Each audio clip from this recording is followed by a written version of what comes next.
President.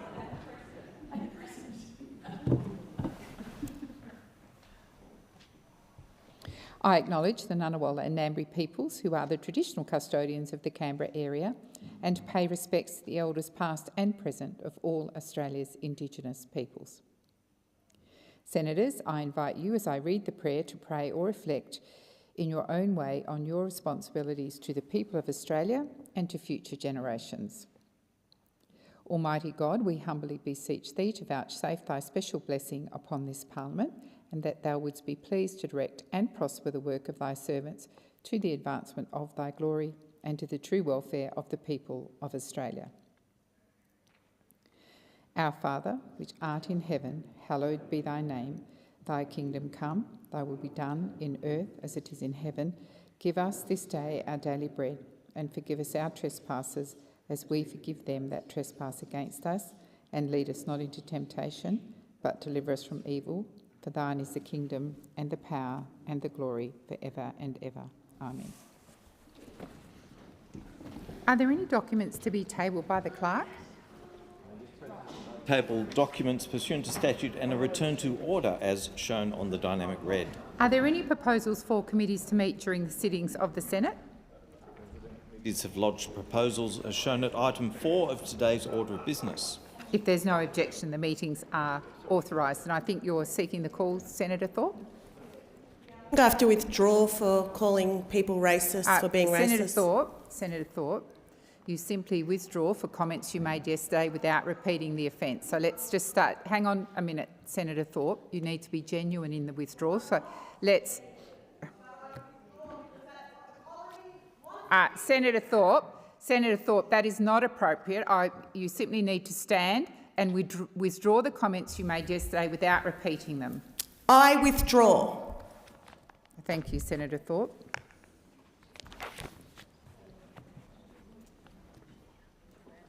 Call the clerk. Order for the attendance of a Minister, the Minister for Climate Change and Energy, pursuant to the order of 1 September 2025. Minister. Thank you very much, Acting Deputy President. I just remind the Senate that in fact it was this government that initiated the process of developing Australia's first ever comprehensive assessment of the risks posed by climate change across the country and a plan for how Australia can adapt. It was this government, not the previous government, not any of the parties represented in this place, but this government that has commenced that work and has that work underway.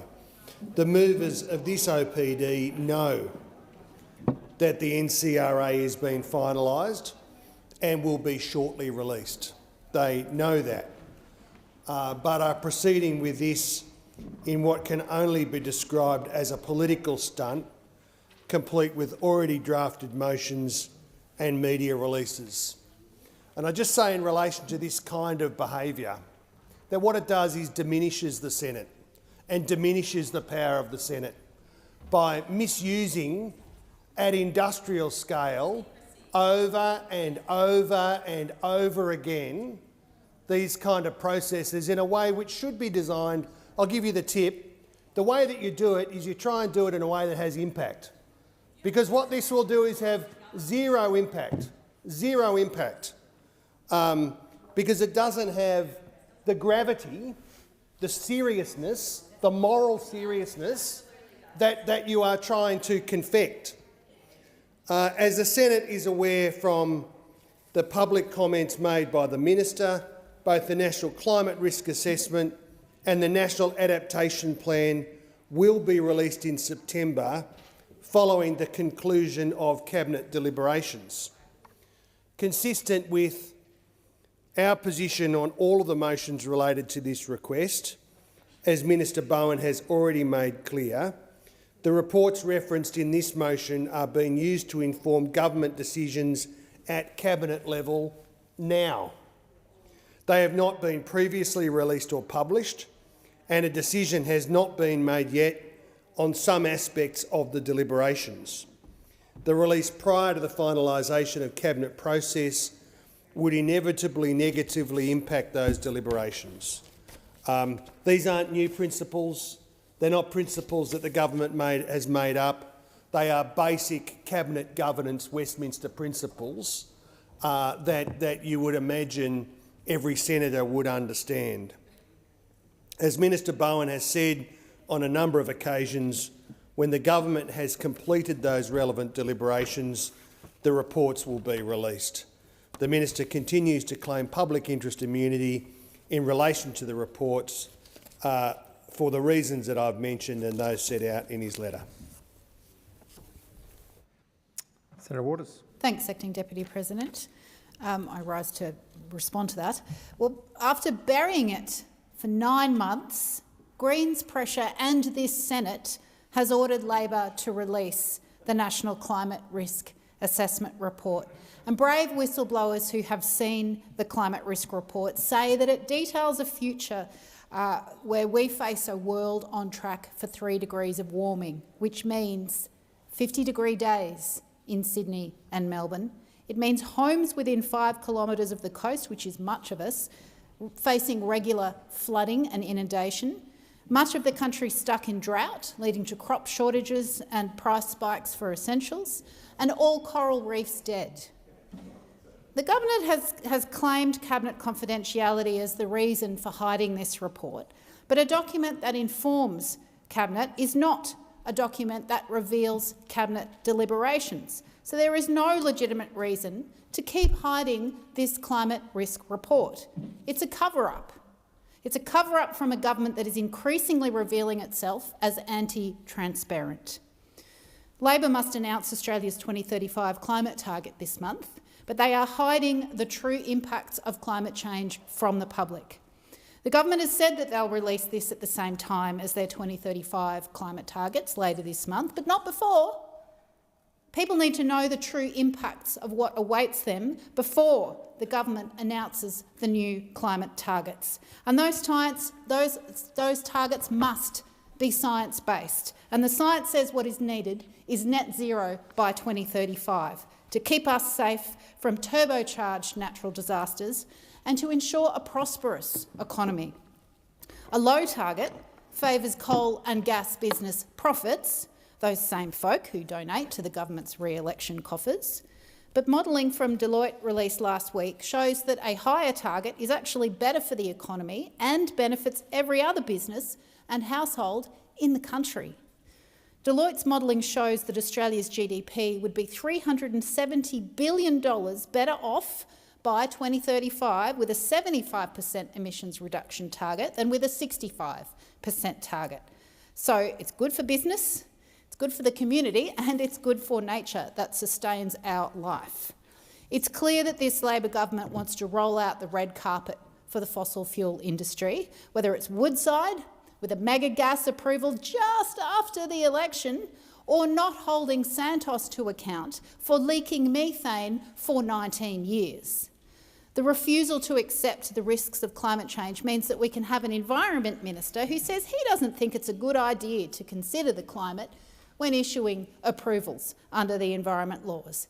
Clearly he needs to read the Climate Risk Report urgently, and definitely before he approves the thermal coal mine extension on his decision-making table in Mudgee, currently on his desk.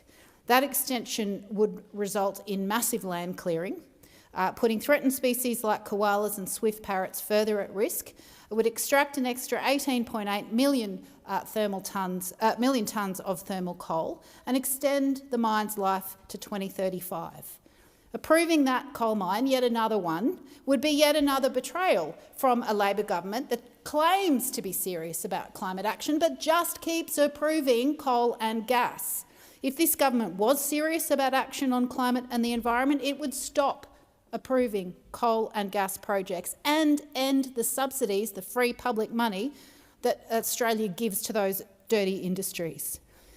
People are already feeling the impacts of the climate crisis. Natural disasters that are turbocharged by coal and gas are wreaking havoc on community safety and on biodiversity and nature.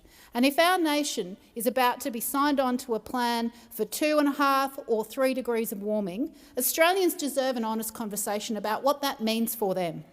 Climate change is here, and we can either build the Australian economy through clean energy, advance local manufacturing and secure well-paid jobs, or we can stick our heads in the sand and continue to do the bidding of the fossil fuel industry. The science says we need to get to net zero by 2035. And the only reason for the government hiding this climate risk report is that they don't want people to have the information they need to work out that this government's 2035 target is going to be inadequate and will not keep them safe.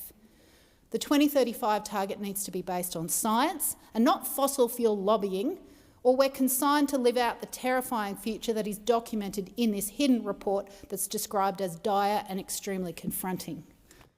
Thank you. Senator Roberts. Thank you. I make my remarks in reference to the Minister's comments about Motion 129, OPD, Order for Production of Documents. Clauses specifically 3 and 4. This is about hiding, and the Minister simply reinforced that with his lack of data. So let's see why I've come to that conclusion. What's the core climate claim? Climate alarmists claim that carbon dioxide from human use of hydrocarbon fuels, coal, oil and natural gas, and from farming animals for food is raising atmospheric carbon dioxide levels, which they claim will raise temperature for catastrophic warming in some distant, unspecified time. That's the basis for claimed solutions with devastating impacts on society. Taxing and controlling farming and food to stop raising animals, including stealing property rights to control land use and control citizens. Taxing and controlling energy, every piece of energy. Pursuing UN Sustainable Development Goals to control every aspect of people's lifestyle and life, what we eat, our energy, travel, finances, homes. All claim to be based on science. So what's science? When done properly, and I hope the Greens are paying attention, science investigates and explains our physical world. It's absolutely essential. Science is the systematic, objective study of our physical world through observation, experimentation and testing of theories against the empirical data. Hard data in logical points proving cause and effect. Scientific proof needs data in logical points proving cause and effect.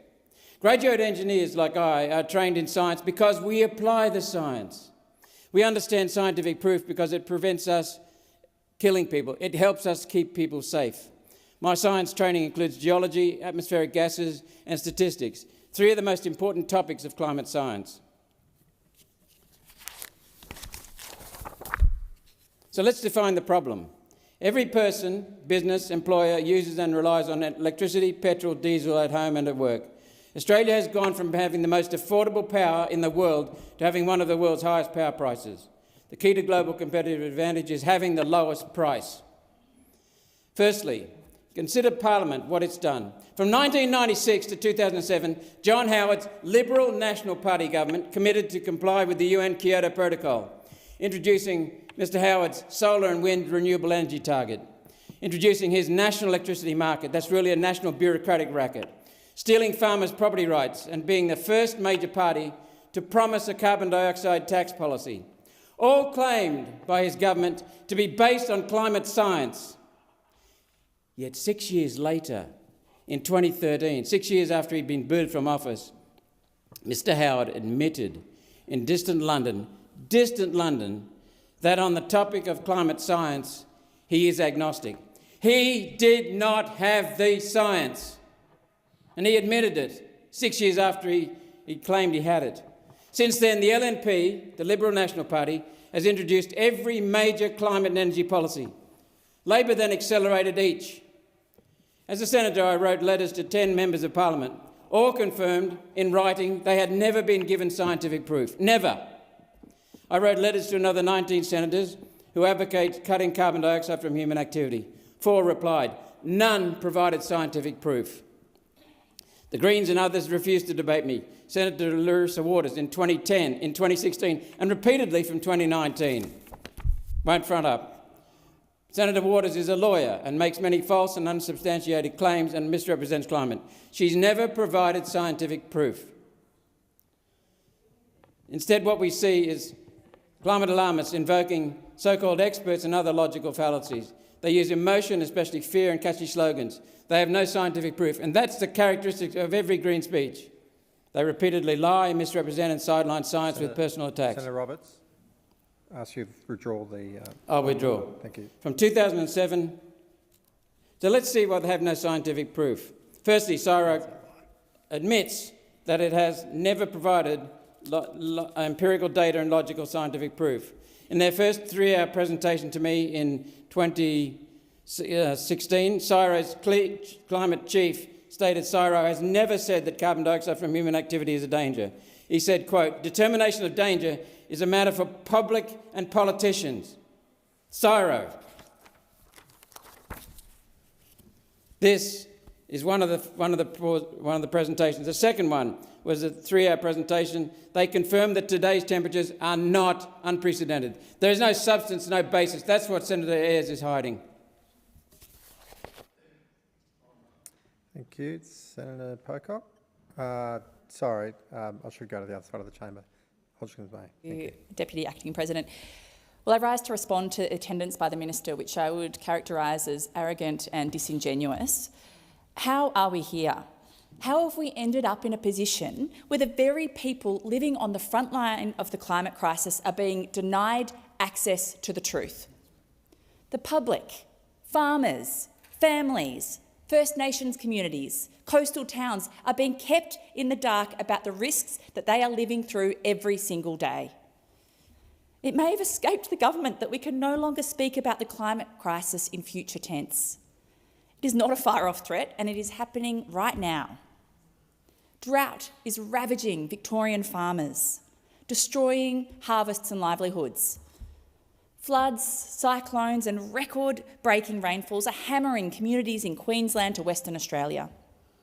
And in the Torres Strait, communities are watching their homes and sacred sites swallowed by rising seas, facing the terrifying reality that their culture and existence is at risk. We are already seeing climate displacement. We are already witnessing mass coral bleachings and reef destruction. We are already watching species disappear, biodiversity collapse and ecosystems unravel. This is the lived reality of climate change in this country. And yet, while it all unfolds, the government thinks it's acceptable to withhold a report detailing the very risks that Australians are breathing and surviving every day. The refusal to release the climate risk assessment is an insult. It's an insult to the climate scientists who poured their expertise into this report. It's an insult to the communities across the country who are already facing climate catastrophe. And it is an insult to the Australian people who rightly expect this chamber to be able to do its job as a house of review. And let's be very clear, this is not just a climate scandal, it is a crisis of democracy. And you have a worse track record, the Albanese government has a worse track record at responding to OPDs than the Morrison government, and that is a shameful indictment. This government's track record on transparency is abysmal. Public interest immunity claims are being used indiscriminately without oversight or independence to block the release of documents that the public have a right to see. And why? Why this secrecy? Why this culture of cover-up? Well, we have a pretty good indication of why. The fingerprints of the fossil fuel industry are absolutely everywhere. Their capture of our democracy is so pervasive that if they were handed a pen and paper to draft out our climate and environment laws themselves, probably wouldn't even blink. Successive governments have bent over backwards for gas and coal lobbyists who bankroll campaigns and glide effortlessly through the revolving door between ministerial offices and boardrooms. That is the state of our democracy. Public interest sold out to corporate interest, transparency traded for secrecy, accountability traded for profit. Every hour, every day, every minute that this report remains hidden, public trust is further eroded. But Minister, it's not too late. Trust can be mended and confidence can be rebuilt, but you better get to work. Release the climate risk assessment report. Give the public the information that they need and deserve to understand the risks that we face, and most importantly, what the government plans to do about it. This could be the last week before we see those 2035 targets. We deserve to know that the risks we're facing beforehand. And let those plans and those targets be worthy of this moment. Bold climate targets, no new coal and gas approvals, an end to the toxic ties between industry lobbyists and our democracy. And I challenge you to please release that donation data imminently so we can understand when we see those targets, which, you know, I hope are strong in what the science demands, but we know that they're not being influenced by dirty fossil fuel donations to your party. The choice is yours. Continue to shield the fossil fuel industry and betray the public, or put people and planet first. Senator Pocock. Thank you, Acting Deputy President. We're debating this today because the Labor government has made secrecy its default setting, and I am really concerned that the contribution from the Minister reveals a fundamental misunderstanding of the function of this chamber. And I would refer the Minister to page 665 of Odge's Australian Senate practice, which states that the Senate should reject the proposition that, to quote, anything with a connection to Cabinet is confidential. It goes on to say that it has to be established that disclosure of the document would reveal Cabinet deliberations. The claim cannot be made simply because a document has the word Cabinet in or on it. And quite clearly, providing the risk assessment would not reveal Cabinet deliberations. But to go back to the subject of the assessment, we're just weeks out from the government setting our 2035 emissions target, and the government is still hiding the National Climate Risk Assessment. This report isn't some bureaucratic box tick. This shows which communities will face unbearable heat, which coastlines will lose, and which parts of our economy will buckle under climate pressure. Insiders have called its findings dire and diabolical, yet the government is keeping it locked away, keeping Australians in the dark about the risks to their homes, their livelihoods and their safety. How can people judge whether the 2035 target is strong enough if they can't even see the facts? And worryingly, the withholding of the risk assessment is part of a wider secrecy agenda that we're seeing from the Albanese government. And let's remember that when the numbers were crunched on the last Parliament, this is the second most secretive government in the last 30 years. Only 1 in 4 FOI requests are now granted in full. That is the lowest on record. The average FOI review wait time is 15.5 months. Today we've learnt that they plan to make it even harder to lodge an FOI request, reducing transparency below the basement level. But not to be limited to FOI, the government has shown disregard for this chamber. Compliance with Senate orders for the production of documents has collapsed to less than a third. Again, to be more secretive than the Morrison government, the government where the Prime Minister had 5 secret ministries, is quite an achievement from the Albanese Labor government.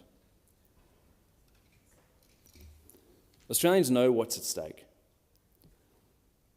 We've lived through Black Summer, through Lismore, through towns running out of water, and we cannot prepare for what's coming if the government keeps us blindfolded.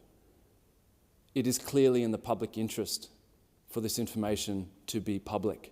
Remember who you work for. You work for the Australian people. How do we have a government that has such contempt for Australians and the Senate when it comes for information that you are gathering in our name? And I urge the government to turn course on this.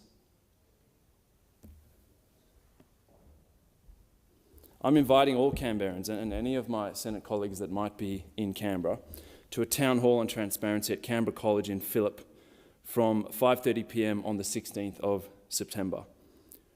We need to have an honest conversation about what it means when you have a government that refuses to be transparent, when you have a government that seems to forget who they're actually in here to work for, when you have a government that is stifling the ability of the Senate to actually be the House of Review, to hold the government to account. And it seems like the Senate is simply an inconvenience for a government that has a whopping majority in the House but does not have a majority in the Senate. And so I urge the Albanese Labor government, think about the legacy you want to leave. Do you want people looking back and saying, yeah, that was anti-transparency Albo? Is that really what you want? Because that's what you're on course for. You're the second most secretive government on record, and we keep having to have these debates as a Senate, trying to simply force you to release documents that the Senate is ordering you to release. It doesn't cut it, and I urge my colleagues in the Senate to continue to put pressure on this government to comply with Senate orders. Senator McKim. Thanks very much, Acting Deputy President. Well, I invite people listening to this debate to ask themselves a question. And the question I'd like people to ask themselves is, why is this Parliament, and in particular this Senate, so abjectly failing in its responsibilities in regards to climate change? And specifically, which group of people in this Senate are most responsible for this chamber failing in its responsibilities to help deliver a safe climate? And people might think it's someone like Senator Roberts, who is a climate change denier. I'm sure he wouldn't mind me saying that. I mean, it's riddled in all of his speeches. But it's not Senator Roberts who is most responsible for the failings of this chamber to take climate change policy seriously. Is it the coalition? Well, no, it's not the coalition, because even though they have abjectly failed to take climate change seriously when they were in government, we all know that's what we're going to get with the coalition. I'll tell you which group of people it is in this chamber that are most responsible for our collective failures, and that is the mob sitting in government at the moment, the Australian Labor Party. Let me tell you why. Let me tell you why. Because just as they do across the full range of progressive issues in this country, they take the hopes and the dreams and the aspirations of progressive people and people who want strong climate action. They absorb those hopes and those aspirations, and they do next to nothing. Next to nothing. And in doing so, they are the biggest blockers of climate action, as they are the biggest blockers to true progressive action in this country, because they can gab up a storm. They can absolutely talk up a storm. They can say we're taking climate change seriously. They can say we've got strong policies in place to reduce our country's emissions, when the actual reality is that that is a load of rubbish. They are still publicly subsidising the burning of fossil fuels.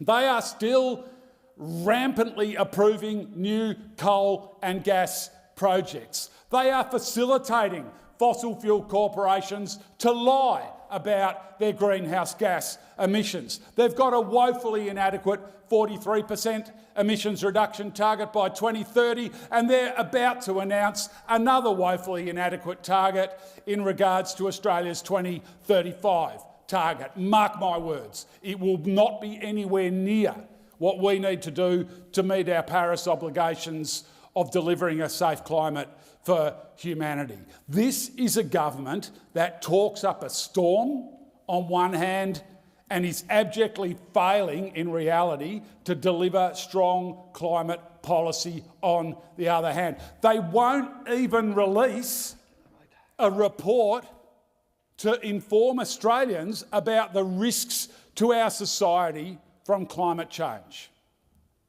Climate change is not just the biggest economic risk facing Australia, is not just the biggest national security risk facing Australia, is not just the biggest risk to our society, it is the biggest risk literally to everything. We should be doing everything we can in every area all the time to reduce our emissions and take a global leadership position on climate change. But what is the Labor Party doing?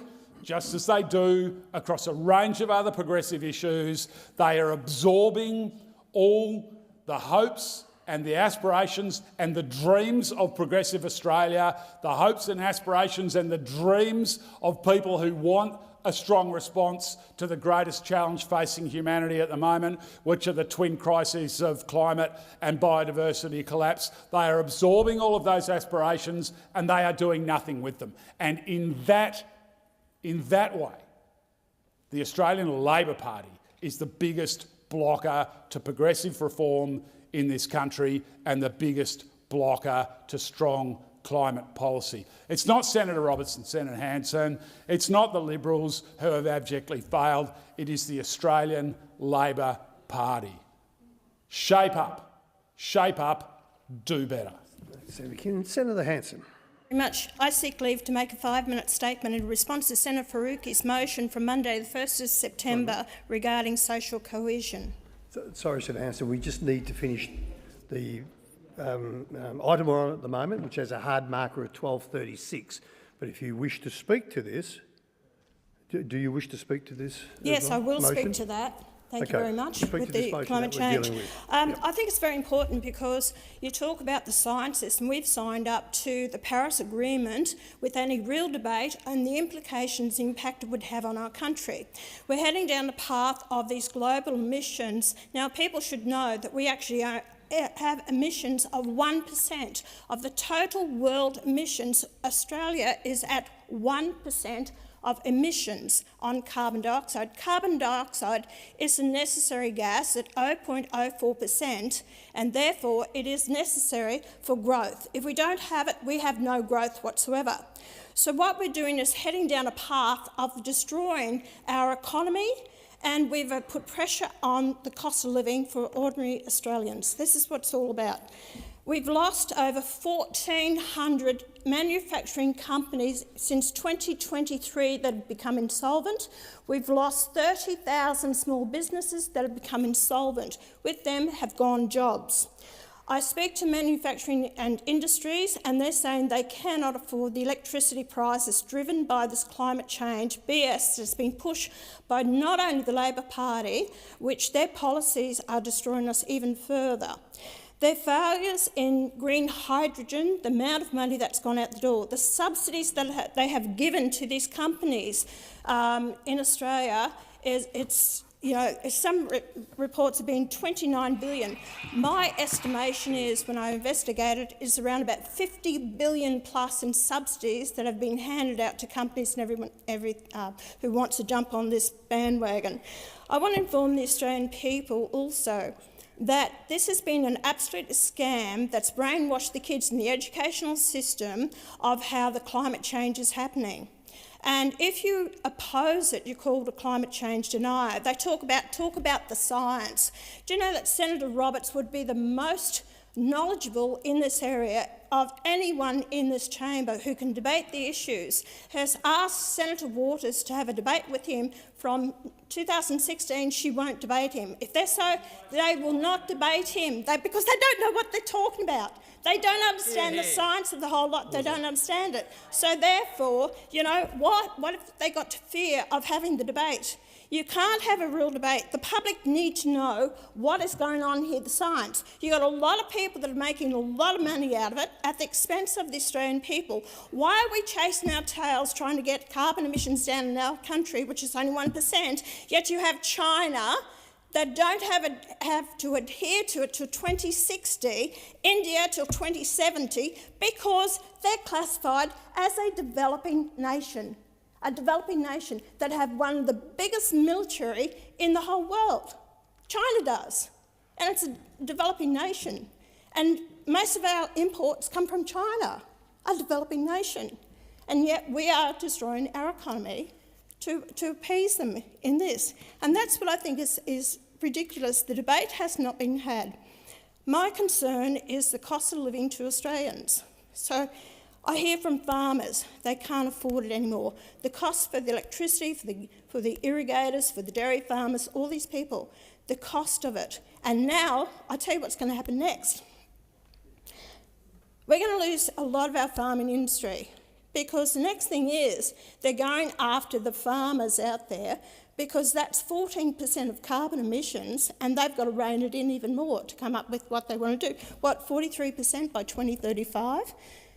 That they, with the carbon emissions of 2030, and then eventually 82%. Other countries around the world, Spain and Portugal, have their lights out. We've had blackouts in this country. Since we've moved away from that dispatchable power, that coal-fired power stations, and please don't think that this is what the climate emissions are. You can build these coal-fired power stations now that are over 90% emissions-free. That's not the problem. Why the hell are we actually digging up our own coal and sending it overseas for China and these other countries and India to burn the coal, deliver cheap power to their own countries, and we're not doing it ourselves?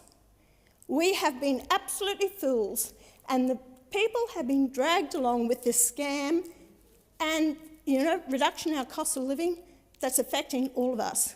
Let's have an open, honest debate and let the people know exactly what is happening in this country, because they've used it for political gain. They don't give a damn about the Australian people out there and what they're suffering, and it just amazes me. Shame on the whole lot of you. Yes, your time has expired. Now, the question is, the motion moved by Senator Waters be agreed to.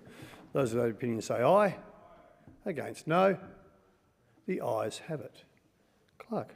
Oh, no. Senator Hanson. I seek leave to make a 5-minute statement in response to Senator Faruqi's motion from Monday the 1st of September regarding social cohesion. Is leave granted?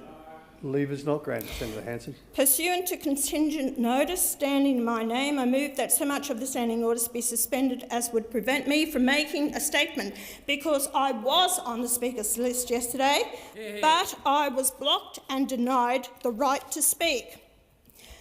On Sunday, One Nation senators and the member for Kennedy were the only members in this parliament who defied the far left and the mainstream media to stand with many thousands of Australians protesting mass migration. Yesterday, the hateful Greens tried to force the Senate to condemn these everyday Australians for marching under their national flag. Resume your seat, please. On a point of order, Senator McKim. Thanks very much, Acting Deputy President. The point of order is relevant. Senator Faruqi needs to mount an argument as to why standing orders should be suspended. That is the motion she has put, and in fact she is not mounting that kind of an argument. She's engaging in a political attack which is not relevant to the question before the chair. I would think on the surface, Senator McKim, that these speeches are always wide-ranging, but I will give Senator Hanson the opportunity to continue and monitor. Senator Hanson. Thank you very much. Yes, wanting to shut down the voice for Australians because the thousands of Australians that were in unison together to stand up for their flag, their country, and against mass migration. And the motion that was moved yesterday was disgraceful. They claimed these Australians were led by neo-Nazis and far-right extremists. They claimed these peaceful demonstrations were rampages, and even claimed that the country will never be safe unless these everyday, normal, ordinary Australians were forced forever silence. I don't think anything illustrates their hypocrisy and ignorance of the hateful Greens better than their motion. They fall over themselves to encourage and attend protests in support of Middle Eastern terrorism. Senator Hanson, I will ask you to resume your seat. Senator McKim on a point of order. Thank you. A point of order on two matters. Firstly, once again, on relevance. Senator Hanson is not addressing urgency and whether or not the standing orders should be suspended. Secondly, Standing Order 193.3, which prevents personal reflection on other members of this chamber. Senator Hanson is clearly in breach of that standing order. Senator McKim, just to address your point of order, I don't see a problem, but what I will do for you is I'll consult the clerk.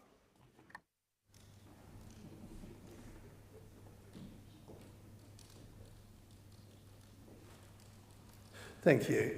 Senator Hanson, you do have the call, but I would just let you know that if we dig a bit deeper and reflect on senators, then I will have to address that. Senator Hanson. Thank you very much, but I never named anyone. No, you didn't.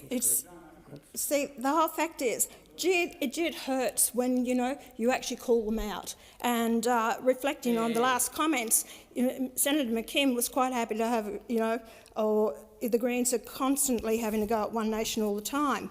But the whole fact is they're very concerned about this. They're delighted to join calls for the destruction of Israel. They deliberately ignore how these ugly, violent protests target Jewish Australians and have led directly to rising anti-Semitism in the country. And that's because they're supporting this disgusting agenda. When Australians exercise their rights to express their opposition to the Greens' radical far-left agenda, as they did yesterday, the Greens play the victim. It's because the Greens despise the very freedoms that Australians exercised on Sunday and want those freedoms taken away from the Australian people. Sorry, Senator Hanson, I will ask you to resume your seat. Senator McKim on a point of order. Thank you, President. Again, it's 193.3 on reflecting on other members. You were very clear in your direction that you gave to Senator Hanson, saying that if she continued to do that, you'd need to pull her up. Well, she is continuing to do that, and I invite you to pull her up. Senator McKim, I did listen intently to Senator Hanson, and I heard her refer to a political party. I didn't hear any senators that were named. And sitting in this chair for many times, I've heard many senators reflect on parties in this chamber without actually attacking personally a senator. Senator McKim, I don't see a point of order, but I will give Senator Hanson the call. Senator Hanson. Thank you very much. Well, again, it's all right to have a go at the Labor Party over the climate change and mention the Labor Party, but you don't like to cop it back. And the fact is, why I'm saying this is that all the leaders of the political party had their say yesterday with regards to the Senator Faruqi's notice motion yesterday, but I was denied that right. I was denied the right because you shut it down. They purposely did it.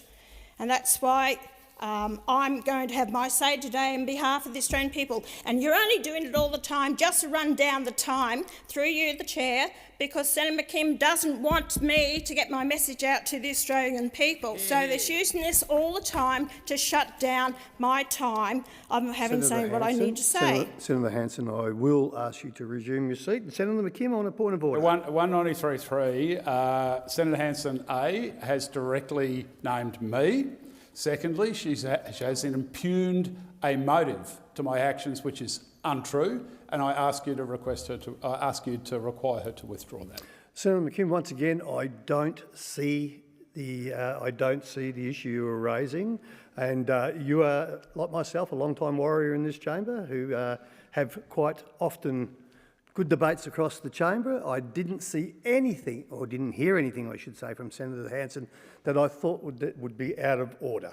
I will go back to Senator Hanson to give her the call, and I just say that she has 2 minutes and 16 seconds left, so it's not long now. Senator Hanson. Thank you. Well, it's horrifying how it must have been seen to them to see so many Australian flags on display yesterday in support of a strong, united nation. And the hateful Greens are deliberately misinforming and misrepresenting the Australians who marched peacefully on Sunday. And they have a gall to insult Australians standing for Australia. They've dragged out all of the usual tropes and insults to marginalise and dismiss people who love their country and who don't support the Marxist anti-Australian agenda being forced on them without their consent. Australians are still free to oppose the Greens and their radical agenda. Australians are still free to oppose Labor's record immigration, driving them into homelessness. Australians are still free to oppose multiculturalism and demand a society that is cohesive and unified. Australians are still free to fly their national flag, and I encourage them, put it out there. And however, I've heard the Australian Defence Force strongly discourage serving members from marching under that flag on Sunday.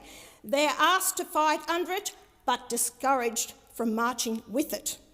The Greens just hate the Australians have these freedoms, so they lash out in hatred at people who exercise them. One Nation senators were proud to stand with ordinary Australians who have been silenced and disenfranchised and who just want to be heard and represented. The majority of Australians don't want Labor's record high level of immigration. I hope you realise that. They see the rents going up, the longer lines to inspect rentals, and they see the Australians forced to live in tents and cars on the streets. They see the protests in support of terrorism, and they see the Greens encouraging them. They see the good values which built and defended this nation being eroded before their eyes. They see the very character and identity of Australia being perverted.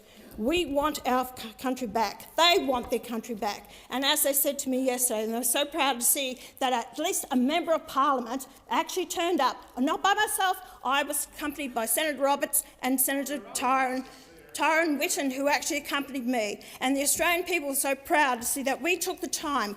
The others didn't turn up because, you know what? They know how much they hate you because of the Senator policies you're Hanson, your imposing on time has them. expired. Minister. In the interest of the chamber moving on with things that actually matter for Australian people, I move that the motion now be put. The question is that the motion now be put. Those of that opinion say aye. Aye. Against, no. The ayes have it. Ayes have it. Clerk? Question. Oh, the suspension. Oh, sorry, yes, of course. It's the question to suspend standing orders. I'll now put that question. Those of that opinion say aye. Aye. Against, no. No. The noes have it. Noes have it. Okay. Clerk. Government Business Orders of the Day number 1, Pacific Banking Guarantee Bill 2025 in Committee of the Whole. That's why I don't have a speakers list. Hello.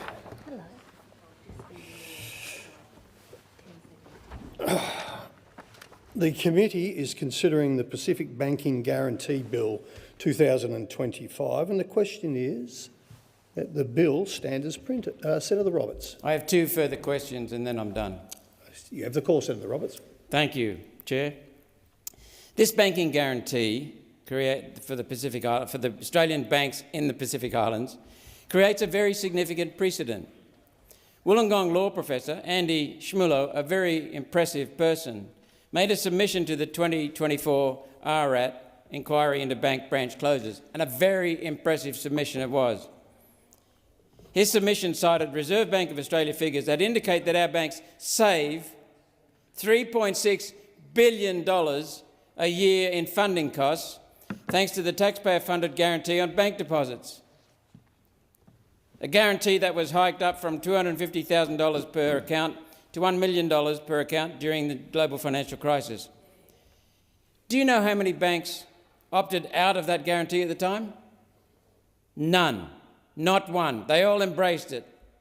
They all accepted it. The acceptance of that benefit creates a reciprocal obligation on our banks to give back to the community, social licence. The community that has and continues to save them $3.6 billion every year. Minister, this bill creates a new policy, which is that any bank which accepts a banking guarantee from the Australian government must pay a premium to the taxpayers for that guarantee. This is funded by the reduced borrowing costs they receive from the guarantee. Is that correct? And I have the second part of this question after your answer, and then I'm finished. Excuse me. Minister. No. Senator Roberts. Minister, if it is good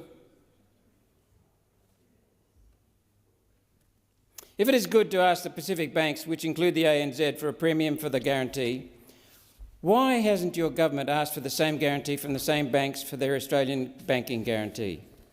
The Australian taxpayers, everyday men and women of this country, deserve their fair share of the extra profit that their guarantee creates, which could be over $1 billion a year of revenue for your government. These are the world's most profitable banks, the most profitable banks. The taxpayers are subsidising their borrowing costs, so why don't you ask for a fee for their services in Australia because of the guarantee in Australia? Minister. The guarantee is not a subsidy, nor is it a bailout, and it's in the national interest. If there are no further questions, I will now put the question, and that is that the bill stand as printed. Those of that opinion say aye. Aye. Against, no. The ayes have it. Question is the bill be reported. Question is now that the bill be reported. Those of that opinion say aye. Aye. Against, no. The ayes have it. The ayes have it. Thank you.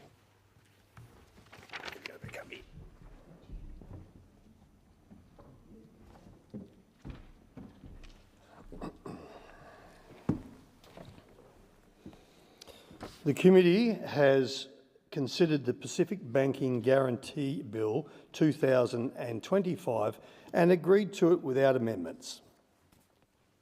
Second, Minister. I move that the report of the committee be adopted. I'll put the question. Those of the opinion say aye. Aye.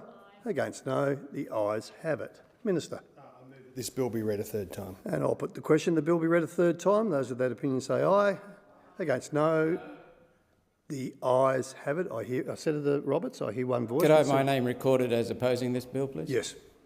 Thank you, Senator Roberts. Where was I? Clark. A bill for an act to appropriate money for guarantees relating to banking in the Pacific region and for related purposes. Government Business Orders the Day number 2, Aged Care and Other Legislation Bill 2025 and a related bill. Debate on the second reading and an amendment moved by Senator Ruston. Thank you, Clark. Senator Bligh, in continuation. Many have been waiting over 15 months, and this figure doesn't include those still waiting to be assessed, which is about 120,000 older Australians. Together, it is a staggering 200,000 Australians waiting for their approved package or for an assessment. This bill is proof that the government was not ready. It confirms what we heard in the Senate inquiry, that without this legislation, critical elements of the Aged Care Act 2024 cannot be enacted. Department officials admitted that legislative change was needed as early as January, yet the government continued to promise readiness by July 1, a promise they could not keep. Despite this, the Coalition will not seek to delay the passage of this bill, because without it, the aged care rules cannot be registered and the reforms cannot proceed. Australians deserve better than another broken promise. Importantly, this bill provides the framework for grandfathering arrangements, ensuring that those already in residential aged care on a home care package or waiting for one will not see changes to their existing arrangements. This upholds the no worse off principle and protects the rights of older Australians. We also fought for fairer contribution caps. We advocated for a lower taper rate and the maintenance of a lifetime cap on care contributions. And we opposed Labor's arbitrary caps on access to cleaning and gardening, caps that this bill now removes from the primary legislation. During a cost of living crisis, these services are not luxuries, they are necessities. Deputy Acting President, aged care reform is not just about legislation. It is about people. It is about the grandmother who needs help to stay in her home, the veteran who deserves respect in his final years, and the carer who is stretched to breaking point. This government has failed to deliver on its promises. The delay in home care packages is a national crisis. The wait list has tripled under Labor's watch. Minister Ray must urgently deliver the promised 83,000 packages and provide certainty to providers planning for workforce demands. The Coalition supports this bill with amendment. We will continue to hold the government accountable, demand transparency and advocate for those who have been left behind.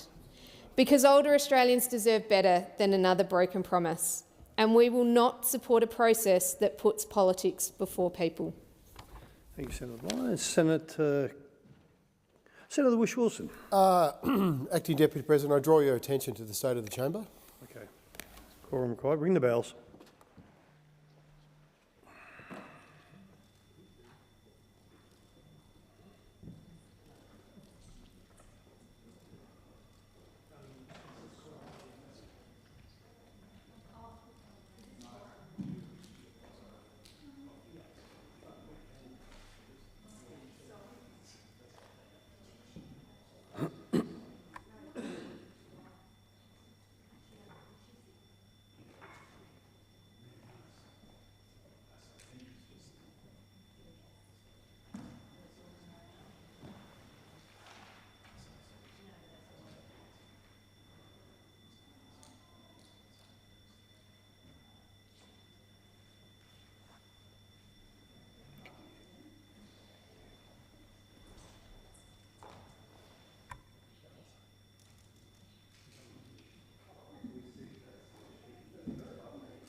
Oh.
Quorum present. Quorum present. Senator Norman Payne. Deputy President, I rise to speak to the Aged Care and Other Legislation Amendment Bill 2025. This bill and the Aged Care Act 2024 should be about responding to the findings of the Royal Commission into aged care, quality and safety. The stories that emerged in the course of that inquiry were sickening.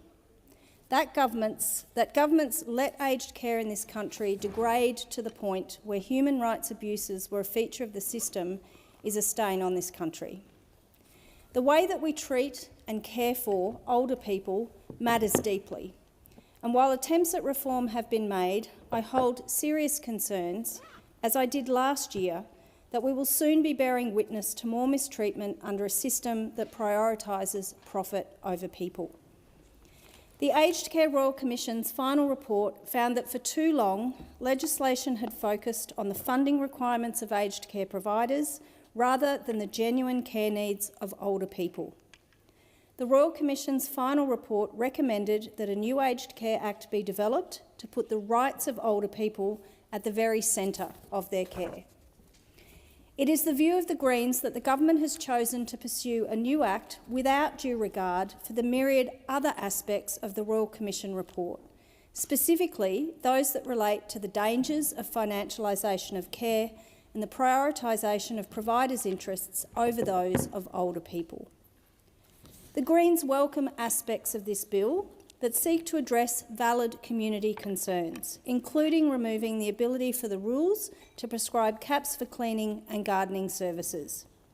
Likewise, many aspects of this bill make technical changes to the Aged Care Act 2024 that are necessary for the proper functioning of Australia's new aged care system. The Greens hold concerns with some aspects of the bill that appear to be designed to optimise the abilities of providers to charge aged care recipients fees rather than ensure that vulnerable older people are not facing unreasonable costs. As has been raised in several submissions, the amendment to how cancellation policies are enacted risks older people being charged no-show fees for circumstances that are unavoidable, such as emergency admissions to hospital. The shameful evidence that we saw throughout the Royal Commission shows that the sector lacked serious regulation. We are concerned that without enforceable rights, this regulation remains too relaxed to prevent another Royal Commission. There should also be far greater scrutiny over the proposed ability for the Minister to make decisions under a Henry VIII rule-making power. While the establishment of a new system holds risks, and it is arguable that the Minister must be able to act to ensure the continuity of service, greater scrutiny is required to ensure that rules are made in the interests of older people. The Greens appreciate and deeply value the input of First Nations groups to this inquiry. As stated by NATSIAC, the design of the new aged care system has raised significant concerns regarding its cultural responsiveness, equity protections and the inclusion of Aboriginal and Torres Strait Islander governance, voice and data rights in both design and delivery. Stakeholders have also raised concerns that the bills do not act to ensure that payments received under redress schemes, including those related to stolen generation schemes, or civil payments received through court cases for sexual abuse are excluded under income and asset tests. While the Greens support the wealthy paying their fair share, opening the door to an expanded user pays model risks only serving to increase the profits of the private providers that are already robbing older Australians blind. If more emphasis on user pays approaches is the answer, then we're asking the wrong questions. The government needs to be responsible for funding an accessible system for all Australians who need it. The continuing rationing of care and a growing divide in financial incentive for providers to accept residents unable to afford a refundable accommodation deposit is cause for serious concern. In their submission to this inquiry, Uniting New South Wales ACT stated, I quote, "From 1 November, residents that meet the means testing thresholds will be required to contribute more toward their accommodation.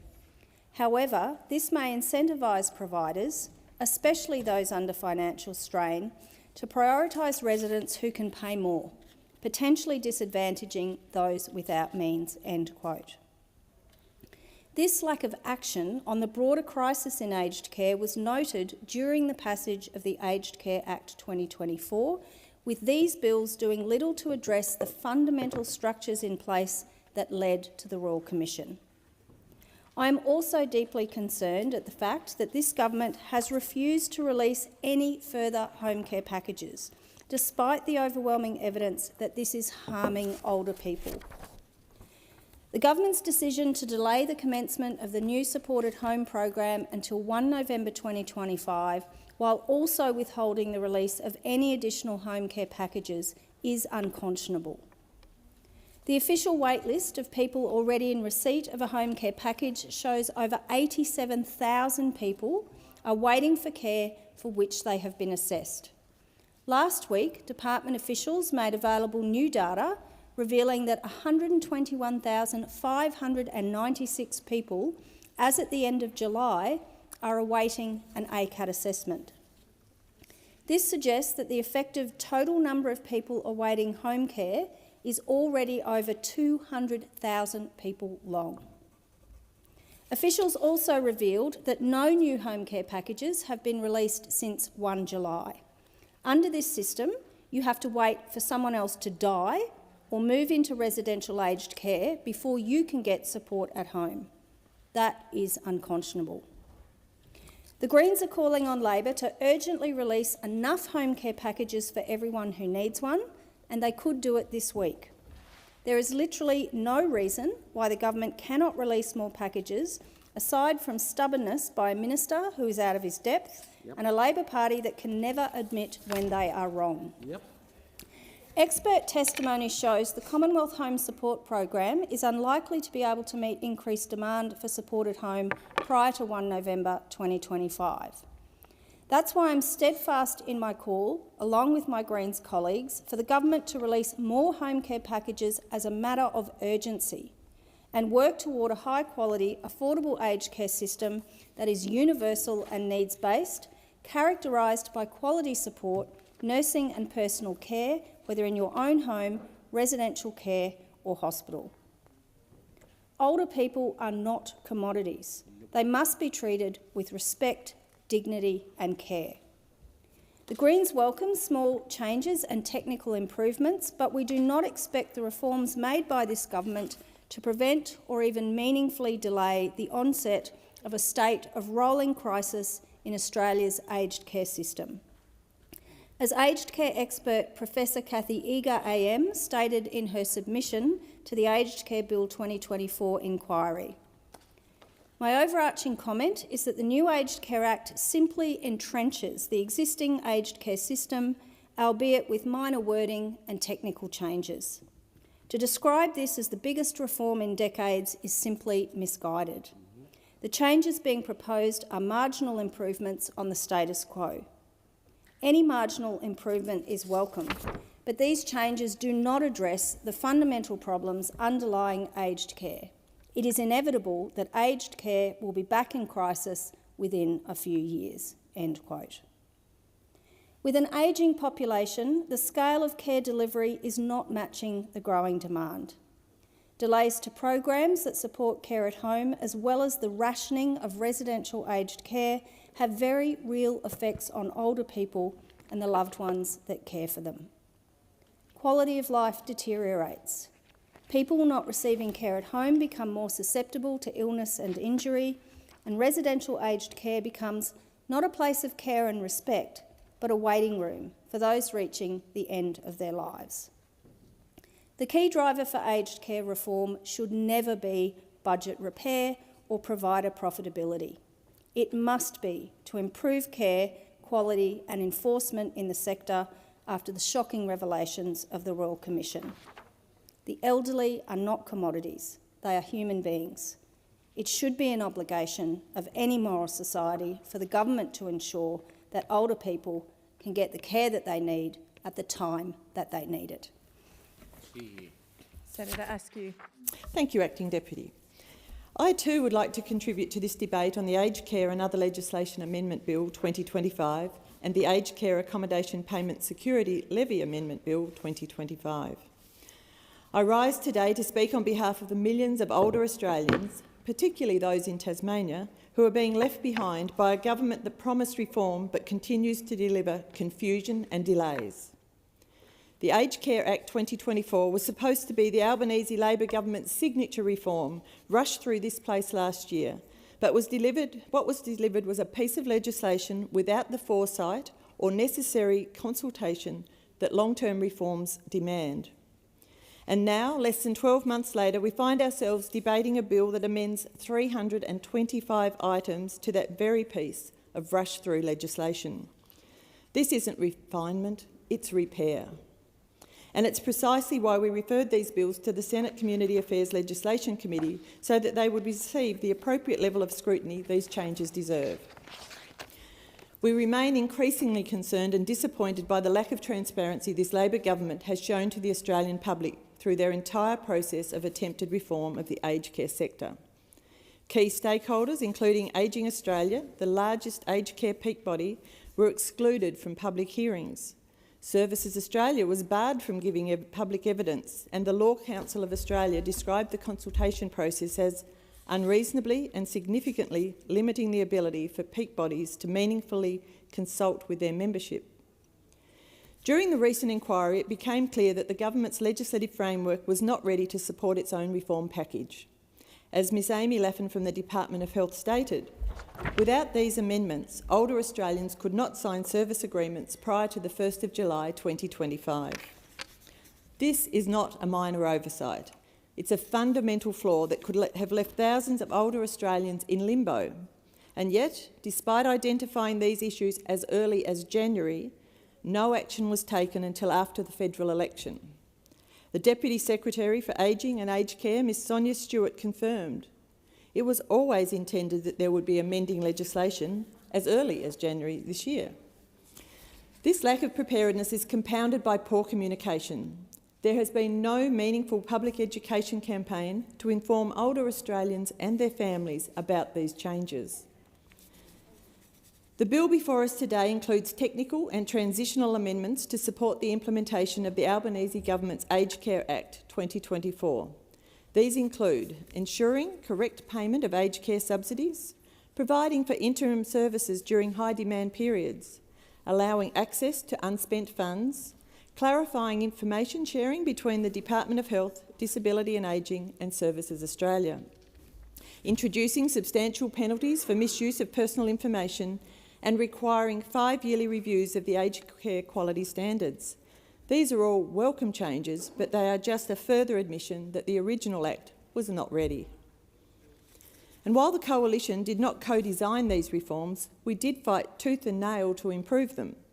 With the passage of the Aged Care Act in 2024 during the last Parliament, the Coalition upheld our commitment to rights-based legislation to guarantee a world-class aged care system into the future.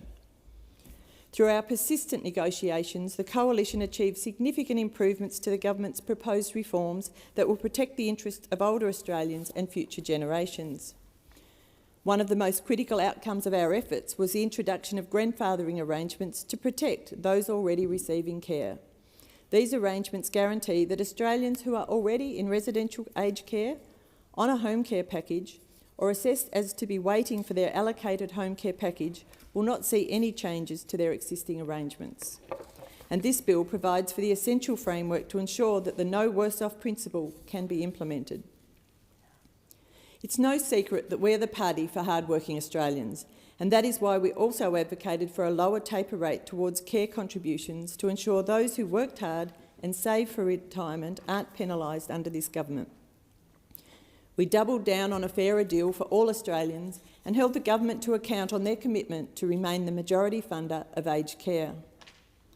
We fought for the maintenance of a lifetime cap on care contributions, and we fought to remove the Labor government's introduction of arbitrary caps on access to cleaning and gardening, services that are not luxuries but lifelines for elderly Australians trying to stay independent. This bill removes the ridiculous caps imposed by this Labor government from the primary legislation. We are here today because the Albanese government's original legislation was flawed. It's necessary because the government's promise to be ready by the 1st of July 2025 has proven, like many of its promises, to be nothing more than words. They promised that the Department of Health and Ageing was ready, that Services Australia was ready, but this bill proves exactly the opposite. This legislation proves that the government's decision to vote down all amendments moved by the Coalition in relation to transition timelines was nothing more than politics. Because without this bill, critical information cannot be shared between government departments to ensure the reforms can be implemented. Without this bill, elements of the Aged Care Act 2024 cannot be constitutionally enacted. How can the Albanese government claim readiness while it's scrambling to fix its own reforms? How can it promise transparency while withholding the very rules that providers need to prepare? And how can it celebrate while 87,000 older Australians wait, some for over a year, for the home care packages they've already been assessed as needing? These are not just numbers, these are people. According to the government's own figures, in the last financial year alone, 3,383 older Australians died, and 7,380 were forced into residential aged care while waiting for their approved home care packages. These are people who wanted to stay in their homes, who applied for help, who were assessed as needing it and who never received it. For Tasmania, getting these changes right couldn't be more important. We are home to Australia's fastest ageing population, with the number of Tasmanians aged over 85 expected to nearly double by 2033, from 13,000 to almost 25,000. Our median age is already 41.7, well above the national average, and our average incomes are lower than comparative states, meaning affordability is crucial. In regional Tasmania, the challenge is even greater. The population of those aged over 85 is growing faster in the regions than in Hobart, with this cohort projected to increase by 88% over the next decade. I've had the opportunity to visit aged care facilities in every corner of our state, from urban centres to remote communities. What I've seen is a sector that is deeply committed to caring for older Australians, but one that is also under immense strain. Providers are grappling with workforce shortages, rising operational costs and a growing regulatory burden. Many are struggling to meet new compliance standards while continuing to deliver high-quality care. Even exemplary providers like the community-led aged care service TUSI in Longford, Tasmania, are feeling the pressure. These organisations are models of innovation and compassion, yet they too face uncertainty as they prepare for new legislative requirements. We must ensure that the rollout of this new framework does not come at the expense of service continuity or workforce stability. The government must work closely with providers, communities and the broader sector to ensure readiness. That includes transparent communication, practical guidance and ongoing consultation. The bill also introduces automated processes for classification, prioritisation and means testing. While efficiency is incredibly important, automation must be approached with caution. Technology should not replace human judgment, and trust in these systems is not built overnight. Older Australians, especially those with complex needs, deserve more than a digital checkbox.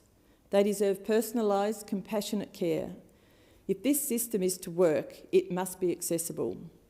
That means real people answering phones, real officers providing assistance, and real support for those navigating a complex and often overwhelming system. My colleague Senator Ruston has rightly said that the aged care reform must be about dignity and clarity. It must be about ensuring timely access to care, especially in regional and remote communities. And it must be about fixing the system at its source, not just patching it up after the fact. I want to acknowledge the work Senator Ruston, as Shadow Minister for Health and Aged Care, has done to improve the original legislation and the advocacy she continues here to further improve upon these bills. The Coalition supports these bills because they contain the safeguards we fought for last year, but we will not let the government escape scrutiny because these reforms are too important for us as a parliament not to get right. You only have to stand in the shoes of the millions of Australians navigating the aged care system for the first time, for their families and for the patients themselves, the sense of bewilderment, confusion and loss of independence. It will never be an easy process, but the government can make it more bearable because every older Australian deserves dignity, respect and access to the care they need, not just in principle but in practice. The Coalition does not seek to delay the passage of these bills, but we will move amendments to ensure sector readiness, transparency and fairness. I also foreshadow a second reading amendment which has been circulated in the chamber in my name. We urge the government to immediately publish the supported home release plan and the final manual and to register the aged care rules upon royal assent. Older Australians deserve better, providers deserve clarity and Parliament deserves accountability. Thank you. Senator David Pocock. Thank you, Acting Deputy President. I rise today to speak on the Aged Care and Other Legislation Amendment Bill 2025. And firstly, I want to recognise the government for their work overhauling our aged care system in line with recommendations from the Royal Commission. In particular, I want to recognise Minister Butler and former Minister for Aged Care, Minister Wells, and the hundreds of people at the Department of Health and all involved in the sector and at advocacy organisations for the delivery of these big changes, huge changes, the biggest in a generation. It is mostly thankless work, but we should remember that the government, working with the Senate, and I'd like to acknowledge Senator Ruston and Senator Ormond-Payne, delivered a rights-based act and a fundamental rebalancing of the system to ensure people are given the ability to remain at home for as long as they would like. I supported the new Aged Care Act in the last Parliament, and I was grateful to work with both the government and the opposition at the time on a number of constructive amendments to the bill. Change of this magnitude is obviously difficult, and clearly there were always going to be challenges in coordinating the delivery of care to hundreds of thousands of older Australians across a country as large as ours. However, when things do go wrong, I don't think it is too much to ask for our government to be upfront about what has happened and to work with the Parliament, the sector and the community on solutions to those challenges. Clearly something has gone wrong in the delivery of the new Act. That's obvious because we're here today talking about an amendment that will switch on the Act after the Act was supposed to be switched on July 1. And I'm concerned that the government has not been honest about the reasons for this, and I believe that older Australians have been left on the hook to pay for the mistakes that have been made. So I'd like to spend a little bit of time talking about my understanding of the purpose of this bill and about home care packages and most importantly, why the Senate should take action now to get some desperately needed care to people sitting on the government's wait list. But before I get to the details, I wanted to read some stories that have been shared with me by people in my community about their experiences waiting for home care. It's easy to throw out the numbers, but every single number represents an Australian. This is from Kelly. My mum is 92, she had a stroke last year and is on a level 2 package now. We get 2 hours of care per week, but our GP says we need at least 3 hours of care 5 days a week. I work full-time at a hospital myself. I lost $20,000 last year in income. I'm the only child left to look after her. 7 falls since last July and rapid memory loss and confusion. My heart breaks each time I leave her to go to work and she looks like a lost child, but I need to work. I'm super tired, stressed and worried. Mum is declining and I'm terrified I will lose her before help comes. This is from Belinda. My 77-year-old mother moved to Canberra this year, just as she was diagnosed with Alzheimer's and vascular dementia. Since diagnosis, we've been waiting on a reassessment, which my aged care said would take 2 to 4 weeks. It's now been over 3 months. The answering machine of the aged care reassessment service says, don't leave a message, we're too busy to listen and reassessments are taking over 6 months. In the meantime, my mother's mental and physical health declining rapidly and my sister and I are struggling to support her while also working. From Hillary. We've been waiting for a review assessment to increase care to a higher package for my 91-year-old mother-in-law since it was requested in February 2024. February last year. She lives alone, is becoming increasingly frail and has worsening dementia. It's becoming unsafe and is causing increasing strain and stress on the family trying to support her. From Jackie. For 14 years, I've cared for Mum, who is now 94, blind and frail. I've now been diagnosed with cancer. We have been waiting for 10 months for a level 3 package. Medium priority. Nothing speeds it up, not my struggle with cancer, not her 3 falls that led to hospitalisation. From Kelly. My father was granted a level 3 home care package in November 2024. We waited over 6 months for him to be assessed in the first place, so after more than a year and a half, he is still waiting for assistance. He has Alzheimer's and has regular falls at home. We have started looking at nursing homes in his area, as I really don't know how much longer he can stay at home without assistance. This is incredibly frustrating and makes me really angry when these packages are meant to assist people to stay in their homes, but they are not being provided.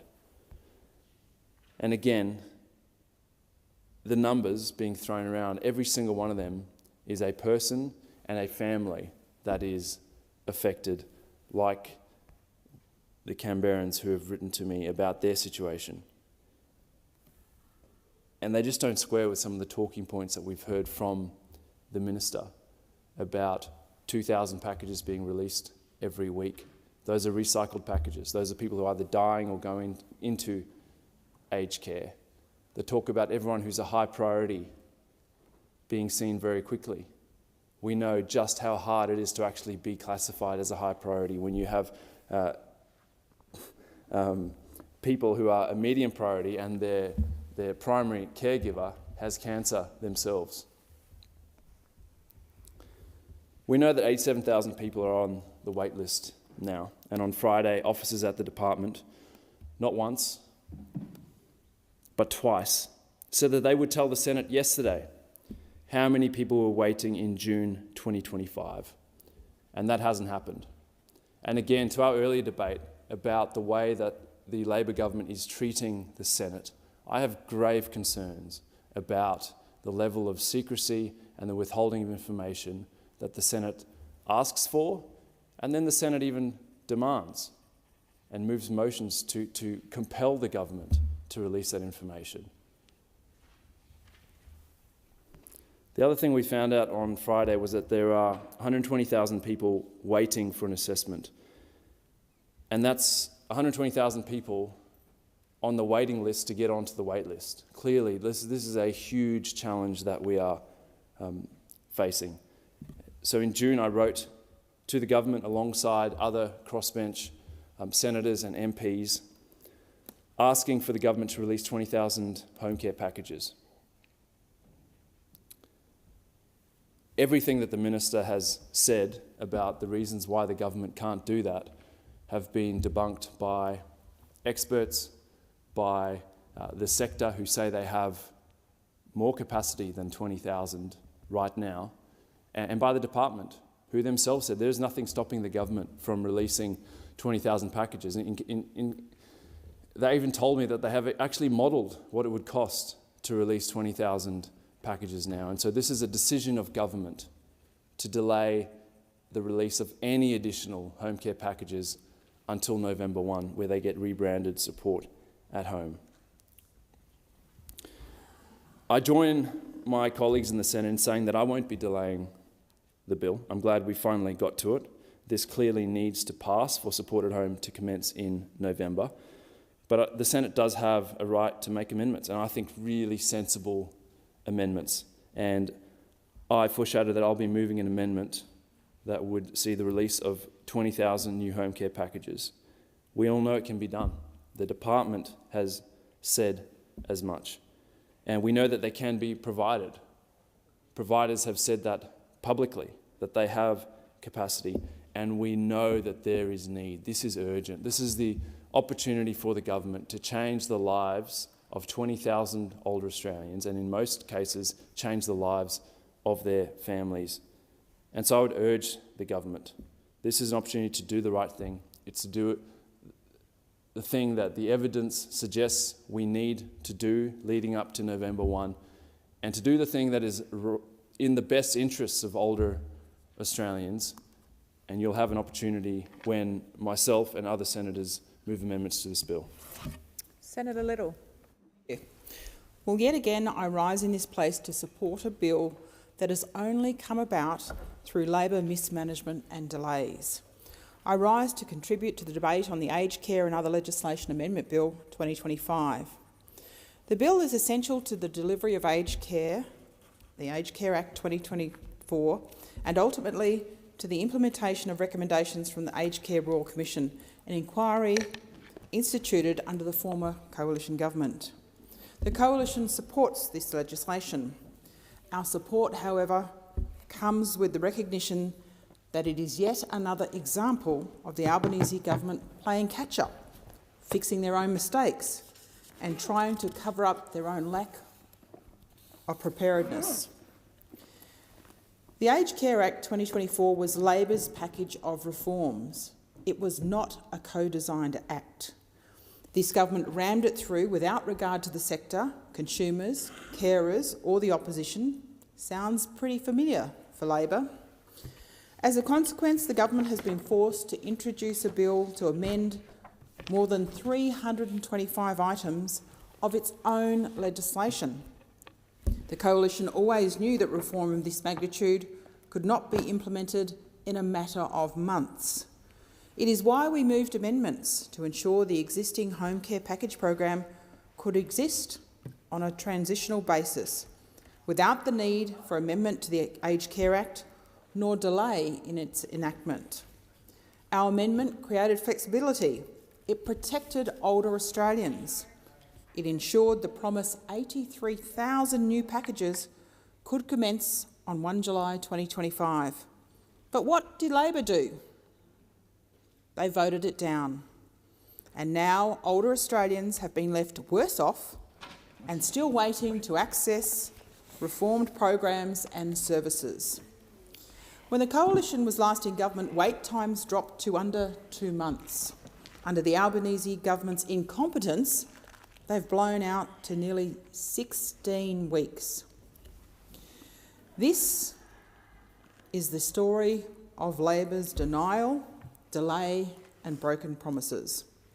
The government's refusal to listen has had real, tangible consequences.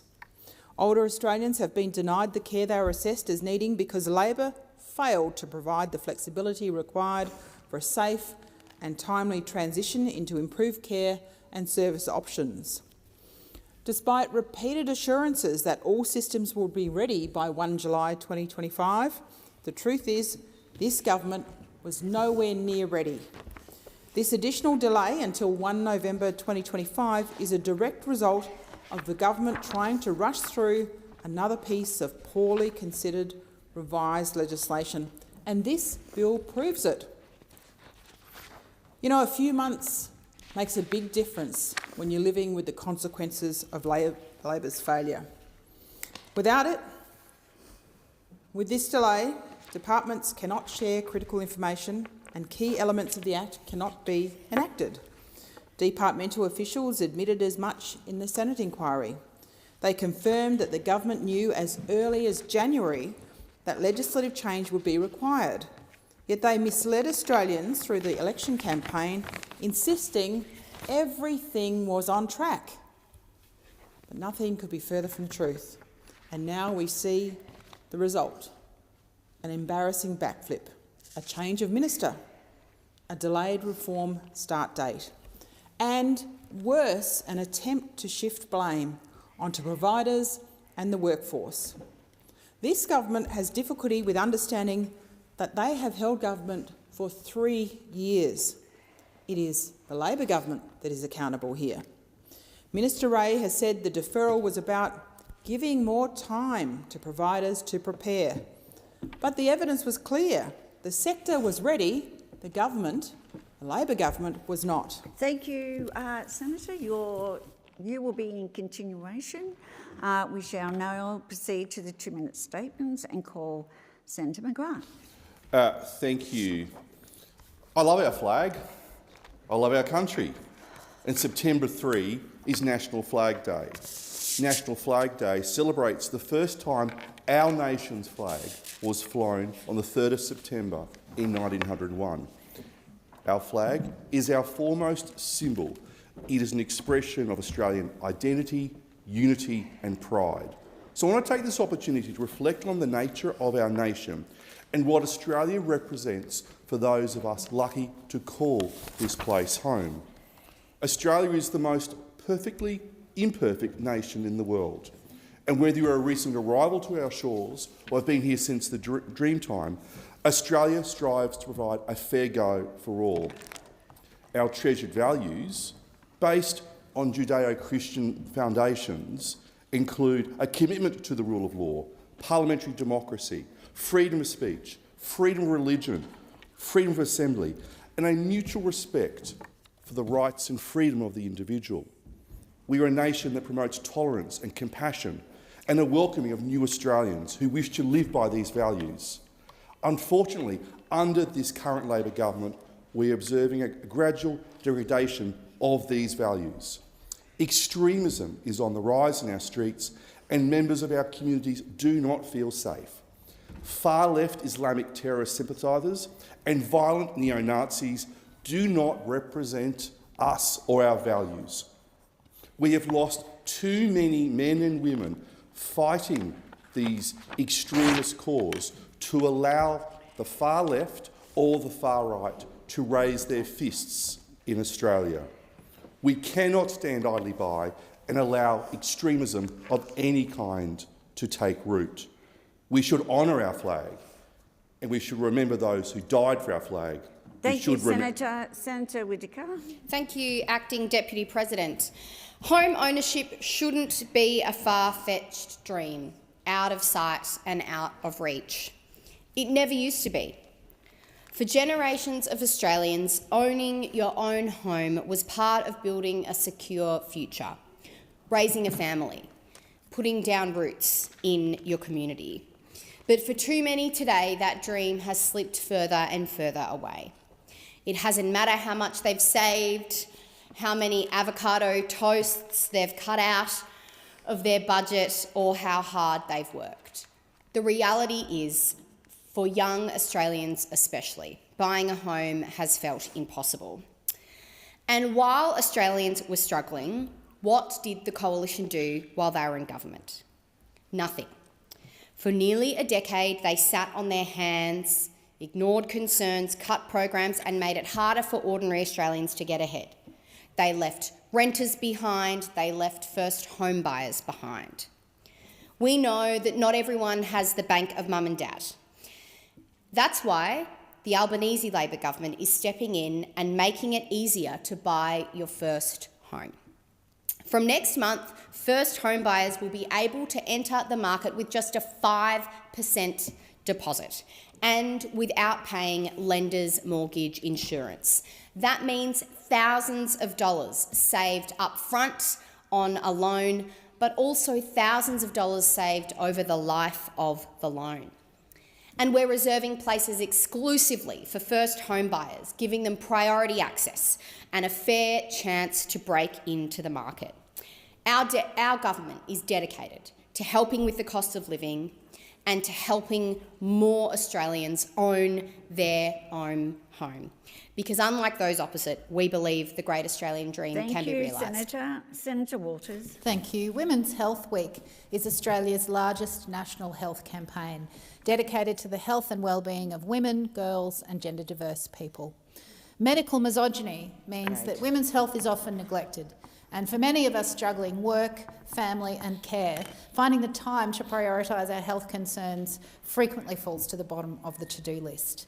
Once we find time, we must jump through hoops for proper diagnoses and proper treatment of things like menopause, endometriosis, migraines, or to have our pain taken seriously. Or we must travel hundreds of kilometres to access abortion or, in some cases, to even give birth. The most common person experiencing chronic pain is a woman in the peak of her working years. This gendered aspect of pain and pain management exacerbates the gender pay gap through lost work, and it places an enormous financial burden on women. The Greens took a plan to the last election to make women's healthcare more affordable, accessible and inclusive, including 12 days of paid gender-inclusive reproductive health leave each year, free contraceptives and period products, free public abortion care, increased Medicare rebates for IVF and to make them accessible for all LGBTIQ+A people, doubling the number of allied health visits for women's chronic pain management from 5 to 10. Women's health needs to be taken seriously at every stage of women's lives. And last year's Senate inquiry into perimenopause and menopause delivered a consensus report with strong recommendations around workplace policy, improvements to education and access to treatments. If the government would like to give women something to truly celebrate this Women's Health Week, well, adopting those recommendations would be a good start. And reproductive healthcare leave while you're at it. Senator Askew. Thank you. Our hometown of Launceston certainly has its fair share of culinary delights, and in 2021 the City of Launceston was named a UNESCO City of Gastronomy. I am sure there are many here who have attended our iconic three-day food festival, Festivali, which brings together a wide range of producers to City Park in central Launceston. And on a more local scale, Launceston also boasts the popular weekly grower and makers market, Harvest Market, in the city, and regularly hosts World Street Eats in nearby Civic Square, which offers a variety of international foods reflecting our community's growing multiculturalism. But bubbling under the surface of the UNESCO City of Gastronomy application was the promise of something new to Tasmania, Ferment HQ, a fermentation hub that underpins the local startup culture, bringing together small entrepreneurs who want to make things like sourdough, kimchi, yoghurt, kombucha, just to name a few, in a collaborative environment with all the tools needed for fermentation. Ferment HQ was first conceptualised in 2016, and on the 2nd of August this year, the building was officially opened in Lagana's industrial precinct. The brainchild of dynamic local businesswoman and restaurateur Kim Seagram, Ferment HQ is a labour of love that will bring together food innovators, small producers, entrepreneurs and lovers of fermented food. This exciting global first facility has a future of cutting-edge research and development, hands-on training and the potential for agritourism ventures. It provides a space where innovators can test and produce their products in a collaborative way, engaging with others and leasing small offices to assist them in the development of their products. Former federal member for Bass Bridget Archer secured funding of $7.5 million for this critical project under the Building Better Regions Fund. As a proud supporter of this concept since its first announcement, I congratulate Kim and everyone instrumental in bringing Ferment HQ to life. I can't wait to see the fermentation industry build and thrive in Tasmania. Thank you, Senator Askew, for highlighting the success of Tasmania leading the way. Senator Green. Thanks very much, Acting Deputy President. Well, we always seek to strike the right balance in this place between standing up against hate and giving more oxygen to hateful acts. But I also want to rise to join in the condemnation of marches that took place across the country, including Townsville. Townsville is home to 5,500 defence personnel and over 8,000 veterans and 15,000 defence families. That's why throughout the year there are occasions, many occasions, when the community commemorates the fallen who died standing up for Australian values and standing up against the kinds of ideologies upheld by neo-Nazis. It's probably why we've seen such a damning condemnation of the politicians who stood next to neo-Nazis on the weekend. The Townsville Bulletin, not exactly a left-leaning progressive publication, made a very important contribution today, and I want to read some of their editorial. Townsville Bulletin writes, "For any politician being within spitting distance of such abhorrent ideologies is not just unfortunate, it is a serious failure of judgment. While legitimate concerns about immigration policy can be debated, allowing such discussions to be associated with groups advocating for racial purity is a catastrophic misstep. Admitting you are wrong is a strong show of character, but political leadership also requires foresight and a refusal to legitimise, even by proximity, those who practice this kind of dangerous extremism. Australian values are important. Australian values include standing up against disharmony, disunity and division. Mateship means standing next to each other, not standing next to neo-Nazis. That used to be a bipartisan position. I hope that will continue, but unfortunately that's not what we saw in this place yesterday. Thank you, Senator Pocock. David. Thank you, Acting President. I want to continue to raise concerns about healthcare here in the ACT. Currently, over half of people on the public wait list for orthopaedic surgery have waited longer than they should have in Canberra. In Canberra, it will set you back $193 for a 16-minute appointment with a psychiatrist. In Victoria, the average is just $93. Bulk billing rates to see a GP are still at an all-time low at 56%, with an average gap of $60. The bulk billing rate for an MRI has absolutely plummeted here in Canberra from 80% a couple of years ago to around 40%, the lowest in the country. We need to do better for Canberrans, and I urge the Labor government, you've made some great promises when it comes to Medicare, the 90% of GP visits being bulk billed. That has to apply to the ACT, and we need specific plans to deal with workforce shortages and other challenges here in Canberra. Just on the west of Canberra, we have almost 10,000 hectares of undeveloped land. The Western Edge, a beautiful area that is really high in biodiversity and Ngunnawal history. It is owned by the government and contains boxgum woodland and temperate grasslands, of which we only have a couple of percent, and sometimes less, for temperate grasslands left in this country. There is an incredible opportunity for people in the ACT to work with First Nations people to develop something great and actually set aside the Western Edge for First Nations management and for future generations of Canberrans to enjoy. There is a movie night on Tuesday, October 7th at 7 p.m. at the Vault at Dairy Road, where The Western Edge, a film that I worked on with a local filmmaker, will be shown. I encourage Canberrans to come along. Thank you, Senator Smith-Dean. I rise in the Australian Senate to acknowledge the remarkable work of No Limits Perth. This not-for-profit has been providing critical emergency support to vulnerable people in Perth's northern suburbs for the past decade. It's a part of the world very close to my heart. Founded in 2015 by Janine Wood, Belinda Hawes and Debbie Jordan, No Limits Perth was created to meet a pressing need for comprehensive support services offered without judgment or prejudice. From food, furniture and hygiene items to emergency accommodation, it helps extend to survivors of domestic violence, those affected by natural disasters, the elderly, the homeless and families experiencing illness or financial hardship. At its heart, No Limits Perth embodies the true spirit of community, kindness given freely without expectation. Earlier this month, No Limits Perth held their annual high tea fundraiser, an afternoon of generosity and community spirit. The event was made possible by guests, partners and sponsors, and by hard-working volunteers who give up so much of their time and energy. A special mention to Kathy, Leanne and Belinda, and to the students and teachers from Woodvale Secondary College, Ashdale Secondary College and Kingsway Christian College, as well as Helen from the Hepburn Centre and the MC Samantha Choice. But at the centre of it all is Peg, 86 years young, now a finalist in the 2025 Westfield Whitford's Local Hero competition. Peg embodies everything No Limits Perth stands for, and her tireless volunteering is an inspiration to everyone.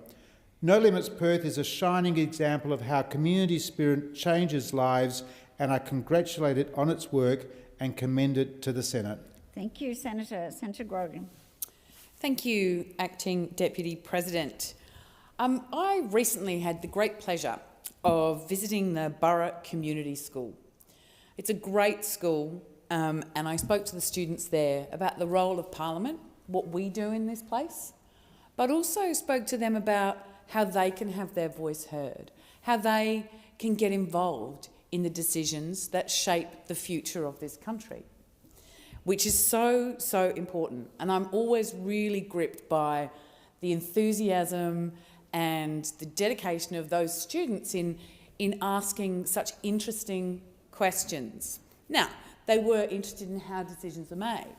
They had seen clips of people in here shouting at each other, but they'd also seen the outcome of good decisions, decisions that they supported, and were really interested in how all that played out. They also were quite interested in food options in Parliament, and they wanted to really know if these chairs are actually as comfortable as they look. Unfortunately, I did have to point out that maybe they are not. But it was a really great conversation, and it gives me so much faith in the future when I see schools like the Borough Community School in South Australia investing so heavily in ensuring that those students can understand the world that they live in, understand how to influence their surroundings, how to actually be a part of their community and shape decisions. So it was really, really delightful, and I just want to thank the students and the staff of the Borough Community School in that great community of Borough for having me and being so generous with their time and their humour and asking such great questions. The future is safe in their hands. I can see some great leaders coming through for the future. Thank you. Senator McKim. Well, thank you. Yesterday I had the privilege of meeting with members of Australia's Tibetan community. I thank them for their time, and they spoke bravely to me, told me profound stories of personal and cultural loss, and spoke about their hopes for self-determination and freedom for the people of Tibet. Right now, Tibet remains under the authoritarian rule of the Chinese government, and people there are denied freedom of movement, freedom of religion and freedom of expression. The Chinese government also continues to interfere in the cultural and spiritual life of Tibetans, including preparations for the future succession of the Dalai Lama. We have to be clear. Any Dalai Lama appointed by the Chinese government has no legitimacy, and any Chinese government interference in the choice of the new Dalai Lama is unacceptable. Australia cannot stay silent on these issues. Silence risks being interpreted as acquiescence to authoritarianism. As a democracy with strong commitments to human rights and to a fair, rules-based international order, we have a responsibility to act. That means declaring that Tibet's status remains unresolved and supporting the Tibetan people's right to self-determination. It means encouraging genuine dialogue between China and the Tibetan leadership, and it means funding cultural preservation and advocacy, particularly in exile communities who are working to keep their traditions alive. A principled stand from Australia would bring us into line with many in the international community, including the United States, and with international law. The Tibetan people deserve freedom, whether they are here in Australia Senator, or your in time's Tibet. expired. Senator Payman. Thank you. A year ago this month, I addressed the chamber in a speech much like this one. I sought to raise issues that were affecting young Australians in a language they were familiar with. I've come back to the Senate to once again argue the views of Gen Z and Gen Alpha. So with that said, to the Sigmas of Australia, the Gouffier government is still capping, but is anyone surprised? When a risless, oralist, Prime Minister is running a show, a chopped government is what follows. It seems like every day they're asking, "Twin, can I borrow $1? Twin?" It's so performative. I'm surprised there isn't a Minister for Labubu's or a Parliamentary Secretary for Dubai Chocolate. One of the issues I've been tweaking about lately is AI safety.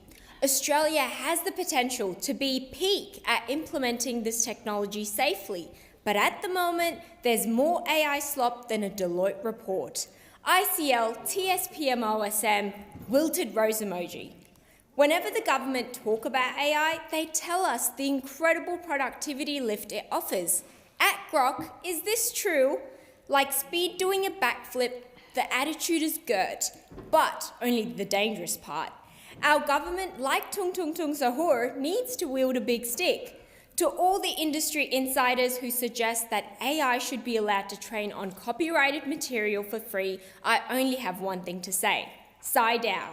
Some new gens think what I'm doing is clip farming, but I'll keep rage baiting until they crash out. So, Sigmas, keep hope posting, keep mewing, and keep doing it your best, twin. Those who know. Oh, and 6-7. Senator Blythe. Thank you. The essence of democracy is transparency. Freedom of information laws are not an inconvenience for governments, they are the lifeblood of accountability. Yet this federal Labor government, the least transparent since Keating, is now planning to restrict freedom of information requests. The very tool that allows citizens, journalists and parliamentarians to scrutinise decisions and spending is being weakened by those who most fear its light. A government that says, trust us, is a government that deserves the least trust of all. No government should ever ask the people to hand over in blind faith. History shows that secrecy is the companion of mismanagement, of waste and too often corruption. And the parallels here are striking. In Victoria, under Daniel Andrews, the Labor Party perfected the art of secrecy. Documents withheld, decisions made behind closed doors, accountability treated as optional. The culture of secrecy left Victorians in the dark and undermined public trust. Now, Prime Minister Albanese and his federal Labor Party are following the same path. This is not the Australia that our democracy was built on. Australians deserve a government that is open to scrutiny, not one that hides behind locked cabinets and closed doors. Transparency does not weaken governments, it strengthens them by ensuring that decisions can withstand public inspection. If Labor believes its decisions are sound, then it should welcome scrutiny, not fear it. Freedom of information is freedom itself, and this parliament must defend it. Thank you, Senator. I just remind you to use former Premier's correct title in the future. Senator Roberts. Thank you. There's a quote from Gandhi which reads, "First they ignore you, then they laugh at you, then they fight you, then you win." I was reminded of that quote last Thursday when Prime Minister Albanese said of me in the House of Reps, quote, "Senator Roberts thinks build to rent is part of the World Economic Forum agenda. Cue the spooky music," end of quote, before calling this a conspiracy theory. Now, I can understand, after One Nation doubled our senators in the last election, why the Prime Minister would feel the need to move from ignore to ridicule. In trying to engage in ridicule, the Prime Minister only managed to engage in misinformation. The truth is, the World Economic Forum opinion leader who originated their mission statement of "you will own nothing and be happy" is the same person who used the stage at the annual World Economic Forum meeting in Davos to call for an end to single-family home ownership. Danish politician Ida Auken advanced this idea as part of the WEF's Sustainable Urban Policy, or SUB, as in subhuman. SUB is from where the Albanese government took the name and many elements of its nature-positive plan. After meeting with the New World Economic Forum co-chair, BlackRock's Larry Fink, our Prime Minister should really be better informed on WEF's evil agenda. Or perhaps he is informed. One thing's clear, the world's predatory billionaires have no trouble getting time with our Prime Minister. The people who can't are everyday Australians, including our hard-working farmers who put food on our table and who we need more than ever to feed millions of new Labor arrivals. Our farmers who contributed $72 billion in exports last year to feed and clothe the world. No wonder the Prime Minister was booed and heckled while on stage at last week's Bendigo Bush Summit and was then filmed being chased out of town in the company of farmers on tractors. Labor is no longer the party of the worker. It's the party of predatory billionaires destroying our country for profit, power and control. We're going to need more tractors. Thank you, Senator. Senator Steele-John. Thank you. Thank you, Acting President. Today I'm going to use my time to read a message sent to me from a constituent responding to the government's announcement of the Thriving Kids programme and the planned NDIS eligibility changes.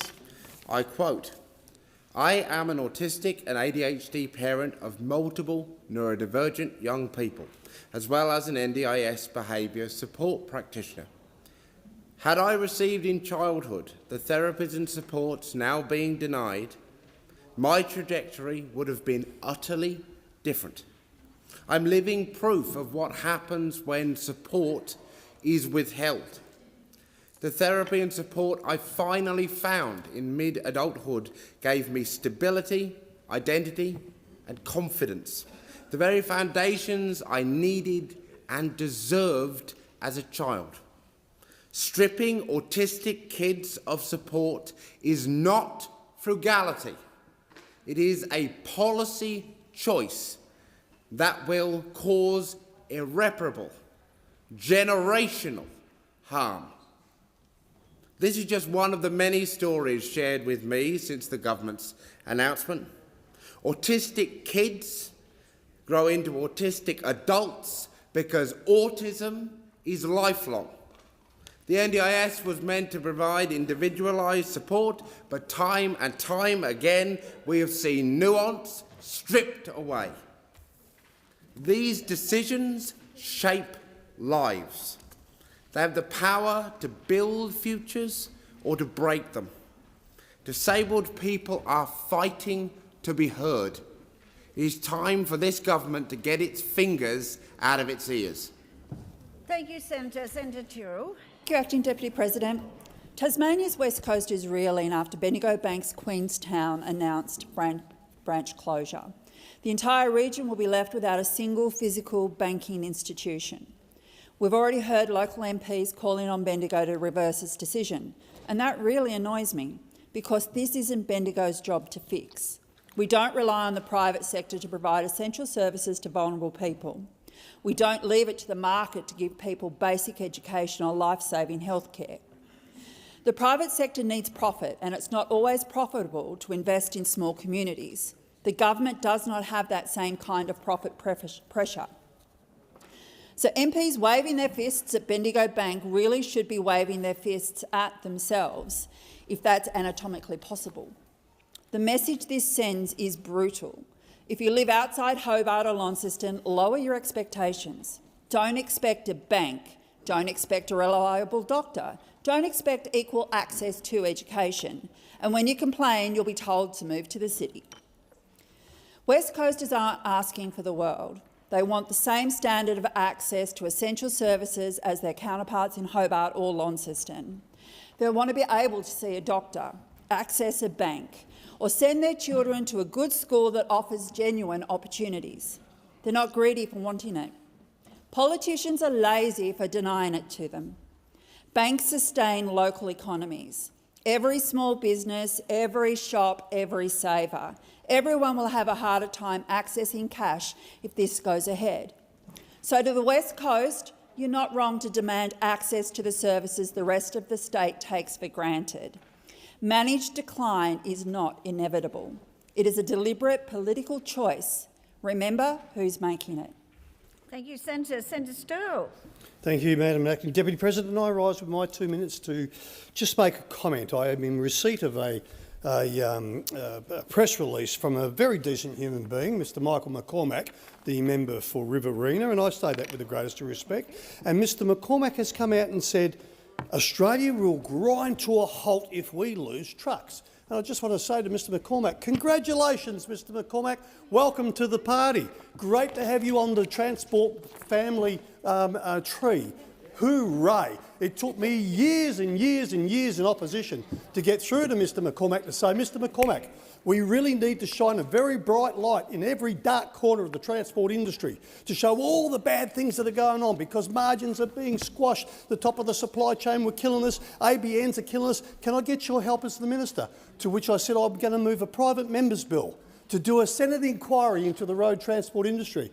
Now, unfortunately, Mr McCormack, and I did say you're a very decent person, you did not support me. In fact, I brought it to this chamber, on that side of the chamber. I put it on the floor. I sought support from the Australian Labor Party, tick, the Greens, thank you very much, tick, all the crossbench, and there was a lot more crossbench than what we got now, who all ticked off and said, go for it, Glenn, why don't we do that? Guess what Mr McCormack did? You're not going to believe this. He instructed every member of the coalition to vote against Sterle's private member's bill, to actually come and listen to the road transport industry. What are your issues? How can we help? You're 9% of GDP. We love truckies. Yeah, we all love truckies. Yeah, right. Long as we can get a photo in a fluorescent vest, in a truck with some bling on. I love truckies. Well, guess what, ladies and gentlemen? I sincerely welcome Mr McCormack, and I really hope he has a whisper to his shadow spokesperson and gets her in the tent to start loving the trucking industry.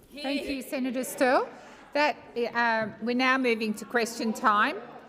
Order. We have now moved to question time. Order. I'm not starting this question time with such disorder. I said 3 times we had moved to question time. Senator Blythe. Thank you. My question is to the Minister representing the Minister for Aged Care, Senator McAllister. We have heard from many South Australians who have contacted Coalition officers in desperate need for home care support.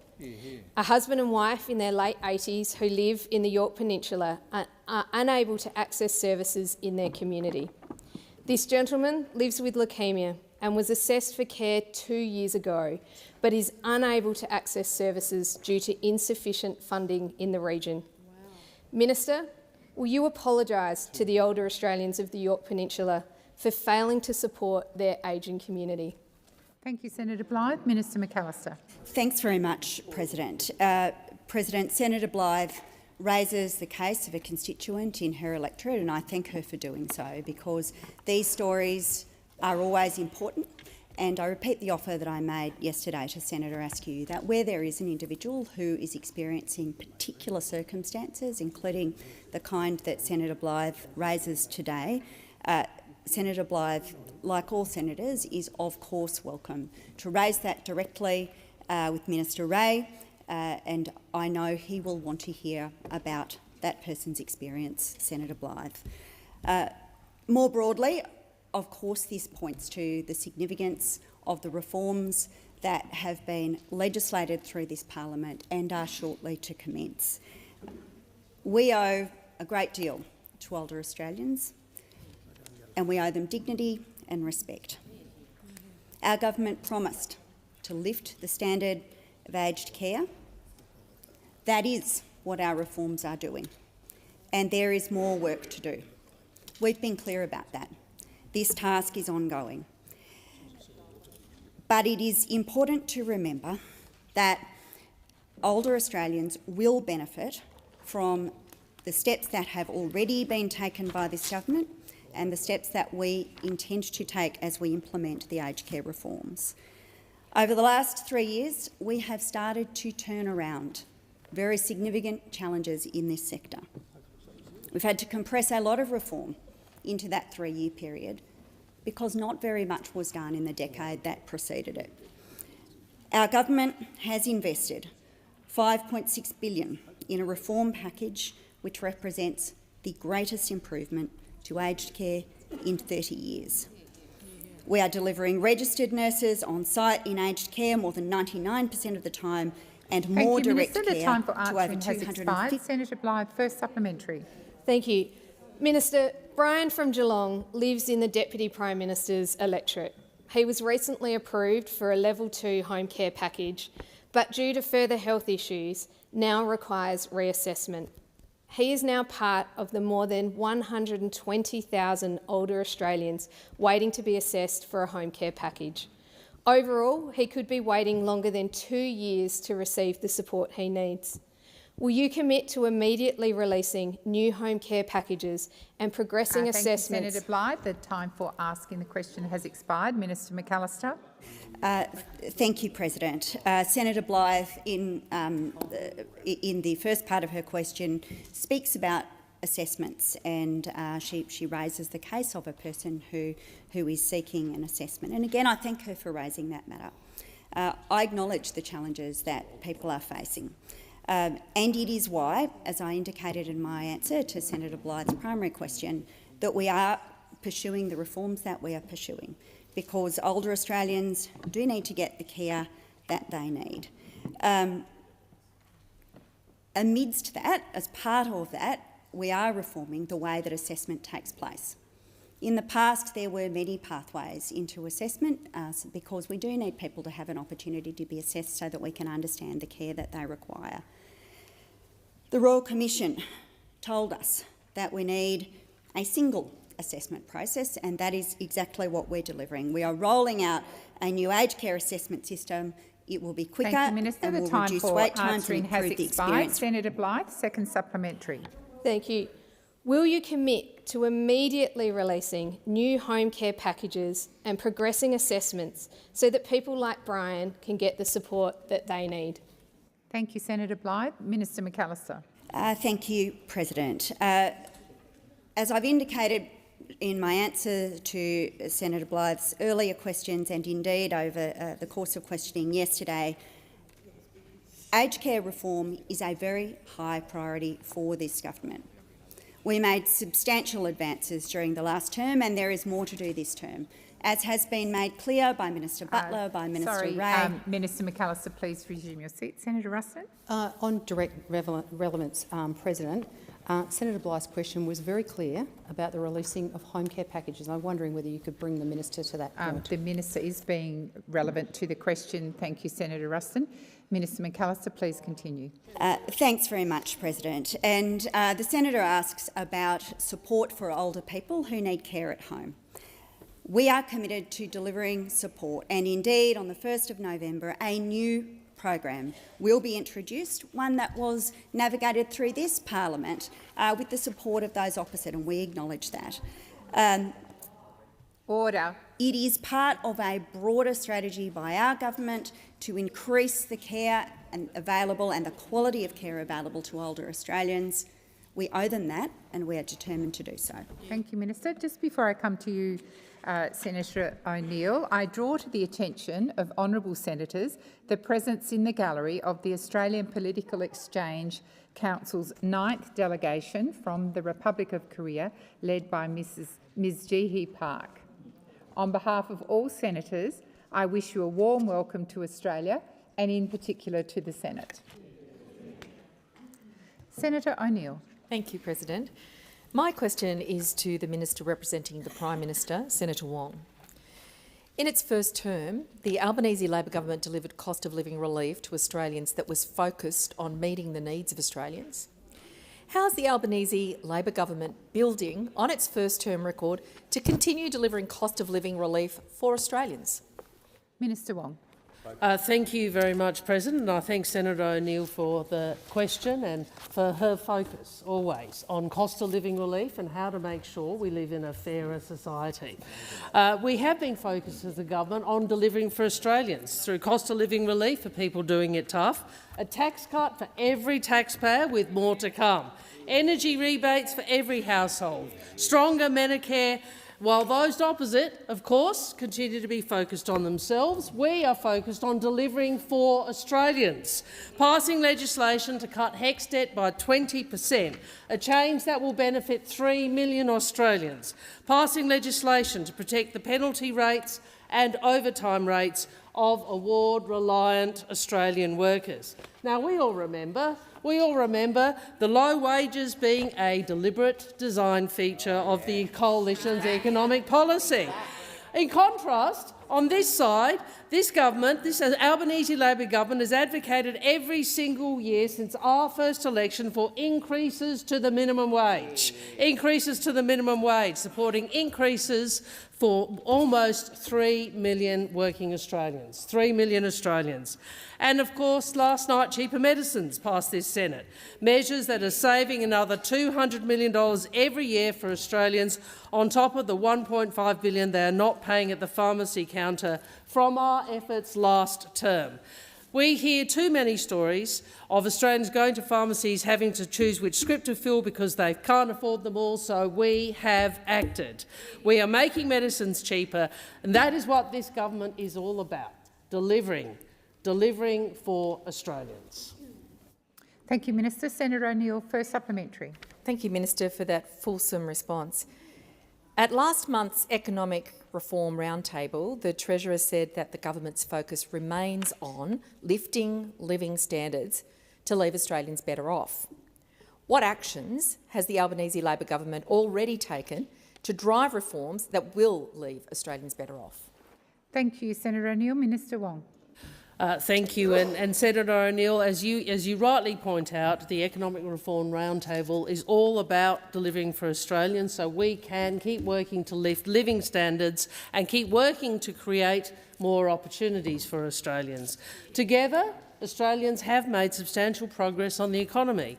Inflation down, debt down, interest rates falling, unemployment low, the economy is growing, real wages are up, more than 1.1 million jobs created, and of course the gender pay gap is at a record low.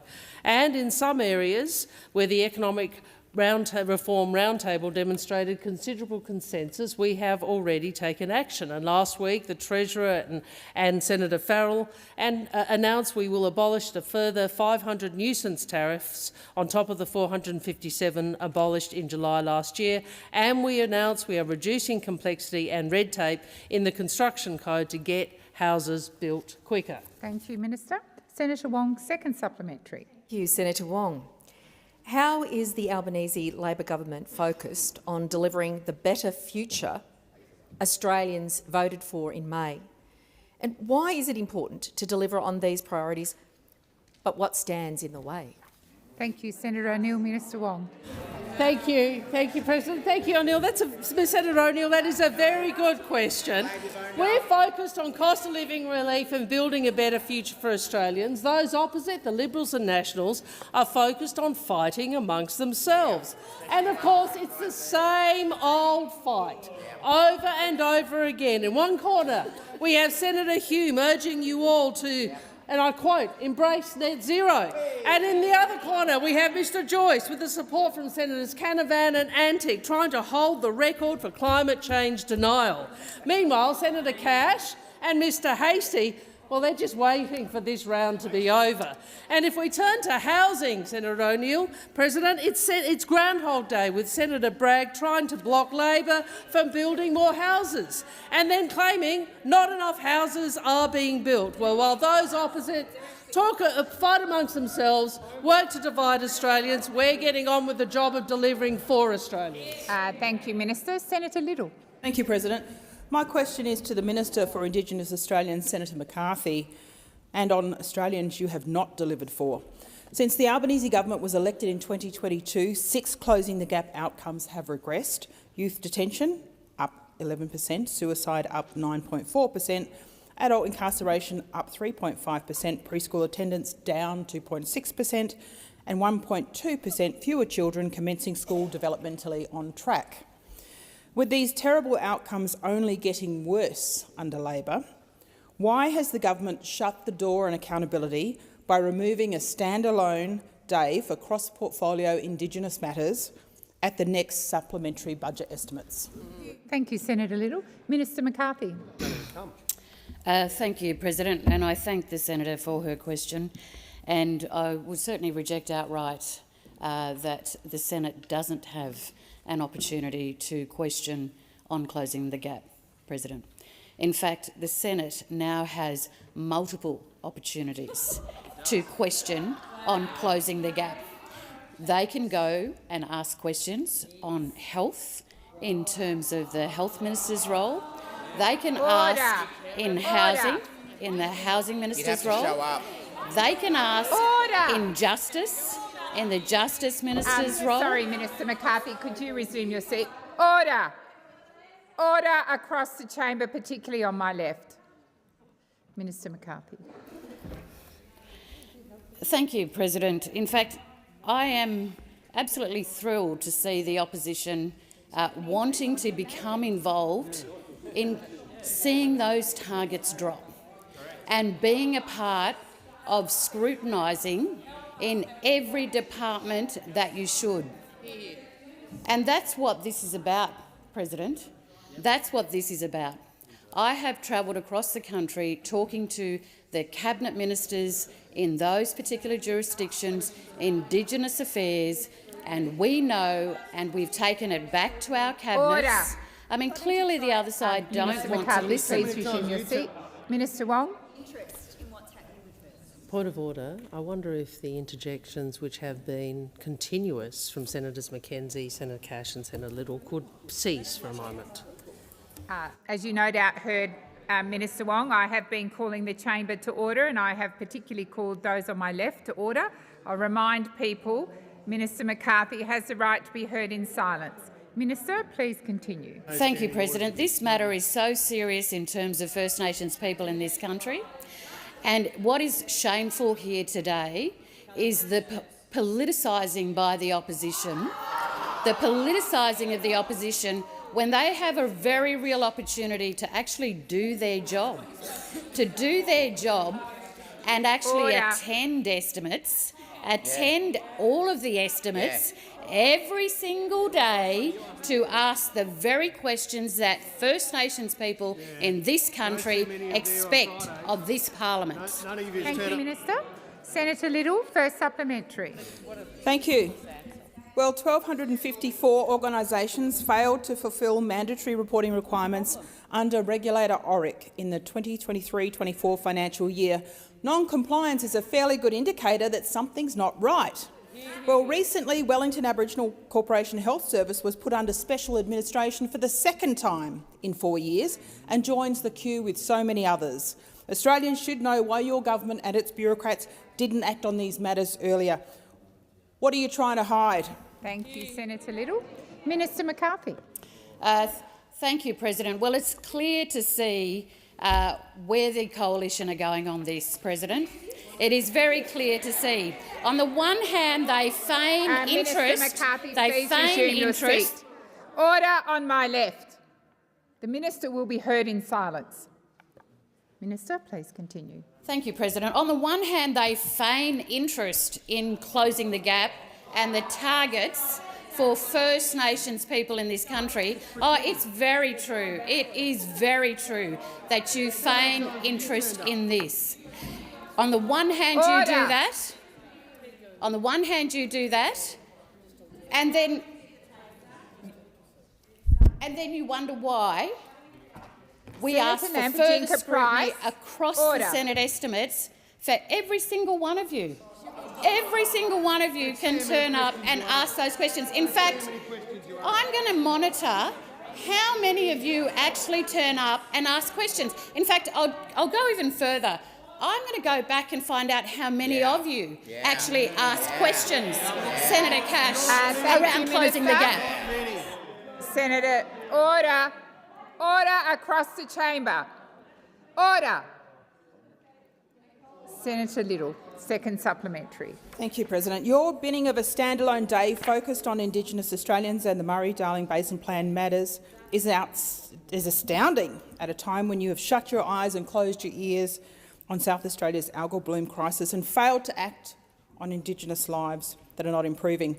Does the Albanese government know what it's doing, and will the Minister for Indigenous Australians be at the table to answer questions regarding Indigenous matters when we ask them? Order.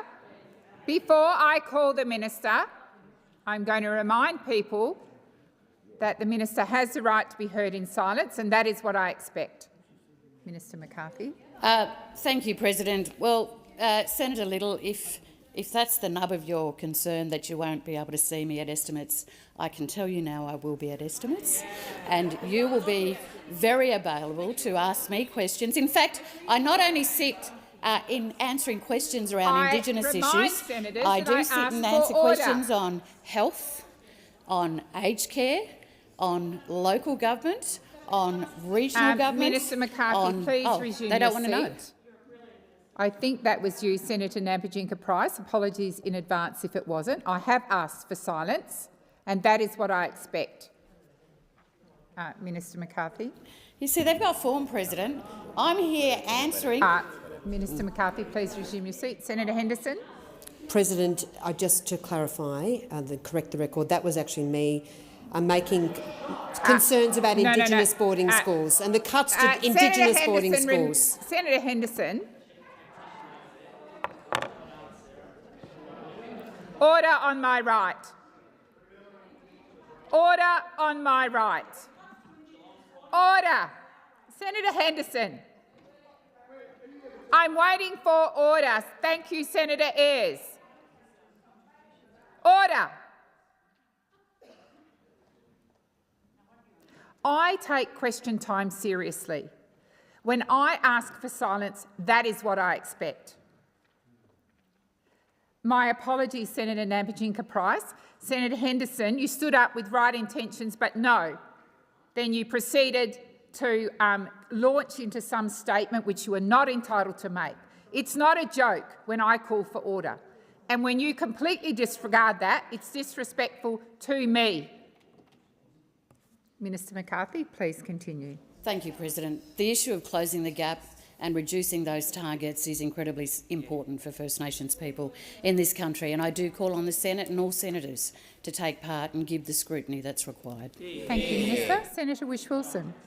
Thank you, President. With your indulgence, could I also acknowledge the delegation from South Korea and say I enjoyed my chat with them the other day and their interest in climate change and climate policy. My question is to the Minister for the Environment, Minister Watt.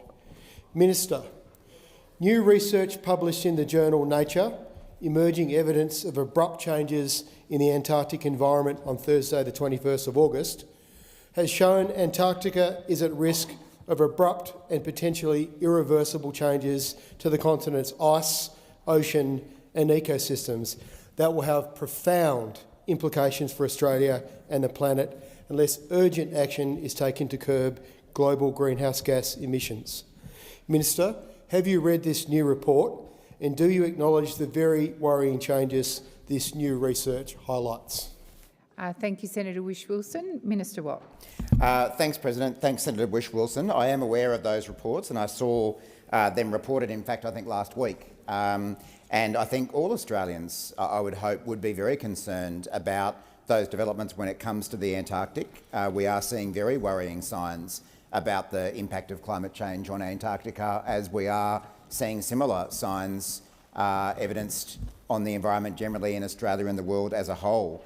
I'm sure Senator Whish-Wilson, as a Tasmanian senator, is well aware of the investment that the government continues to make in Antarctic research and in funding programs to do with Antarctica. But again, the evidence that we are seeing highlights again the need for us to continue taking action on climate change, both as a country and as a globe.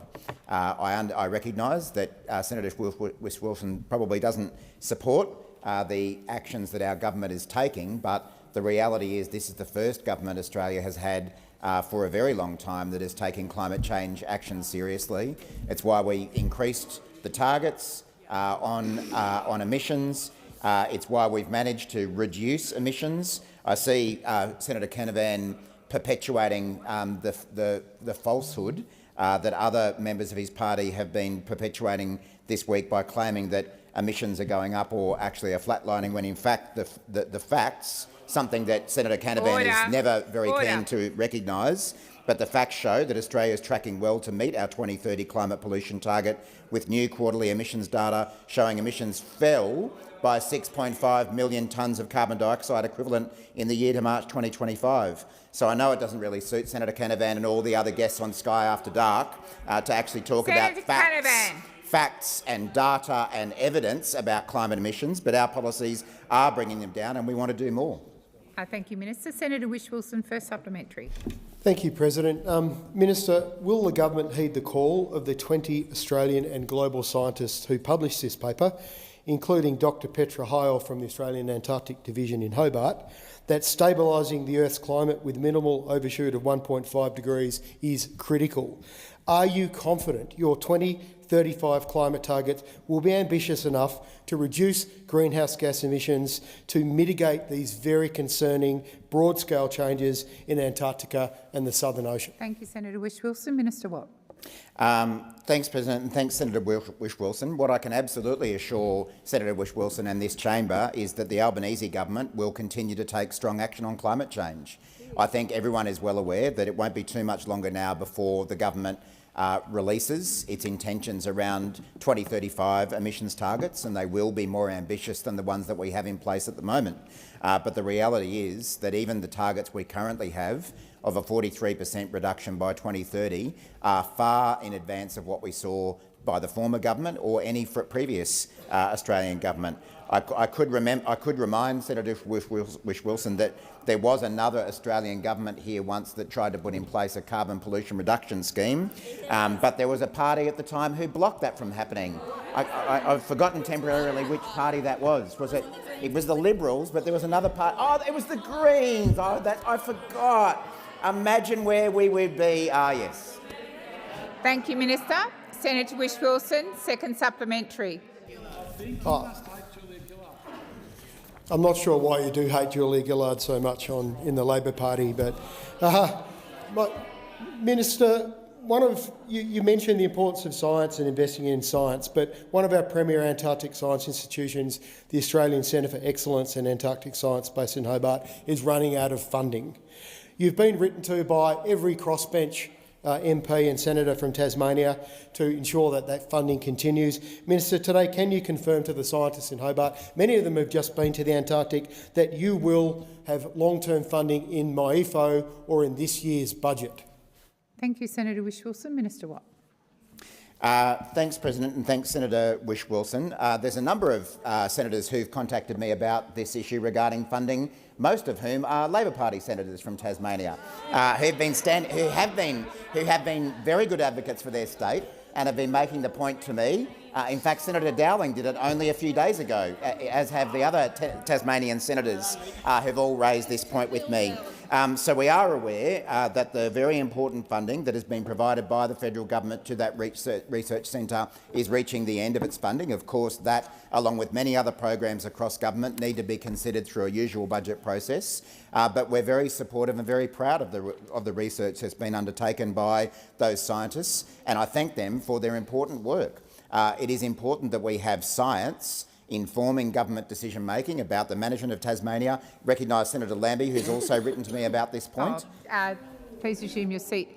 Minister Watt. Senator Whish-Wilson. Point of order on relevance, President. Could the minister please confirm today to those scientists that their jobs will be funded? The minister is being relevant to the question. Thank you, Senator Whish-Wilson. Minister. Well, as I say, Senator Whish-Wilson, in running a budget and making these decisions, we go through a budget process. We recognise the important work and we'll consider that as soon as we possibly can. Answering has expired. Senator Ananda Raja. Thank you, President. My question is to the Minister representing the Treasurer, Minister Gallagher. Since coming to government in May 22, strengthening Medicare has been a central priority of the Albanese Labor government. We want Australians to have access to more bulk bill visits to the doctor. We want Australians to be able to access urgent care when they need it. We want Australians to have access to cheaper medicines on the PBS. Why has the government prioritised funding for strengthening Medicare in the budget? Thank you, Senator Ananda Raja. Minister Gallagher. Thank you, President. I thank Senator Ananda Raja for the question and also for her deep knowledge and experience in Australia's health system. In her previous life as a specialist doctor working across public health matters. So if anyone knows the importance of Medicare and investing in Medicare, it's Senator Ananda Raja. We have made it one of our key priorities, the Albanese government's key priorities, to make sure that we are strengthening the public health system, particularly in the areas that we have responsibility for in primary care and in the price of medicines. And it was very clear that when we came to government, we needed to do a lot of work to strengthen Medicare. We needed to bring it back from the brink of 9 years of neglect under those opposite, where they had failed to invest, where they had ensured that indexation had been frozen to the point that many practitioners were unable to bulk bill their patients anymore. And what did that mean? It meant pensioners, it meant families, it meant children, parents seeking help for their kids were having to pay more to see a doctor. So we did prioritise this in finding additional room in the budget. One of my jobs to make sure that we are able to resource these essential public services. So we've increased investment in Medicare. We've seen the biggest increase in Medicare rebates in just 2 years than the former government did in 9 years. And I think that says everything about the priority that we place in Medicare. Last year, as a result of our tripling the bulk billing incentive for pensioners, children and concession card holders, the biggest investment in bulk billing in its history. More than 9 out of 10 visits to the GP were free for people eligible for the incentive. So we can see that it works, and we aren't stopping there. We've got more commitments to roll out from November, and including the work that this Parliament, the Senate passed on cheaper medicines yesterday. Answering has expired. Senator Anandaraja, first supplementary. Thank you, President. The PBS sits alongside Medicare as one of the foundations of Australia's health system. Making medicines cheaper for all Australians is essential to easing cost of living pressures and improving the health of Australians. Since coming to government, what actions has the Albanese government taken to make medicines cheaper for all Australians? Thank you, Senator Anandaraja. Minister Gallagher. Thank you, and I thank Senator Anandaraja for the question. And again, this was one of those areas where we came to government and we saw that not enough had been done to make sure that people could afford their medicines. So addressing Medicare and bulk billing, but also making sure that medicines were affordable, because we know when they're not, people don't take them and their health suffers.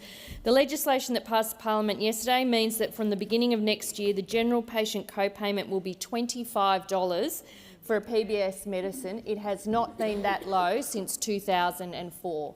That is the result of the legislation, the commitment that we took to the last election to make sure that people could afford their medicines.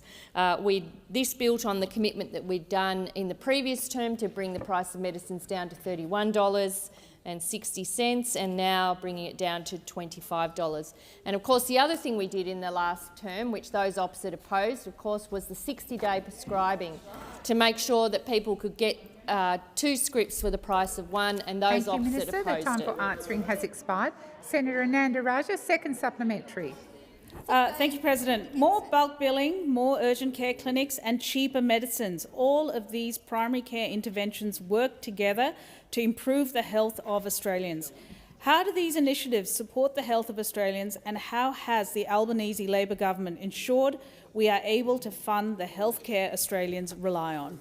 Thank you, Senator Anandaraja. Minister Gallagher. Thank you, President. I thank Senator Anandaraja for the supplementary. Well, it's because the government has prioritised investment in the things and delivered on the things that matter for the Australian people. They care about their healthcare, they care about Medicare, they care about the price of medicines, they care about Medicare urgent care clinics, they care about getting access to out-of-hours care for those non-urgent conditions. And that is why that we have worked together across the government to find room for these really important investments. And I know those opposite, they can criticise spending, they see it as wasteful when you invest in Medicare, when you invest in medicines. We see it in the positions they've taken and how they tried to ridicule the Medicare urgent care clinics until they all started sending letters asking for one in their electorates. I think that was the turning of the tide when the letters came flooding in. Oh, could I have one of those things we don't like? So the Medicare urgent care clinics have been an important part, as has cheaper medicines, and this government will always prioritise Australians' healthcare. Answering has expired. Senator Lambie. Thank you, Madam President. My question is to the Minister for Foreign Affairs. It comes from revelations that despite sanctions the government established in 2022 to stop the import of a range of Russian goods, Australia is importing products refined from Russian crude oil, or Russian blood oil as it's being called.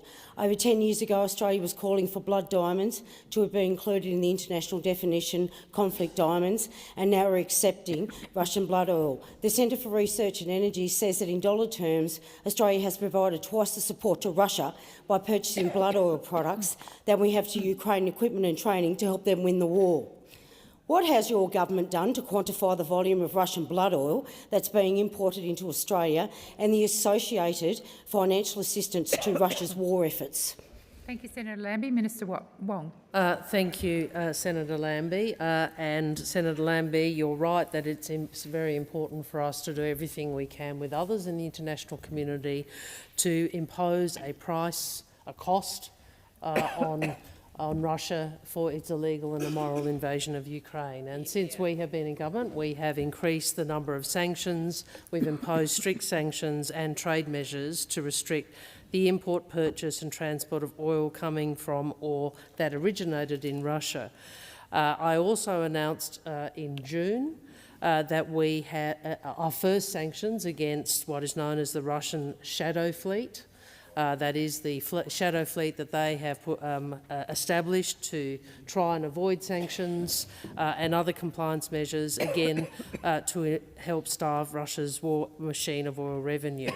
And as a result of measures we've taken, direct imports of these products have fallen from 80 million to 0 before Russia's invasion. But the Senator raises a very important point, which I have made public comment about, which is how do you deal with energy products that come in via third countries? So that are dealt with in other countries and then imported in more as refined petroleum and other products from third countries. And regrettably, and I have pursued this, we don't have in place the mechanisms, nor does the international community, to track and monitor all of the products into third countries because they're not in place. Now, we are currently looking at what other options we could utilise to put further pressure on Russia's oil revenue. There isn't at this stage a global tracing system nor any regulation or oversight in the third countries that we're describing. So it's a real world problem, a real economic problem, but we do share the same objectives you do, Senator, which is to try and starve Mr Putin of oil revenue. Thank you, Minister. The time for answering has expired. Senator Lambie, first supplementary. Thank you. To stand with Ukraine, oppose the invasion, impose sanctions and allow the import of Russian blood oil, enemy oil, provided another country processes or DFAT issues a sanctions permit is beyond belief. By the letter of law, it's legally okay, but ethically and morally it certainly is not. This isn't right and it's a low blow to Ukraine. Assuming you get regular reports, how many sanction permits has the department issued for Russian blood oil since 2022? Thank you, Senator Lambie. Minister Wong. Thank you. Again, Senator Lambie, I would say to you, if we had the system to try and identify in third countries effectively, then of course we would want to try and utilise those systems. Those systems aren't in place, and this is a problem that all of our like-mindeds also face, including the European Union, which has announced an intention to do just this. In relation to sanctions, I will need to take that on notice to determine what permits have been issued. You will recall that we have very broad sanctions, economic sanctions on Russia. So permits, where required, would be across a number of areas, not just in relation to oil, but they are very restricted and they are only issued in accordance with the legislation and ministerial discretion. Thank you, Minister. The time for answering has expired. Senator Lambie, second supplementary. Thank you. We've got laws that require companies to understand and take responsibility for their supply chains that prohibit slave labour, human exploitation and to protect human rights. And while we provide arms support to Ukraine with one hand, we send money to their aggressor to destroy their country and kill their people. The hypocrisy of the situation is mind-blowing. What options has the Albanese government been looking at to address the situation when it comes to blood oil? Thank you, Senator Lambie. Minister Wong. Senator Lambie, you raise the responsibility of companies, Australian firms, to assure their supply chains, and I agree with you. In fact, one of the ways in which we can try and get around the fact that governments don't have access to a third country tracking system for oil is to actually require, say to companies, look, you need to do more to assure your supply and your supply chain. Just as we say in relation to modern slavery, we want to make sure that modern slavery doesn't infect your supply chain. So I certainly agree with you. I've made that statement publicly that companies should take responsibility for making sure that they don't, in actuality, get around international sanctions against Russia. Thank you, Minister. Senator David Pocock. Thank you, President. My question is to the Minister representing the Attorney-General, Senator Farrell. Minister, the government has announced new restrictions on freedom of information, including higher fees for applicants. Given that the FOI system is already under strain, how can increasing costs for Australians seeking access to government documents possibly enhance transparency? Thank you, Senator Pocock. Minister Farrell. Thank you, President, and thank you, Senator Pocock, for that question. I'd make the observation that the government is not proposing to increase costs for people who are seeking access to their own information. That was part of the question. I'm simply answering the question, Senator Henderson. But the freedom of information is a vital feature of our democracy. Yes, you can laugh, Senator McKim. But it promotes accountability and transparency of government. It enables Australians to access their personal information and supports the media, important media here, in their role as part of the Fourth Estate. But right now, the FOI Act is flawed and not working well for anybody, and our laws need to be updated.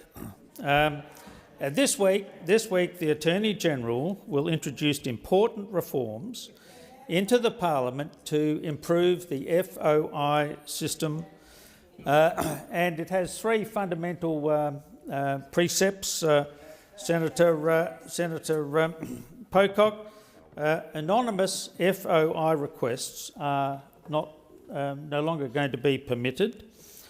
Genuine FOI requests are prioritised, and taxpayers' money is saved on frivolous and automated requests.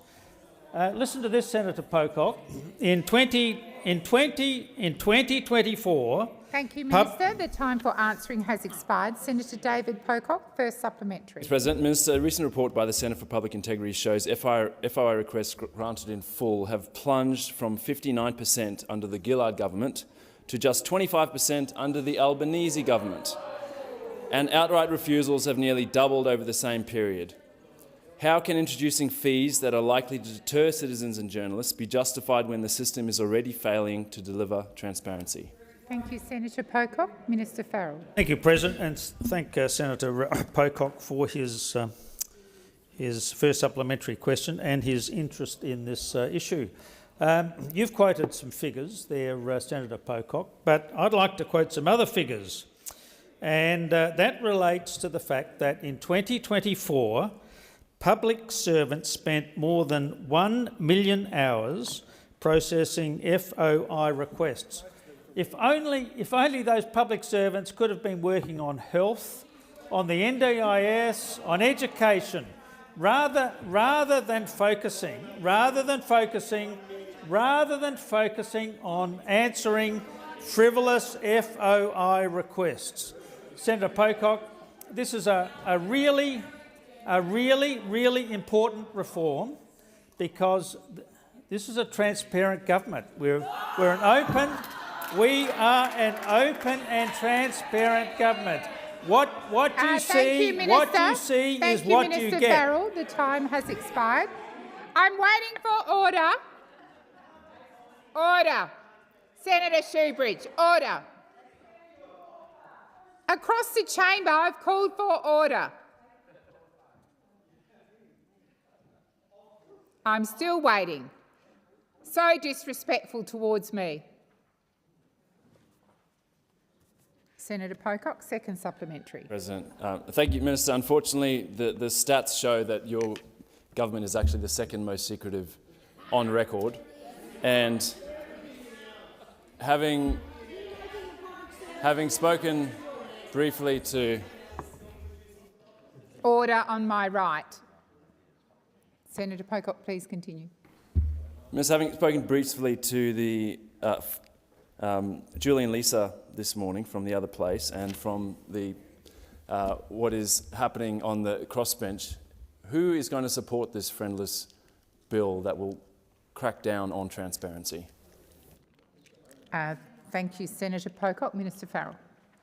Thank you, President. Thank Senator Pocock. I remember when we had the electoral reform legislation coming up in the last Parliament, and everybody said, "Look, that legislation is friendless," and yet it was one. It passed It passed the Parliament. I think, Senator Pocock, if you're seriously interested in transparency, and Senator McKim, just be quiet for a little bit while I'm talking, because you can learn something from this as well. If the crossbench and the Greens and the Coalition are serious about getting genuine transparency, you'll be on board for these reforms. You'll be on. We can establish that these reforms are really important for continued transparency and the operation of government. They are sensible. Thank you, Minister. They are sensible the time reforms. for answering has expired. Senator Hanson. Thank you very much. Well, my question is to the Minister for Women, Senator Gallagher.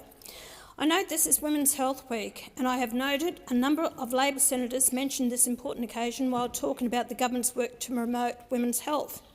I also note that women's health, safety, privacy and basic rights are being eroded in Australians' courts thanks to the Gillard Labor government's change to the Sex Discrimination Act 1984, which removed the definition of women and men.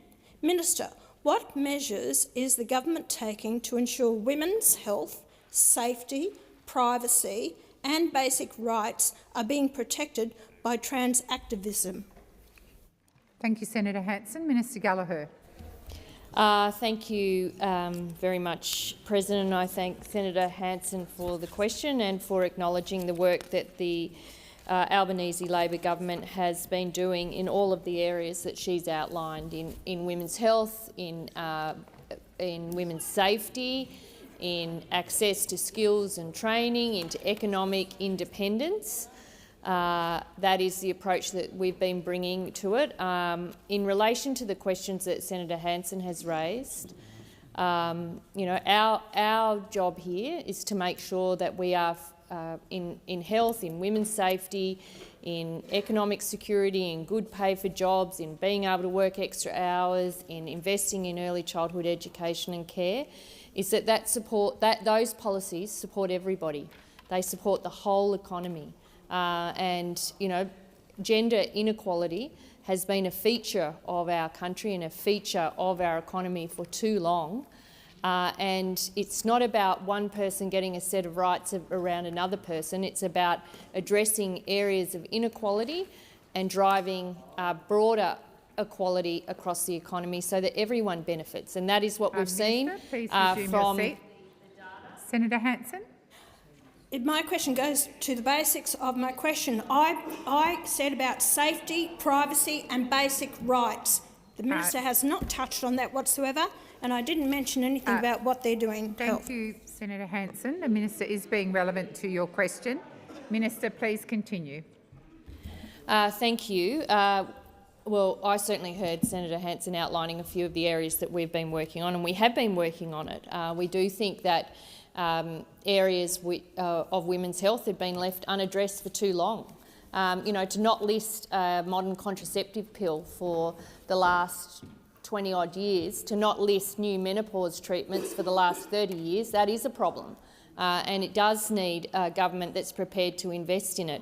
In relation to the question you have around the Sex Discrimination Act, which was in your first question, the Sex Discrimination Act makes it unlawful to discriminate on the basis of a range of protected attributes, including sex and gender identity. The government is not proposing to change that. The time for answering has expired. Senator Hanson, first supplementary. Women's health and safety is particularly at risk from the intrusion of biological males in women's sport, and this has been acknowledged by the new president of the International Olympics Committee, Kirsty Coventry, in her push for a blanket ban on transgender women from female categories at the Olympics. Does the government support a ban on transgender athletes competing in female categories at future Olympics? Thank you, Senator Hanson. Minister Gallagher. Thank you, President. I thank Senator Hanson for that question and for I respond in the same way I've responded as she's raised this in a number of times over the years, where she's sought to demonise transgender people across this country, is that is a matter that the sports organisations deal with. They deal with it appropriately as the experts in that area. Our approach here and some of the issues you raise about in my area of women's policy, the issues you raised have not been raised with me as Minister for Women by all of the range of stakeholders I deal with on a day-to-day basis around addressing women's policy and about driving gender equality. That's the position this government takes. It's the position we've taken when you've asked me before, and it'll be the position that we take in the future. Thank you, Minister. Senator Hanson, second supplementary. Today, One Nation senators proudly signed a pledge to protect women's rights in Australia at the request of Women's Speak Tasmania. Minister, will the government acknowledge the Gillard government's change to the Sex Discrimination Act is threatening Australian women's access to female-only spaces and female-only sports and directly impacting the health and well-being of Australian women? Thank you, Senator Hanson. Minister Gallagher. Thank you, Senator Hanson. In terms of issues that have been raised with me, and I'm not sure if that organisation you have spoken to have raised them with me. I don't recall that they have. We don't have any plans to change the Sex Discrimination Act. We believe in equality for all. We believe in respect and treating people respectfully, whatever their gender identity. That is something I think those opposite used to support as well, though I'm not sure that they continue with that position. And that's the approach that I bring to women's policy. I'm about driving gender equality. I want every individual across this country to be treated equally, regardless of the way that they identify. That is what I want, and that is what this government is focused on, whether it be in health, in education, in women's safety, in fighting against domestic and family violence. All of those areas, that is the focus, and that's how it will remain. Minister. Senator Whittaker. Thank you, President. My question is to the Minister representing the Minister for Climate Change and Energy, Senator Ayres. The Albanese Labor government was re-elected with a renewed mandate to address climate change. Achieving Australia's climate targets requires significant investment in a new internationally competitive energy system and industrial capacity. Why is policy certainty essential for sending clear market signals to investors? Great question. Thank you, Senator Whittaker. Minister Ayres. Thanks, President. Thank you, Senator Whittaker, for that question. It is a very good question indeed. You're right. This government is making strong progress towards meeting Australia's climate targets. The government has listened to what Australian voters said, not just in 2025, but in 2022, to every politician in Canberra. We have listened and we are delivering. They want Australia to do its part in stopping climate change, both here and in terms of our contribution to international action. And that does mean technical and industrial collaboration with our friends in North Asia, for example, including the Republic of Korea, who were just in the room. And Australians want an affordable and clean energy system. That requires private investment, and private investment requires confidence and certainty. And you would have to have everything but confidence and certainty in what is going on over the other side of this chamber and the Liberal and National parties around the country. We do that with a framework broadly of fiscal responsibility too, which is why we didn't come to the last election with a $600 billion plan for nuclear energy that Australia couldn't afford, would never be delivered on time, and would force Australian industry offshore. And of course, what we saw over the miserable period of the Morrison and Abbott and Turnbull governments was disinvestment in Australian industry and disinvestment in Australian electricity, we saw investment happening everywhere but Australia because the government couldn't take a rational, science-based, certain approach that provided investors with confidence. Answering has expired. Senator Whittaker, first supplementary. Thank you, President, and thank you to the Minister for that answer. Australia joined its international partners in committing for net zero by 2050. The Albanese Labor government has strengthened Australia's climate targets and has twice received a mandate to achieve them. Why does it matter whether Australia honours its international commitments? Thank you, Senator Whittaker. Minister Ayres. Well, I thank Senator Whittaker for her first supplementary question. I mean, Senator Hume gets it. She gets it. She said capital markets right around the globe require certainty. We want to see more investment in Australia in this space, and if we don't have policy certainty, we'll miss out on those capital flows. Our international partners, domestic and foreign industry and investors watch Australia to see whether we can be relied upon. They watched it when the Coalition was in government. They saw Prime Minister Morrison and former Energy Minister Angus Taylor go to the Glasgow Conference of the Parties and commit Australia to net zero by 2050. Led by Mr Morrison, led by Mr Taylor, in there doing what was the right thing for Australia in our economic interest and committing Australia to a plan for net zero by 2050. Not much detail, a lot of press releases, Thank you, Minister. but that was their plan. The time for answering has expired. Senator Whittaker, second supplementary. Thank you, President. Capital markets value policy certainty, and many of Australia's closest partners are also committed to climate action. What parts of the community would be affected if Australia abandoned its international commitments and adopted unclear and chaotic energy policies? Thank you, Senator Whittaker. Minister Ayres. Well, it's what Senator Scarr used to call Economics 101, basically. Now, Senator Patterson, it waves the textbook around. Senator Patterson said that the Coalition's platform policy doesn't matter.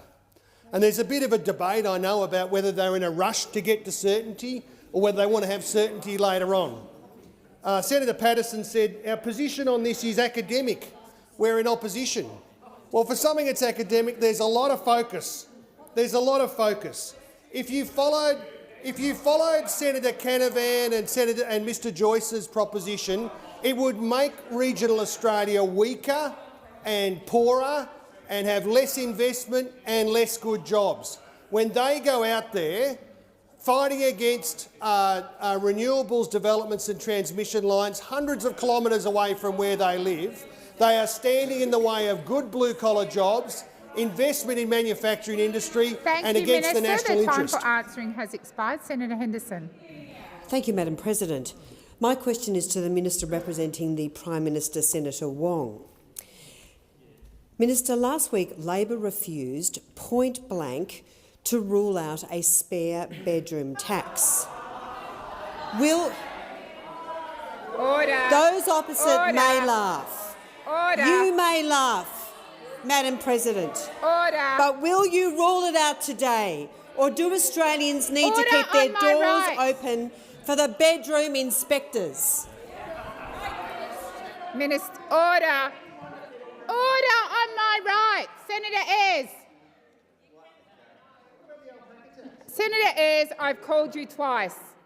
Minister Wong.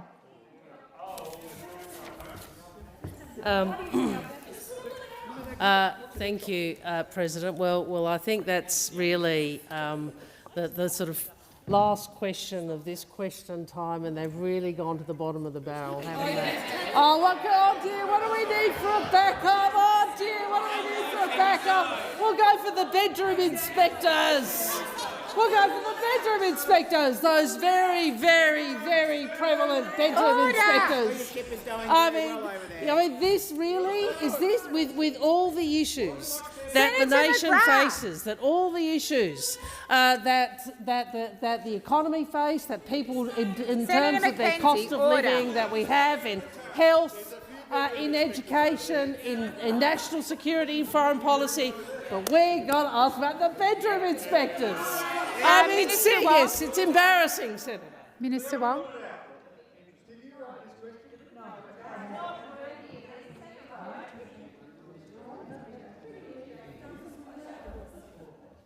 Senator Henderson. Madam President, a point of order on direct relevance. I ask, will the government rule out a spare bedroom tax? Could the minister please answer the question? Thank you, Senator Henderson. I raised with you last week to not go into statements. I've raised it every time you've asked a question, and I'm going to remind you again today. Simply come to your point of order. The minister is being relevant, and while the chamber is quiet, I expect the chamber to continue to be quiet. Minister Wong. Thank you, President. Well, Senator, I can confirm to you that there are no plans for any bedroom inspectors in our government. Let me be very clear. And I'm asked about tax measures, and I can say to you, Senator, I can confirm that we will continue to make the tax system more efficient and fairer. And we will implement our policy to give every single Australian a tax cut. Every single Australian a tax cut. And we will add to the tax cuts that we have already delivered. And let me remember, Senator, if you're worried about tax, could you explain to us why you went to the election advocating for higher taxes for Australians? Advocating for higher taxes, because most Australians would be very confused as to how the Liberal Party somehow turned from the party allegedly of low tax to the party of higher tax. The party of higher tax. We cut taxes for every Australian on the 1st of July 2024, and we will do it again from the 1st of July 2026 and the 1st of July 2027. That is Labor's tax policy.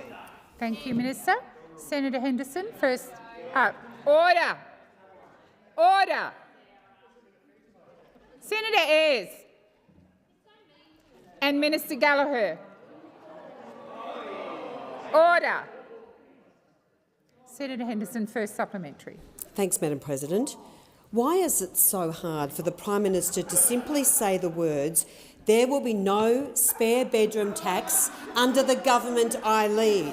Is it because you actually plan to bring one in? Please, and I say to the Minister, please answer the question. Minister Wong. Well, President, Senator Ayres in his question went to the fact that the coalition continue to engage in the internal debate that they've had for 15 years, and yet again we see it. I mean, they're still talking about carbon taxes. You know, it is quite. I mean, most of these people weren't here when the carbon tax was like. It was a different parliament. I mean, the reality is, Senator, you and I both know that this is one of those questions that you're handed that really the sensible thing to do would have been to hand it back or rewrite it. Because frankly, it is ridiculous, and I think, Senator, you know it. I'm waiting for silence, Senator Henderson. Order on my right. Minister Watt. Order. Order. Senator Henderson, second supplementary. Thanks, Madam President. Minister, I note that you have still not ruled out a spare bedroom tax, and this is no laughing matter. If you really think this idea is as crazy as Australians do, why won't you just kill it off instead of keeping it alive in the shadows? Thank you, Senator Henderson. Minister Wong. Well, President, I'm happy to talk about what is a laughing matter and what is not. Well, the Coalition's economic policy is a laughing matter.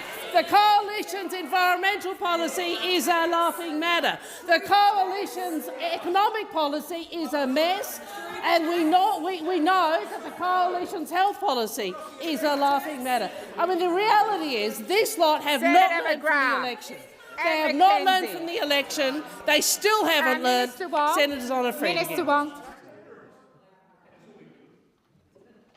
Before I come to you, Senator Henderson, I do appreciate you're on your feet. I think I have called senators out by their first names enough. And quite frankly, you are being disrespectful. And I don't want to have to continue to do that for the next 33 seconds. If you can't listen in silence, there's the door. Senator Henderson. Thanks, Madam President. A point of order on direct relevance. My question is, why won't the government rule out a spare bedroom tax? Could you ask the minister to be directly relevant? Stop there, Senator Henderson. The minister is being directly relevant to your question. Minister, please continue. Using your words, you talked about what was a laughing matter. Well, the Coalition's economic policy and tax policy is a laughing matter. The Coalition's health policy is a laughing matter. The Coalition's climate policy is laughably back where they were 20 years ago and 23 policies behind. And, of course, their nuclear policy remains a laughing matter because some still support it. I mean, you are not a serious party of government and you are not listening to your voters. You are not listening to where Australians are. And on that note, I ask that further questions be placed on notice. Thank you. Just let me do this first. Senators, during question time yesterday, Minister Gallagher asked to review rulings about the quotation of coarse language and consider how they should apply in relation to questions being asked by Senator Mackenzie. President Parry made a statement to the Senate on the matter on the 29th of February 2016, which was adopted by President Ryan on the 14th of November 2019. Both statements recognise the very long practice of the Senate that quoting another source does not allow a senator to bypass the normal rules in relation to unparliamentary language. President Parry indicated, first, that quoting something does not provide a shield for inappropriate language. Secondly, that he was concerned about the language being used. But thirdly, he was also concerned about the rights of senators to express what they want to express. On balance, he determined that he would not require the withdrawal of the language used on that occasion. President Ryan summarised President Parry's statement in this way.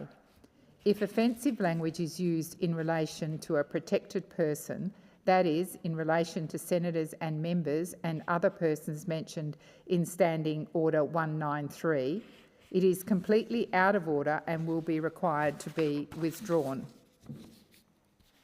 When no protected person is involved, however, and where a senator quoting such language maintains that it is strictly necessary to make the point, it makes it very difficult for the chair to prevent a senator from quoting such language or to require its withdrawal. This is the burden of President Parry's ruling of February 2016. If senators choose to enter this territory, they do so at their own responsibility. I've tried to take the same approach here. Senators will have heard me ask Senator Mackenzie to withdraw a word when she used it as an audible interjection, and I thank Senator Mackenzie for withdrawing. But I allowed the use of the term as part of a quotation in Senator Mackenzie's questions. I do wonder whether it was strictly necessary for Senator Mackenzie to quote the term in each of her questions when I consider that the senator made the point with her first quote. I intend to take the same approach as my predecessors and leave it to Senator Mackenzie to consider her language on future occasions. In doing so, I also adopt the final part of President Ryan's statement, where he reminded senators that a point can be made and a particular word can be alluded to without actually using it. Furthermore, I remind senators that people are watching and we regularly have large numbers of school children watching question time here. I urge senators to keep this in mind. Thank you. Senator Cash. Thank you, and President, I just seek leave to move a motion relating to the Home Affairs Legislation Amendment 2025 Measures Number 1 Bill 2025. Is leave granted? Leave is granted, Senator Cash. And I move the motion. Thank you. Thank you. So the question is that the motion, sorry, Senator Cash. The question is that the motion is moved by Senator Cash be agreed to. Those of that opinion say aye. Aye. Against? I believe the ayes have it.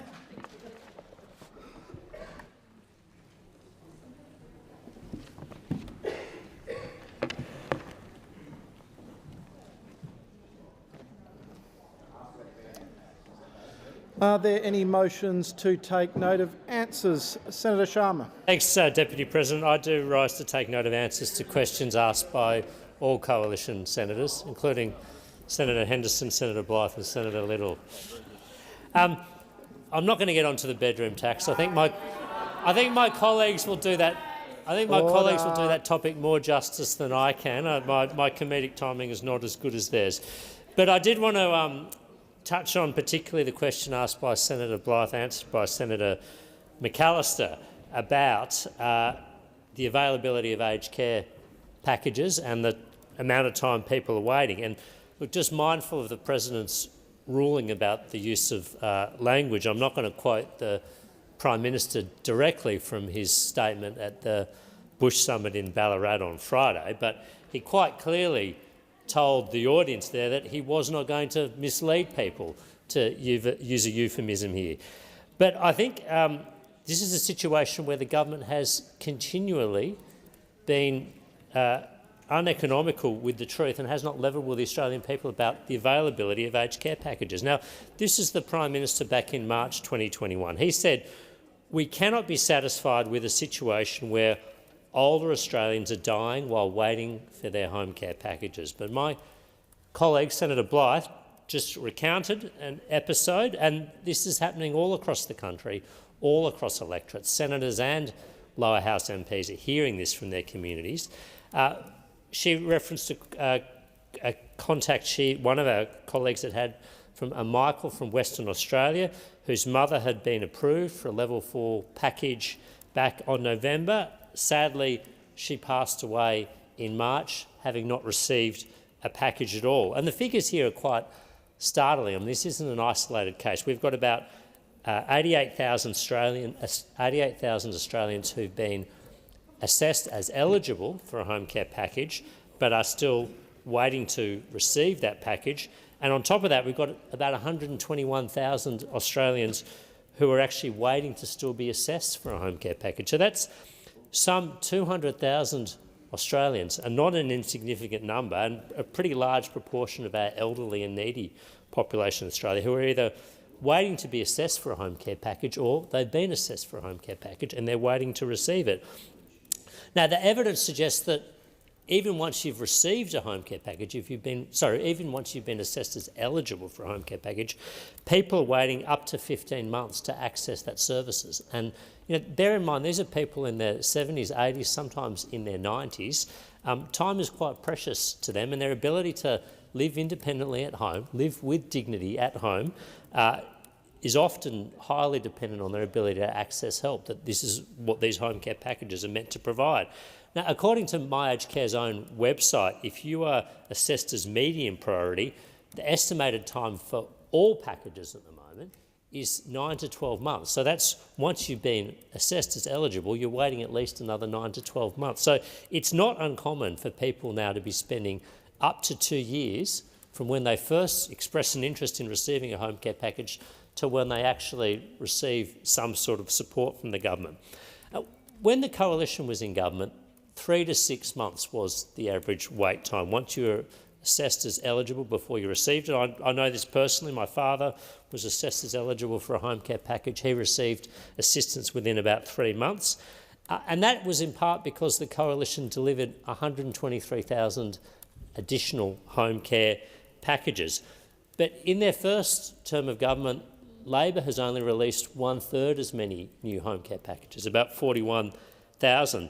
And the result is that the wait list for home care packages has almost tripled in the last 2 years. It's gone from about 29,000 people waiting to about 87,000 people. That is also reliant on old data. We cannot get new data beyond the 31st of March because the government is refusing to provide it about how many people are waiting. But what we've got going on here is the government has released far fewer home care packages than the previous government. The government promised to deliver an additional 83,000 new home care packages from the 1st of July. Not a single new one has been delivered. We had the relevant responsible Minister Sam Ray claim last week that this was because the sector wasn't ready, but then we had the sector, peak bodies, providers, advocacy groups and the department all tell the Community Affairs Senate hearing last week that the sector is ready to provide that care now. So I remind people what the Prime Minister told people at Ballarat last Friday, is not being honoured. People are not being levelled with here about access and availability of home care packages. Sharma, your time has expired. Senator Grogan. Thank you, Deputy President. I rise to take note of the questions from Senator Little. Now, on this side of the chamber, our government is committed to taking action that delivers real change for First Nations people. We are delivering record funding in health, in education and in housing. That includes $842 million to fund essential services in remote communities. We are creating real jobs with decent conditions in remote Australia, addressing housing overcrowding and supporting healthy children and safe families. Now, the accusation here is one of a lack of transparency and integrity. Well, I refute that. This round of supplementary budget estimates, Indigenous issues will be part of every day of estimates. Not a tack on at the end, but part of every day of estimates. We've seen the cross-portfolio day roll out over the last number of years, and certainly over the last term, where it's just, I know I personally chaired the cross-portfolio water day, and it just became more and more irrelevant through that time because we didn't have the right people turning up. The last couple of estimates, all we had was Senator Perrin-Davey sitting there asking a whole bunch of, all power to Senator Davey, but they weren't exactly changing the world conversations, and they certainly weren't uncovering anything that everybody didn't know already. And the number of people turning up, the number of senators turning up just declined. Now, I'm now taking over as Chair of Finance and Public Administration, which the Indigenous cross-portfolio day would have gone into. And I'm delighted to think that every single agency that turns up through the main body of estimates on the Finance and Public Administration Committee will be asked questions about Indigenous affairs. So I would just say to those on the other side, who's coming? Who's going to turn up? Who's going to ask some questions? Because we can't wait. We're really looking forward to it. Let's see you at estimates. Let's see. Maybe you're not sure what to ask about. Maybe I can help. I've got a little list that I'd like to share with you that maybe you would like to look at. You really do. You really do need all the help you can get. So there's our 6-year partnership with the Northern Territory Government and Aboriginal peak organisations in the NT to deliver those essential services I referenced earlier. You might want to ask about that. You might want to ask about the National Commission for Aboriginal and Torres Strait Islander children and young people. Or perhaps you'd like to know how things are going for the over 300 enrolments in the First Nation Health Worker Traineeship program. That's a pretty good program.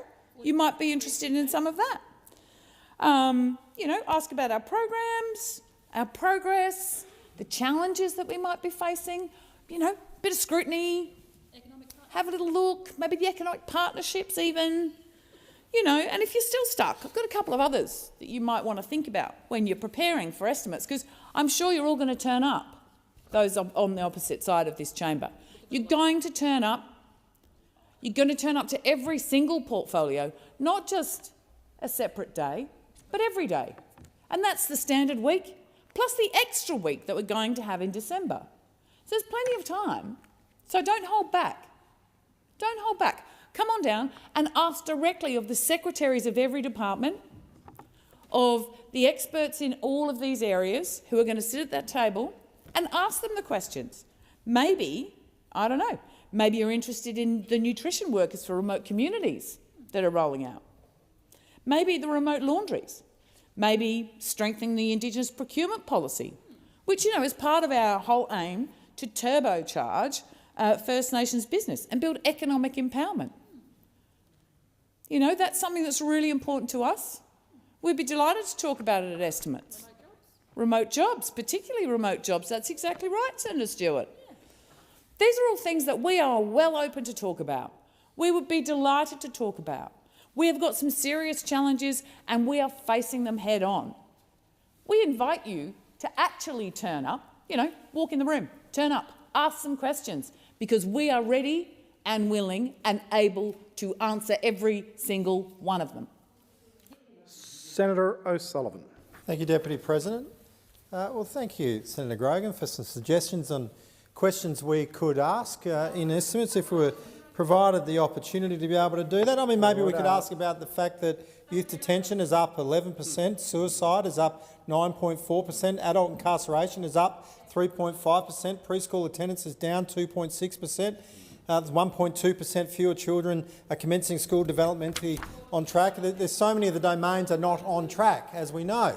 And of course this issue usually requires and has received bipartisan support, but what we're not seeing here, again, is transparency of this government. We're not seeing the transparency that is required. Now, you say that we could ask these questions across every portfolio. Well, what about the minister? Is the minister is she omnipresent all of a sudden? Can she possibly be in every committee all at the same time so that questions can be answered by the minister who is accountable, who is at least meant to be accountable for these outcomes? Well, of course, that's not possible. That's the purpose of having a separate section.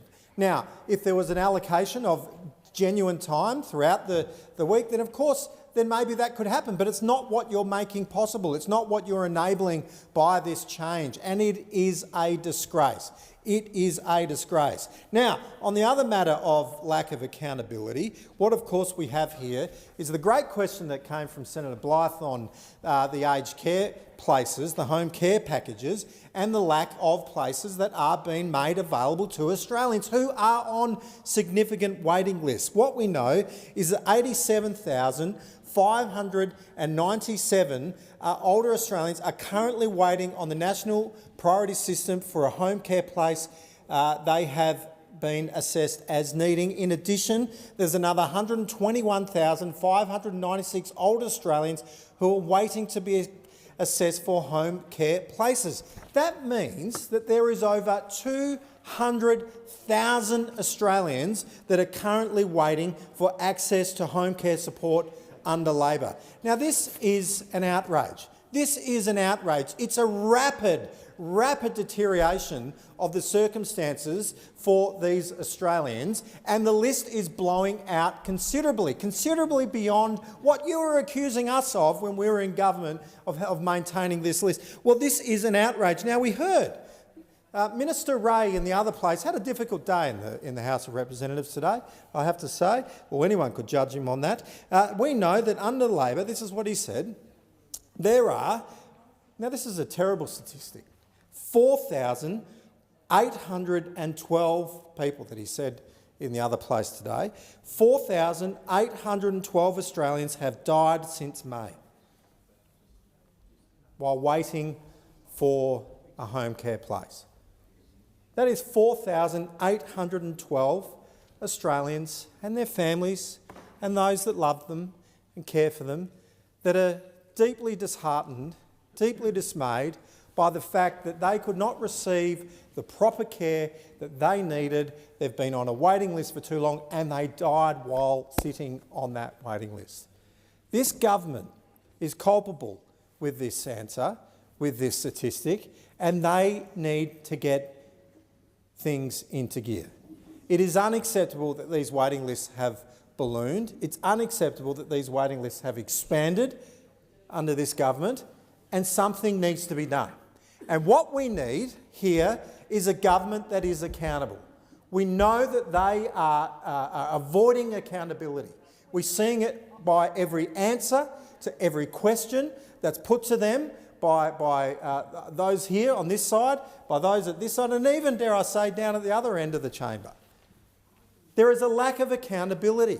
There is a lack of preparedness of this government to front up to the Australian people and be honest about the situation. And unfortunately, there's a lack of action. There's a lack of rubber actually hitting the road. It's disappointing that this is going on here in this country, that Australians are experiencing extraordinary wait times, that the waiting list has exploded under this government, and as I've pointed out, it is an absolute tragedy that 4,812 people, as we learnt today, have passed away while waiting to be getting that home care package. Totally unacceptable. Senator Dowling. Thank you, Deputy President. I rise to take note of opposition questions. And we noted in all the questions there was some individual cases that were raised, and it is important that we do take the time just to reflect on those circumstances, as Minister McAllister did, and note that Minister Ray is very happy to receive those cases and look at those individual circumstances with the compassion that they deserve. But we shouldn't lose sight of the bigger picture at play here. Following the Royal Commission and everything we found out about aged care, we have now put in place a new Aged Care Act. It was passed with bipartisan support, and it's a once-in-a-generation reset. And now, less than 2 months from today, on November 1, it will take effect. While we have heard those distressing stories, and every family who's lived through that, we do extend our sympathies and compassion, and that's why we are acting. The answer is simply not to express regret, but we need to fix the system so those stories become less common. And that's what these reforms do. They ensure that people remain in their homes with dignity and access to care faster than has ever been possible in the past. And let's look at the facts here. There's a lot of numbers being thrown around in this debate, but if we look at the facts, yes, the number is too high. The people waiting, it's always going to be too high, and I don't think anybody in this chamber could deny that. But things are moving. The government is allocating on average more than 2,000 home care packages every single week, and that pipeline is being delivered and being improved in real time. And for those who are assessed as highest priority, high priority, so those that are very most in need for aged care, the package is being allocated within a month. That's a concrete measure of progress. But again, with all the numbers being thrown around, there is some conflation about the waitlist for packages and the time taken for assessments, and they are different processes. So it's important to note that a key statistic, 99% of those waiting for a package at their approved level are already receiving care. It's not at the right level, but they're not out of care. They are receiving care, 99%, either through a lower level package or through a Commonwealth Home Support Program. So the overwhelming majority are not without support while they wait. And the median waiting time for an aged care assessment is now down to 25 days, from referral to completion of a support plan, and that timeline is trending down under the new single assessment system. Our goal is clear: a system that provides care with dignity, safety and compassion, and responds more quickly to people's needs and gives older Australians the confidence about the support they will receive. Now, there was some shift in the timelines from July to November in terms of the implementation. There was obviously an election that delayed some progress there, implementing one of the biggest generational reforms we've ever seen in aged care, and it's important to take the time to get it right. And I know there's some confusion now, the sector saying they're ready, certain bodies within that sector, but if you look at the commentary from a few months ago, it was clear that many of the providers weren't ready, and I had many providers in Tasmania begging, saying, please take the message to Canberra that we just need a little bit more time to get our systems right, because the most important thing is when we implement this package, we do it properly and we deliver confidence and restore confidence in a system that hasn't done enough for older Australians in the past. So on November 1, the new Act takes effect. It's not just a date in the diary, it's the beginning of a better aged care system, one that Australians can rely on. On a less serious note, and I'm surprised, it felt like deja vu going back in time again to the goddamn spare bedroom tax. Obviously getting a lot of clickbait online, this one. Next we'll be asking, do we rule out taxing the doona, the bedside lamp, the pillows? And I think if only we could have a tax on coalition scare campaigns, we could raise a lot of revenue. So maybe we'll put that idea into the next roundtable. So just to clarify, that's not an idea that came from the government, has nothing to do with the government, and it's not something under any consideration. It wasn't even mentioned at the roundtable, And I think those opposite should know that, because the Shadow Treasurer was there for every minute of the discussion, and it's a characteristically dishonest conversation. Senator Antic. Thank you, Mr Deputy President. It's good segue into Take Note, because despite all of those overtures about, we're not going to do it, there's no spare bedroom tax, we still didn't actually get a no from the government. We didn't get a no, we didn't get it ruled out. And I note that Senator Wong did not do that. So I didn't have it, I must say, and it has been reported. So whatever the postulation from the other side is, it was actually reported, and we have not had it ruled out. And it wasn't on my bingo card, I have to say. I know that this government loves to spend. We know that. We know they love to get their claws into your money. We know that as well. But I didn't see this one coming. It must have been one of the more, perhaps it was just a thought bubble, but once again, not ruled out. What we did hear from the Treasurer, however, though, was that the tax system is, I think he used the word imperfect, and skewed in favour of the older generations, which should be alarming language for any of the Australians who have saved for their retirement.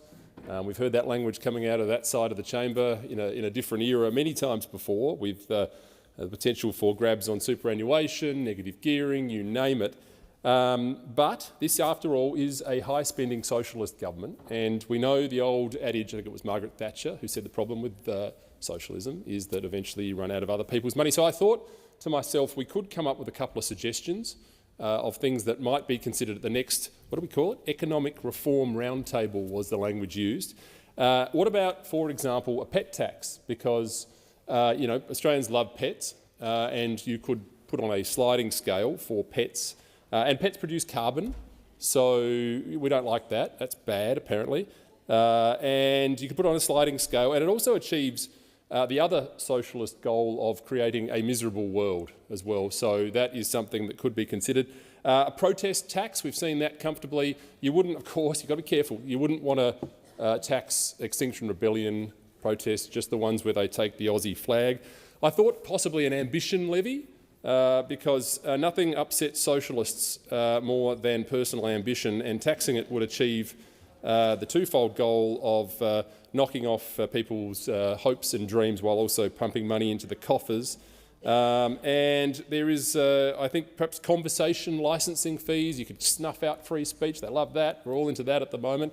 You can make yourself a nice little clip on the way through. Consider a range of taxes on non-state approved discussions like things about how proud we are of our country and our history. Just give yourself a nice 25% on top of that. The point is they're going to have to find ways to do it, because they're spending your money like it is going out of fashion, and they're going to have to get creative. So laugh all they want about a spare bedroom tax. It's going to be something ludicrous. The question before the Chair is that the Senate take note. Those of that opinion say aye, against say no. The ayes have it. Senator Hanson.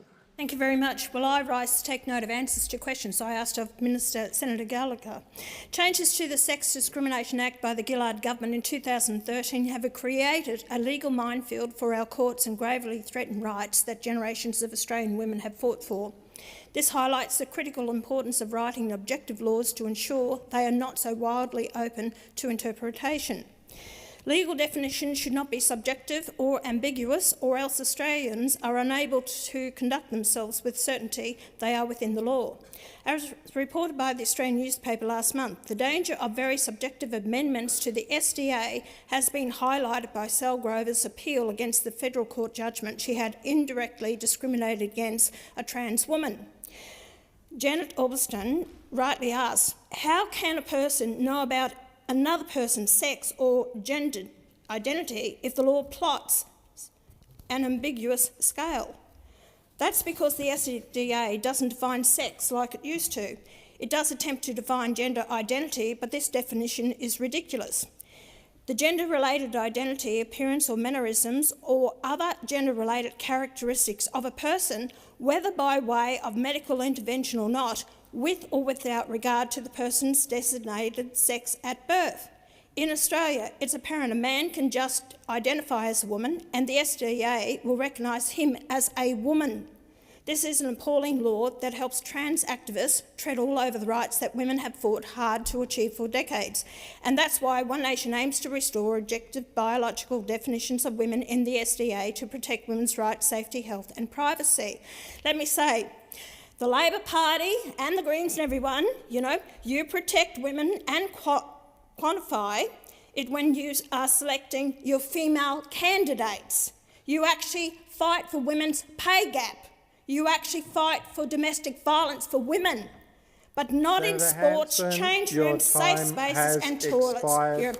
The question before the chamber is that the Senate take note. Those of that opinion say aye, against say no. The ayes have it. Are there any further motions to take note? Senator Whish-Wilson. I rise to take note of questions in response to my question to Minister Watt, and just would like to reflect today that Minister Watt provided an answer around a letter that he'd received from every crossbench MP in Tasmania, every Liberal senator, every lower house MP, including independent Andrew Wilkie, and of course myself, around the fact that nearly 30 jobs in Hobart, in a critical Antarctic research centre, the Antarctic Science Institution, the Australian Centre for Excellence in Antarctic Science, that funding runs out in just 3 months, Deputy President. And it's not just a process we've been going through in recent months to get continuity for this funding. It's actually been ongoing for years. Now, these scientists are critical. They work in globally collaborative projects. They've just returned from the Noyena's maiden ice voyage to the Antarctica, and we desperately need to see their jobs secured. And this is not something that we're being political on. We've put the politics aside. We've tried to work with every MP of every political colour, and I was pleased to hear Minister Watt today recognise he's had representations from his colleagues in the Australian Labor Party from Tasmania. I have also spoken to Minister Collins, and she did say she would endeavour to rally the troops to meet with Minister Watt. Would certainly like to get a decision on this sooner than later to give those scientists certainty, but also to give their projects certainty. I began my question to Minister Watt on the most recent research published in the journal Nature around the collapse that we're seeing in the Antarctic ecosystem.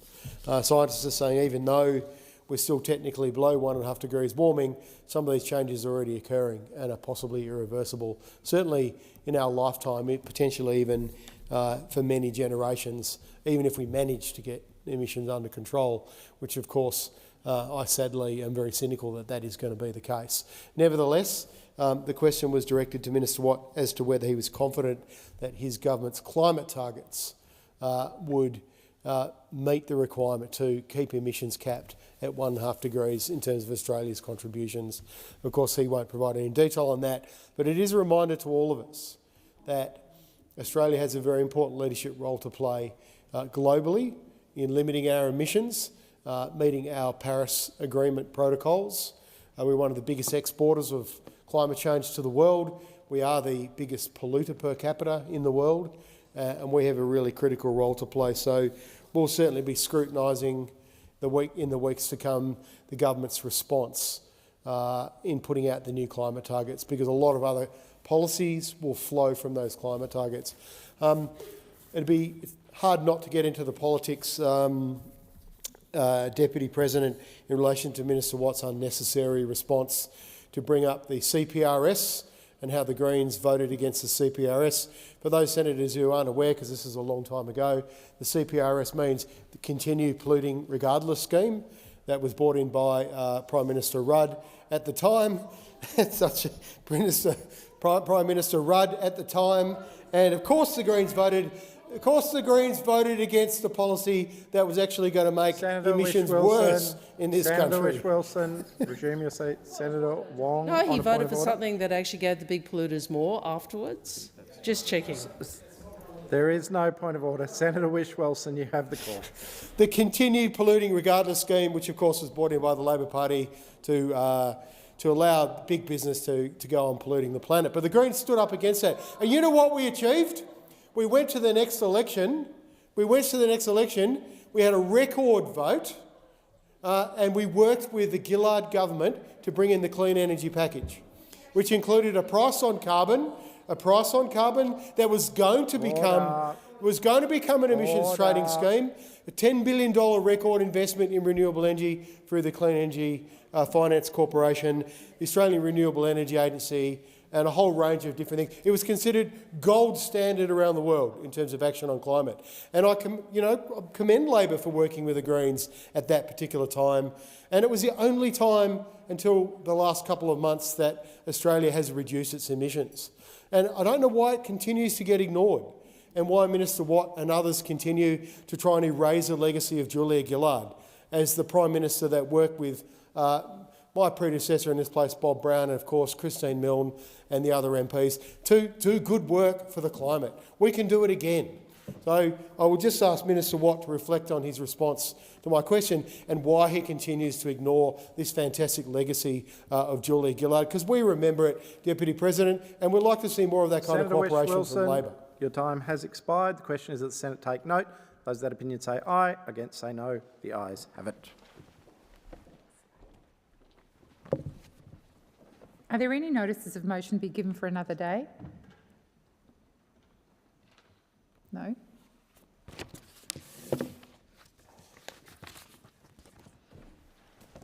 It is with deep regret that I inform the Senate of the death on the 8th of August 2025 of John Odin Wentworth Watson AM, a Senator for the State of Tasmania from 1978 to 2008. I call the Leader of the Government in the Senate, Senator Wong. I move that the Senate records its sadness at the death on the 8th of August 2025 of John Odin Wentworth Watson AM, former Senator for Tasmania, and places on record our gratitude for his service to the Parliament and to the nation, and tenders its sympathy to his family in their bereavement. President, I rise on behalf of the Government to acknowledge the passing of former Senator for Tasmania John Watson on the 8th of August 2025 at the age of 88. At the outset of my remarks, I want to convey the Government's condolences to his wife Jocelyn and to Mr Jeff Watson and Mrs Rosemary Pollock, who are in attendance today, and to his other children, Ian and Fiona, to their partners, to his many grandchildren, and to parliamentary colleagues who are mourning his passing. John Watson was born in Launceston in 1937, and he studied Commerce and Economics at the University of Tasmania before embarking on a professional career as a chartered accountant, company director and lecturer at Launceston Technical College and the Tasmanian College of Advanced Education. Before entering politics, he managed a textile manufacturing company, an experience that shaped his deep interest for industry and regional communities. And he was profoundly affected by the closure of textile mills in Launceston, something he remarked as underpinning his decision to seek public office. John Watson was elected to the Senate in 1977, and he served Tasmania for 3 decades, and upon his retirement at the conclusion of his term in 2008, he held the position of what was described as the father of the Senate. He had parliamentary service that was extensive.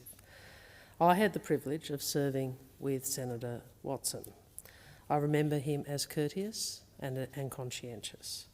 I remember him as a senator far more focused on policy than on partisanship. He held positions on nearly every major committee, from Finance, Public Administration to Economics and Community Affairs. He was temporary chair of committees for over a decade, and he held responsibility as Shadow Parliamentary Secretary to the Deputy Leader of the Opposition in the early 90s. But I think it is the case that it was through his committee work that John Watson made his greatest mark. He served for many years on what we describe JCPA, the Joint Committee on Public Accounts, working to strengthen accountability and transparency in government. But I think it is undeniable that his most prominent and probably most influential work was in chairing the Senate Select Committee on the superannuation for a decade, contributing ably to the foundations of Australia's modern retirement income system. And his work in this area was recognised across party lines. Labor under Hawke and Keating of course conceived of universal superannuation, But as Senator Watson noted in his valedictory, it fell to him, as the chair of the Senate Select Committee on Superannuation, to persuade his own party to accept it. This is a very important contribution, and it was one that was rightly acknowledged at the time by the then Labor Minister for Superannuation and fellow Tasmanian Senator Nick Sherry. I do recall we used to say that the Tasmanians had the superannuation sewn up. John Watson's background in commerce and taxation meant he understood technical detail, financial implications, as well as the long-term benefits of universal superannuation. And importantly, he used that understanding to build consensus. And as a direct result, our superannuation system became one of the strongest in the world. So in this way, John Watson contributed to a more secure retirement for millions of Australians, and this is a fine legacy.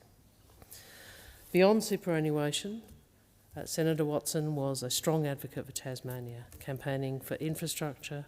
He fought for Tasmanian exporters, and he stood by communities facing industrial and economic decline. I remember him as someone who worked with people across political difference, and I remember him as someone who always carried himself with the dignity and courtesy in this place that earns respect from all sides. John Watson was also a man of principle and a man of faith. A committed Christian, he served as Secretary of the Parliamentary Christian Fellowship, helping to establish the first National Prayer Breakfast in Canberra, an event that continues until this day. He was a man known for his humility.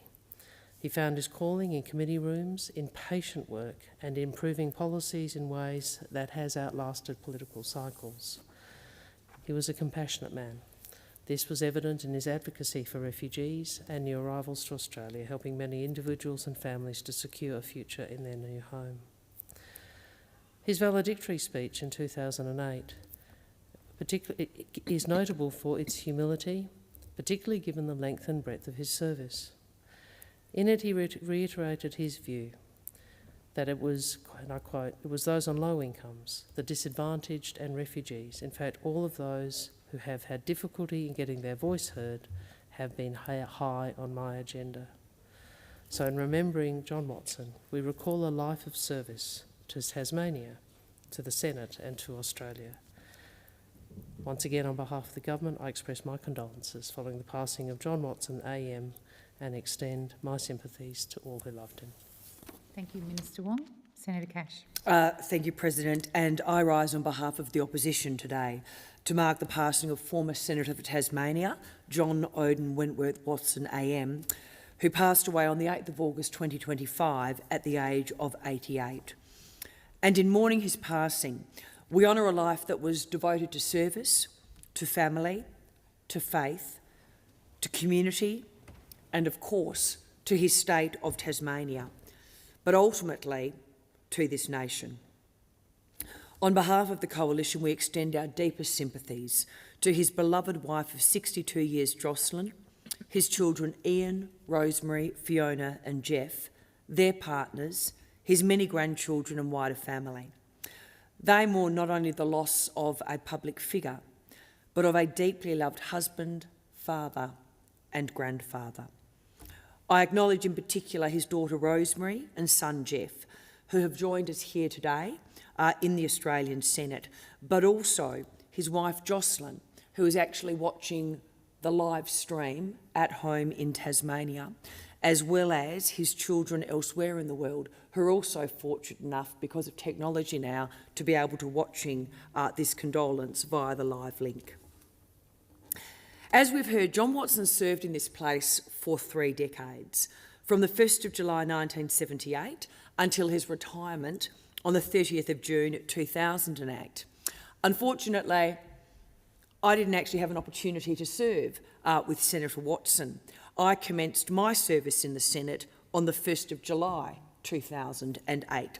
So he closed his 3 chapters of serving Tasmania as a senator, whilst I opened mine in serving Western Australia as a senator. At the time of leaving the Parliament, he was the father of the Senate, and this is of course a title conferred on the longest continuously serving senator. And that milestone reflected his remarkable endurance in this chamber.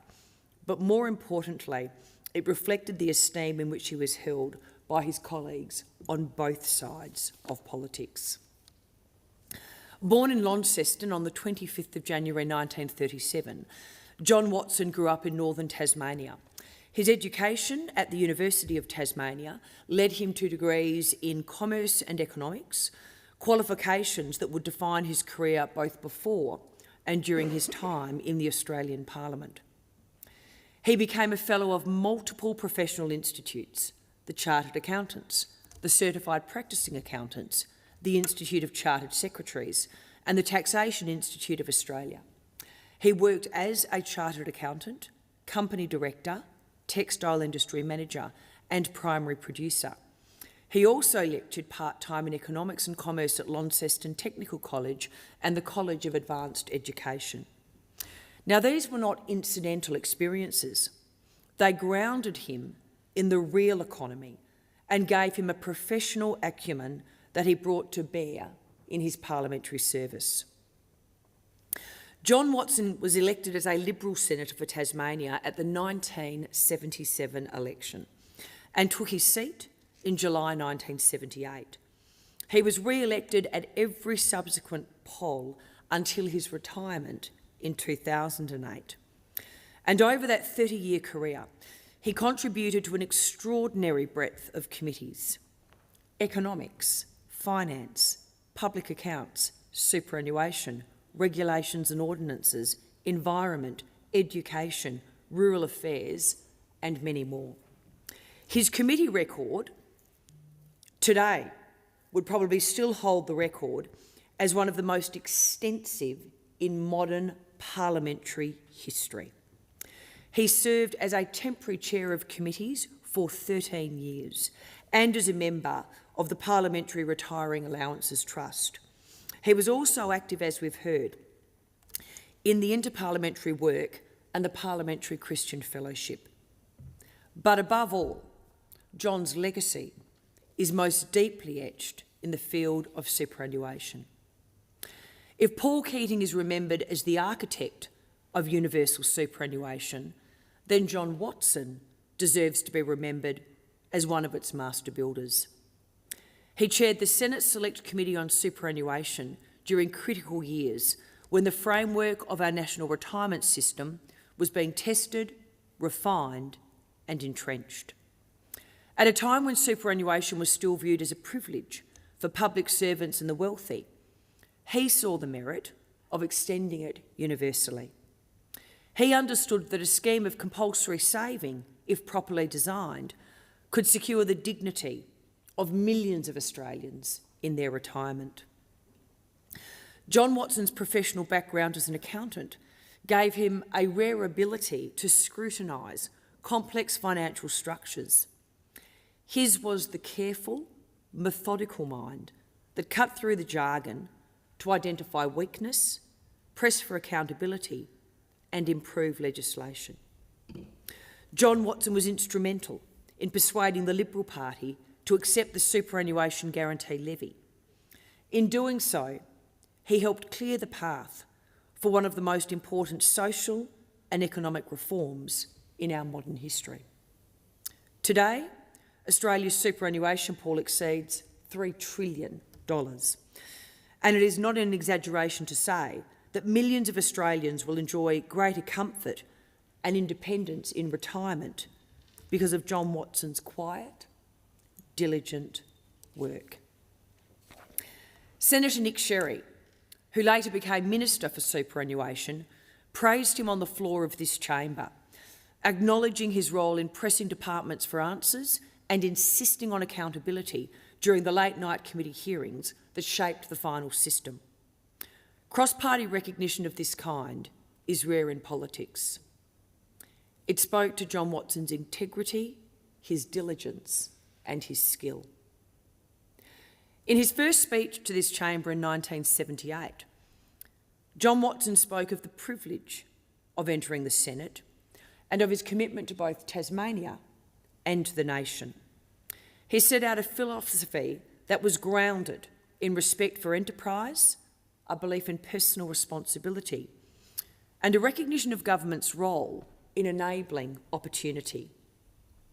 He warned against the dangers of excessive regulation, but he also stressed the importance of fairness. Those words foreshadowed his later work on superannuation.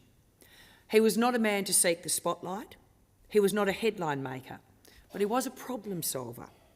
And he believed that government should act in ways that improved people's real lives, not merely its own image.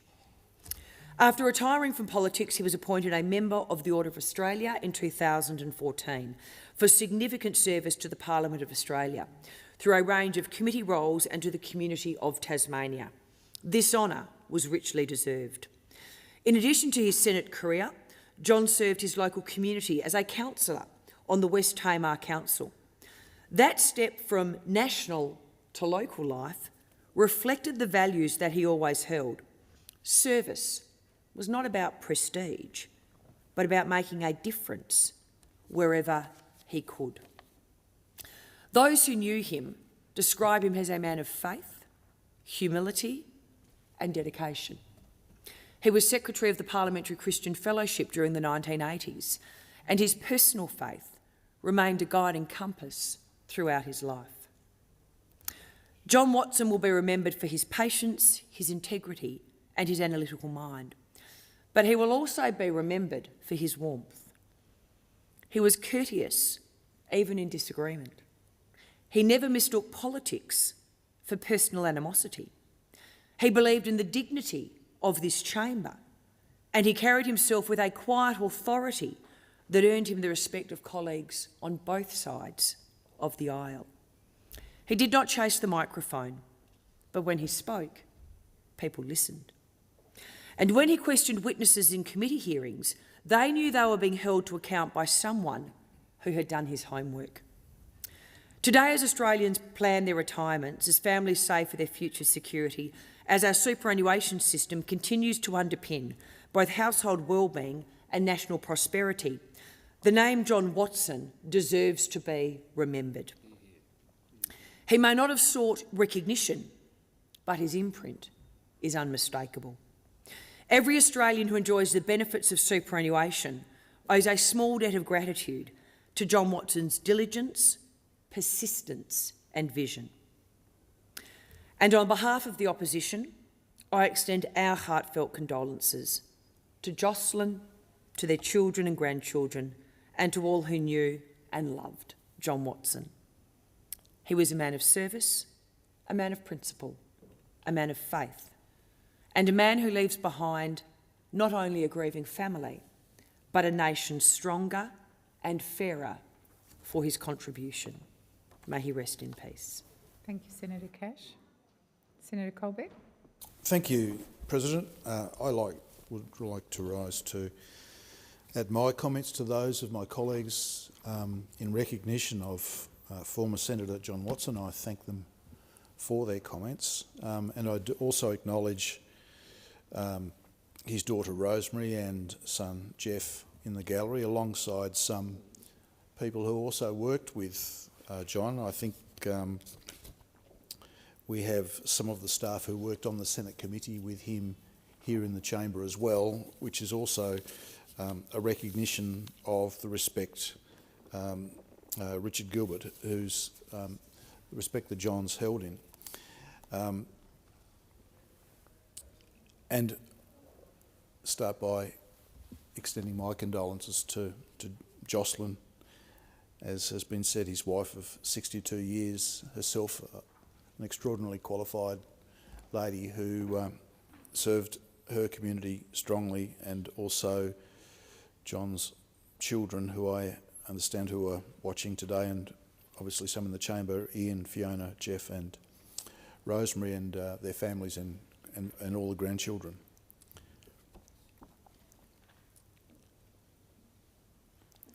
John's Senate record is quite an extraordinary one, has been mentioned. In talking to some colleagues today, mentioning the fact that he served in this place for 30 years did raise some eyebrows. And of course, John, in that context, was what you'd have to call a survivor. He served from 1978 to 2008, and As Senator Cash indicated, just because he hadn't had enough public service, he went on to do 5 years on the West Tamar Council to continue serving his community. But that was John. John was somebody who had an extraordinary radar for the community. He had strong connections to the community. And Senator Wong mentioned the closure of a business that he was manager of in the 1970s when things were changing significantly economically. And we heard at the celebration of his life a couple of weeks ago that he went round town looking for jobs for every member of that business and found a job for everybody in that business. And at the end of the day, he was the one without a job. So he came here for 30 years. But they were the things that grounded John Watson, and they were the things that set John Watson up and connected him to his community. And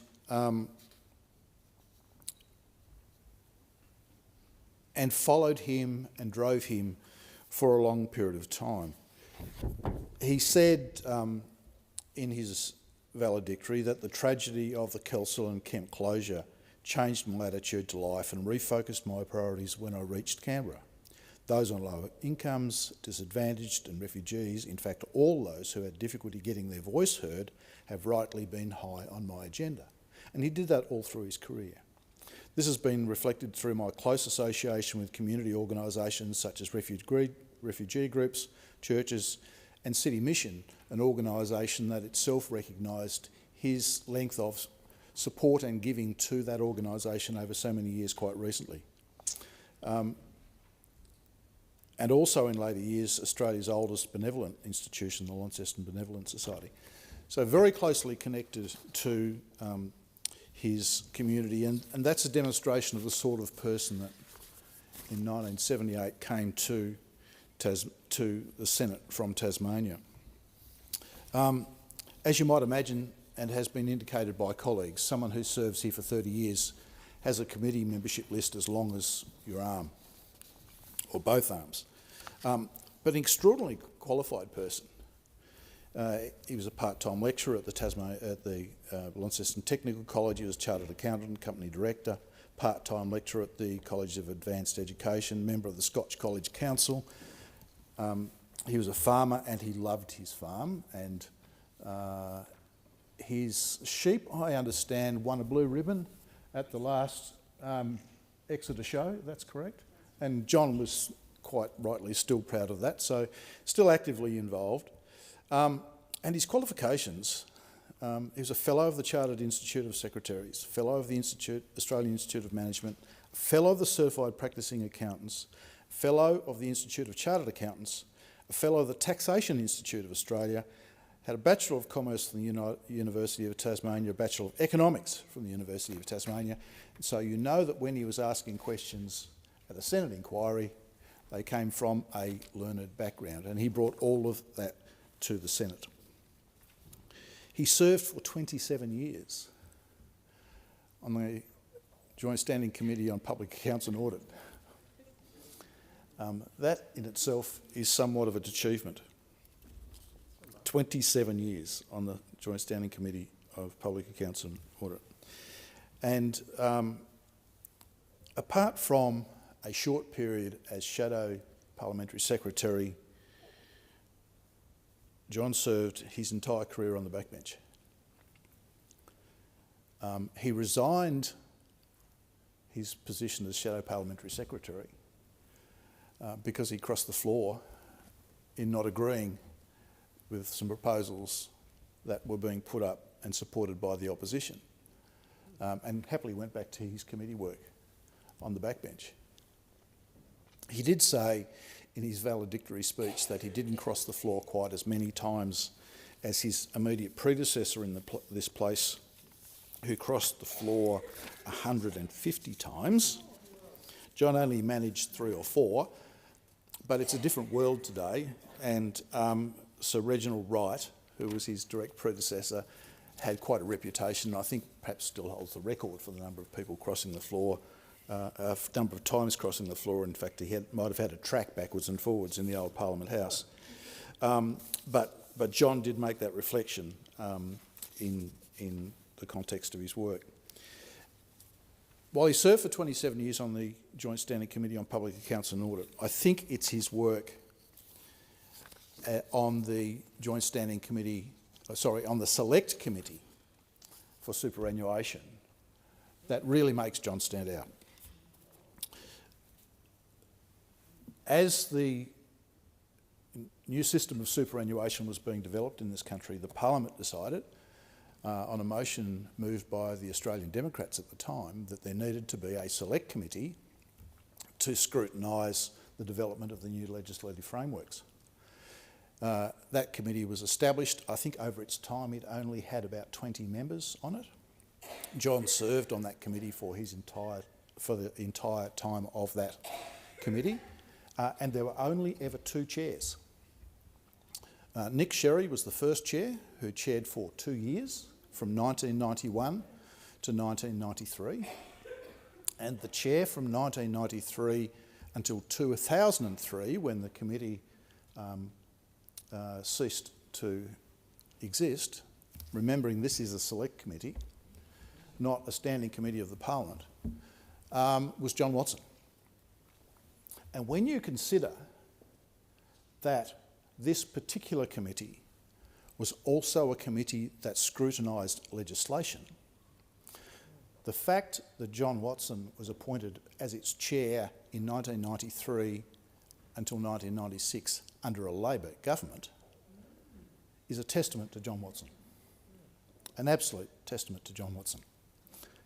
The fact that he had the integrity to work with the other members of the committee, which was one of the features of the committee that's mentioned in the reports, I have to say, that they were intent on working together, they were intent on building a knowledge base within the committee so that they could effectively scrutinise the legislation that were being brought before them and make the contribution that they have made to the superannuation system in this country. But it's I think, that particular point, that John, as a member of the opposition, was chairing a committee that scrutinised legislation on behalf of the Parliament, or and that appointment was made by the Labor Party,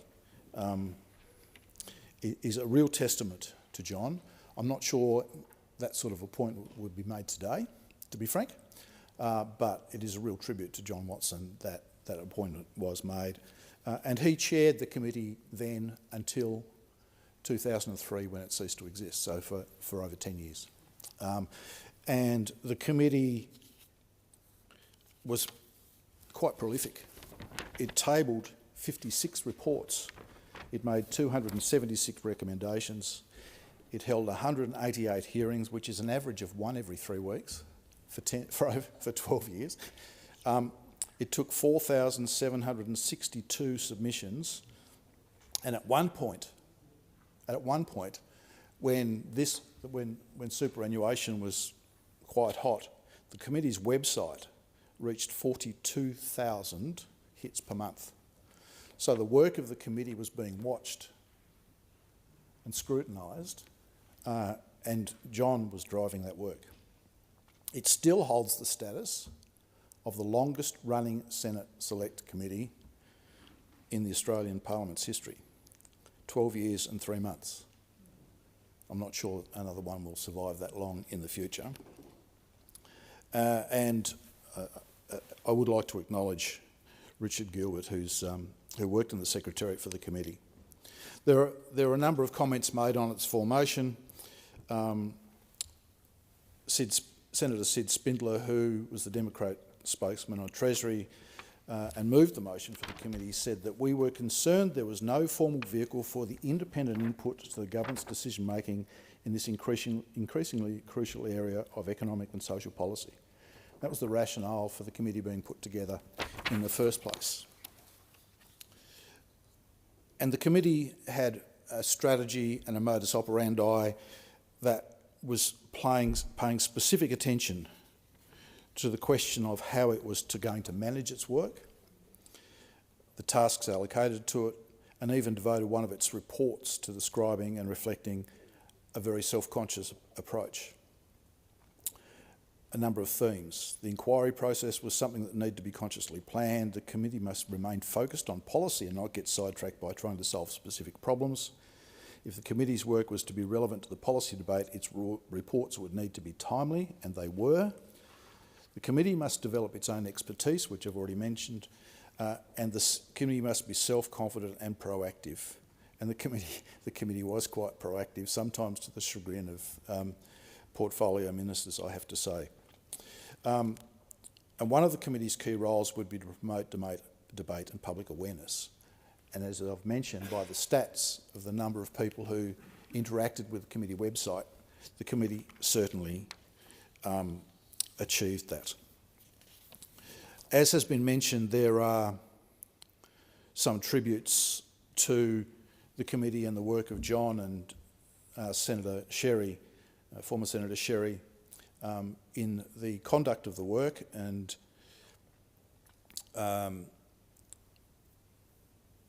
I want to pay tributes to its chairs, Senator Watson and Senator Sherry, who have been fiercely independent-minded and have given their governments a right royal razzle-dazzle whenever required over the course of the last 12 years.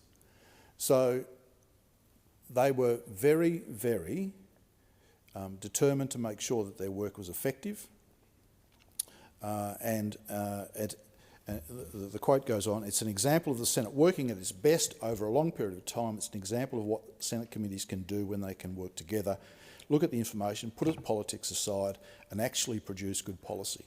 As a result, the Senate Select Committee on Superannuation has been one of the most effective committees this Senate has seen over the past 12 years. Senator Sherry said, "We cannot test this information by referring bills to the Senate Select Committee." This is when the committee was disbanded. "We cannot test information by referring the bills to the Senate Select Committee on Superannuation. That committee has been abolished or it has lapsed. They're having a barbecue after 12 years, which I'm missing, so there's no opportunity to ask those detailed questions." So Senator Sherry obviously lamenting the fact that the committee was leaving. Senator Coonan, not so unhappy to see the committee go, said, "Driving a stake through its heart, I don't think it will be dead until you cut off its head and stick an apple in its mouth." So as I said, it did do its job in asking questions, and a friend of ours, and I'm sure Senator Askew might elaborate on this a little later, mentioned at John's celebration that at one point in time during a committee debate, John Watson stood up and said to the minister, "This will have this bad effect if you pass this amendment." The minister argued a little bit, but then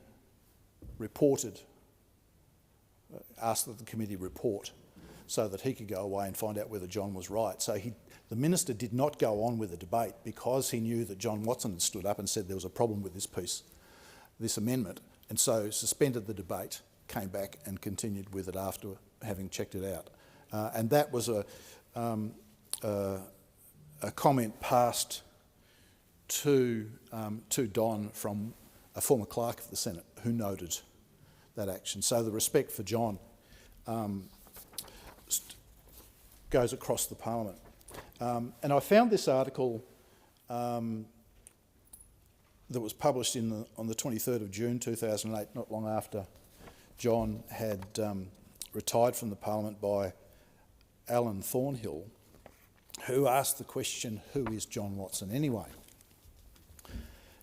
And the article starts, "You may never have heard of outgoing Tasmanian Liberal Senator John Watson, but you will probably have good reason to thank him one day.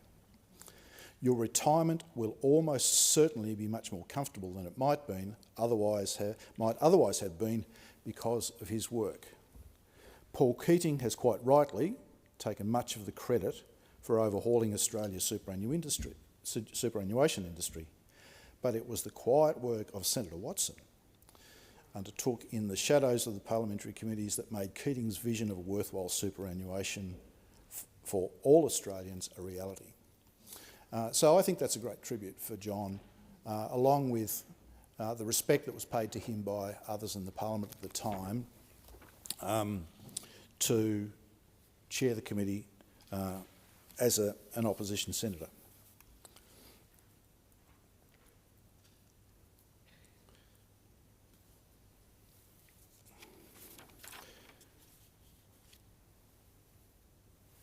As I said before, to survive for 30 years in this place, you have to have a pretty decent survival instinct, and John certainly had that. In 1996, I was a candidate for pre-selection for the Senate, along with a number of other notables, including former Premier Robin Gray. And John, very keen to continue his parliamentary career, rolled up with a lawyer's trolley full of Senate inquiry reports that he had authored through the Senate committee, and rolled that into the pre-selection room to demonstrate his efforts and the work that he'd done. And it was effective, because neither myself nor Robin Gray were pre-selected for that particular election. Jocelyn Newman, Paul Calvert and John Watson prevailed for that particular ticket. And in the subsequent pre-selection that he contested in 2000 for the 2001 election, John turned up with his pathology reports to demonstrate that he was still fit and ready to go and could serve another term. He succeeded in being pre-selected at number 2 on that ticket, and serve until the next election. And of course, as we always know, as senators, there's always someone who's looking for our job or thinks that someone else might be better. And so these were very, and deservedly and properly, very robustly contested pre-selections. Yes, Senator McKenzie, former Senator Abetz was a player. There's no question about that in that process. And the ticket in 2001 was Paul Calvert, John Watson and myself. So that was the point at which I first came to work with John as a colleague. As has been mentioned, John was a man of faith, and through the words that I took from his valedictory, you can see how he applied that. He actually lived that. He actually lived that in the way he interacted with people in this place on a daily basis. He wasn't somebody who shoved it down your throat. He wasn't somebody who was an evangelist as such, but he lived his faith. And he observed it. He was a pioneer in the place, as has already been mentioned. He and colleagues in the Parliamentary Christian Fellowship pioneered the first national prayer breakfast held in Old Parliament House, which continues today as an annual event. So John was part of starting that.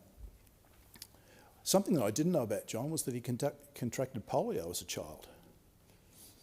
He went on to become a very good athlete. He used to race the trains and the trams home, and held a state record in athletics for many years.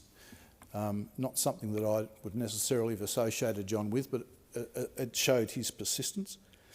He loved his farm, his cattle and sheep, and spent quite a deal of time there, and his family remember those times, I know, very fondly. And as I mentioned, he won a blue ribbon very recently. His engagement with the Launceston City Mission in particular, I think, is something worth noting. And of course, he was deservingly recognised with membership of the Order of Australia after his retirement from the Parliament. I don't know that I can think of anyone who would be more deserving of that honour.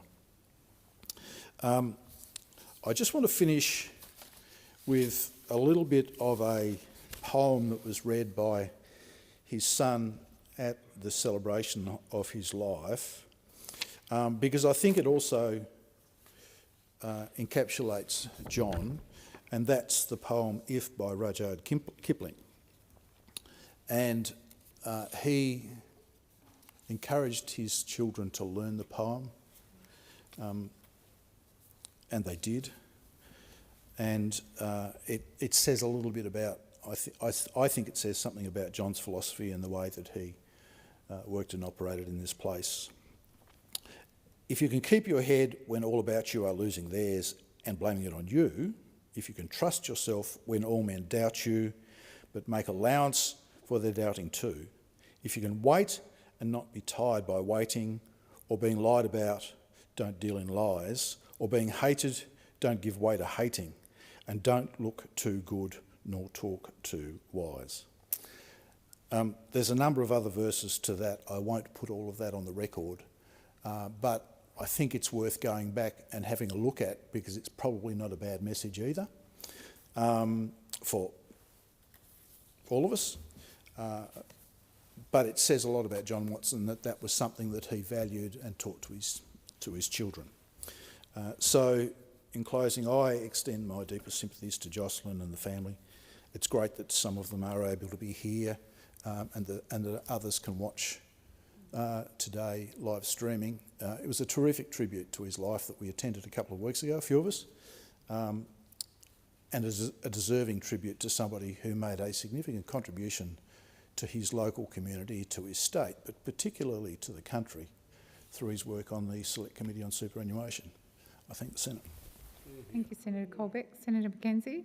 Thank you. On behalf of the Nationals, I rise to pay my tribute to former Senator John Watson, who served the state of Tasmania valiantly for an extraordinary 30 years. John became father of the Senate in 2005 until his departure from politics in 2008, and was succeeded by our own dear Senator Ron Boswell. Senator Watson was, in tandem with fellow Tasmanian Labor Senator Nick Sherry, an expert without peer in superannuation policy in this parliament.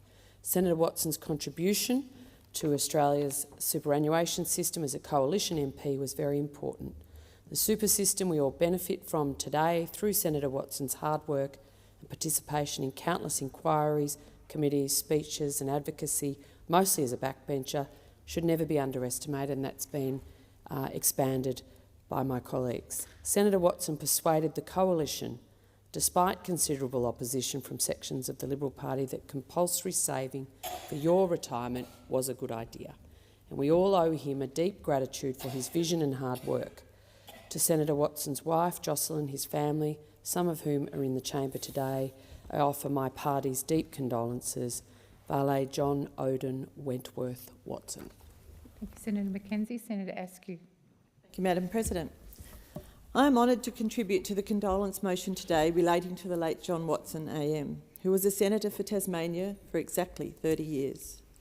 I attended former Senator Watson's funeral in Launceston just 2 weeks ago, and unsurprisingly there was a very large congregation, including colleagues, both state and federal, many former staff and friends, and of course John's family and extended family. A particularly lovely touch was the presence of the Railway Silver Band in their bright uniforms, who played at the conclusion of the service.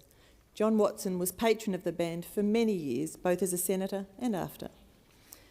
Not many senators achieve 30 years in this place. It is a feature of the churn of members that there are few in the chamber who shared these benches with John Watson. The Leader of the Government, Senator Wong, as she's mentioned, Senator Carol Brown and my colleague Senator Richard Colbeck all served with him. At his funeral, the point was made that there is only a handful of senators since Federation who have made such a substantial contribution to the development of policy in Australia without achieving ministerial office. One of those who falls into that category would be former Tasmanian Senator, the Honourable Peter Ray, AO, and another is the man we are remembering here today. As has been mentioned, John Watson's contribution to the development of Australia's superannuation and taxation laws cannot be overstated. He served on the longest established select committee in the Senate's history, the Select Committee on Superannuation, as we've heard, which was later renamed Superannuation and Financial Services and operated from 1991 to 2001. Most unusually, in 1993, John Watson was elected chair of that committee. This was a time when opposition senators did not hold chairmanships of committees, but it was universally accepted across the political divide that there was no one in the parliament who knew more about the complexities of superannuation and retirement income than John Watson. John graduated from the University of Tasmania as a Bachelor of Economics in 1960 and then a Bachelor of Commerce in 1962. It was most uncommon at that time for a person to undertake a combined degree. He continued his education and became a Fellow of the Chartered Institute of Secretaries, the Taxation Institute of Australia and the Institute of Chartered Accountants. John commenced in an accounting role at the Kelsall and Kemp Textile Mill in Launceston, but steadily rose up the ranks to end up as Managing Director. He's one of very few members of this place to have been Managing Director of a large manufacturing company. Another who comes to mind is another Tasmanian senator and great friend of John's, the late Senator Brian Gibson. However, when the Whitlam government decided to end textile, clothing and footwear tariffs, the economic effects on Launceston and the Tamar Valley were nothing short of devastating. Launceston had long been the home not only of Kelsall and Kemp, but also Coates Payton's, James Nelson and Waverley Woolen Mills. They employed hundreds of people and hundreds more had ancillary jobs because of them. There were often 3 generations of people who worked in these mills because they were good and beneficial employers. Only the last of these 3 exist today. The others were destroyed by the tariff decision. So John Watson spent weeks, as we've heard, driving around Launceston trying to place his staff in new jobs when Kelsall and Kemp was to close. And at the end of that task, as we've heard, he of course was left without a job himself. John stood for the Senate in the half-Senate election in 1977 on a ticket with Shirley Walters, the first woman senator from Tasmania, and Brian Archer. He was in the risky 3rd seat and not assured of election. However, huge numbers of Kelsall and Kemp workers, not traditionally Liberal supporters, came out en masse to distribute leaflets and support him. They wanted to repay what he had done for them. As history shows, John was elected easily and took his seat in July 1978.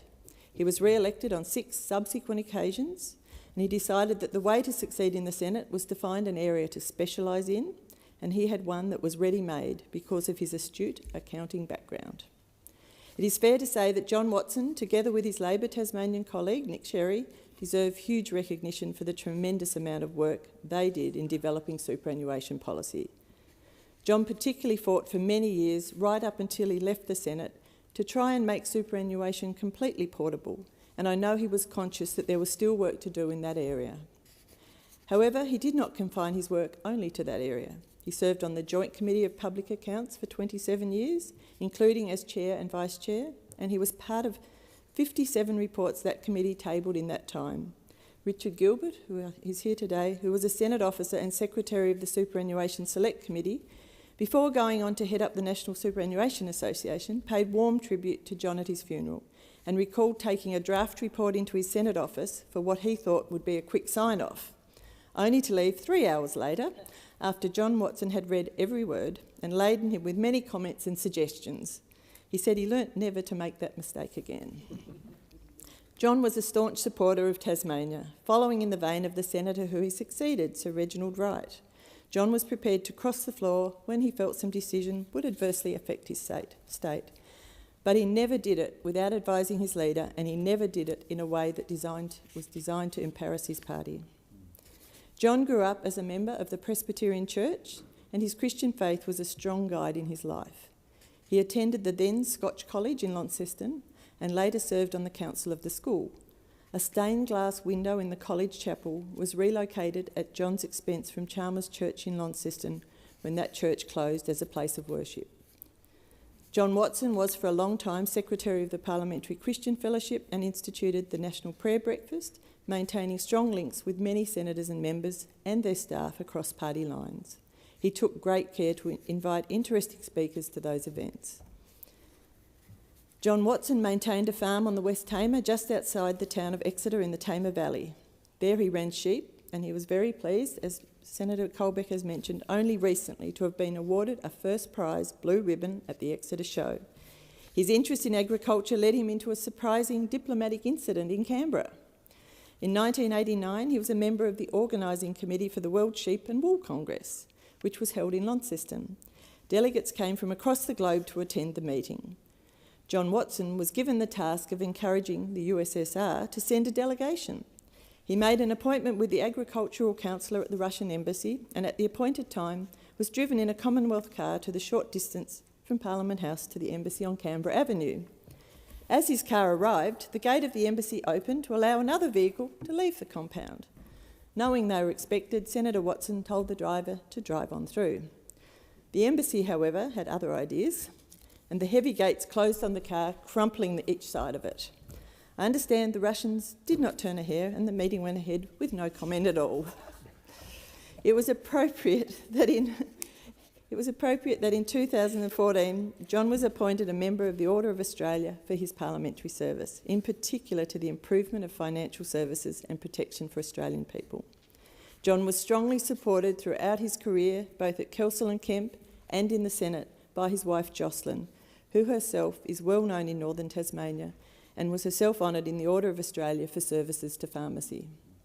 At the funeral, each of John and Jocelyn's children, Ian, Rosemary, Fiona and Jeff, and I acknowledge Rosemary and Jeff in the gallery today, spoke warmly about an aspect of their father's life. It was, as funerals should be, a celebration of a life, and in this case, a life of exemplary service and commitment to Tasmania and Australia as a whole. On a personal note, my late father was a good friend of John Watson and shared many of his values, and that made it particularly moving to hear those stories and memories referred to at his funeral. My brother, former Senator David Bushby, served with John briefly towards the end of John's career, and personally, I have been fortunate to have ongoing support and encouragement from both John and Jocelyn over the years, always showing a genuine caring interest in my activities.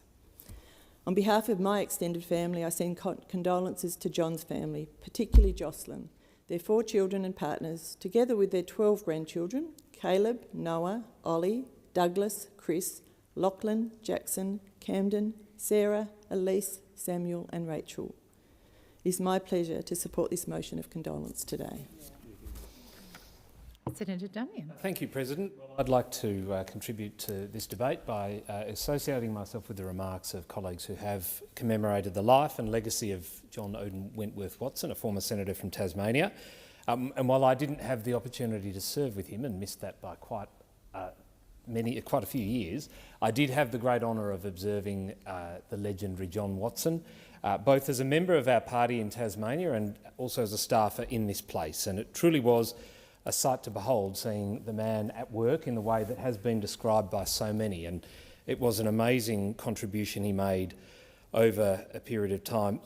As I say, not having worked with him as a senator, but being able to see him at work in his home state of Tasmania on the ground, it was clear that he had quite the fire in his belly for community service. Much of that has been chronicled here. And I think you talk to so many people, particularly in northern Tasmania, that have benefited from his work. You can see the mark he left on his community, on his state, and why so many of the contributions today reflect on that so much.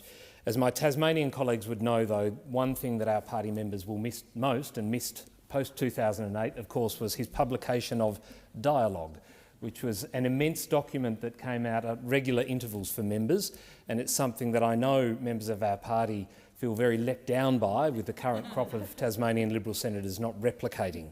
But that was an amazing piece of information that a senator who spent a lot of time away in Canberra was able to provide back to his membership, the people that sent him here to Canberra to be a senator from that state. And despite only having an association with John Watson in the last decade of the 3 that he served in this place, as I said before, he had no signs of slowing down. He was still going at full pace, and I think, as his daughter Rosemary said in some notes she provided to my colleagues and I, and comments she'd made on her father's passing, he had 2 speeds, go and stop, and it was mostly go, I think, as evidenced by the comments that have been made there. In Tassie, you'd see him at community events, you'd see him at school assemblies. He'd be representing his community and taking on issues on their behalf. He'd be doing the same for statewide issues here on a regular basis, threatening to and often crossing the floor in the interests of our state. And I think that is something that meant he was truly a senator in the traditional sense, but also on behalf of the individuals that would go to him and seek help. He would not turn his back or close his door on anyone who was seeking help. We saw that in his pre-Senate days, as has been outlined here, but certainly in his time as a senator. In the notes that Rosemary provided to us, his daughter provided to us, at the end of his time as a senator, he was recognised by the Investment and Financial Services Association with an Industry Excellence Award. And when the award was presented, the chair of that body, David Deverill, said, "Former Senator John Watson is readily acknowledged by all and sundry as the quintessential quiet achiever. John devoted many years to strengthening Australia's financial regulatory framework and superannuation system with his attention to detail and forensic analysis." And of course, because as Senator Colbeck said himself just a moment ago, 3 decades in the Senate wasn't enough. He went and ran for local government, which I would argue is a harder level of government to work in, particularly in Tasmania, where you are in the sights of many. He did 5 years on the West Tamar Council. John Watson's achievements in this place are many, and his legacy is immense, as you can hear today. And many Tasmanians and indeed Australians have benefited from his hard work and his efforts and his commitment to public service. But his legacy for those of us in this chamber today and those who will come beyond is, I think, to be reminded by this. It doesn't matter what seat you occupy in this chamber, whether you're in government or opposition, whether you're on the front bench or the back bench, there's so much you can achieve. And Senator Watson wasn't a frontbencher for long at all. And yes, he might have been in government for periods of time, but some of his greatest achievements, as we've talked about here today, came from his time as an opposition senator. And I think that is truly something to reflect upon as we go about our jobs here, and that's certainly something I will. But in closing, I do want to reflect on his time as a member of the Joint Standing Committee on Public Accounts and Audit. Now, I'm not a numbers person, and I never will be. John Watson was, can I tell you, and as was pointed out earlier, and as John's daughter Rosemary provided in some documentation to us here, he was presented with a certificate for his long service on that committee. And in the certificate it says he was a member for 27 years, 1 month and 9 days. Now, I worked out, if my maths is not off, that is 10,911 days. I did that committee for 79 days, and that was more than enough. So I say thank God for people like John Watson, who have made the contribution that they have and made Australia a better place. Vale John Watson. Thank you, Senators. I ask Senators to join in a moment of silence to signify assent to the motion.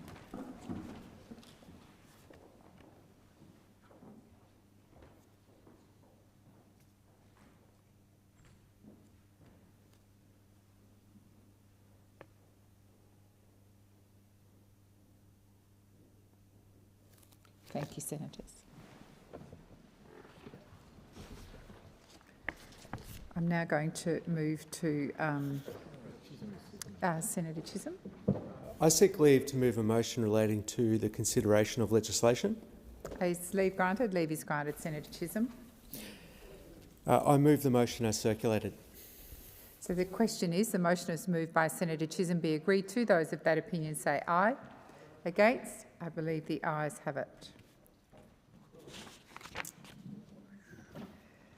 I shall now proceed to the placing of business. Is it desired to postpone or rearrange the business? I call the clerk.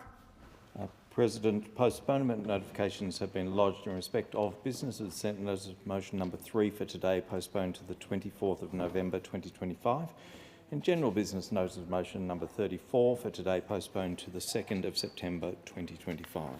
Thank you.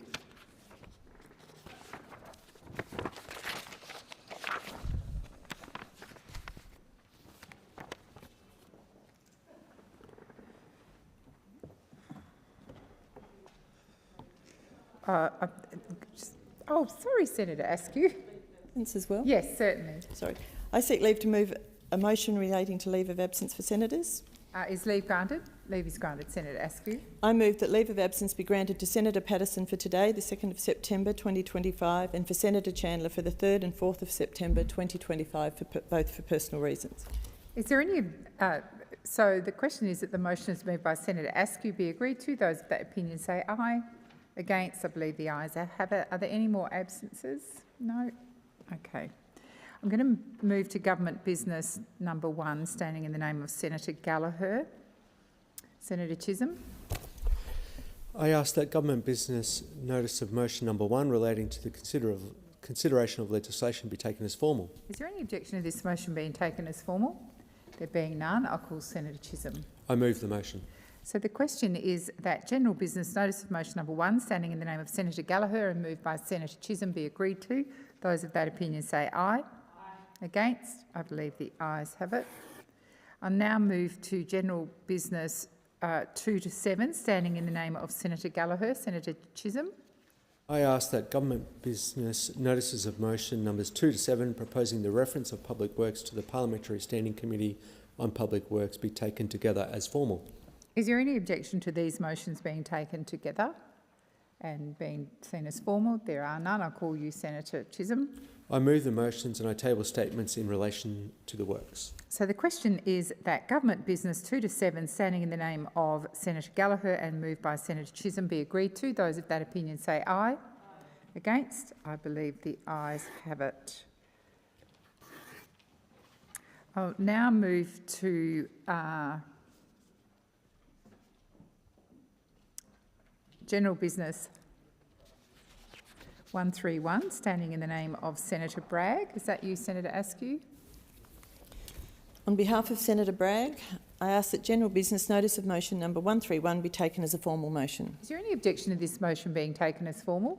There being none, I call Senator Askew. I move the motion. So the question is that general business notice of motion number 131, standing in the name of Senator Bragg and moved by Senator Askew, be agreed to. Those of that opinion say aye. Aye.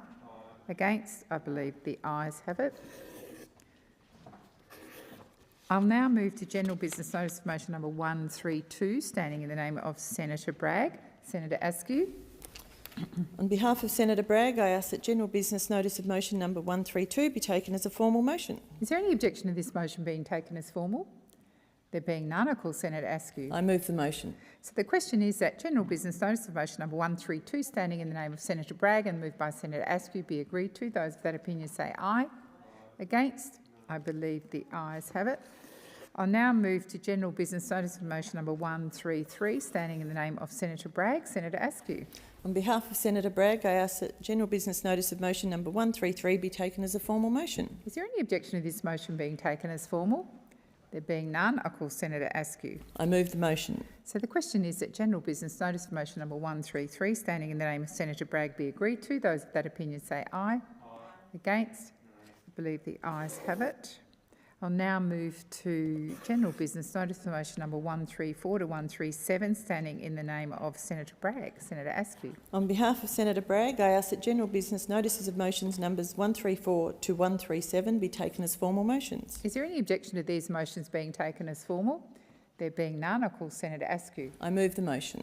So the question is that general business notice of motion number 134 to 137 be agreed to. Those of that opinion say aye. Aye. Against? I believe the ayes have it.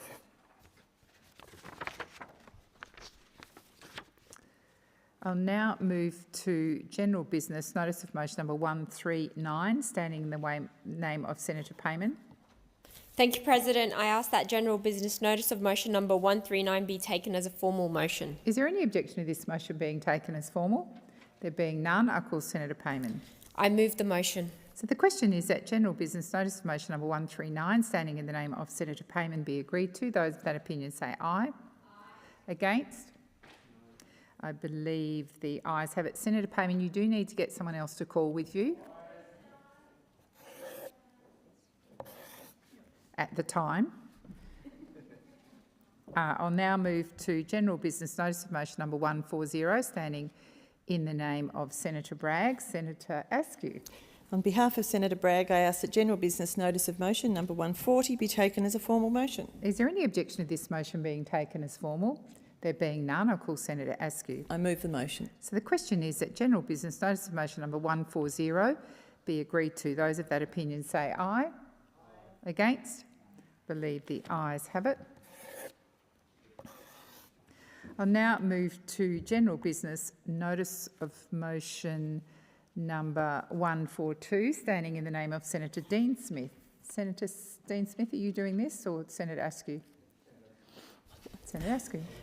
On behalf of Senator Dean Smith, I ask that general business notice of motion number 142 be taken as a formal motion. Is there any objection to this motion being taken as formal?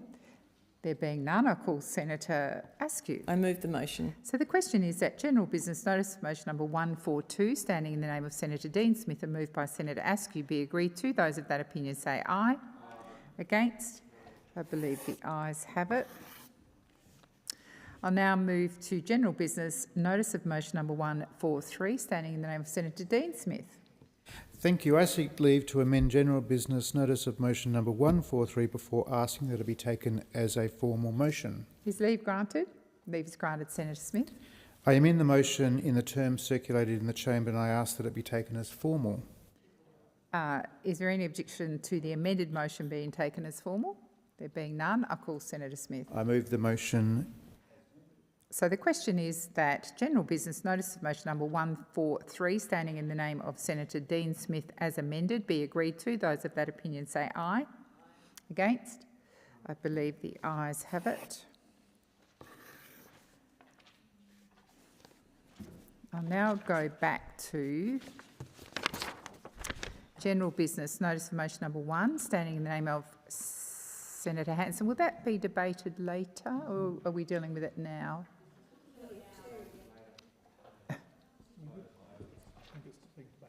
I do believe it's being debated later.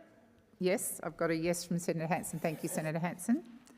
I'll now move to general business notice of motion number 2, standing in the name of Senator Payman. Thank you, President. I ask that business of the Senate notice of motion number 2 be taken as a formal motion. Is there any objection to this motion being taken as formal? There being none, I'll call Senator Payman. I move the motion. Senator McKim. President, could I please ask that the two parts of this motion be put separately to facilitate us voting separately, voting differently? Sure. I'll put Senator Chisholm. Seek leave to make a short statement. Yes, and I'll just advise the chamber when I put the motion, I'll put part 1 first. Senator Chisholm.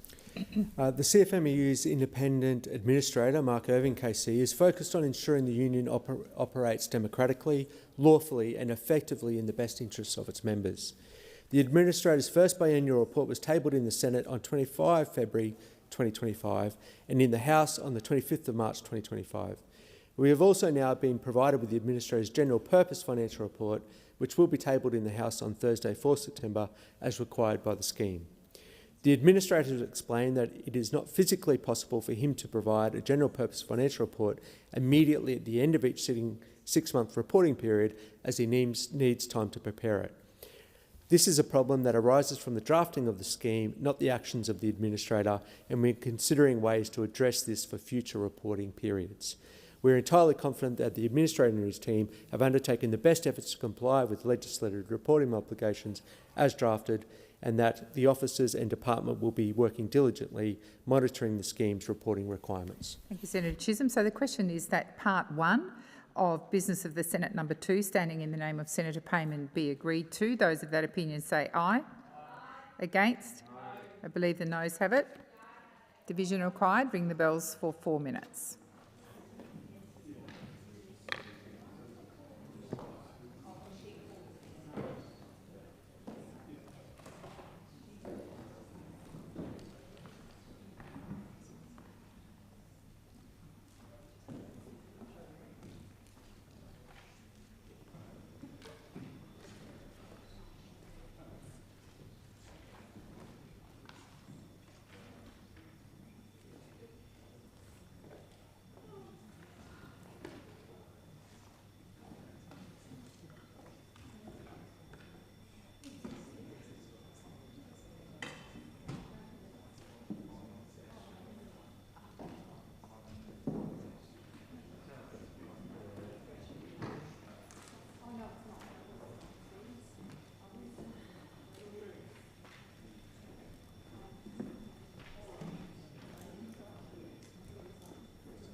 Lock the doors. So the question is that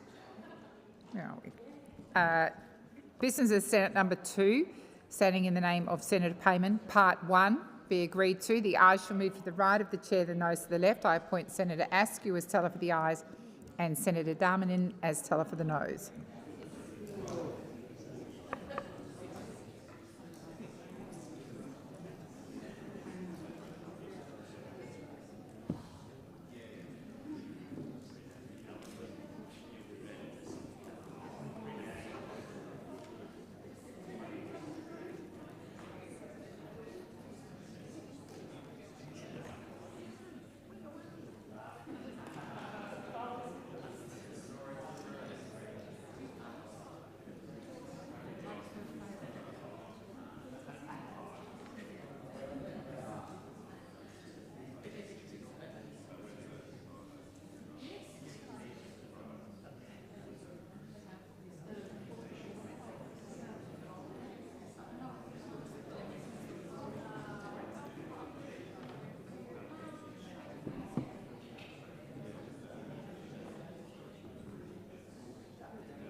Order. There being 37 ayes and 21 noes, the matter is resolved in the affirmative.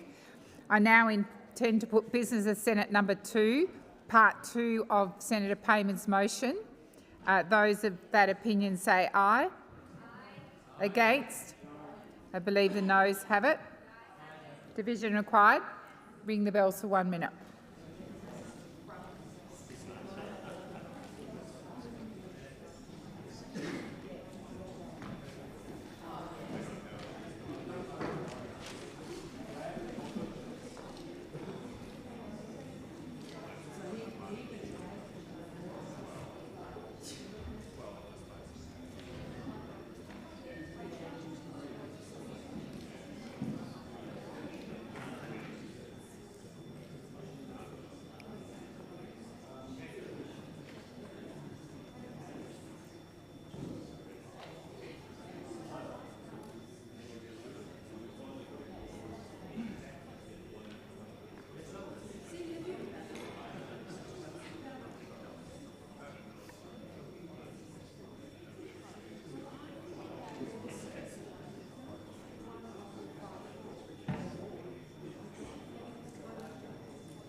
Lock the doors. So the question is that Business of Senate number 2, standing in the name of Senator Payman, Part 2, be agreed to. The ayes shall move to the right of the chair, the noes to the left. I appoint Senator Askew as teller for the ayes and Senator Darmanin as teller for the noes.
Order. There being 25 ayes and 33 noes, the matter is resolved in the affirmative. I'll now move to your motion, Senator Lambie, general business number 82. Thank you. I ask that notice motion of Madam President. I ask that notice of motion number 82 be postponed till Wednesday, the 3rd of September. Thank you, Senator Lambie. I'll now go to general business notice of motion number 138, standing in the name of Senator Payman.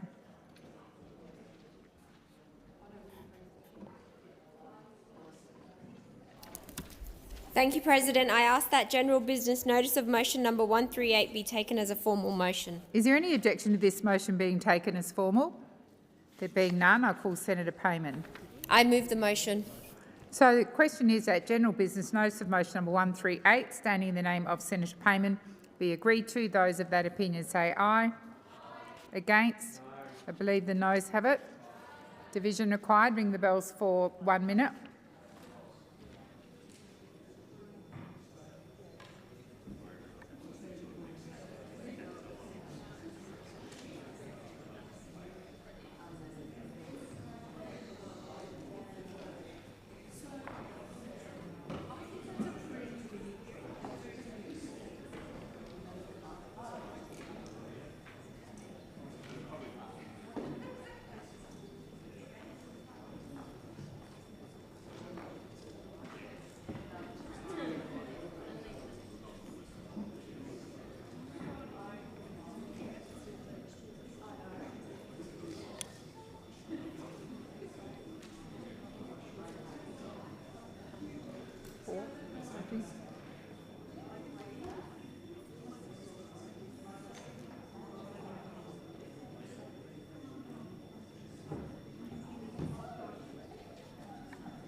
Lock the doors. So the question is that general business notice of motion number 138, standing in the name of Senator Payman, be agreed to. The ayes shall move to the right of the chair, the noes to the left. I appoint Senator Askew as teller for the ayes and Senator Darmanin as teller for the noes.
Order. There being 37 ayes and 21 noes, the matter is resolved in the affirmative. I now move to general business notice of motion number 141, standing in the name of Senator David Pocock. 141. Thank you, President. I seek leave to amend general business notice of motion number 141 before asking that it be taken as a formal motion. Is leave granted? Leave is granted, Senator Pocock. Thanks. I amend the motion in the term circulated in the chamber and ask that it be taken as formal. So the question is that the amended motion as moved by Senator Pocock be taken as formal. Those of that opinion say aye. Against? I believe it's... Okay, I'm sorry, I've just got myself mixed up, but pass the amended motion. I move the motion as amended. So the question is that general business notice of motion number 141, standing in the name of Senator David Pocock as amended, be agreed to. Those of that opinion say aye. Against? I believe the noes have it. Division required. Ring the bells for 4 minutes.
Lock the doors. So the question is that general business notice of motion number 141 as amended by Senator Pocock be agreed to. The ayes shall move to the right of the chair, the noes to the left.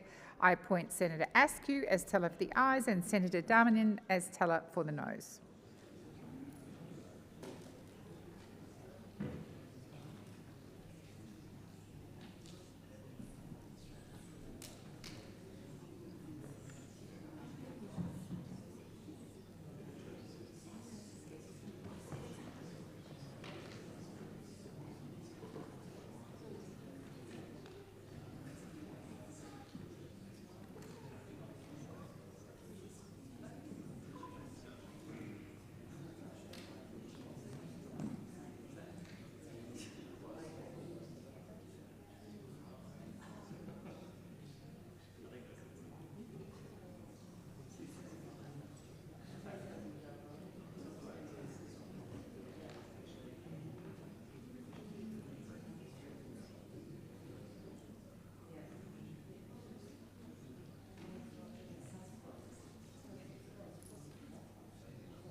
Order. There being 38 ayes and 21 noes, the matter is resolved in the affirmative.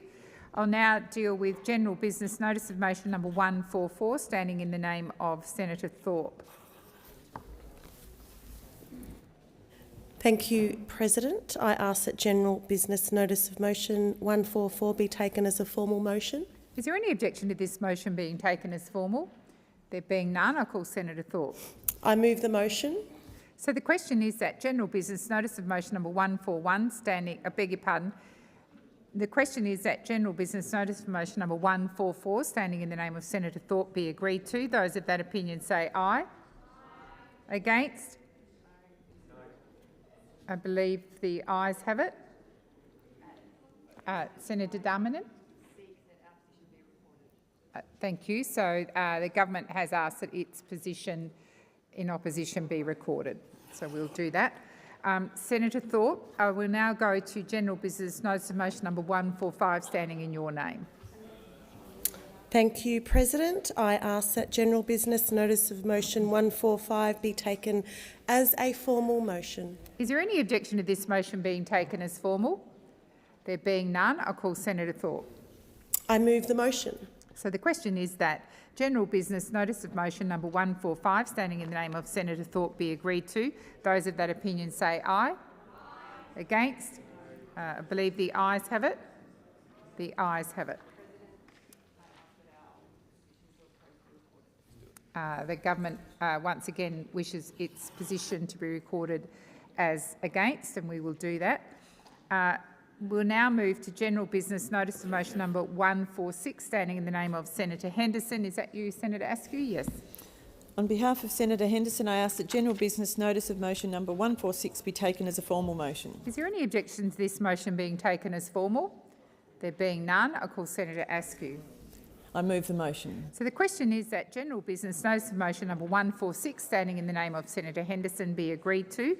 Those of that opinion say aye. Against? I believe the ayes have it, and there's a deferred motion. I remind senators that yesterday at 6:30 p.m. a vote was deferred relating to an amendment moved by Senator Askew to a motion to refer a matter to the Economics References Committee. I understand it suits the convenience of the Senate to hold the vote now.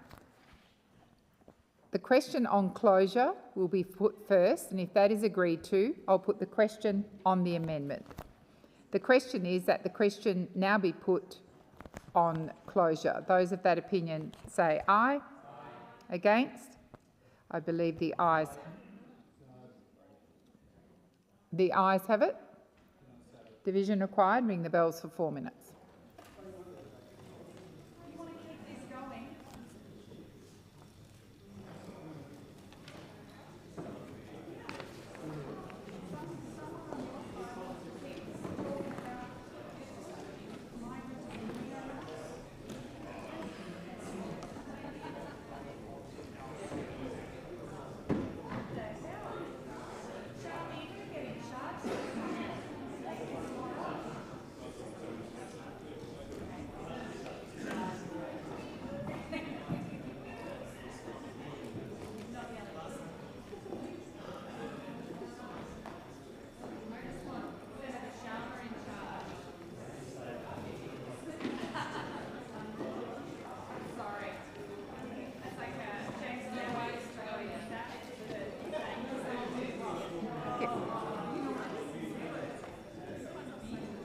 Just a moment, everyone.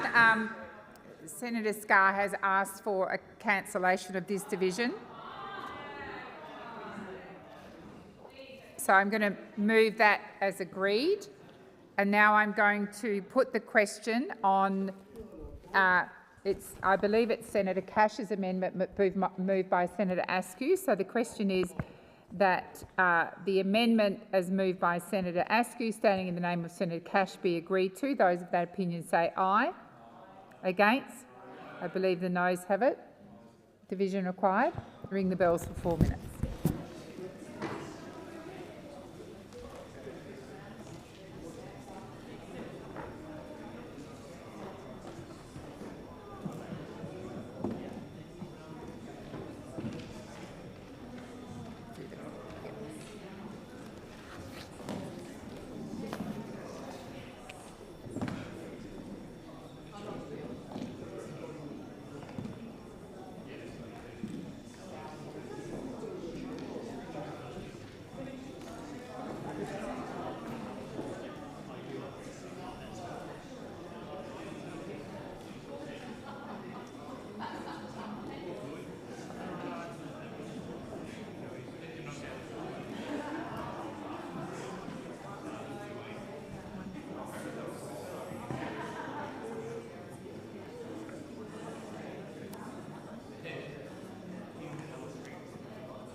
Lock the doors. So the question is that the amendment is moved by Senator Askew, standing in the name of Senator Cash, be agreed to. The ayes shall move to the right of the chair, the noes to the left.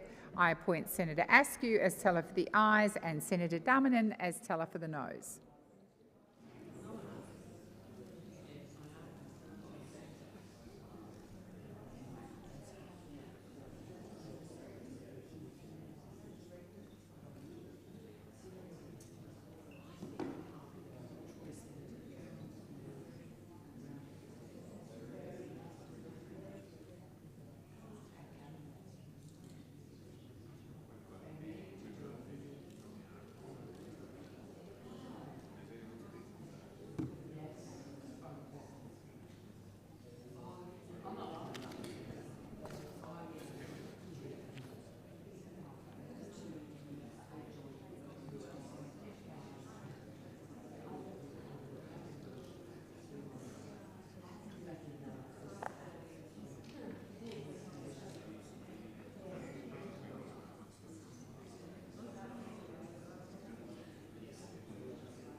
Order. There being 36 noes and 20 ayes, the matter is resolved in the negative.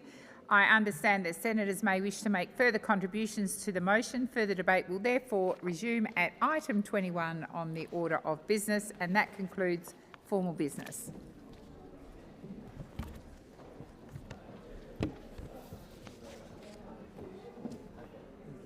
Well, I'm waiting for Glenn.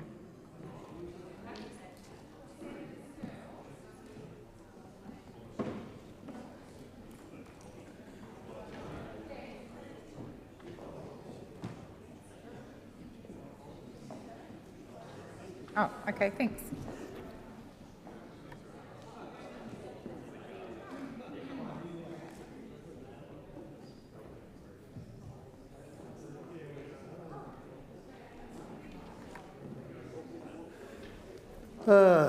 Order.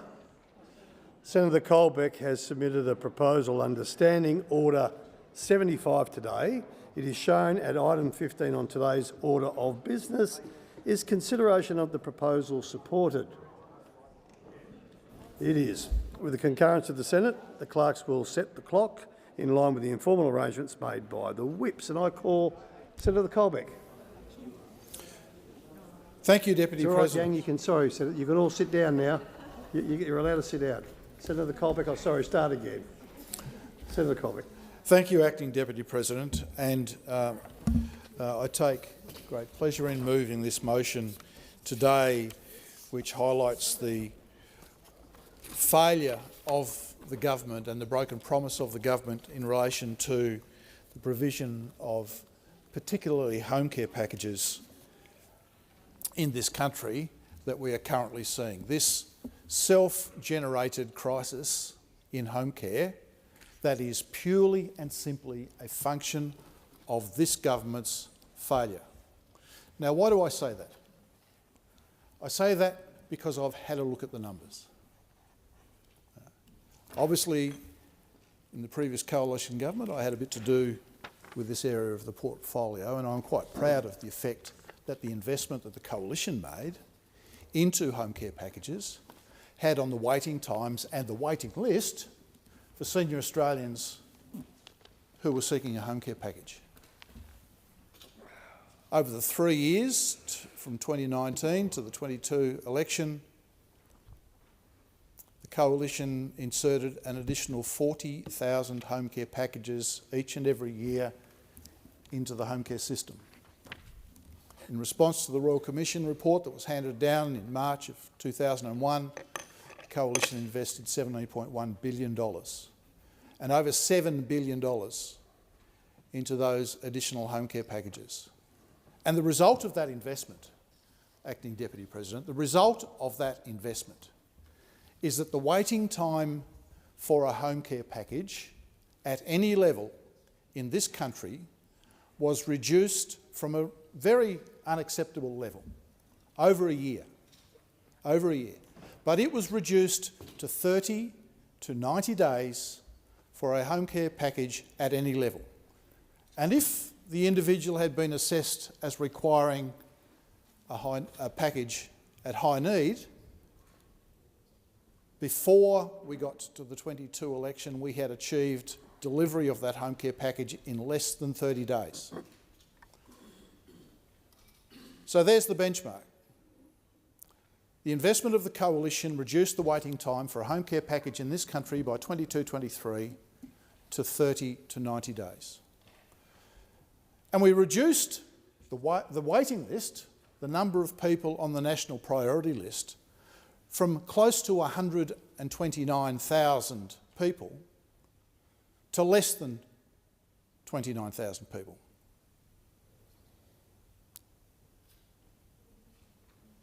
We took 100,000 people off the national priority list. The scandal, the outrage, the complete disgrace that is the situation today is that under this government, that achievement has been completely and utterly squandered, where the waiting list now is at least 87,597. We don't know the full extent of it because the government won't release the numbers. That's the waiting list as of March this year. And the waiting time is up to 15 months. So from 30 to 90 days, the waiting time has blown out to up to 15 months for someone seeking a home care package. That is not acceptable. It wasn't acceptable when it was that high under us. We worked hard, we invested, we made the changes, put additional home care packages into the system to reduce both the waiting list and the waiting time down to less than 29,000 and the waiting time down to 30 to 90 days for a package at any level. And it's just outrageous that this government has allowed it to blow out. It hasn't released a new package. It's recycling packages. It hasn't listed a new package since the 1st of July this year. The talking points for government, senators will say that they're putting 2,100 odd packages into the system every week. But that's just somebody who's either dying or going into an aged care facility and relinquishing their package that's becoming available for someone else. The government needs to make sure that there is enough capacity in the system to bring the waiting list down. We did that. The government needs to do that. It needs to be honest with the Australian people about the crisis that it has created itself, and it needs to keep its promise to put the care back into aged care, not just... And I now call Senator Ananda Raja. Thank you, Deputy President. Deputy President, I welcome the opportunity to speak about a topic close to my heart, and that is aged care. As you know, in my previous life, I was a doctor working in a major public hospital, and I wore two hats. One was as a general physician and the other was as an infectious diseases specialist. And as a general physician, which was actually the bulk of my work, I looked after a lot of elderly Australians. It was, in fact, probably the majority of my workload and my case mix. And I saw every ailment under the sun, every problem under the sun. And the characteristic for those elderly, frail elderly Australians who would come through the door and were admitted into hospital was one of multi-morbidity. They would have multiple comorbidities, one on top of another. But there was much, much worse than that. In some cases, these were elderly Australians who were coping or barely coping with social isolation. Some had been abandoned by their families. They were alienated from their families or estranged from them. And others were actually victims of a pretty silent, I think, scourge in our community, and that is elder abuse, where an older Australian is exploited usually by one of their children. And this was a common occurrence, and we would often have to bring in our hospital lawyers in order to deal with this. But there was certainly a surge during the pandemic years, and Senator Colbeck cited 2019 to 2022 and all the achievements of the former Morrison government. But that period for me was spent on the front line in hospital in PPE, caring for a whole string of elderly Australians who were flooding through the doors. Many were gasping for air. Others were delirious. Some had had falls, some all three of those things together. And what I noticed during that time was the complete collapse of the aged care system, such that we had hospitals that were getting overwhelmed with frail elderly, and we had a workforce that was utterly decimated during that period, burnt out, and had left the sector. And so is it any wonder that we are now trying to clean up the mess? A legacy that was born from underinvestment, chronic underinvestment in aged care previously over the decade of Liberal stewardship, and then made worse by the pressure test that was COVID. And so, in fact, the first piece of legislation that we passed as a government in 22 was actually not climate change. That was the second one. It was on aged care, and we had to bring in this emergency legislation in order to rescue the sector. And what that has done, what we've seen is in fact an uplift, a huge uplift in workforce. We've poured $18 billion into the aged care workforce, and it always starts with the workforce. In care, it always starts with the workforce. The workforce are everything. They are the ones who provide the care. It is called aged care for a reason.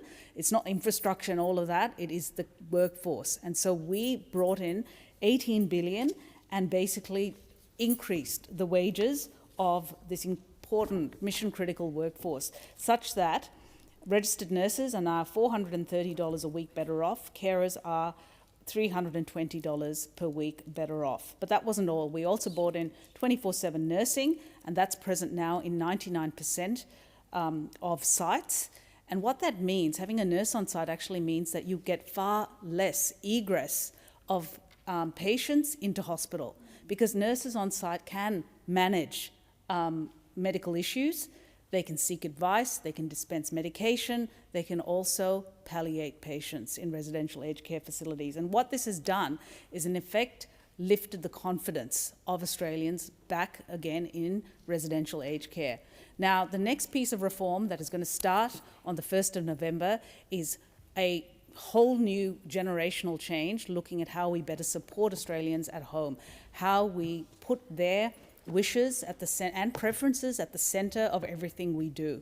And that is something that was missing in this Act, the previous Aged Care Act. So there'll be a whole new Act that kicks off on the 1st of November, and that has been passed thanks to the bipartisan approach we have taken with the Coalition. And that Act, a key part of that Act, is Support at Home. So Support at Home will come with the injection of 83,000 new packages into the system, and that is designed to enable more Australians to have autonomy and remain at home, which is entirely aligned with their own wishes. Thank you, Senator. Senator Orman-Payne. Thank you, Acting Deputy President.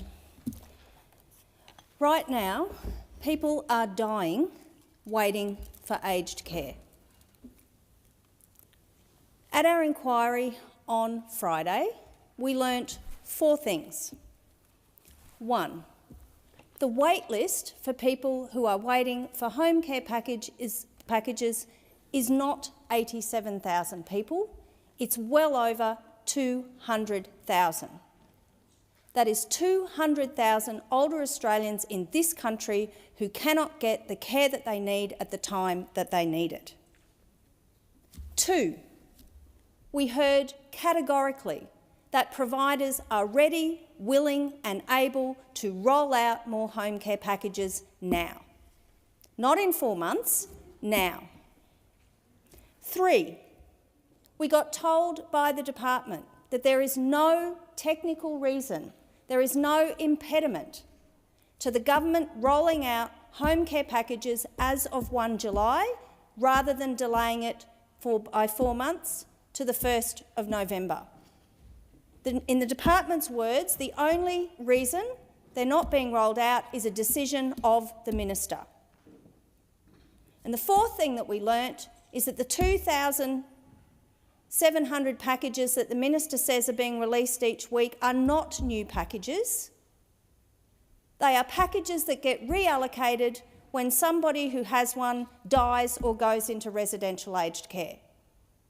Not one single home care package has been released since 1 July.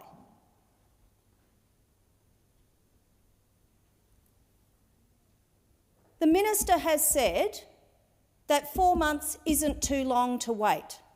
Well, we heard at the inquiry that 4 months for an older person who requires care at home is catastrophic. It means earlier hospital admissions. It means rapid decline. And it means being pushed into residential aged care facilities sooner unless you are one of those people who is dying waiting for care. Shame on this government. No reason not to release home care packages now, and yet you are asking older Australians in this country to wait. Families are being told that the fastest route to get care is to admit their older parent or their grandparent to hospital. Again, shame on this government. The only thing standing between older people and the care that they need is the minister and this Labor government. Senator Kovacic. Thank you, Acting Deputy President, and thank you, Senator Alderman-Payne, for your words and for your work on the Community Affairs Committee and on the aged care inquiries, both in this parliamentary term and previously. I sit here shaking my head, listening to not just the speakers now, but during question time, and take note. I don't know what more we need to say and do, or how much more loudly we need to speak to make it very, very clear that there is a crisis in relation to this in this country. And if the government would like to pretend that there is no problem here and that there is nothing to see here, then I suggest that they have a particular reality check. I think one of the comments in the chamber earlier today was that there was a conflation about this problem. There is no conflation. This is real. There are some 200,000 elderly Australians waiting to either be assessed for or to be assigned a home care package. And that is entirely unacceptable. The wait time from end to end for some of these people is almost 2 years. 2 years. And to point and say, oh, we've had to fix, I think the words from Senator Ananda Raja, I wrote them down, was to rescue the sector. So rescuing the sector means making people wait for 2 years. Senator Polly, I listen to you and you get to speak in silence. I think I deserve the same respect. I remind senators that interjections are disorderly. Thank you. Senator Kovacic. Thank you. More than 200,000 older Australians are waiting for access to these packages. And I don't find it funny. My elderly mother is one of them. She's 91 years old. In November 2023, we made the request for a review of her package. We followed up in March 2024. We were told it would be a 6 to 9 month wait. She was approved on the 10th of December 2024 for an upgrade from a level 1 to a level 4 because she'd gone from 1, 2, 3 to 4. And guess what? We're still waiting. So I rang them actually this morning just to find out where she was up to So the wait time is no longer 6 to 9 months. The wait time is now 9 to 12 months. She's not alone. She's one of 200,000 elderly Australians that are waiting for this government to do something, and you dare to stand in this chamber and tell us that you're releasing packages every single week when we know that you have not released one single new package since the 1st of July. You should be ashamed of that, deeply ashamed of it, because these are people who have worked hard their whole life. These are people who have raised families. These are people who have contributed to our society. And now, when they are at a vulnerable time in their lives and they need our assistance and our support, we are letting them down. And not only are they being let down, the reality of what they are living through is being obfuscated about by this government, pretending that it's not real. Well, it is absolutely real for every single one of those 200,000 people. And whilst I wasn't at the inquiry on Friday, I have heard those stories as well. Imagine being offered a place when your beloved husband or wife or mum or dad or family member has just passed away, or when it's far too late. That's not right. We should be ashamed of that. Every single one of us in this place is responsible and accountable for that. But the government has the courage of it. As has been noted many times, this bill, the aged care bill, was something that we worked with the government on. It was bipartisan, and we should all be proud of that because we're trying to get the outcome. But we can't hide from the fact that we are not delivering the packages. This government is not delivering the packages that Australians need. And this is an aged care crisis entirely created by the actions of this government. The Prime Minister promised security, dignity, quality and humanity being placed back into aged care. None of that has happened. But people have had to wait longer and longer, and that is an absolute shame.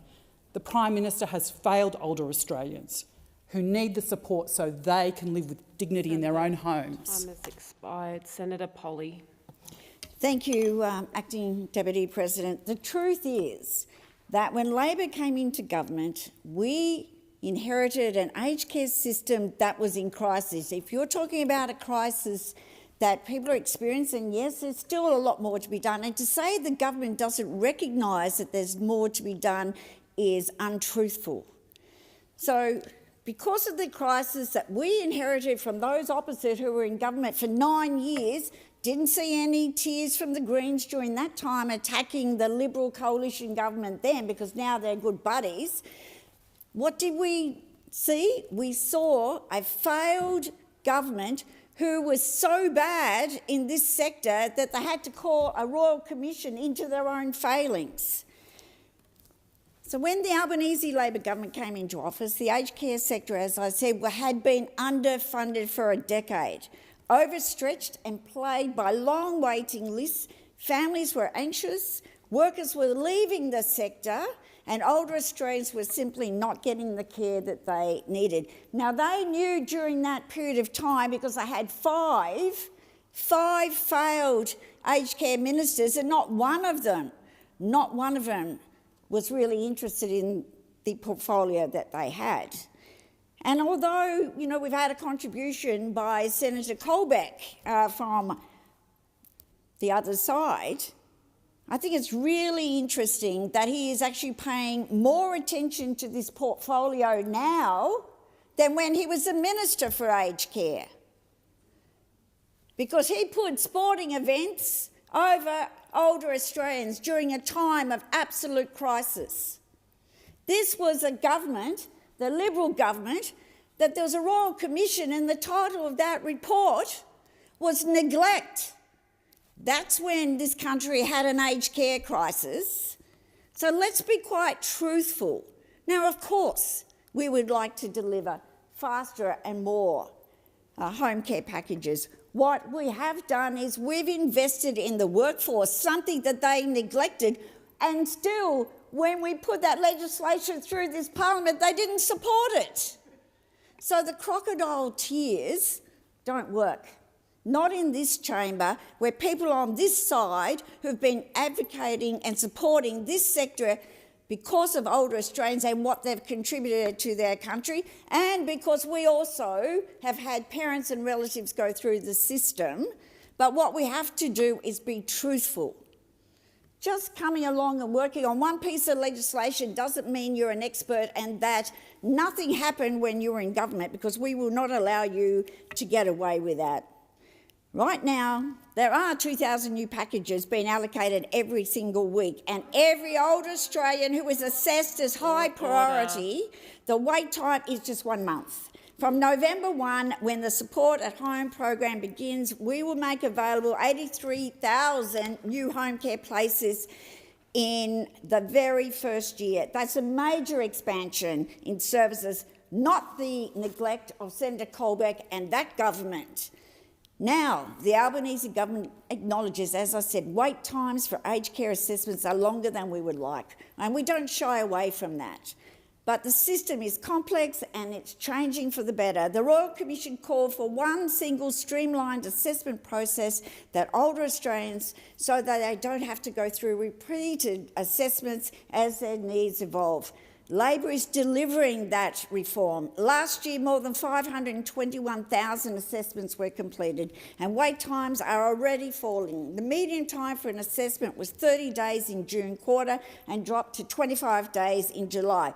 That is progress in the right direction. The government wants a system that cares for senior Australian and workers who are there because they want to be there and being paid an appropriate wage. So those who want to bring motions like this before the chamber where they want to rewrite history, I say bring it on, because the truth is there in the figures. People, unfortunately, have always died waiting for aged care packages, and unfortunately even to get into residential care. But don't use those people for your political games, which is what you're trying to do now. We know, and so do the Australian people, that the system was broken under the Liberal coalition. That's the fact. Otherwise, why did you call a Royal Commission into your own failings? Because you knew you had failed older Australians, your time and has they... expired. Senator Tyrrell, you have the call. Thank you, Acting Deputy. Like many on the Liberal side, Senator Colbeck is quick to point fingers. Inaction, broken promises, vulnerable older Australians being left in the lurch. What's surprising is that it's true. But it's not just Labor. We had workforce shortages before Labor. We had an ageing population before Labor. We had growing rates of chronic illness before Labor. We certainly had budget pressures before Labor. What we didn't have before Labor was a home care package waitlist of over 100,000. We had a waitlist of 20,000. Such an increase is a huge failure. What's worse is deliberately withholding the rollout of 83,000 packages when you already have over 100,000 on the waitlist. These people are waiting on average of at least 6 months and up to 15 months. That's over a year of extra stress on the individual and their family. Tasmania's got the oldest population in the country, so what happens in aged care hits us hardest, hits us first. The Royal Commission into Aged Care recommended that we should implement continuous reforms and ensure equitable access to aged care. And since then, to be fair to Labor, some good steps have been taken in our aged care industry. Better pay for carers, revamps of our outdated care homes, all good things. But Tasmania has the greatest need for community care packages and is the hardest hit by a government deliberately withholding them. The oldest, poorest, sickest state is the one that feels the greatest pain by a government-induced shortage. We are the ones who pay. We need to streamline the assessment process and ensure the effective rollout of aged care packages to all Australians. No one should have to wait 15 months for a hand. Senator Ruston. Thank you, Acting Deputy Chair. Well, Labor is overseeing an aged care crisis created entirely of their own actions. Anthony Albanese promised to put security, dignity, quality and humanity back into aged care, and in March 2021, before he took power, He said, "We cannot be satisfied with the situation where older Australians are dying while they're waiting for their home care places." But the Prime Minister has failed Australians on his watch. And the worst part is that Anthony Albanese promised Australians 83,000 new home care places from Senator July Ruston, 1, 20... Could you please resume your seat? Senator McAllister. I didn't intervene on the first occasion, but I think if Senator Ruston could refer to the Prime Minister by his proper title, that would be appreciated. Thank you, Senator McAllister. I'll remind Senator Ruston to use the appropriate titles of members and senators. Promised. Senator Ruston. Oh, sorry. Oh, thank you. The Prime Minister promised to deliver 83,000 new home care packages from 1 July 25, and yet not a single new package has been released in this financial year by the government. And that's because the government backflipped on its election promise immediately following the election. And what's most concerning is the government is refusing to admit the real reason they have delayed the release of these essential packages. The minister keeps saying that the sector weren't ready. However, peak bodies, providers, advocacy groups unanimously told the Senate inquiry in Community Affairs last Friday that the sector is absolutely ready to stand by to provide that new care now. The department also confirmed, the Department of Health and Aged Care and Services Australia both confirmed that there are no barriers to packages being released now, except for the decision by the minister not to do so. So the department is ready, the sector is ready, but this government continues to withhold critical aged care packages and places without any reasonable excuse at all. So why will the government not admit to the only thing that is standing in the way of older Australians accessing the care that they have been assessed by this government as actually needing is themselves? They are actively withholding this critical support from Australians who desperately need it. And the government must be condemned for this action. They must be held to account for the waitlist crisis that is before us. And today we heard from the Minister for Aged Care, who blamed everybody but himself and the government for the crisis that has befallen our aged care sector, a crisis that has worsened over the last 2 years, particularly with over 200,000 people that we know of in limbo waiting for care. He blamed the sector, he blamed his own department, he blamed the coalition, he even blamed his own reforms for the reason that he hadn't released these packages.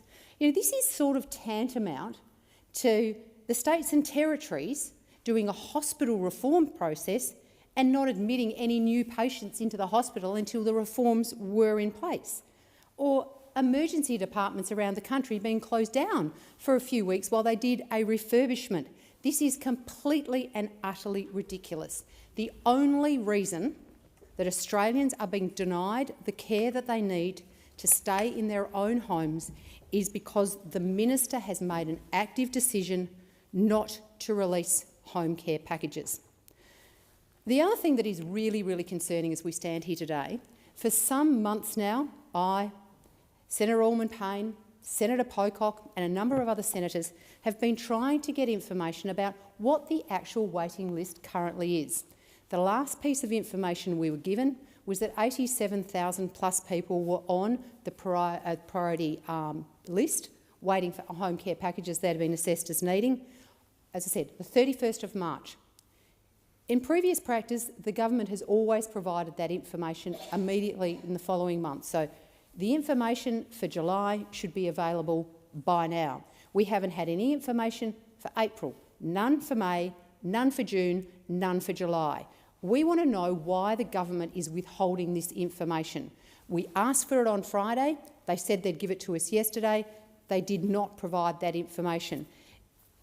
The cynic would suggest that the government is not providing that information because they simply do not want to admit to Australia that the wait list crisis, not just the number of people on the wait list, but the length of time they are waiting, has blown out to the extent that it is likely to be the worst wait list and the worst wait times in the history of aged care in this country. Okay, the time for the discussion has now expired and the Senate will move to consider the proposal from Senator Tyrrell, which is also shown at item 15 on today's order of business. Is consideration of this proposal supported? Great. With the occurrence of the Senate, the clerk will set the clock in line with the informal arrangements made by the whips. I call Senator Tyrrell. Thank you, Acting Deputy. Australians are facing a big issue, a crisis, a housing affordability crisis. Australia is home to the second most expensive housing market in the English-speaking world. The dream of owning a home has become just that, a dream. It was a dream I had and worked really hard to achieve, and it took me a long time. I was fortunate enough, though, to be born at a time when things were a little bit easier. What I hear from many Tasmanians, younger Australians, is that they're living pay to pay. Saving for a house isn't on the table. All the while, housing prices continue to rise beyond the reach of new home entrants. The RBA can't make housing more affordable, realistically. It can make the funds to buy a house cheaper, but when it does, they get cheaper for everybody, first home buyers and investors alike. Realistically, the only path to more affordable housing is the government, not the Reserve Bank. That's why the government doing so little is so embarrassing. The Labor government says they are acting, and they're good at it too. They throw money at first homeowner schemes and start up the Housing Australia Future Fund, then pens down. It's fair to acknowledge that generally crossbench politicians tend to criticise from the sidelines, complaining how bad everything is and never offering any solutions. But that's just not me. I want to help fix things. So here's a few things we could do right now. The government could hire an architect to produce free floor plans for a series of low-cost housing designs using off-the-shelf components wherever possible and for use in a wide range of communities. The federal government could pay councils who agree to use approved plans in a streamlined application process, a per-approval bonus. Councils would be held accountable and have to explain to ratepayers for failing to approve these applications. Councils already face pressures to vote down development applications from NIMBY advocates. The government's target is 1.2 million new homes over 5 years. If 10% of those were from this blueprint, it would fast-track 24,000 brand new homes and cost the federal government $480 million a year.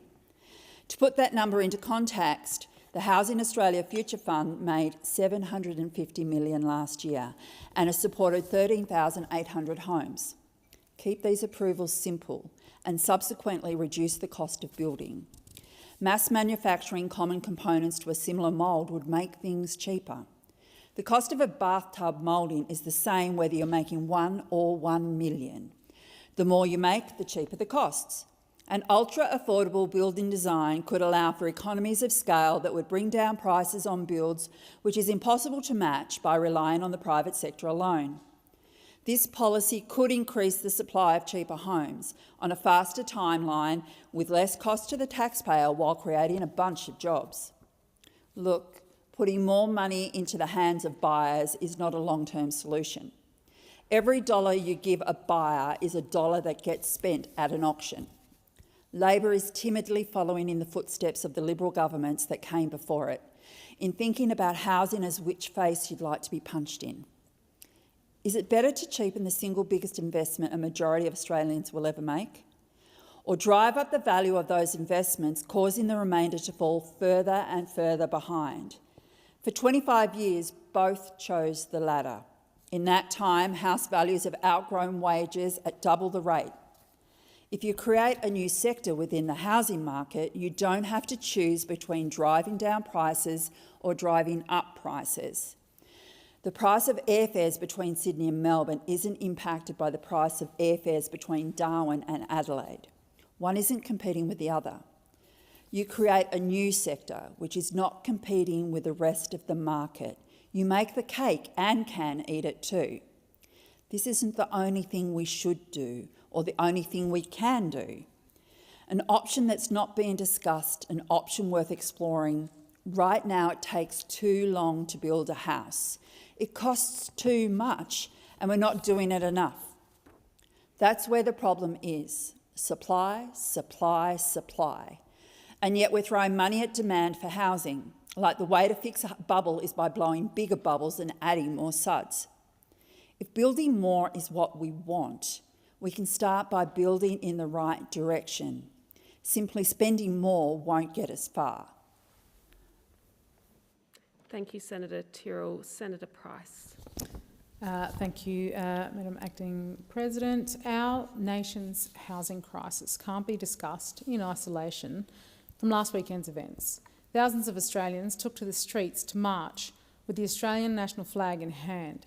Shamefully, members of the government and members of the Greens have sought to mischaracterise these marches and to impugn the character of those who marched. The Minister for Multicultural Affairs described the marches as blatantly racist and having an anti-immigration agenda. Senator Faruqi expediently used the marches to again voice her anti-Westernism and her deranged views that Australians are inherently racist. She said racism is the foundation of settler colonial states.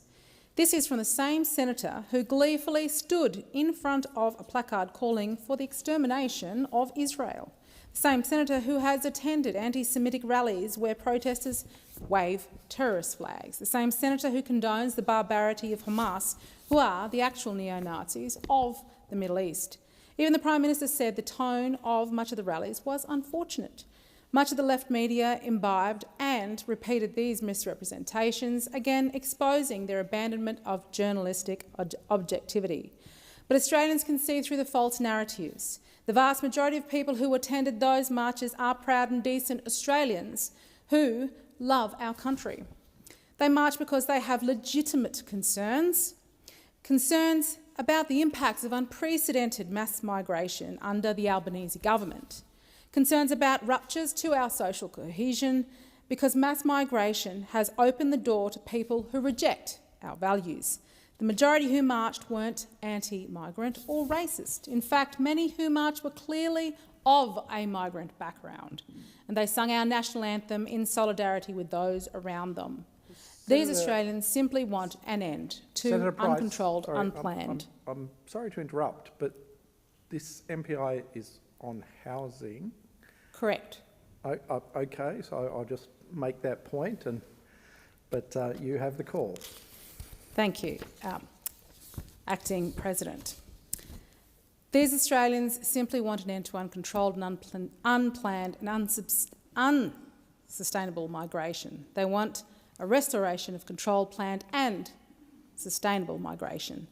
They want these things because they're seeing with their own eyes the ramifications of mass migration. They're seeing a deterioration in local services, where it's harder to get an appointment with a GP or a specialist. They're seeing greater pressures on infrastructure with more congested transport and wear and tear, of course, on the roads. And they're seeing the impact on the housing market, where greater demand for homes has meant less supply.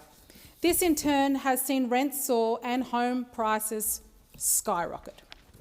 By bringing in a record $1.2 million in its first term, Labor has unleashed a housing crisis, and frankly, none of the government's policies to boost housing supply are working. Not a single new house was built in the government's first term under its $10 billion Housing Australia Future Fund. Moreover, of the 1.2 million homes Labor has promised to build by 2029, they need to hit a target of 250,000 homes a year. Yet they're building barely 170,000 homes a year. Just yesterday, the ABS confirmed approvals fell by 8.2% in July. Under Labor, a record number of building companies have gone bust. Big, small, regional, metro, they're all struggling. Labor's disastrous renewables-only energy policy has driven up the cost of living, including housing construction. The building sector has also been hamstrung by a control-obsessed government. Labor has enacted some 5,000 new regulations since coming to power.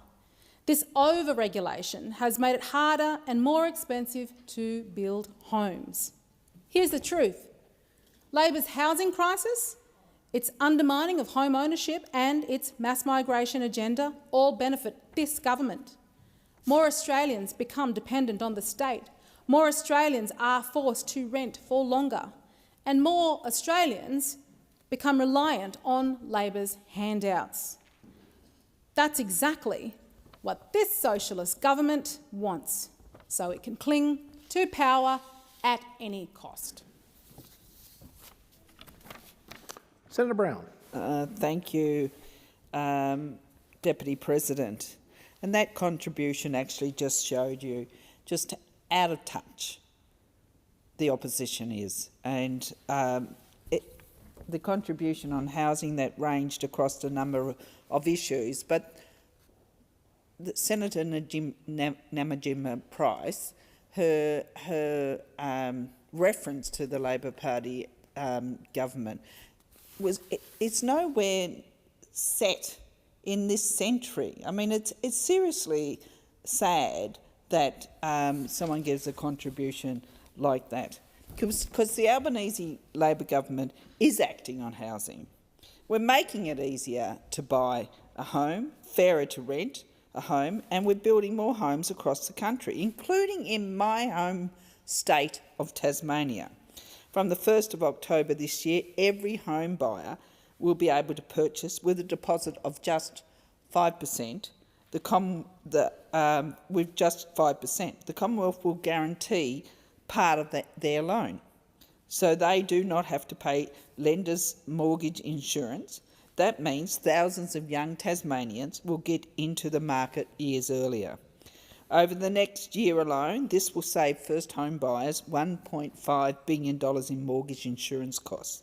And in Tasmania, almost 2,000 more Tasmanians have already got into the first homes under Labor's 5% deposit policy.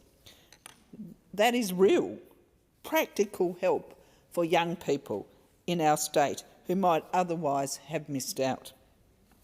The real issue is supply, and that is exactly what Labor is addressing. Our $43 billion Homes for Australia plan is the boldest national housing plan since the post-war years.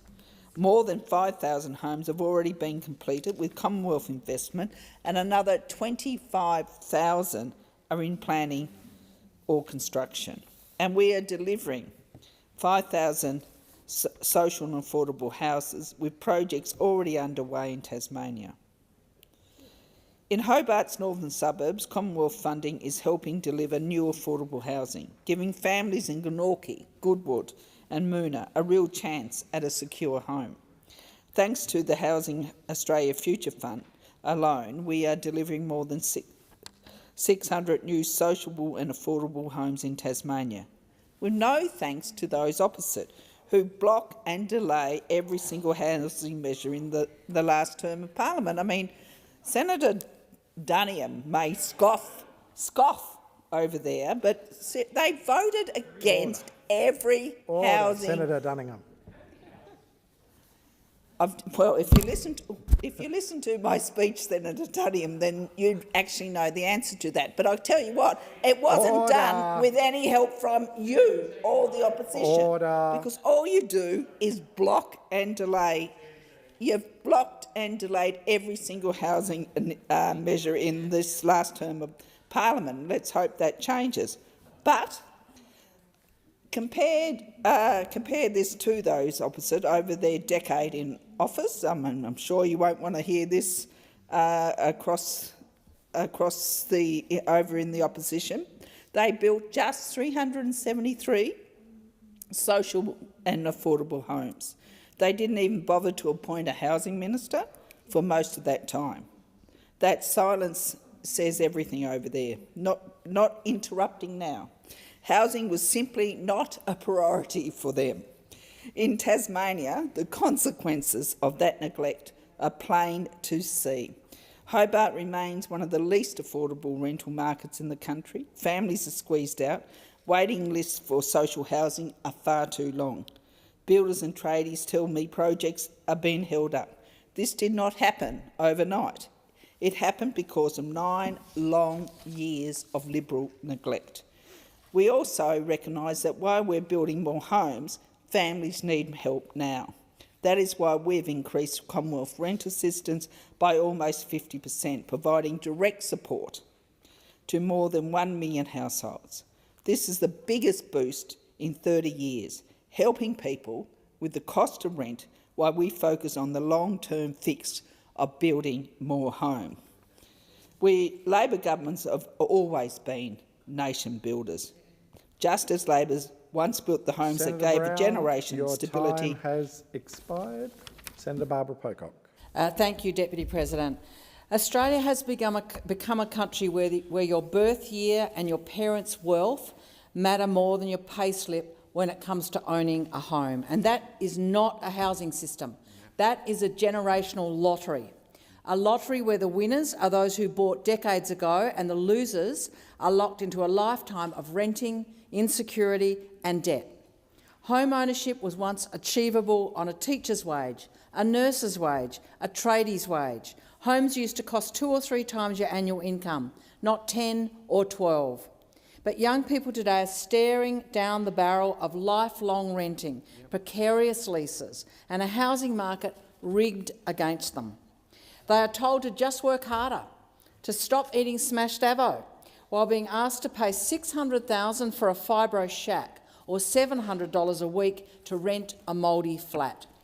Australia has a huge problem with intergenerational housing inequity, and it's growing wider every single day. What is Labor's response to this crisis? Will they bring forward a bold plan to attack the root causes, to confront the tax concessions that let investors outbid first-home buyers at auctions every Saturday all around this country, to launch a nation-building public housing program to rival the post-war build that was so important to the housing of previous decades? No. Instead, we get a mirage, not real action. Expanding the government's 5% deposit scheme will only drive up house prices further when they're already out of reach for so many. Guess who benefits? Banks and property investors. And it's a lay-down misere out there in the land of economists. It is clear that this plan will drive up prices and not assist those first-home buyers. It's tinkering, it's not transformation, it's making the problem worse in the longer run. So call it what it is. This is not a housing plan. It's a PR stunt. Labor wants the headlines without the hard decisions, but young Australians can't live in a headline. They can't raise families and retire with dignity in a housing system built on speculation and tax breaks for the very wealthy. Meanwhile, the very policies that could fix this are sitting right in front of us. End the obscene tax concessions that push house prices out of reach for first-home buyers. Redirect billions in public money towards building the homes we actually need. Public homes, affordable homes, secure homes in the places where we need them. Up until the mid-1970s, government took a hands-on approach to housing, constructing homes for people to buy or rent at low cost. Investors weren't prioritised over the rights of people who needed shelter, and governments helped people buy with cheap loans. It was these settings that generalised the home-owning dream to over 70% of Australian households by the late 1960s. We did it then and we can do it now. But first we need to turn off the neoliberal Kool-Aid at the Labor drinking trough. This government needs to ask itself who it's here to represent. Is it the Property Council? Is it housing developers? Is it banks who are all keeping housing out of reach? Or is it first home buyers and owner-occupiers, families, young people, children, older women and future generations?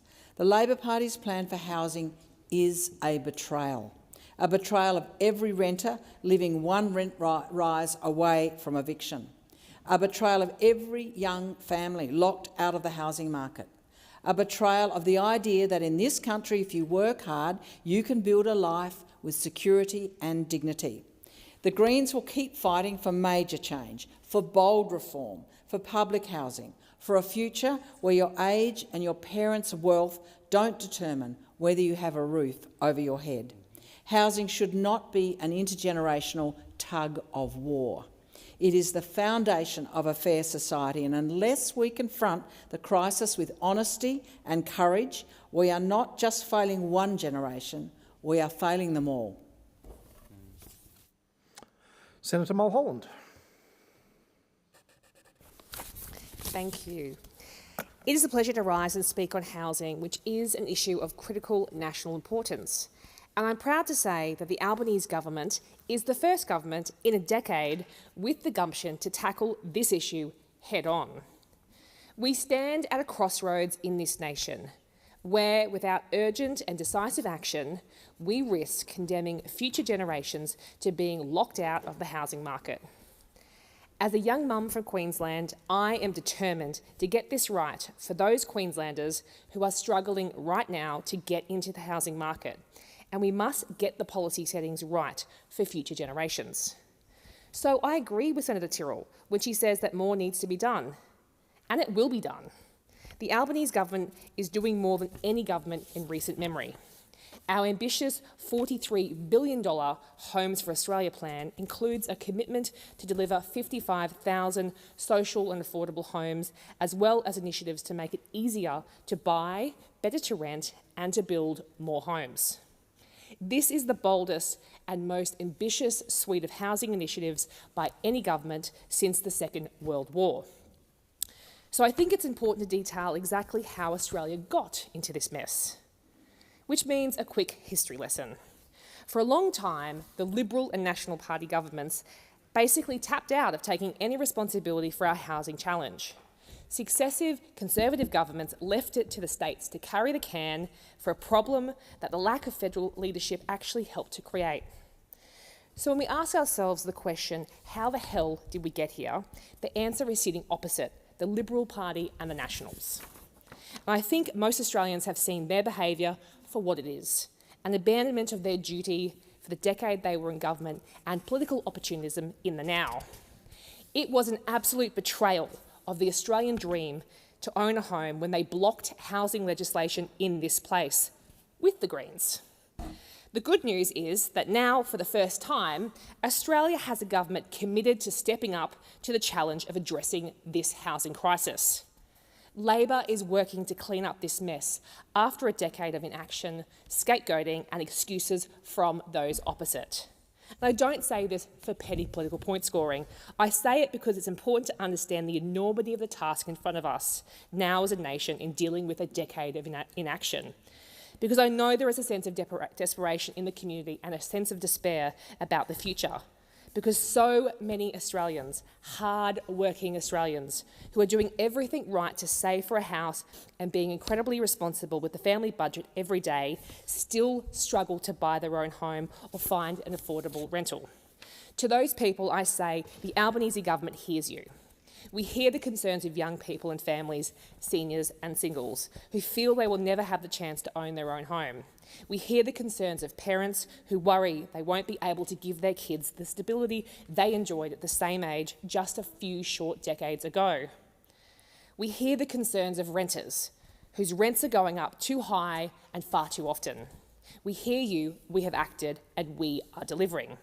In fact, since our election in 2022, despite the stonewalling of Green senators and the Conservatives in this very building throughout the last term of government, we delivered an impressive number of initiatives to improve housing conditions. We've seen more than 180,000 Australians buy their first home with a 5% deposit, helped by our government. We've supported more than 1 million Australian households to pay their rent with our almost 50% increase to the rental assistance. We've created a real turnaround in home building with 500,000 homes built since we came to office. We've got more than 25,000 social and affordable homes in planning or construction, with over 5,000 social and affordable homes completed. These are all positive numbers and a reason to hold hope for the future, but we are not resting on our laurels. We know we need to keep building. We know we need to make it easier to build, and we know we need to make it quicker to build. And Labor is putting the decade of disaster under successive Liberal and National governments behind us. And the good news for Senator Tyrrell is that we're already implementing actions to improve the future housing market. In this term of government, we're going to build more than 1 million new homes in the next 5 years. That's a bold aspiration, but it is our target through the National Housing Accord. And plans are already underway to construct 55,000 social and affordable homes, an area of critical need. We're also training more tradies at TAFE to get Aussie workers on the tools with a $10,000 incentive payment for study trades. Senator Mulholland, your time has expired. Senator Whitten. Thank you, Deputy President. Australia's housing crisis is not just a policy failure, it's a national disgrace. We're witnessing the slow, systemic destruction of our great Australian dream. Young Australians, our future nurses, teachers, tradies and parents, are being priced out of their own country. They finish school or university, try to build a life, and find that home ownership is now a luxury for the few, not a future for the many. The average home now costs over $1 million. That's not normal, that's obscene. And what does the government do? They pour fuel on the fire. Labor's response? Not to ease pressure, but to turbocharge demand through mass immigration. Over 500,000 people added in a single year, the highest intake in Australian history. And then they act shocked when 92 people show up for a rental inspection in Perth. That's not a queue, that's a desperate scramble for shelter. It's not a market, it's a war zone. And this government dares to call itself compassionate. Now let's talk about Labor's so-called solution, 1.2 million homes in 5 years. It sounds impressive until you look at the results. At Senate estimates earlier this year, we discovered that the flagship Housing Australia Future Fund, the HAF, has produced just 17 homes in 2 years. 17 in 2 years. That's not a housing strategy, it's a scandal. And what's worse, they proudly talk about acquiring a few hundred homes, buying properties already on the market. That doesn't add supply, it reduces it. It puts the government in direct competition with everyday Australians, with first home buyers, with single parents, with young couples already priced out. This is not a policy, this is economic vandalism dressed up in PR. Worse still, Labor's approach is draining skilled workers out of the private sector into bloated, inefficient government contracts. Why? To meet political deadlines and fuel press releases. Tradies are being hoovered up by the state, not to build homes for Australians, but to tick a box for another media stunt. Plumbers, sparkies and tilers are in short supply. The industry is already stretched to breaking point. And now they want to double housing construction. With what workforce? With what skilled labour? And that brings us to Labor's mass immigration intake. Millions have arrived under this government, but how many are qualified tradies? Where are the carpenters, concreters, electricians, roofers, tilers, plasterers, landscapers, the people we need to build homes? Labor can't tell us because they don't know, and frankly, they don't care. Most new arrivals come from countries with lower building standards and would need full retraining just to meet Australian codes. Even those with experience often can't contribute without upskilling.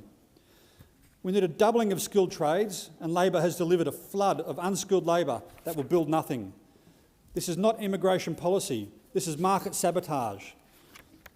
And so I ask the question that every Australian is asking, where is the money going? We were promised transparency, we got silence. We were promised homes, we got headlines. We were promised action, we got 17 houses.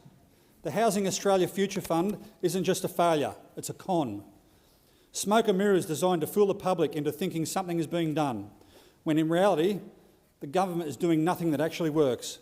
Australians are suffering, rents are soaring, mortgages are crushing families, home ownership is now a fading dream for an entire generation. And Labor's response? More migration, more spin, more broken promises. Deputy President, One Nation stands with the Australians who've had enough, who are sick of being tied to it, sick of watching their kids pushed out of the market and sick of a government that won't face reality. Labor has failed on housing, they've failed on supply, they've failed on skilled migration, and they've failed to deliver anything but excuses. One Nation and everyday Australian demand answers, not tomorrow, not after another review, but now. Real answers, real solutions, and a government that puts Australians first, not last. The time for the discussion has expired. I will now proceed to the consideration. Are you seeking the call, Senator Thorpe? Acting Deputy President, I seek leave to move a motion relating to First Nations deaths in custody as circulated. Is leave granted? If it assists, Deputy President, the government won't be providing leave, but can I just? We recognise the importance of this issue, and we do want to have it dealt with, but at another time. Yeah. Leave is not granted. Senator Thorpe, you're seeking the call. Yes, thank you, Acting Deputy President. Pursuant to contingent notice standing in my name, I move that so much of the standing orders be suspended as would prevent me moving a motion to provide for the consideration of a matter, namely a motion to give precedence to a motion relating to First Nations deaths in custody. On 30th of July 2025, I put forward a motion following the death of Kumanjay White, which passed this chamber. At that time, there had been 13 First Nations deaths this year. Today, just 1 month later, there are 22. I send my sincere love and strength to those families. May your loved ones rest in power. Every life is precious, and I share your grief and anger at their stolen lives. Deaths in custody does not just happen, but are the products of violence and systemic racism from colonial governments. Governments make laws, police enforce them as judge, jury and executioner, and the colonial system locks us out of justice. In the Northern Territory, in just 1 year, the Northern Territory CLP government has caused mass harm and devastation to our people. Nearly half of all of those incarcerated on remand are there because of laws passed in just the last 6 months. Shame. 93% of kids in prison are Aboriginal kids. 93%. And 99% of kids have not even been convicted. This is illegal and arbitrary detention. Prisons are bursting, courts are buckling, and we have too few lawyers to fight back. Tough on crime is racist propaganda. Racist propaganda. It tramples the wisdom of our elders, denies our self-determination, breaches our human rights and rejects decades of evidence-based research. These murders must not be treated as normal. Cops should not keep their jobs after killing us. The media and politicians must be held accountable for spreading racist propaganda. The federal government has long been on notice. The alarm has been sounding every day for over 34 years since the Royal Commission into Aboriginal deaths in custody. Every death, every child stolen and jailed, and every weapon allowed into a community by the racist police. Earlier this year, UN experts condemned Australia for jailing First Nations kids, and the government didn't even bother to respond. We have seen this government act with remarkable speed when they so choose to draw on their powers, their vast powers. When state and territory governments say they won't follow human rights, it makes federal action a duty, not a choice. The federal government can and needs to act using its constitutional external affairs powers to set minimum standards for prisons, policing and children to meet human rights obligations. Create a national oversight body with the power to monitor and drive implementation of the Royal Commission into Aboriginal deaths in custody and the Bringing Them Home report. It needs to introduce a framework of penalties for states and territories that fail to close the gaps. The federal parliament can override the Northern Territory law. It did so through the Northern Territory intervention to the great harm of our people. They surveilled us, shamed us, punished us and controlled us. They could use the same powers now to act for our people.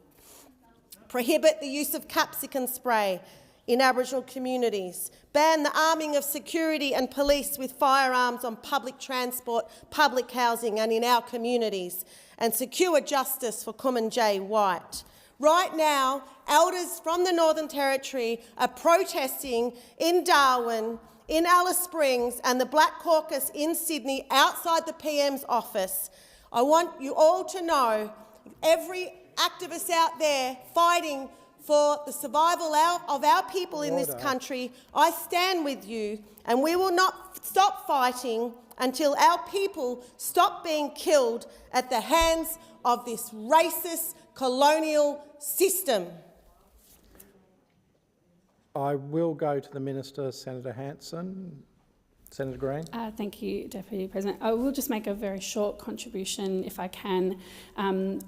The government, as I indicated before, recognises the importance of the motion and the issues that Senator Thorpe is raising. They are obviously very important to Senator Thorpe, but of course too, they should be important to all senators. Our issue isn't with the content. It's that we haven't seen this motion. It's only recently been circulated. Senators on all sides of the chamber have not had an opportunity to view the very complex nature of this motion and should be given that opportunity, particularly if there's a requirement for senators to propose amendments. So for that reason, that's why the government was seeking to deny leave. But we do know that there are other opportunities, particularly even this week, for Senator Thorpe to put a motion of this kind, and for all senators to consider the content of that motion at that time. That's for Senator Thorpe to decide, but that's something that the government will do and consider fully. That's not something that we can do at this time. And with that, I move that the question now be put. The question is that the question be put. All those of that opinion say aye. Aye. Against say no. The ayes have it. Question is that the suspension be agreed to. All those of that opinion say aye. Against say no. The noes have it.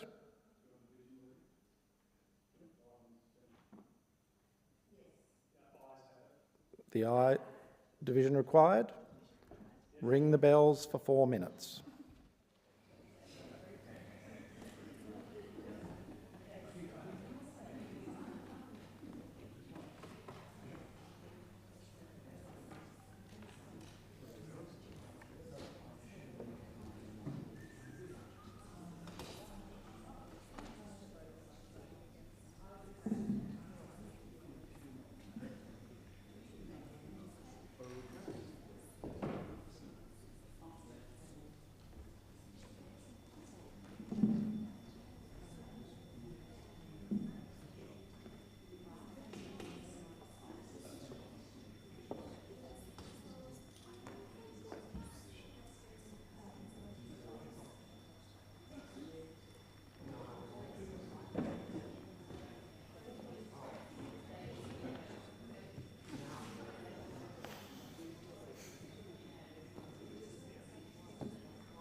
Lock the doors. The question is that the suspension motion be agreed to. Ayes will pass to the right of the chair, noes to the left. I support Senator Thorpe. Teller for the ayes, and Senator Darmanin, teller for the noes.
Little technology issue there. The result of the division is ayes 13, noes 27.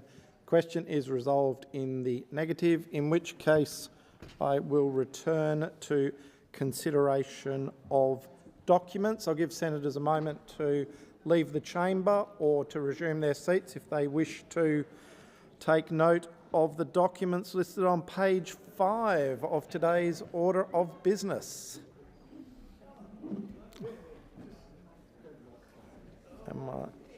Is anybody seeking the call on the documents on page 5?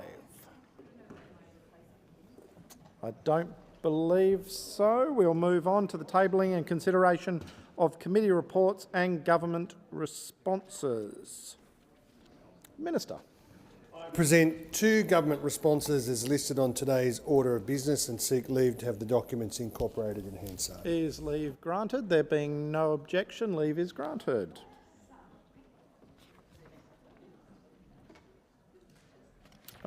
Do we have a committee report to be presented out of sitting?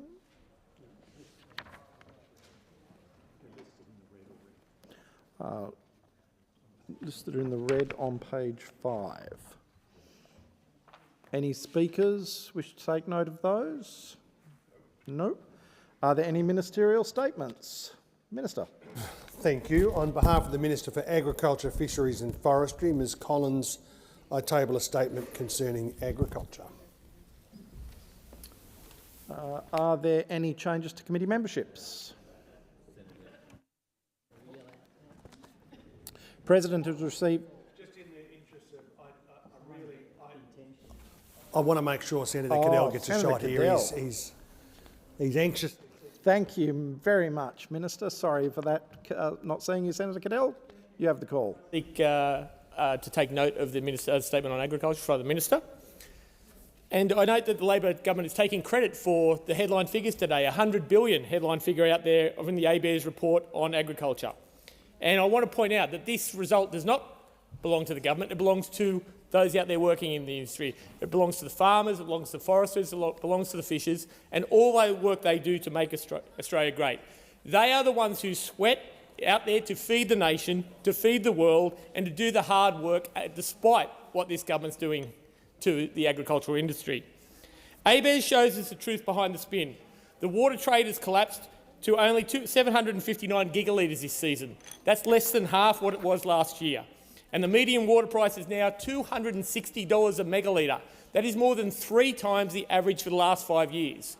When government buys water off producers, this is what happens. The price of water for agriculture, the price of water for communities and the price of water for the things we need goes through the roof.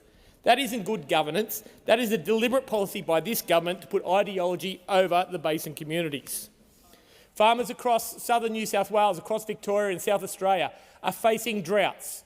Fishers in South Australia are facing algal bloom, and there is not enough to keep these people in the game. People are selling up every day. People are getting out of the industry because of the lack of response of state and federal governments. Well, the answer here is to give loans through RIC, through other bodies. That isn't a fix. That is giving a farmer at the bottom of a hole a shovel to dig deeper. What they need is a hand to get out of that hole. Farmers were promised stronger biosecurity. Instead, they copped a false biosecurity tax that had to be stopped in this chamber, and mixed messages on import restrictions. We've seen things like the varroa mite. We've seen things like white spot go into prawns. We see all these things going on, yet agriculture and agricultural people get on and do the job and deliver for Australia. When you're really looking at a measure of how Australia really feels about this government, you only had to be at the recent Bush summits. In Ballarat, we saw farmers didn't turn up with polite applause. They didn't say well done. They didn't say thank you. They showed up with raw frustration. They protested directly to the Prime Minister, the very man who claims to be listening to the bush. Their protest wasn't theatre, it is real. You don't get a farmer in an audience with a noose around their own neck because they think things are going well. So when we sit there and say this is a great headline figure, it is to thank the people that do this. Under the threat of closures of their marine environment systems, under closures of their forestry areas, under the threat of the different national parks, where out there state people are buying up farms for twice their value to make farming areas national park. This is not something that is a good thing for this country. One thing Australia does well is feed the region. Through all our protein, through all our grains, through all of these things, and they need to be supported. Because even when the government sits there and says, look at the agricultural access we got back into China, even that isn't fair. We're seeing the tropical lobster not being able to be sold into these areas. We're seeing a fragile market in China for lobster because there is no security on what goes on. So I say to the farmers of Australia, I say to the fishers of Australia, I say to the foresters of Australia, thank you for what you do. In an area where we are seeing decreasing productivity across the nation, farming and agriculture is one place that is ever increasing. We couldn't do the things we do without you. We have your back. Thank you very much. I understand there is a further ministerial statement. Minister. After the view from Red Head, I'll proceed on with ministerial statements. I table documents relating to orders for the production of documents concerning online gambling, the New England Highway, the Northern Land Council, the Strategic Examination of Research and Development, the National Construction Code, Regulatory Guide 97, the Home Guarantee Scheme, and travel expenditure for Housing Australia. It's quite an irony. No one is seeking the call on those. We will now move on to committee membership. The President has received letters requesting changes in the membership of committees. Minister. I seek leave to move a motion to vary the membership of committees. There being no objection, leave is granted. Thank you. I move that senators be discharged from and appointed to committees as set out in the document available in the chamber and listed on the dynamic red. Question is that is agreed to. Those of that opinion say aye. Against say no. The ayes have it. Messages. Thank you. The President has received a message from the House of Representatives forwarding the Home Affairs Legislation Amendment 2025 Measures No. 1 Bill 2025 for concurrence. Minister. Oh, sorry.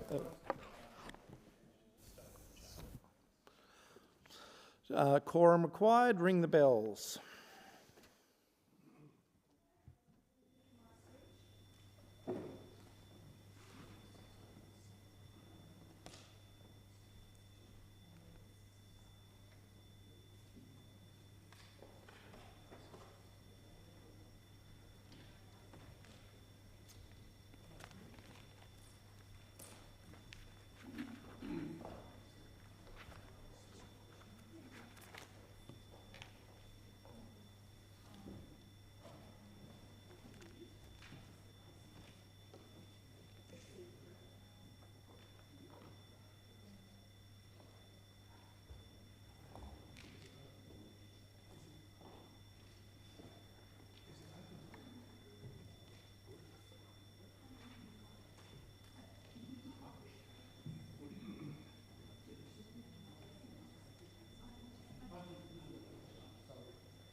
Quorum is present.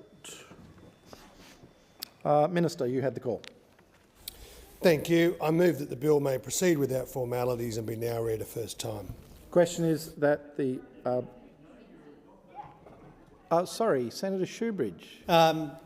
Thank you, Deputy President. I ask that the question be divided so that I can speak to the procedural part of the question. Deputy President... Hold on.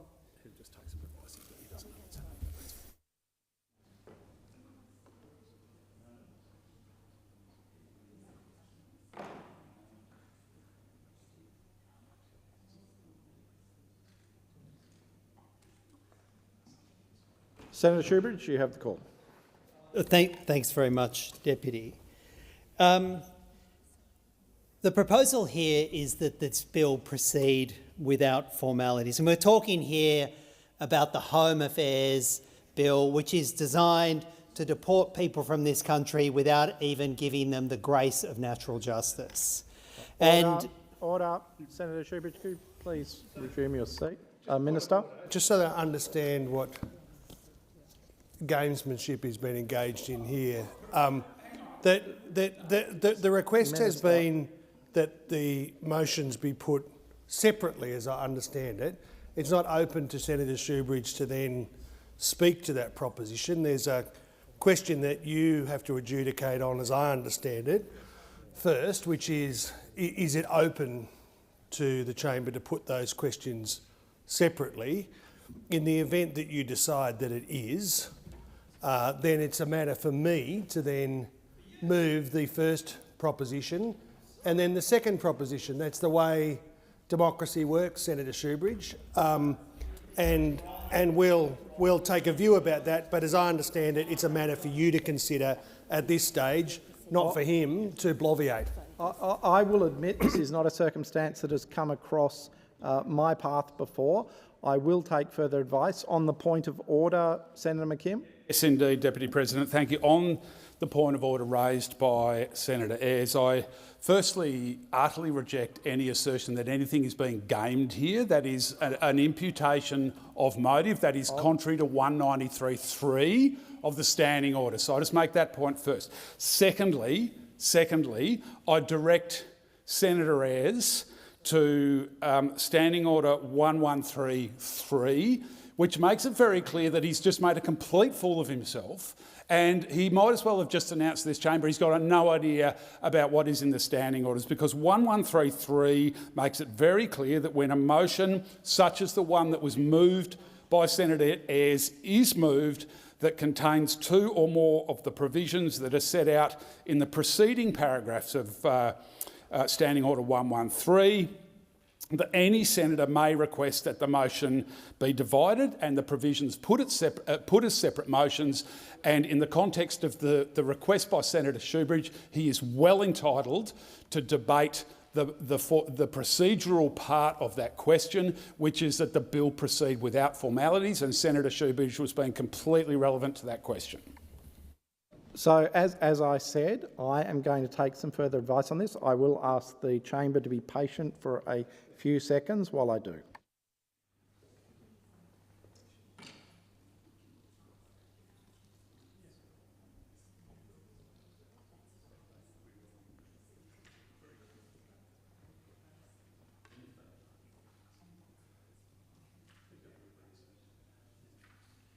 As I believed, with effect to my actions rather than my words in this chamber, Senator Shoebridge does have the right to put the questions, ask that the questions be put separately, and he does have the right to speak to that first aspect of that.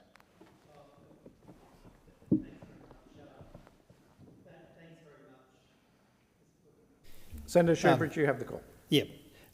Thanks very much, Deputy President. And it's always good to give a little bit of learning to Senator Ayres, and so he can go away and do his homework and try and be better at his job next time. The Home Affairs Bill that the government is trying to ram through here without formalities is attached to other noxious legislation that this government has put through to strip away the rights of people seeking asylum, and actually almost 100,000 people who are on bridging visas and don't have permanent visas in this country. And with this bill, they're trying to get the right to deport people to Nauru without ever telling them that they're bringing the application to deport them, without giving them the right to be heard on the decision to deport them, and to apply to Nauru for a 30-year visa without even giving them the right to be heard on that. And now they say, not only do they want to strip away those procedural rights from people seeking asylum, but they also want to strip away the procedural checks and balances in this place by proceeding without formalities. And if you want to know what a hatchet job looks like on the community, well, then you only had to take part in the, well, if you could, as soon as this Senate passed a resolution forcing the government to have at least a 2-hour inquiry on the bill, which the government has been resisting and resisting, the government-dominated committee then meets with 7 minutes' notice, 7 minutes' notice by email, and decides to use the government's numbers in that committee to have that 2-hour inquiry, refuse to hear any witnesses from the community, refuse to hear witnesses from the refugee sector, refuse to hear legal advocates, and to only hear from Home Affairs.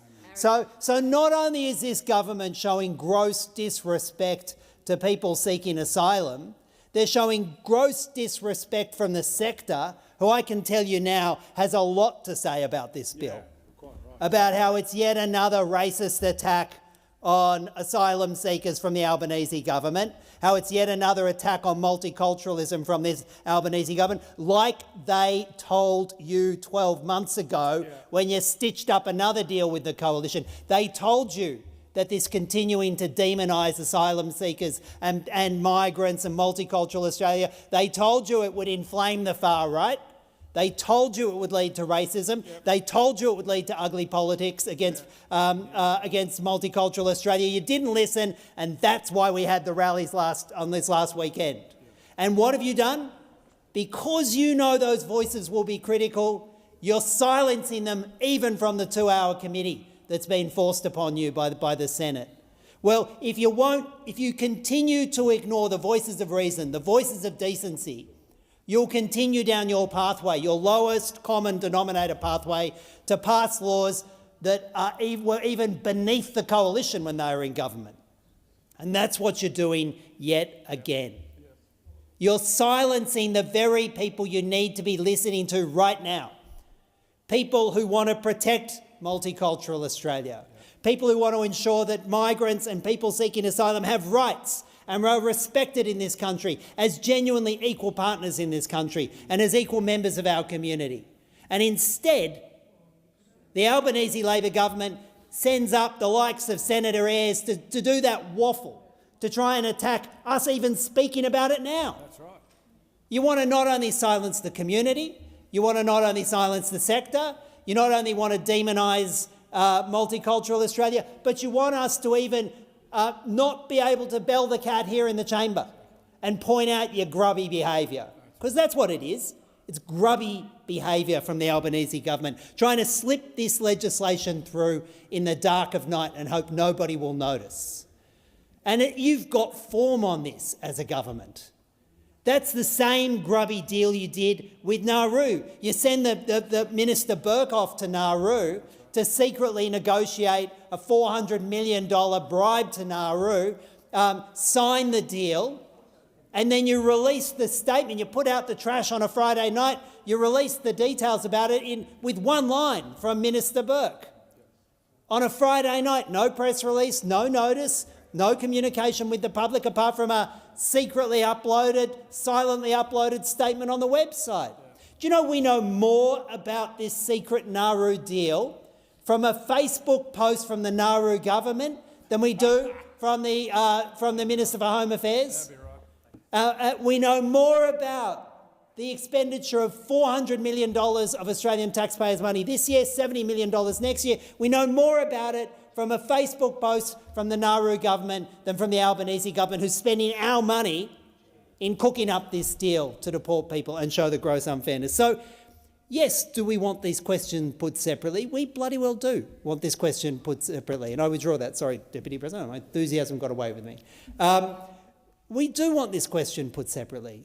And we reject the idea that you can ram this bill through without formalities. Right. And we reject the idea that the Albanese government can silence the sector and not hear from them in the inquiry. And we reject the idea that you can demonise multicultural Australia and people seeking asylum. And we reject the idea you can strip away their rights to natural justice. And we will fight this every step of the way. Minister, I'm going to give the call to the Minister. I move that the motion be now put. Question is the motion be put. Those of that opinion say aye. Aye. Against say no. The ayes have it. Division required. As it is after 6:30 p.m, this matter will be deferred until tomorrow.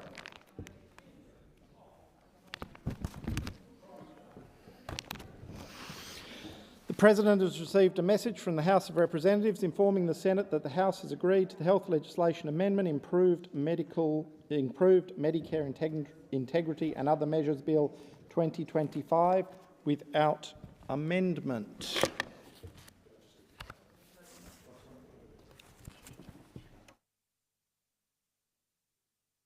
The Clerk. Business of the Senate, notice of motion number 1, standing in the name of Senator Hanson, concerning restoration of a bill to the notice paper and reference to a committee. Senator Hanson, you seeking the call? Yes, I am. Thank you. Senator Hanson. Thank you very much. Well, I have moved my sex discrimination amendment, acknowledging biological reality bill 2024. You know, I think this is a debate that we need to have, and it's concerning many Australians, what is happening in our country. I hear all the time that what's happening in our educational system, that people are actually being told they can choose whether they want to be a boy or a girl. Let's be logical about it, and let's talk common sense for a change instead of a load of the rubbish that's going around. Biological reality is male and female. Essential basis for procreation. Let me tell you, procreation is about having children. I've never known of a man to deliver a baby yet. I don't think they can. You're not equipped for it, mate, okay? You don't have the equipment that you will be able to have a baby. So these people out there who think that 1 minute in their mind they can say, oh no, I'm really a biological male, but now I want to be a female. And then to include them in all this about stillbirths. We've got to consult. They should be consulted because they're transgender. They're on the way from moving from a male, biological male, to a female. So they've got to have an opinion about stillbirth. Oh, give me a break, will you? You know, where it's going. People born male cannot bear children. It's determined by the chromosomes and it's determined by DNA. Doesn't matter how much you might think about it, no matter how much you think you want to be a female, you cannot and never will be a female. Doesn't matter how many bits and pieces you have cut off. Doesn't matter what you add, how many sex hormones, how many puberty blockers. You will never, ever, ever be a female. That's it. And, you know, the whole basis of this whole thing is that science is clear and it doesn't care about activists' fantasies about fluidity or identity. Science is science. That's what we hear. You're quite happy to say about science when it comes to climate change, but you're not quite happy to talk about science when it comes to gender fluidity. What is also happening is that we're risking the fairness in women's sports.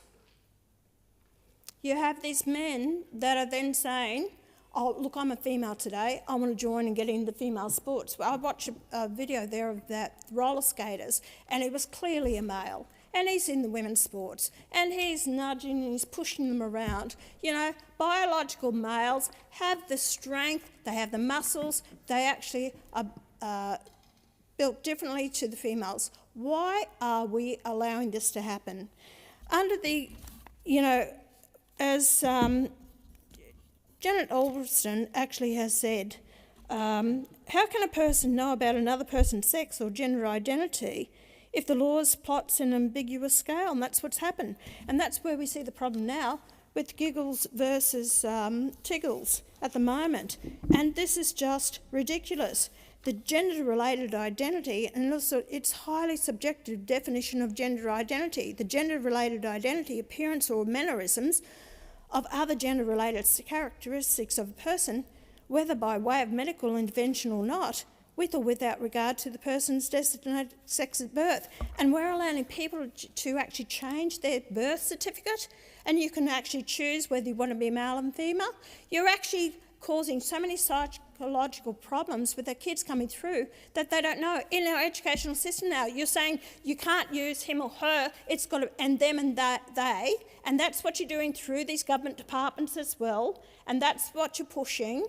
You know, you're causing so much psychological damage of what you're doing with people. If you don't know if you're male and female, then you have a real problem. I think you should book into a psychologist and see what the problem is. And for this Parliament, for people here to allow this to happen is a real shame. You know, we've had 1,000% increase in children treated at public gender clinics between 2014 and 21. You sacked Gillian Spencer, who's a psychologist, who, you want to sack these people to speak out about this. You don't want me speaking on the floor of Parliament telling people, well, let's just cover it up and not have anyone speak about this. This has to be debated and it has to be discussed, and you have to have common sense, because you're destroying kids out there and their little minds. You're playing with them. They are either male or female, and that's the way it should be. Senator McKim. Thank you, Acting Deputy President. Well, we know exactly what Senator Hanson is up to here.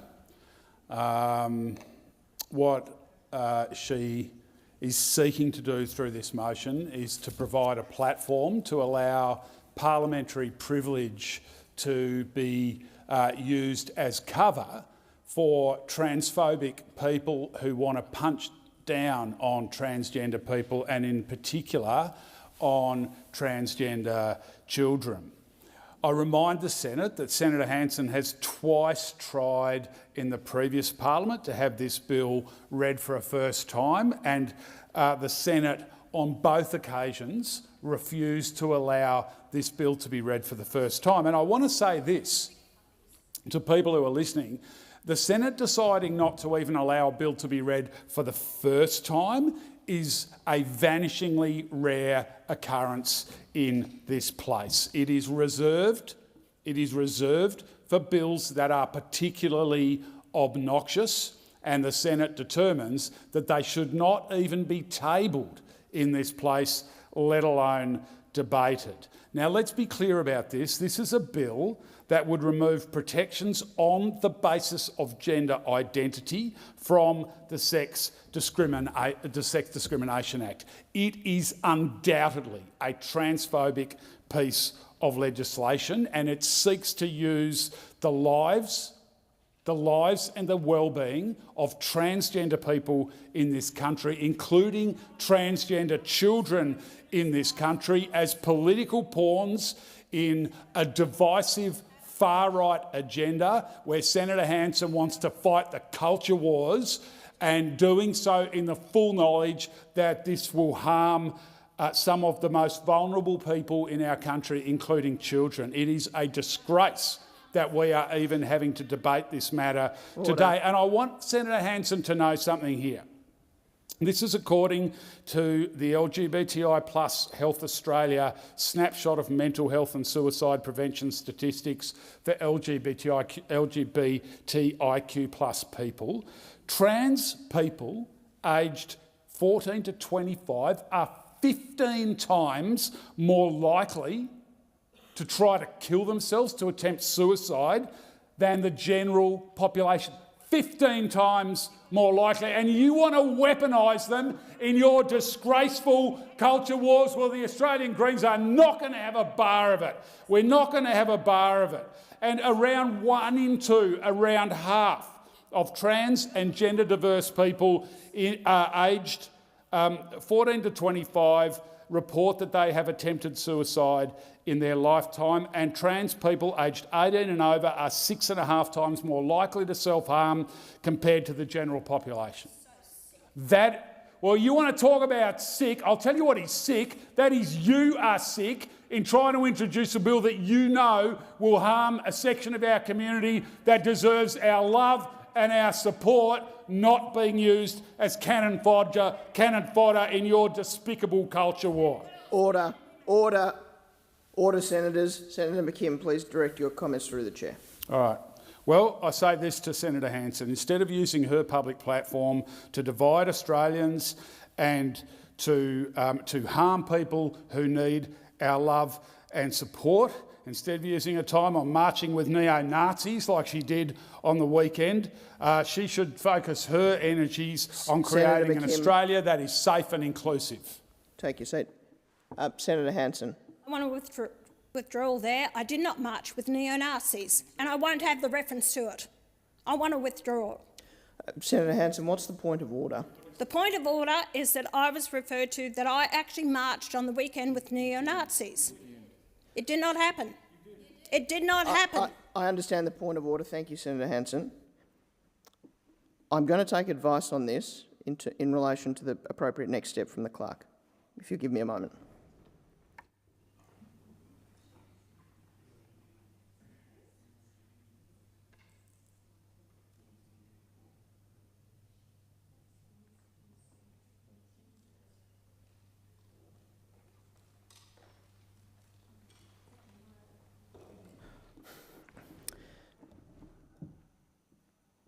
On advice from the clerk, it's probably a debating point, but in the interests of moving the overall argument forward, Senator McKim, if you would withdraw that last remark and continue with your remarks, please.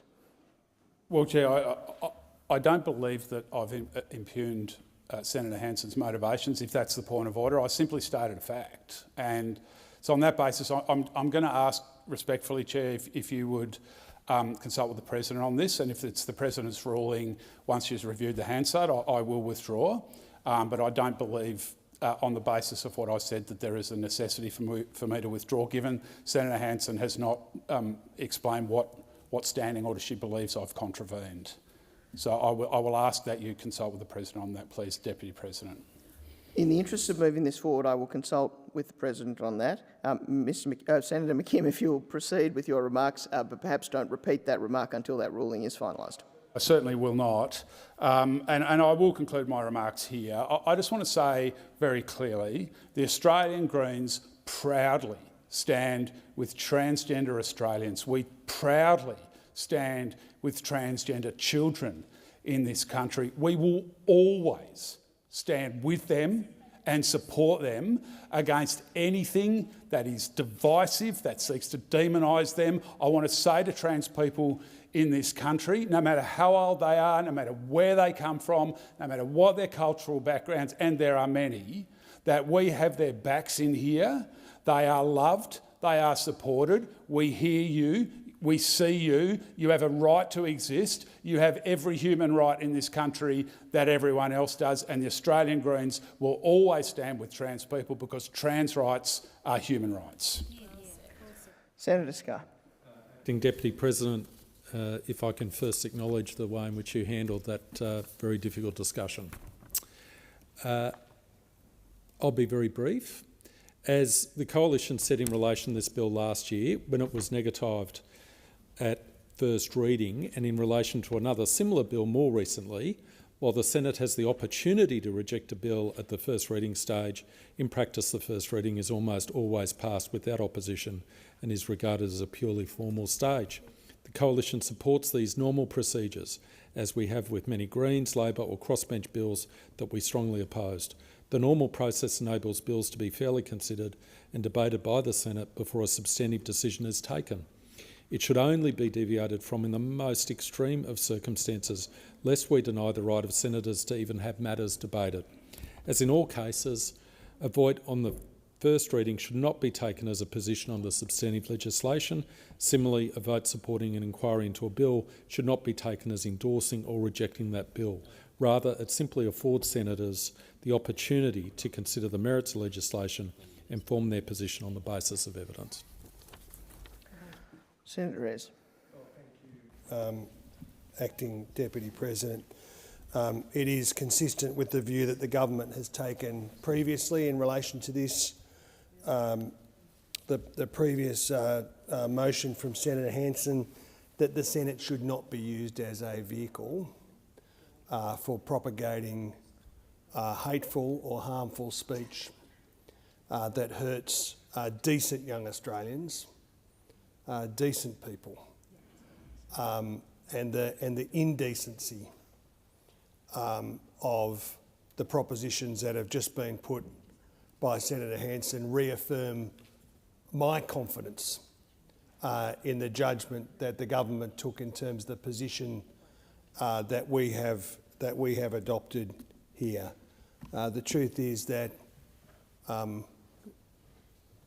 reckless to their welfare, indifferent and callous to their welfare, Senator Hanson will continue putting this propaganda, but we on this, for the government's part, will not have the Senate or the office of the Senate of individual senators used for that harmful and indecent behaviour that has just been engaged in once again, and on that basis, I move that the motion now be put. Okay.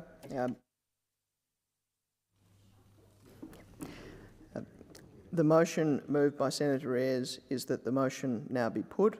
Those of that opinion say aye. Those of that opinion say no. The ayes have it. The question then is that the motion moved by Senator Hanson be agreed to. Those of that opinion say aye. Those of that opinion say no. I think the noes have it. There were multiple noes, Senator Hanson. Is a division required?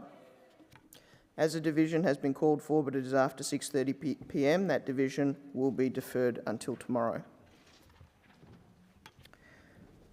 I now call the clerk. Business of the Senate, Order of the Day number 1, concerning a reference to the Economics References Committee, resumption of debate on the motion moved by Senator Roberts. Senator Whitten. Yeah, I seek to speak today on Senator Roberts. So I'm here to speak today on the economics of mass immigration. This is not a discussion on immigrants. Immigrants have been part of Australia's story for hundreds of years and are as much a part of Australia as anyone here in this chamber. But what Labor refuses to acknowledge is that the rate of mass immigration has serious impacts on the economy and echoes down to catastrophic impacts on individual Australians. It reaches into housing, productivity, wages. It touches all aspects of everyday Australians' lives. Labor and the Greens want to pretend that immigration has no effect on the economy, that you can add endless number of people to a population and nothing changes. They want to believe that the ironclad laws of supply and demand magically don't apply to their policies, and that record immigration doesn't drive up the price of limited housing stock or everything else. Now, when I got up this morning, I dressed myself, and I don't think I put my stubbies on back the front. In my home state of WA, we're seeing rental vacancy rates of 0.7%, while locals compete with the flood of new arrivals. Perth's rents have risen more than anywhere else in the country, up 7.6%, just this year and over 50% higher in the past 5 years. That amounts to an increase of around $243 a week, or over $12,000 a year. The median wage for West Australians is around $80,000 a year. These rises have chewed up 15% of the median West Aussies wage. Now, I know the government doesn't believe that additional demand drives up prices, so let's look at the science. A paper from 2020 by Malimi and Melzer, titled "The Impact of Immigration on Housing Prices in Australia," concluded that a 1% increase in population in an area led to a 1.4% increase in the price of houses. Thanks to Labor and the coalition governments, Australia has increased its population since 2000 by over 45%, the largest growth of any advanced economy. The science is settled, as my Labor friends would say. So what does Labor do? Drive up demand by increasing quotas for international students and drive record net overseas migration. What a callous disregard for the people of Australia, especially the young, who now have an impossible mountain to climb to their own first home. And don't tell me about your 5% deposit scheme. That will see these young buyers saddled with massively inflated mortgages that they can barely afford. 6 to 8 times their annual wage, where their parents had the same chance to buy at only 2 to 3 times. You are selling the next generation into lifelong debt. It is not only housing that is affected. As Australia's immigration accelerates, our productivity also hits the skids. I questioned the government about this just last week and was told that Labor is unaware of any connection between immigration and productivity. What an unbelievable claim. The concept of capital deepening was discussed by their own Treasurer, saying that we need to promote capital deepening defined as increased capital per worker. But the only reason that we need capital deepening is because, thanks to Labor, we've had years of capital shallowing. Because the other half of the equation that Labor refuses to acknowledge is that per worker means that more workers shallows out the economy. I'll give you a stylised illustration of what I mean by capital shallowing. If I'm digging a ditch with a shovel and someone comes to help me dig, but they don't bring a shovel, we aren't going to dig that ditch twice as fast. And if I'm getting paid per ditch, that extra person without the proper equipment is going to cost me wages. That is what we mean by capital shallowing and how it affects wages. So with this concept in mind, how has Australia performed? Since 2023, our population has risen at an alarming rate of 2.1% per year, while our capital investment is estimated to have grown by a mere 1.2%. That is to say that if the government maintains its current course, we will continue to see further capital shallowing and productivity collapse, because the capital investment in our country cannot possibly keep up with the insane population growth fuelled by mass immigration. But they aren't just maintaining course, according to ABS data. The net permanent and long-term immigration to May 2025 was 246,000 people, a record for the first 5 months of the year. It is not only the sheer number, it is also the poor targeting. Of annual net migration of 340,000 net migration of skilled workers represented just 66,000. A Deloitte report from 2023 found that 44% of permanent migrants in Australia are underutilised and working in jobs below their qualifications. If the jobs aren't there for the people you're bringing in, not only are you hurting the Australians already here, you're hurting those immigrants that came here with the promise of a better life. The 2023 Migration Review found that 51% of foreign-born university graduates worked in unskilled employment 3 years after they graduated. This suggests one of two things. Either the workers that are being brought in are not properly qualified for the job that they have been brought in to do, or there are simply not enough jobs and they are now competing with Australians in a tight job market. Both of these outcomes are a disaster for productivity and collapsing wages. We are short on all manner of qualified tradespeople.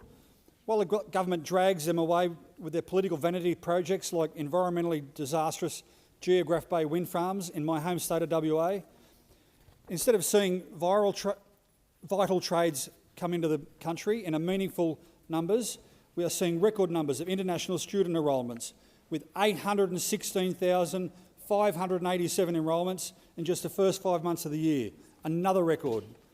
Many of these students will compete for housing and jobs in an economy that is not attracting the level of capital investment required to keep them productively employed.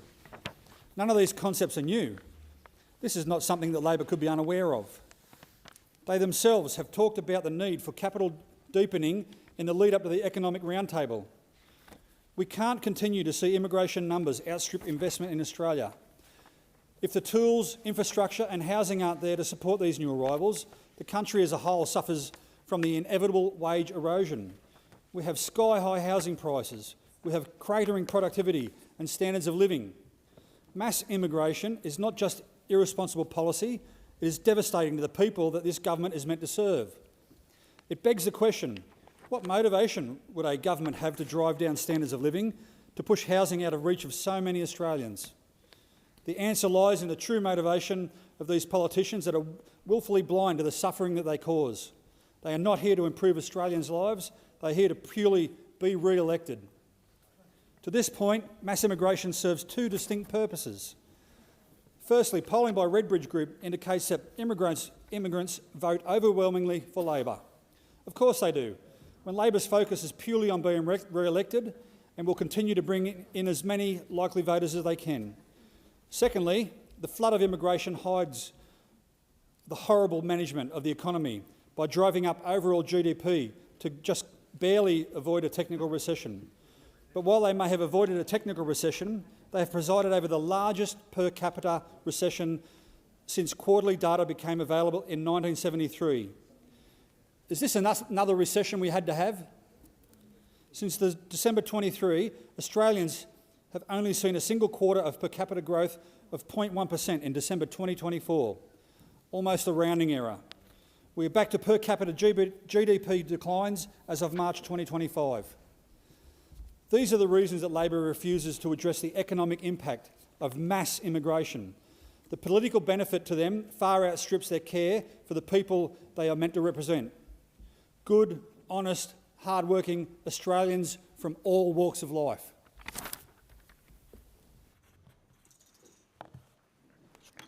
Senator Reyes. I move that the motion be now put.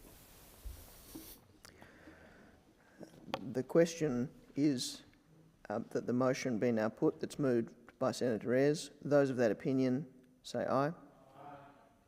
Those of that opinion say no. The ayes have it.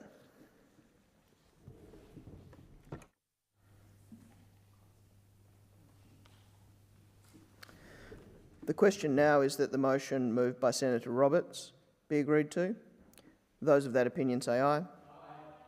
Those of that against say no. Aye. I think the noes have it. Is a division required? A division is required. It being after 6:30, that division will take place tomorrow.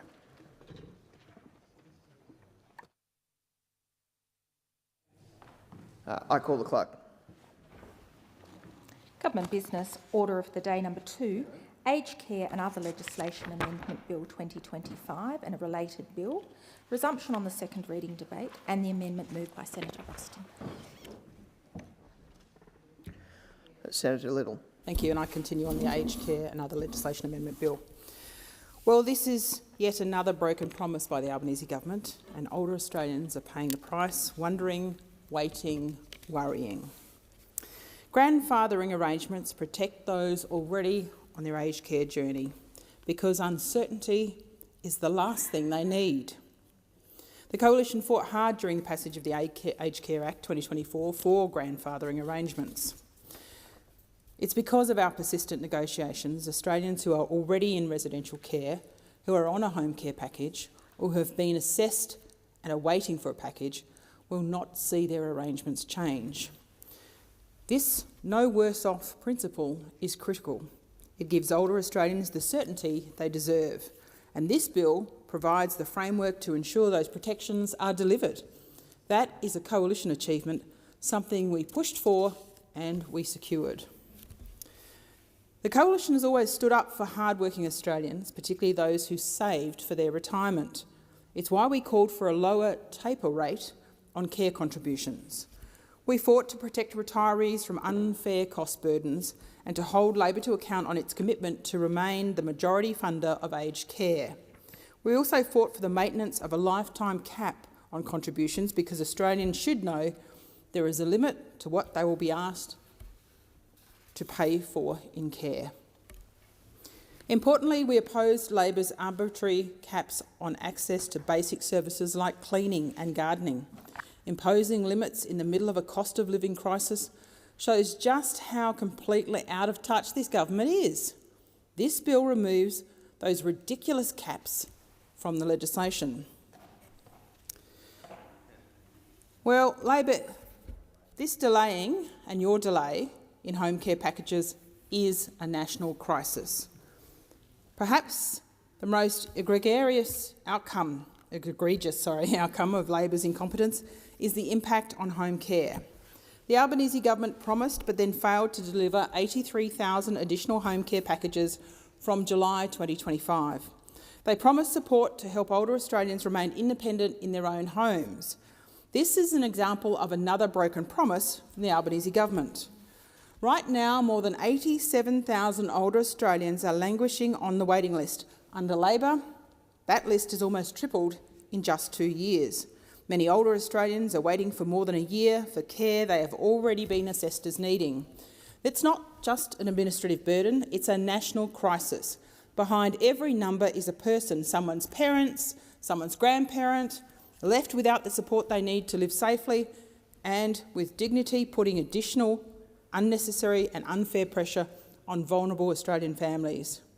Behind every number is a family struggling to do the best for their loved ones, often women, elderly partners who need to step in where the government has failed them. It would be different if Labor had just got this right from the start. The Coalition condemns this neglect. Minister Ray must urgently deliver the promised packages and address the skyrocketing wait list, because older Australians and families, of course, deserve better. As a proud South Australian, I must bring to this debate the sobering state of aged care in my home state.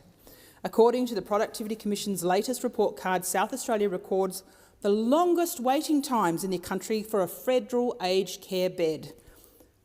South Australians, this is more evidence you are an afterthought by this Albanese Labor government. Older South Australians are waiting an average of 253 days. That's more than 8 months to be placed in care. That is almost double the national average of 136 days, 117 days more than the national average. We also have the highest rate of hospital patient days in the country used by people waiting for an aged care bed, 24.4 days. The national average is 13.2 days, which is an increase of 35% in the last 2 years. And our state has 23% fewer operational aged care places per capita than when records first begun. Data from earlier this year revealed 253 patients stuck in metro hospitals ready for discharge are unable to move because they are waiting for a federal aged care place. That's not just a statistic, that's a crisis. It means frail, elderly South Australians are spending months in hospital beds away from familiar surroundings and away from the care environments they deserve. It also means hospital beds are being clogged, worsening the strain on the entire health system, adding to our record ambulance ramping crisis.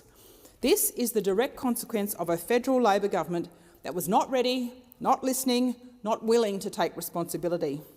I ask, how many South Australian lives have ended waiting for Labor to get their act together? What about Indigenous Australians who need this care? We know they don't take up packages at the same rate as others. How many of them are being left stranded? We probably will never know. The Coalition supports the package of this bill because it is necessary to prevent further chaos in the aged care sector. But make no mistake, this legislation is proof of this government's failure. It proves Labor was not ready. It proves Labor misled Australians. And it proves Labor's refusal to accept coalition amendments during the debate on the Aged Care Act was nothing more than putting politics before people. The Coalition will continue to fight for a fair deal for older Australians and their families. And yes, we will continue to demand that the rights and dignity of older Australians are placed at the heart of every reform decision. Australians deserve better, and South Australians, you deserve better. As a state with some of the oldest people in the country, you deserved better from both Labor governments, and you don't deserve more excuses. Thank you. Well, it being now...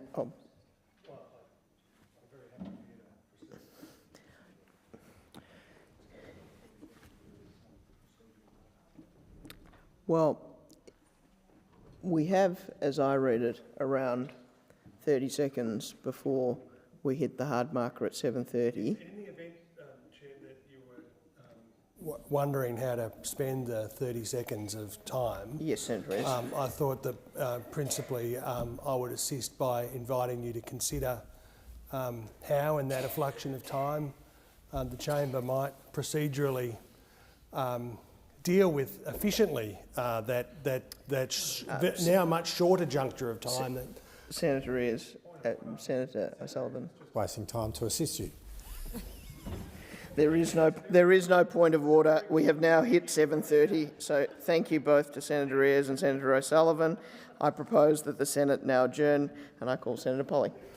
I rise this evening to thank once again Dementia Australia and all the MPs and senators who attended the Parliamentary Friends of Dementia event here today at Parliament House, along with my co-chair, my new co-chair, Senator Askew.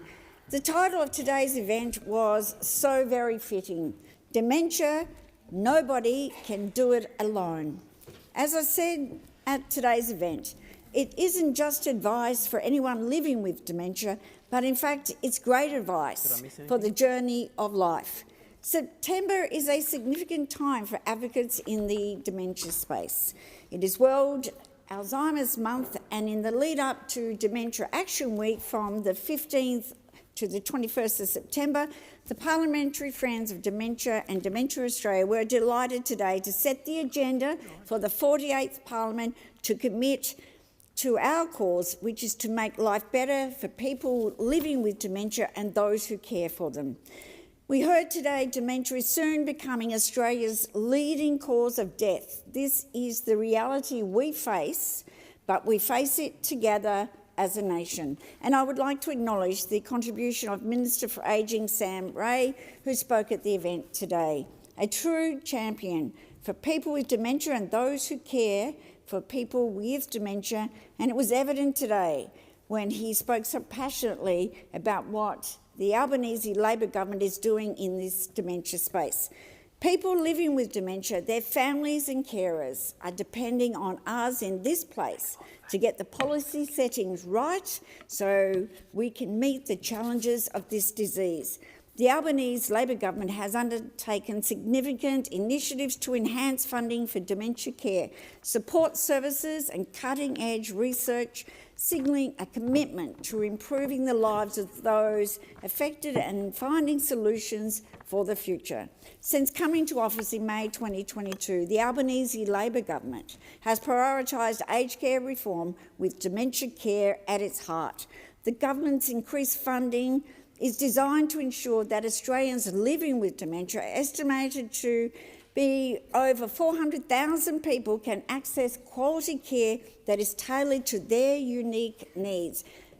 Major budgetary allocations has strengthened the aged care sector by supporting more dementia-friendly environments, training for care workers in dementia-specific skills, and expanding access to specialist services such as memory clinics and dementia advisory services.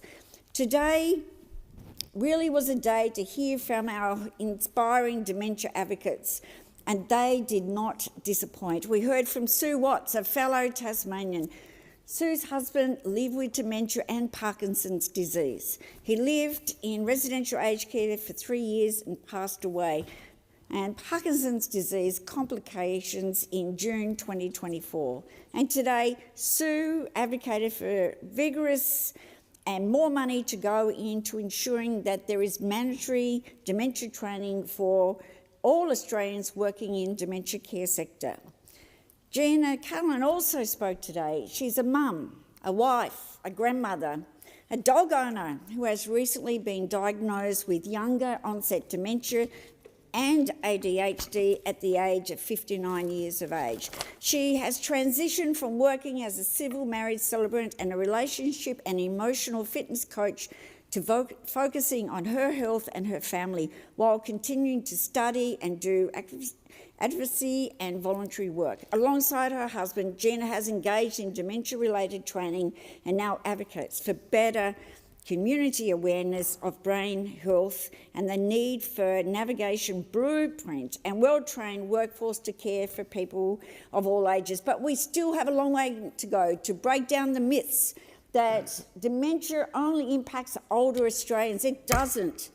There's childhood dementia, where most children with that diagnosis won't see out their teenage years, and that's devastating. We heard from a mum today who has not one child, but 2 children that every day she's losing. So a big shout out to all the advocates.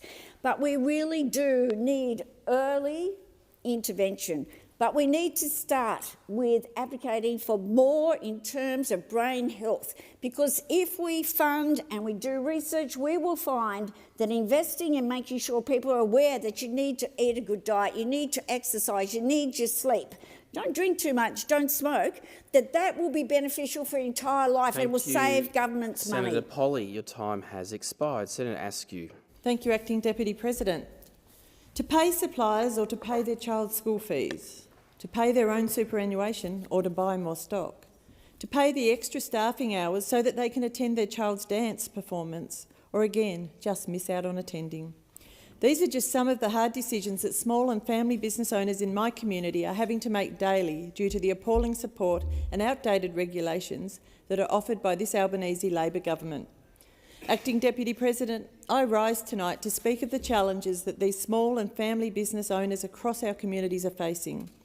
Since this government came to power in 2022, it has never been harder to start, run or grow a small business.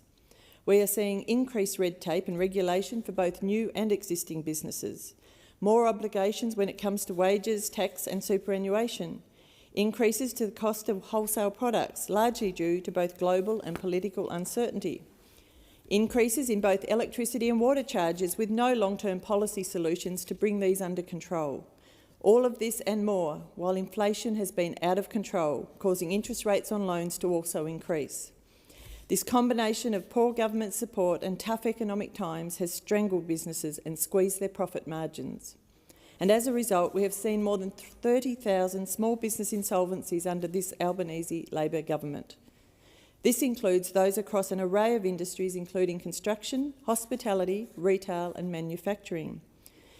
This already alarming figure becomes even more critical when it's realised that almost half of Australia's workforce are employed by our 2.6 million small and family businesses. Again, that's almost half of our workforce and their families that are reliant on the success of their businesses. Recent research suggests that 50% of them are concerned about their long-term survival. It's important to remember here that we are not talking about big businesses and corporations. We're talking about hard-working Australian families who drive the economic activity in this country. With these figures in mind, you would think that instead of mandating more costs and more red tape for these businesses, we could implement long-term solutions and policy decisions that enable their growth and encourage their success. However, the proof is in the numbers, and the fact is that there are more business insolvencies happening per quarter under this government than ever before. This has surpassed the previous record set by the Labor government led by former Prime Minister Julia Gillard in 2013, whose term saw an average of 2,648 business insolvencies per quarter.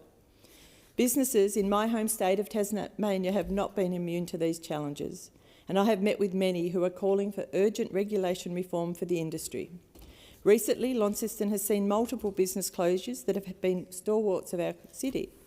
This includes a news agency that operated for almost 50 years. Prior to closing, the owner had not had any personal or annual leave in 9 years, and highlighting increased costs and tough economic times as the reason for closing. This message has been echoed by other business owners that I have spoken with in our community, who have mentioned the nationwide skills shortages as another key concern. I have met with small business owners who have worked through illnesses and grievances so that they can make ends meet. Even more recently, I have spoken with multiple small business owners who, due to the latest wage and superannuation increases, have had to drop staffing hours and increase their own time on the ground to minimise this added cost. This means that our already time-poor small business owners must stretch themselves further to offset record high costs to their businesses. All of this in a desperate attempt to make a living and turn a profit. What makes matters worse is that this Albanese Labor government are making these decisions without consulting the small business industry or key stakeholders. In other words, they are failing Australian families.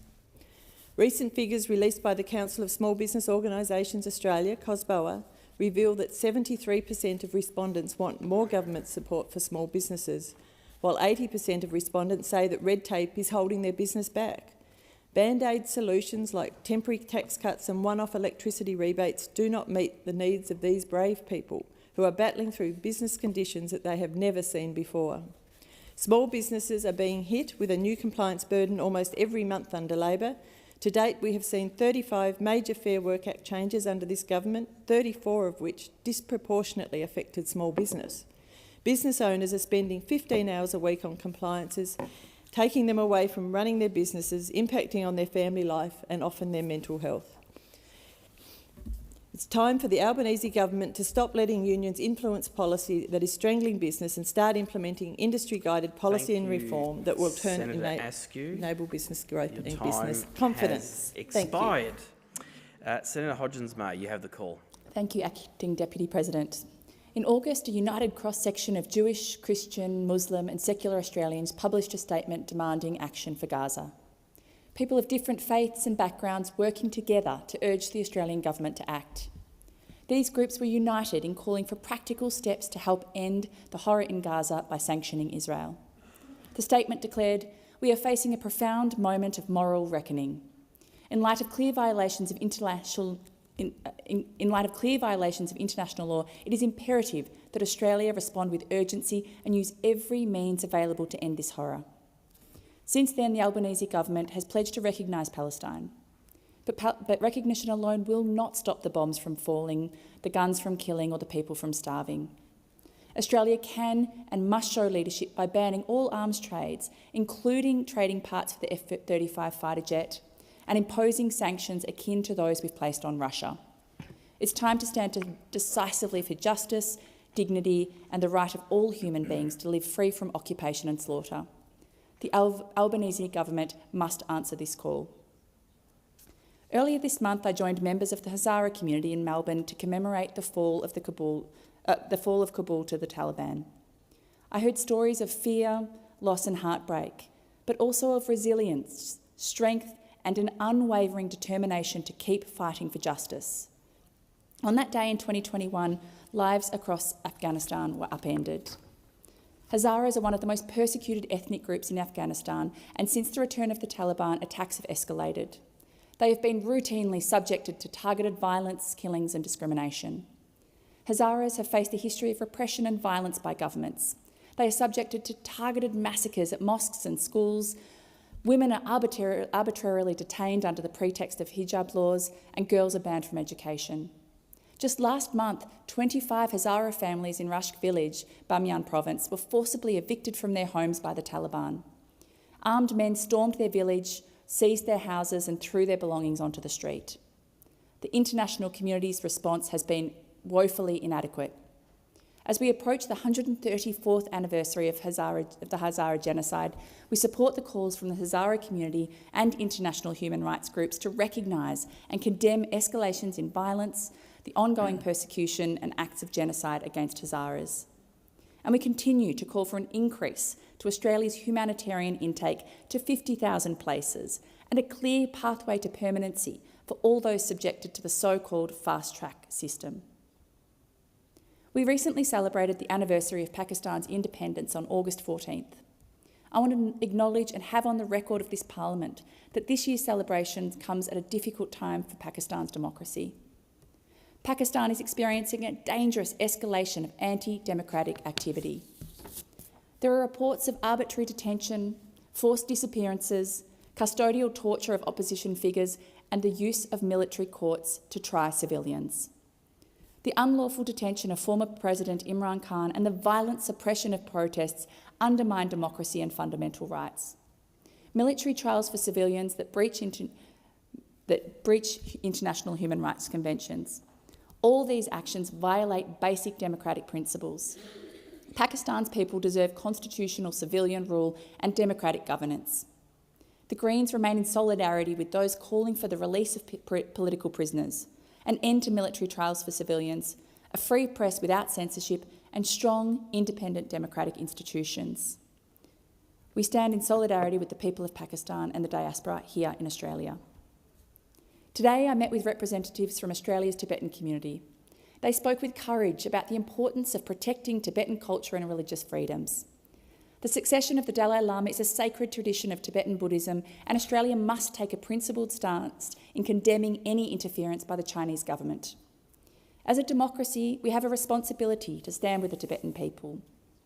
Australia must affirm that Tibet's status is unresolved, press for genuine dialogue, and support exiled communities working to preserve their culture.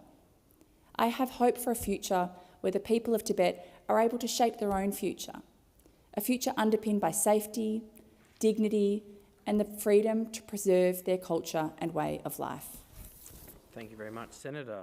Senator Blythe, you've got the call. Thank you, Acting Deputy President. It's time we discuss the quality of debate in this country. A healthy democracy depends on free discussion and the contest of ideas. But increasingly, we see attempts to shut down debate with intimidation, accusations, and emotional blackmail. This is profoundly damaging, not only to individuals, but for the health of our democracy itself. Recently, I raised what should have been a straightforward matter of community concern. At a South Australian school, a biological boy was permitted to use the girls' toilets, while girls who felt uncomfortable were told to use the disabled facilities instead. Parents were not consulted, and many students felt anxious, confused, and upset. Whatever your views on the issue, families deserve transparency, and young girls deserve privacy and dignity. Schools should not be making such decisions behind closed doors. The response I received was telling. Almost immediately, threats arrived from advocacy groups. Their message was not to debate the facts or engage in reasoned argument. Instead, they insisted that unless I withdrew my comments, a child would be at risk of suicide. Let me be clear. Every suicide is a tragedy. No compassionate person could wish such an outcome on any young person. But precisely because the subject is so serious, it must not be misused as a political weapon. To suggest that raising a community concern is tantamount to driving a child to suicide is emotional blackmail. It is a tactic designed to shut down debate, and sadly, it is not unique. Too often in our public life, when difficult conversations arise, the first response is not to argue, but to accuse. Shout racism, shout transphobia, shout bigotry, and the debate is meant to end. This is not dialogue. It is a conversation stopper, a way of delegitimising people who raise questions in good faith. Australians have had enough. We saw this again on the weekend, when thousands of ordinary mums and dads protested in our streets about issues such as migration and community cohesion. Their concerns were genuine, heartfelt, and deserved to be heard. But those rallies were hijacked by neo-Nazi thugs. Let me be crystal clear. Neo-Nazis are openly racist and totalitarian.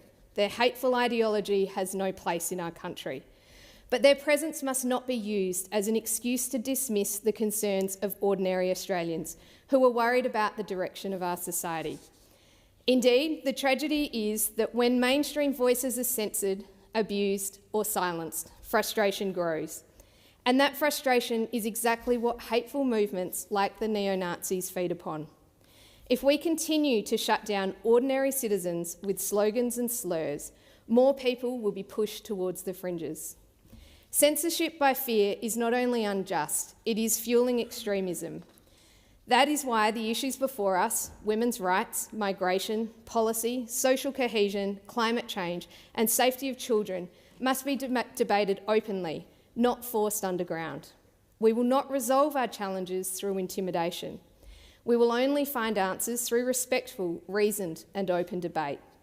That is the standard of a healthy democracy, and it is the standard that we should all demand in Australia.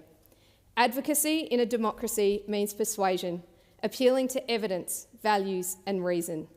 It does not mean silencing those who disagree with you. Our nation was built on the belief that free men and women can confront difficult questions together in the open and without fear. That is the spirit we must restore. Because if intimidation dictates which conversations we may or may not have, then we have lost more than a single debate. We have lost the very foundation of our democracy.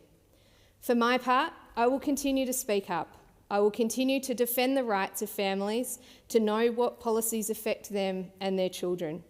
And I will continue to insist that our public life must be shaped by evidence, reason and respect, not coercion or fear. As elected representatives, it is our duty to lead by example. We must show that free and open debate strengthens our nation, while division and suppression weakens it. Australians deserve nothing less. Thank you very much, Senator. Senator Whitten, you have the call. Thank you, Acting Deputy President. Farmers in Western Australia and Australia are under attack. They are bullied from pillar to post by every level of government, by crazy climate zealots and by radical animal activists. All these people are happy to eat the food they produce and bask in the wealth they create. But do they actually care about the human beings, their fellow Australians, who toil from sun up to sundown with the hope that next year will be better? Farming is an intergenerational business. Farming knowledge is handed down from generation to generation. These men and women take incredible pride in imparting their deep knowledge of the land to their sons and daughters. But the average age of farmers has increased from 44 in 1981 to 58 in 2021. This reflects the sad truth that the next generation is turning away from the family farm as the government vilifies and punishes these hard-working Australians. They treat them as eco-terrorists, as terrorists of the environment, as thieves that are on stolen land. The farmers that turn up every day and produce over 90% of the food that we eat, that take care of their land, that tend to the soil, whose very livelihood depends on the care of the environment around them. One Australian farmer dies by suicide every 10 days. Farmers are twice as likely to die from suicide than other Australian workers. Farmers must deal with the unpredictable. They aren't promised a return. Farmers know there will always be hard times, times that strain mental health and well-being as they are impacted by weather, financial distress and geographic isolation. Farmers struggle to ask for help. They don't want to burden family and friends and have difficulty accessing suitable mental health services. We as a nation should be rallying around farmers and trying to help them in any way we can. These are the people feeding our nation. The sheep industry has been the backbone of rural towns for over 100 years. The ban on live export is driving family farms out of business and causing large-scale rural unemployment. It is risking food security for millions of people around the world, reducing competition and supply and making higher prices for consumers. This ban sets an alarming precedent for other industries. In WA, we've seen the Labor government launch ideological attacks on gun rights, treating law-abiding farmers like criminals. Western Australia is a huge place, and we rely on our farmers to keep all sorts of pests and introduced species in check. These unworkable and unnecessary regulations add complexity and uncertainty to farming. Across our country, we are losing productive farmland to intermittent electricity generation. Wind and solar farms are popping up everywhere. If we haven't already desecrated enough rural land in New South Wales, Victoria, South Australia, Queensland and Tassie in this government's reckless pursuit of net zero, now there is more than 35 wind farms planned across Western Australia. This number represents more than 4 times the amount of electricity that our grid can currently handle at any one time. We're destroying our farmland to build electricity infrastructure that is incapable of providing reliable electricity to keep the lights on. And the Prime Minister wonders why he gets heckled and chased by tractors in Ballarat. They have their land taken off them. It has been destroyed by high-voltage power lines, mining companies running roughshod over them, trampling their rights they thought they had. We have state governments inventing new regulations and red and green tape as far as the eye can see. Then we have the local shire councils with their clipboard and their pencil enforcing all manner of crazy regulations. What happens when it all gets too hard for our farmers? Where will our food come from? We're going to need more tractors. Thank you, Senator. Senator Stiljohn, you have the call. Thank you, Acting President. In this country, we face a quiet crisis. A crisis where too many people cannot afford to go to the dentist. The Greens have been clear. The mouth is part of the body. Dental care should be part of Medicare. At the last election, we took a simple policy. If you have a Medicare card, you should be able to get the dental care that you need without breaking the bank. Right now, that's not the reality. Most people can't access public dentistry. For those who can, the wait lists are years long. Think about that. Years of preventable tooth decay, years of headaches, years of not being able to eat properly. And yet, already in this term of Parliament, both the government and the opposition have voted against the expansion of dental care. Shame on you both. Every Australian knows what happens when you go and sit in the dentist chair. You are asked to open your wallet wide. Well, it is time to end that situation. When you go to the dentist chair, you will always be asked to open your mouth wide. But let us end that situation where first you must open your wallet wide as well. And this is not just about teeth. This is about overall health.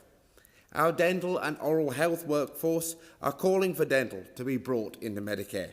A recent survey of dental practitioners found that over 64% of those surveyed support expanding Medicare to include more dental services. And we know who is affected. People in rural and regional Australia.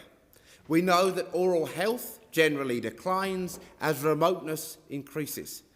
The dentist drought is costing teeth, and people cannot afford to travel to the dentist. Older Australians, people over the age of 65 on average, have lost 14 teeth. Some 25% are avoiding certain foods.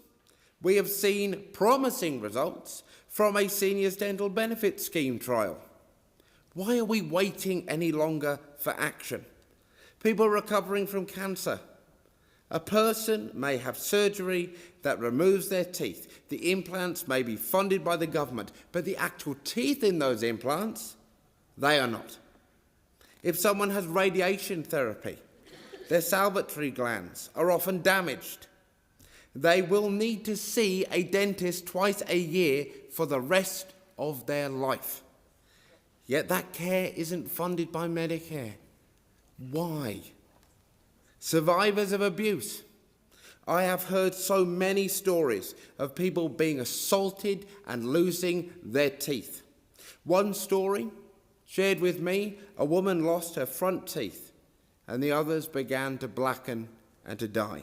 For decades she lived with trauma and stigma because repairing her teeth was simply too expensive. Why are we relying on charities to fund restorative work? And not agreeing to fund this restorative work under Medicare for survivors of abuse? Disabled people. Well, for us, the dentist chair is often inaccessible. People may need longer appointments or treatments under anaesthetic in a hospital setting. All of this adds up to the point where disabled people are not getting the oral health care that we need. And First Nations communities, who already face higher rates of poor oral health and barriers to care. We are seeing First Nations-led services leading the way in community care, yet this government is not funding these services to scale. All of this when we know that the flow-through impacts of untreated dental care are heart disease, dementia, respiratory disease, even things like pregnancy complication, or indeed links to rheumatoid arthritis. Oral health is not a luxury, it is a fundamental to dignity, to confidence, to being able to eat, speak and live free of pain. Let us bring dental care into Medicare now. Thank you, Senator. Senator Collins, you have the call. Thank you, Acting Deputy President. On the 18th of August, I was honoured with the opportunity to represent the Coalition at Vietnam Veterans Day Remembrance Service alongside dignitaries and retired Vietnam War servicemen and women. It is always deeply sombre and moving to reflect on the efforts and sacrifices of our fallen veterans. The Vietnam War is one whose raw emotion is still fresh in our memories. The 18th of August also marks the anniversary of the Battle of Long Tan, a brutal and bloody conflict fought during heavy rain in 1966. On that day, 108 Australian and New Zealand soldiers fought a battle against a formidable bastion of North Vietnamese and Viet Cong soldiers. The battle took place in the thick of vegetation of a rubber plantation near the small village of Long Tan. 17 brave and courageous soldiers were killed and 25 were wounded from the 6th Battalion, Royal Australian Regiment during this clash with 2,000 Viet Cong soldiers. Joining America's offensive against communist-controlled North Vietnam, Australia sent its first troops to Vietnam in 1962. Our troop numbers increased over a 10-year period that saw more than 58,000 serving in the conflict by the end of the war. 521 of our veterans died in battle and 3,000 were wounded. One of those Vietnam veterans who served was our former Deputy Prime Minister, Tim Fischer AC, 1946 to 2019, an outstanding Australian who served his country with distinction in both war and peace. Other members of Parliament from both sides of politics who served in Vietnam included Graham Edwards, Rod Atkinson, John Bradfield, Kevin Newman and Peter White. To be sure, the Vietnam War was one of our more contested conflicts and it polarised millions. Yet politics aside, the Australian diggers who enlisted were true servants of their country and brave soldiers fulfilling a duty to their country. Australia's forces believed they were fighting for a just cause, to defend freedom and democracy from communist aggression in the region. In this spirit, they were gallant and noble heroes whose service to our country must always be honoured. I salute their sacrifice. Shamefully, many of our Vietnam veterans were treated appallingly on their return to Australia. Some were spat on in the streets, and others were shamed and shunned. Many felt abandoned, unappreciated and rejected, leading to lasting emotional scars, depression and addiction. Any Australian who puts their life on the line to serve their country in uniform should never be treated this way. Thankfully, with the passage of time, the community has come to appreciate the service and sacrifice of our Vietnam veterans. The first real opportunity for the Australian public to thank our veterans came in October 1987 with the staging of the Vietnam Forces Welcome Home Parade. Following a dawn service in Martin Place, 22,000 veterans marched through the streets of Sydney where they were saluted by a grateful public. Our then Prime Minister Bob Hawke acknowledged the parade as the culmination of a long process of reconciliation and community acceptance. Marking the 40th anniversary of the Battle of Long Tan, almost 20 years later in 2006, our then Prime Minister John Howard acknowledged that the healing journey was ongoing. He said, "The sad fact is that those who served in Vietnam were not welcomed back as they should have been. The nation collectively failed those men. They are owed our apologies and our regrets for that failure.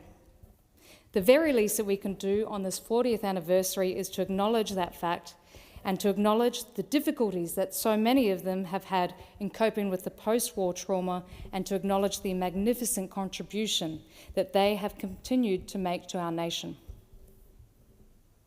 It has been truly gratifying to see national leaders and organisations like the Return Services League issuing apologies and making efforts to provide better support for our veterans. This is why we as a nation should care for our veteran war heroes and ensure they receive proper treatment and support from the Commonwealth. Thank you to all the Vietnam veterans for your service, lest we forget. Senator Tyrrell, you have the call. Deputy.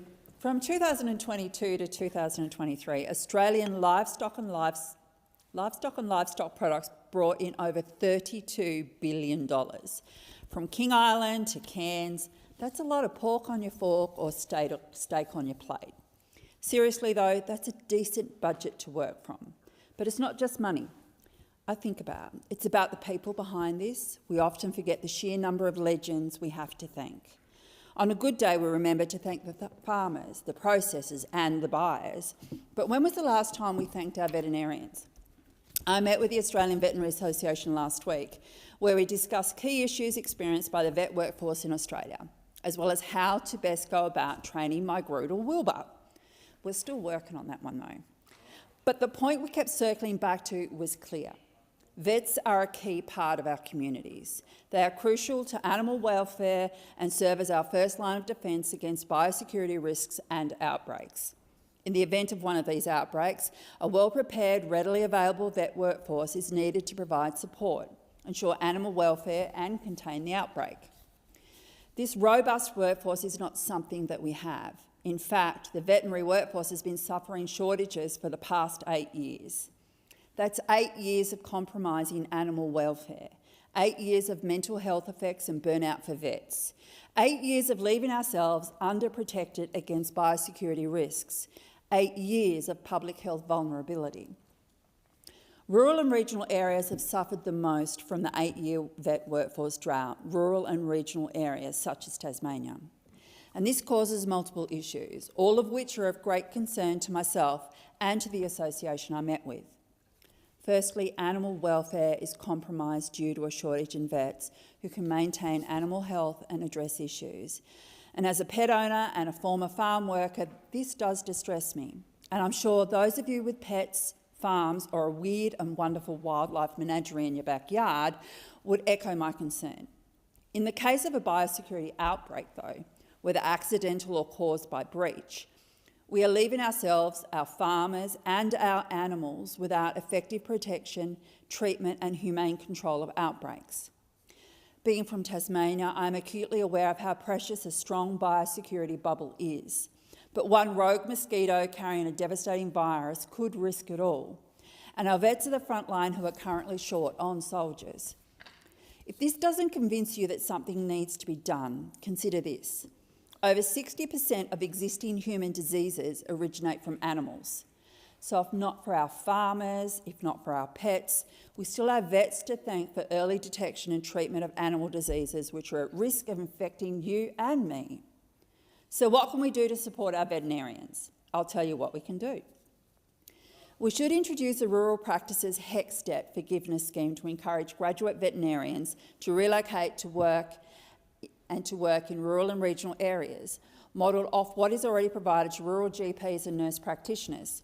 Research from existing Rural Practices HECS debt forgiveness schemes shows that these schemes are most effective in retaining graduates who have already had experience in rural areas. So to ease the transition into rural practice, we should extend the Commonwealth Prac payment scheme to vet students. This will help support these students throughout their 52 weeks of prac placement while encouraging them to have a go in rural areas.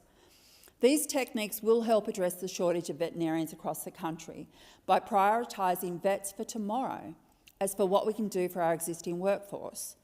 Poor mental health is prominent in the vet workforce. To support them, we should invest in industry-suitable mental health support programs, such as mental health first aid and expansions of counselling and mentoring programs. Veterinarians are our lifeline in many ways. They're the first ones we call when our pets are injured, our farm animals unwell, or our biosecurity compromised. We rely on them and they come through for us despite severe underfunding and a thinly stretched workforce. It's time we give our vets a hand and ensure a sustainable, thriving workforce for the future. Senator Cadell. Thank you, Acting Deputy President. There's been a lot of talk in this chamber over the last 48 hours about scrutiny and about transparency. And I'm going to talk a very, very strange thing tonight about one time the government got it right. I asked a question on notice, and it was about, has Newcastle Airport sought any rent relief, form of payment or deferment for the use of facilities at Williamtown in the last 24 months? And wouldn't you know it, 31 days, just one day after the 30 days, they answered. And the answer was this: it wasn't a fudge, it was. In the specified time period, rent relief has been sought but not provided to Newcastle Airport Proprietary Limited. The airport continues to pay rent in defence of the lease in the Commonwealth. Now, the reason I asked that question, Deputy President, is there was a bit of a he said, she said moment in the Newcastle media. The Newcastle Herald claimed to have got some documents that showed that Newcastle Airport, jointly owned by Newcastle Council and Port Stephens Council, was under some financial difficulty. And the airport wrote me a letter, wrote other people, everything's fine, nothing to see here, everything's wonderful. Here is the thing, we're a very sustainable airport with low carbon footprint, we're doing all of these things. So I thought, two different ways. How do I weigh it up? So I asked this question because one of the allegations made in the paper was that, in fact, the airport had sought rent relief because of its financial position. Here we have it in black and white. From the government, neutral advisor, the airport had sought rent relief from the Commonwealth for their operations. Now, when we think about this, why it's important to me, in the lead up to the 2019 election, and post that, 22 election it was, the airport was out lobbying for money. There was a runway upgrade and they wanted money for the defence to put in there to make it a more solid runway, extra funding, $60 million so it could land wide-body aircraft for international flights. And the then Morrison government, through Barnaby Joyce, the Infrastructure Minister, made that happen, and it was provided infrastructure money through defence. And they also wanted $55 million for half of a new airport terminal for international arrivals, for international visitors to come there. Now, I must say I was slightly concerned because they will talk about inbound tourism. The Hunt is something we're very important about. And I joked at the time that all it will become is a hub for the Bintang Express, people to get to Bali and back a little bit quicker, no inbound. And that's exactly what's happened. They've announced one international service new. Guess where? Bali, 3 years later.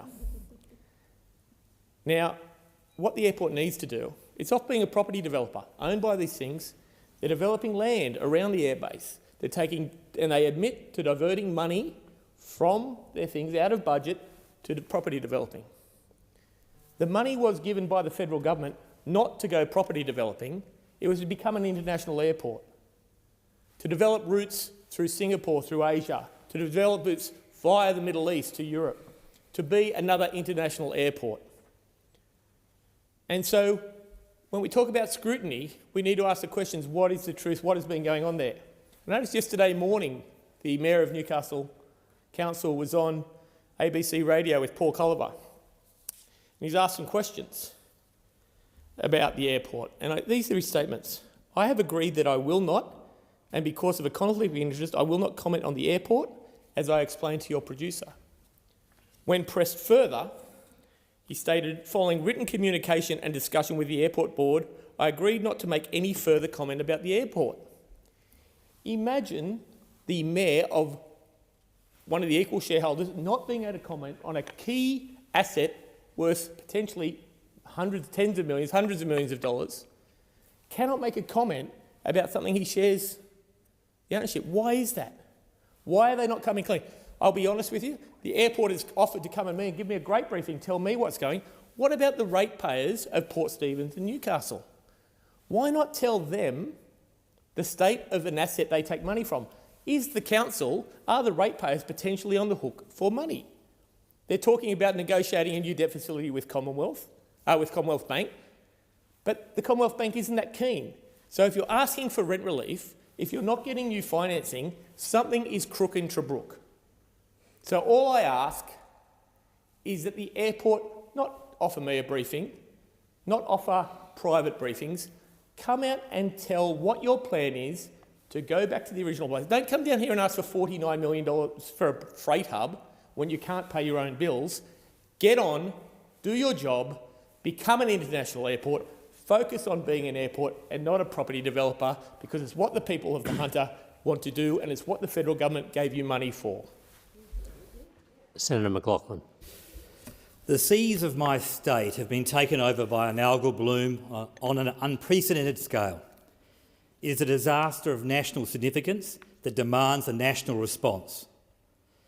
While our scientists are researching the cause, they warn that it is very likely blooms of this severity will increase if we continue to pollute our seas with nutrients and changing the climate by unrestrained polluting.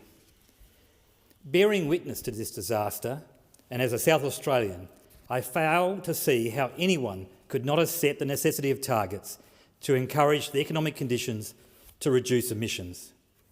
Targets send a clear and unambiguous signal to the markets, the bureaucracy and communities that we are aspiring to transform our economy to one that is on a sustainable footing.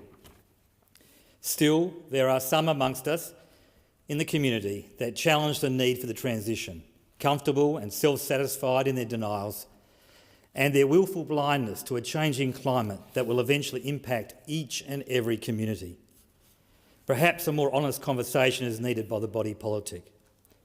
It should be acknowledged that ambitious targets have the potential for significant disruption and will be hard on many communities. As a young lawyer practising in Port Augusta, I have witnessed the consequences of economic disruption and the resulting social impacts. Workers lost their employment with the railways and the power station. Families broke down, children were lost to the criminal justice system.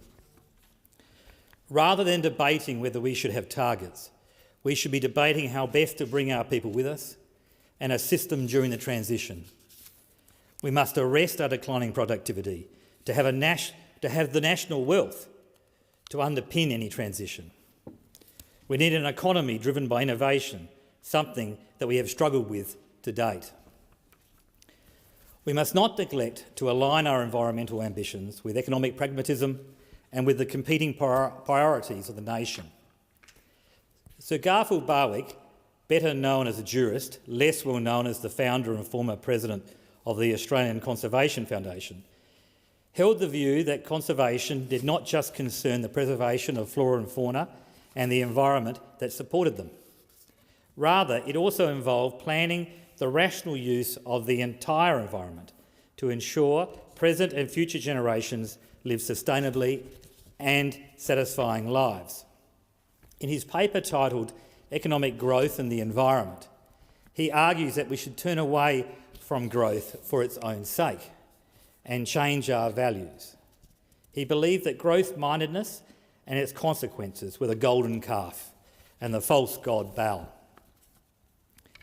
If we are to have any success in reaching any target, there must be a change in values, a change in the way we think.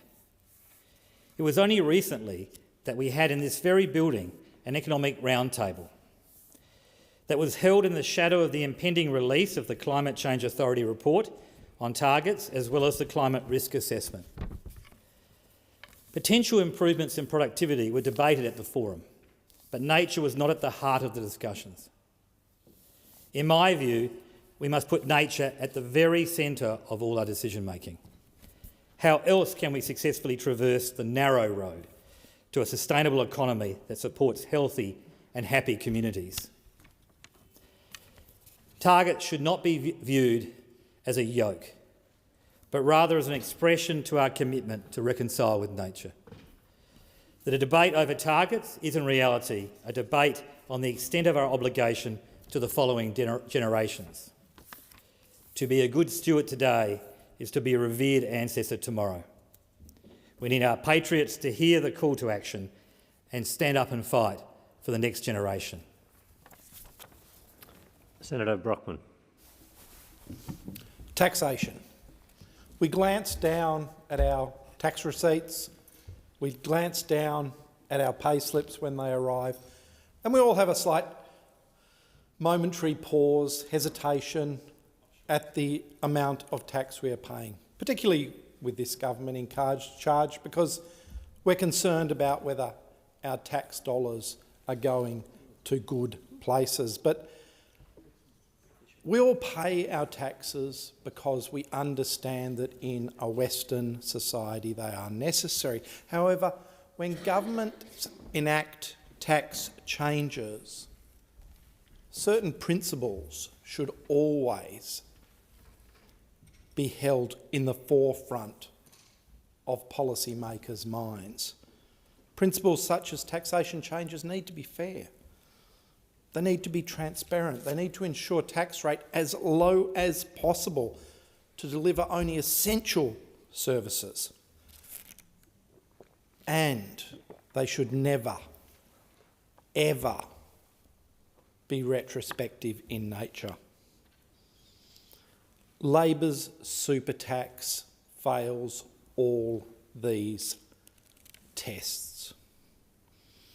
It was brought in, announced at a time when it was never taken to an election. In fact, Labor had promised to make no changes to taxation arrangements on superannuation. It also, and perhaps most egregiously, has not been indexed, so it will over time grow to encompass a huge percentage of Australia's tax-paying population. And, worst of all, it is retrospective in nature, and let me explain why. And I'll give you two real examples. These are not hypotheticals, these are people I have spoken to.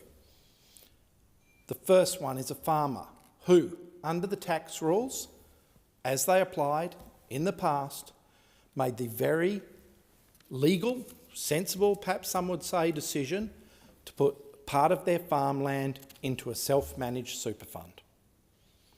Farmland has grown in value over the decades. So what was a parcel of farmland that may have been worth $600,000, $700,000, $800,000 when it was put into a self-managed super fund is now worth well in excess of the $3 million super tax threshold imposed by this Labor government. So what does that farmer now have to do in order to satisfy this Labor government's voracious appetite for tax? They will either have to expend their cash reserves within that super fund or sell part of the family farm. Quite literally. That is not fair. That is retrospective tax in action. Let me give you a second example. A gentleman I met just a couple of weeks ago. Again, a parcel of land quite legitimately put into a self-managed super fund, residential land, earning a certain income.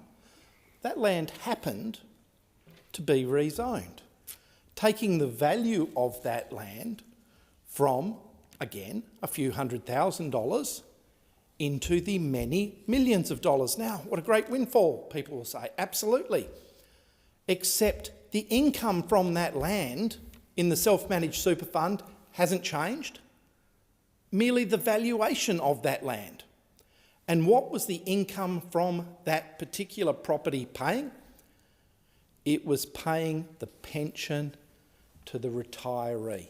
The cash income from that property was paying the pension to the retiree, and yet the income from that property is now going to have to be used to pay Labor's unfair retrospective superannuation tax. This tax is a disgrace. It should never have seen the light of day, and it should be opposed at every opportunity. Senator Little. Thank you. Well, what we saw from the Albanese Labor government last week was nothing short of shameful.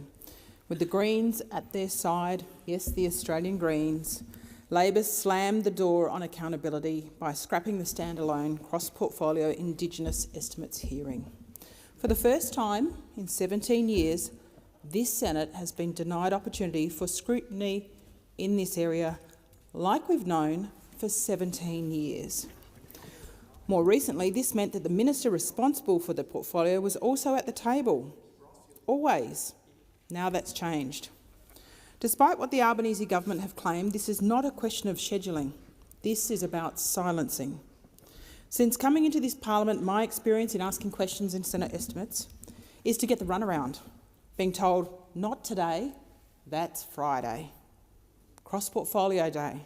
And on Friday, being told, no, not today, that was back on Tuesday or Wednesday.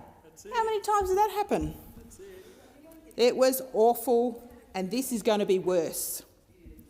It was already the case that we had a truncated day, and Senator McCarthy, you know that. It was a truncated day. We were short on time, but this is about making the situation much, much worse. I'm going to look forward to you running around all week to try and get in front of every single committee to answer the questions about your portfolio. The latest Closing the Gap data tells us exactly why Labor wanted this hearing gone.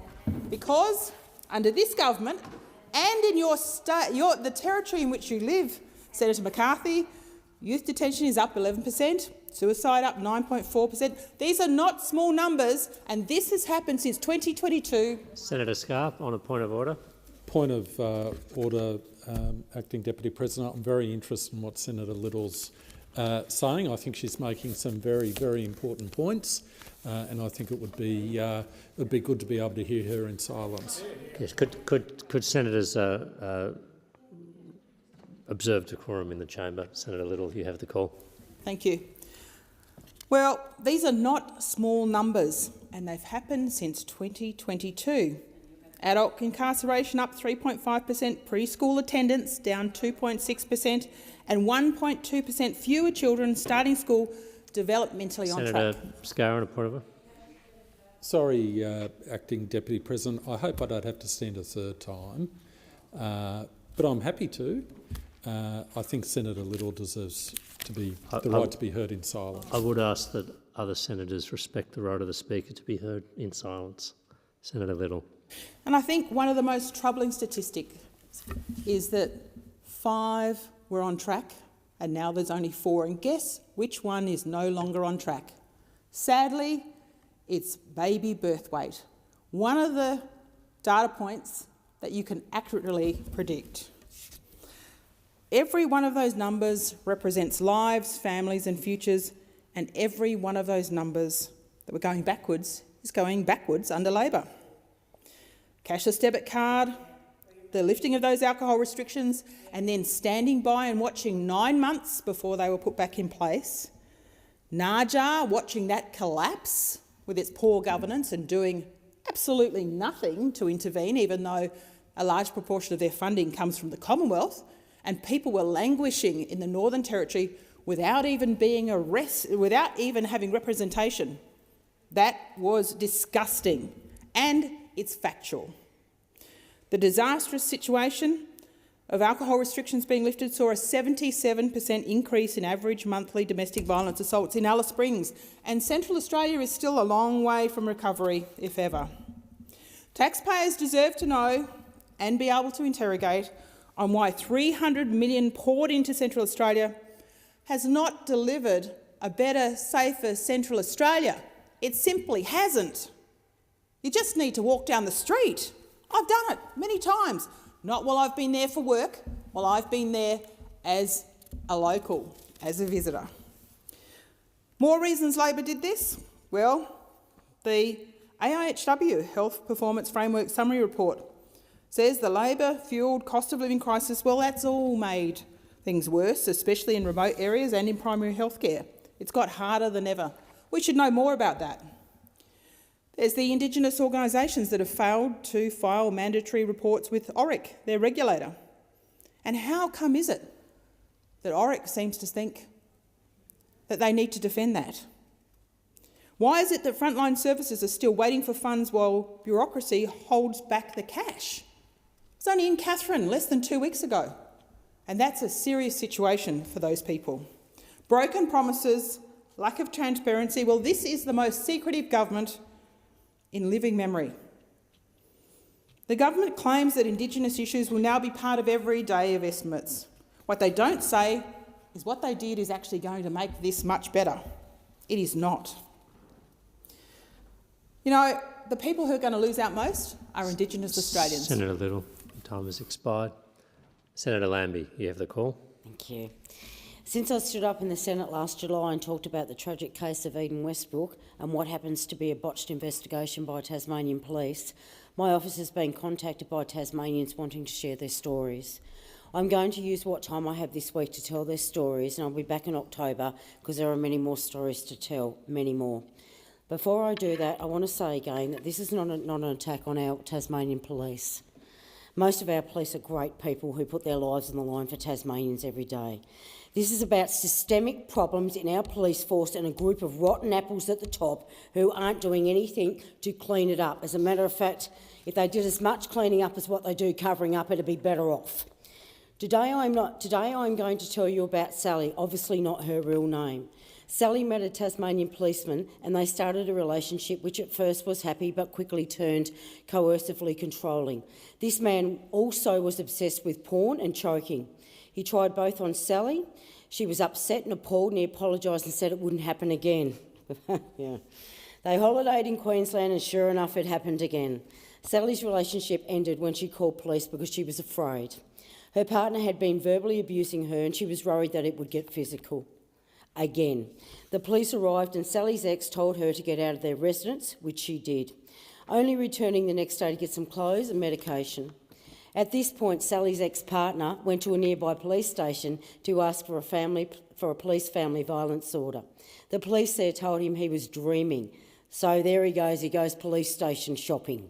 Found someone who he was mates with and bingo, he got a police family violence order against Sally. Sally is a professional, intelligent, independent woman. Like most of us, she assumed that if she notified the Tasmanian police, then of course action would have to be taken. Sally reported her ex for writing an untrue statutory declaration which was used to support the police family violence order against her.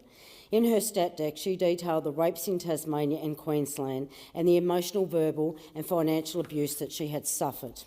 Initially, Sally was assured that all her complaints would be thoroughly investigated and that Queensland Police would also be forwarded her rape complaint after the DPP advised Tasmanian Police to do so.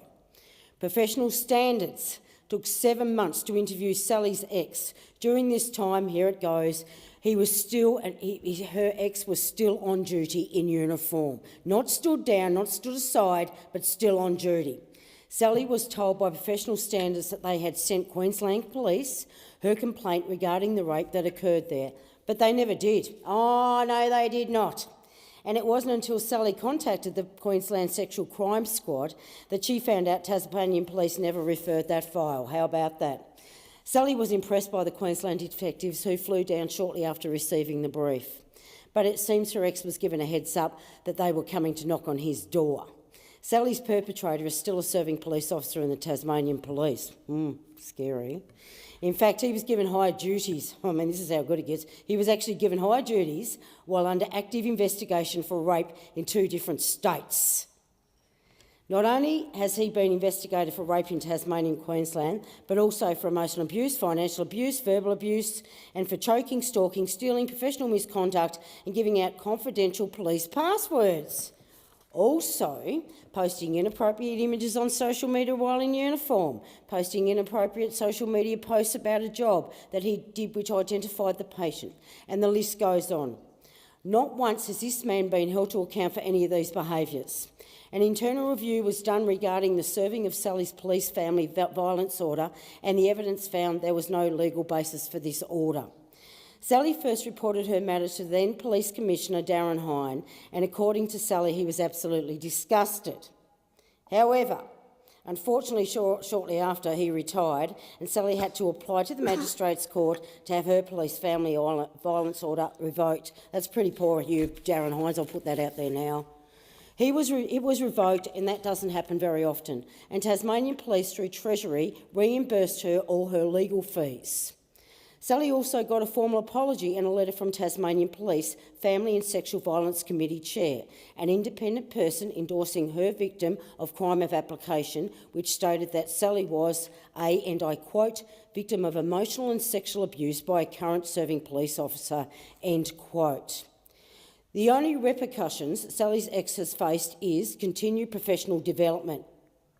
Sound familiar? This is what the military does. They call it continued professional development. We're onto this when they're actually doing nothing. It's something that they say when they're not doing crap, which is really, really bad, really bad. Sally was frustrated that her rape investigation was investigated by a detective friend of her ex. Who would do that? Who would do that? Who played police football with and was also previously her ex's boss? I mean, you couldn't make this stuff up. Seriously, you could not. This officer refused to acknowledge a conflict of interest, which, as I see, would not pass a pub test, especially in Tasmania. Sally also has discovered that other officers and co-workers from external agencies have also made complaints regarding her ex's professional misconduct at work. Still in uniform, this person. Tasmanian Police professional standards assured Sally that her ex's reputation is terrible within the force, but he is still serving. What sort of message does this send to young officers in our Tasmanian Police Force? That this behaviour is okay? Because it is not. It is not.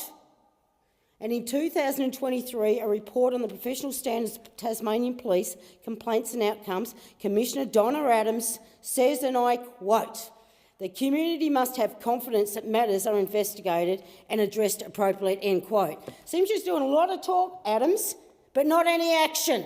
Certainly not where the action needs to be. You don't have the courage because you're all about yourself. I don't know what the Tasmanian Police professional standards mob are doing, but it's certainly not their goddamn job anyway. It seems to me that Tasmanian Police are operating like the Defence Force operate. They investigate themselves and then they make their own homework and nothing to see here. Well, I'm onto you. I'm onto you. And I've got them lining up at my office. Since I have been talking about the Eden Westbrook, the tragic circumstances around her death, the poor investigation and the fact that the late disgraced paedophile police officer, Paul Reynolds, had oversight of Eden's case. I have whistleblowers like Sally and ex and serving Tasmanian police officers, like I said, coming forward. It's just about over, Donna. It's just about over, I can taste you. I'm not sure if the case of Paul Reynolds has really got out to the broader Australian public yet, but it's an absolute shocker. Reynolds was a senior Tasmanian police officer who groomed and abused 50 boys over 30 years. You can't tell me that none of those police officers knew what was going on at the higher end. Absolutely, you cannot tell me it wasn't going on and you didn't know. Because if you didn't, you shouldn't have been in that damn uniform. It was a young police officer, Will Smith, who made a complaint against Reynolds, and Mr Smith's complaint was made internally through Tasmania's police blue team reporting mechanism, with a senior officer he trusted putting his name to it. He heard from the other officer Reynolds was being investigated by Police Professional Standards Unit. A while later, he was told Reynolds had died by suicide one day after his house was searched, and I've been told by whistleblowers that Reynolds got a warning phone call. What I want to know is, were his phone calls ever investigated? Has anyone ever investigated Paul Reynolds and what was on his phone? Because I want to know the truth, and so do many others and Tasmanians. An hour before police went to his house to arrest him. Something stinks here. The investigation into Reynolds was continued when he died, with most of the Tasmanian community left in the dark about his offending until a coronial inquest was released in 2023. Despite that complaint, Reynolds was given a full police funeral. What an absolute shocker. An absolute shocker. That is despite senior police officers being aware he was under investigation over sexual abuse allegations. That just killed the uniform. That's a shocker. Whoever made that decision, you should be left and you should never go back near that uniform. A review by Regina Wise into the Reynolds conduct found that the extent of his grooming and sexual abuse between 1998 and 2018 was, and I quote, truly shocking and horrific. Mr Smith said he found it difficult at times to cope at times after making the report, claiming he was never told by Tasmanian Police that the information he passed on had been found to be true. The cover-up stops today. It's going to keep coming, Donna. It's coming. That's it. You just can't cover things up, mate. It'll always come out. The truth always comes out. Senator Scarr, you have the Thank call. you, Acting Deputy President. I was delighted on Friday 29 August 2025 to attend the Multicultural Queensland Awards Night, attended by the Honourable Fiona Simpson, MP, Multicultural Affairs Minister, and many representatives from Queensland's wonderful multicultural communities. And I'd like to congratulate the winners from the evening. The Minister's Multicultural Award was awarded to Mr Emil Rahimov. And Emil, I've known for many years, he's helped so many people, Acting Deputy President, in Queensland's wonderful multicultural communities. So I congratulate him. The Multicultural Sector Outstanding Achiever Award was Rayween Burton, Diversity and Inclusion Champion Lola Ingadutia, and the Lifetime Achiever Award, Irene Balden, who I've known for many years. Irene has volunteered for 40 years helping multicultural communities across Queensland. So thank you so much, Irene, especially for everything you do for Radio 4EB. One person I would like to mention as well is the winner of the Outstanding Contribution by a New Queenslander, Ben Mayo. And Ben comes from Kenya, and Ben gave a very, very moving speech on the night, and I'd like to quote from Ben's speech. And I thought this was outstanding. And Ben and the Kenyan community should be so proud of his speech. I quote, "This award is not just mine, it belongs to every new Queenslander who, regardless of how they arrived, is contributing in quiet but powerful ways. It is a proof that when migrants are given opportunities and not judged by where they come from, but embraced for what they bring, they become an asset for Queensland."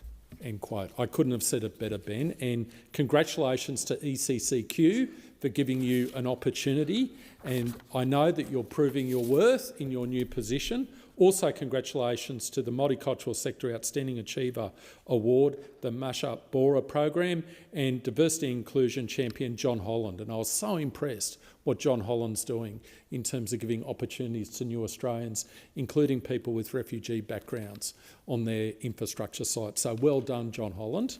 So congratulations to everyone, the highly commended recipients as well. It was a wonderful night and represented the very best of Australian values. On 10 August 2025, Acting Deputy President, I was absolutely delighted to attend a PNG Cultural Day convened by the UQ PNG Students Association to celebrate the 50th anniversary of Papua New Guinea, the independent state of Papua New Guinea. The 50th anniversary of its independence falls on 16 September this year. I was actually in Papua New Guinea working as a lawyer when the 25th anniversary of PNG independence came about.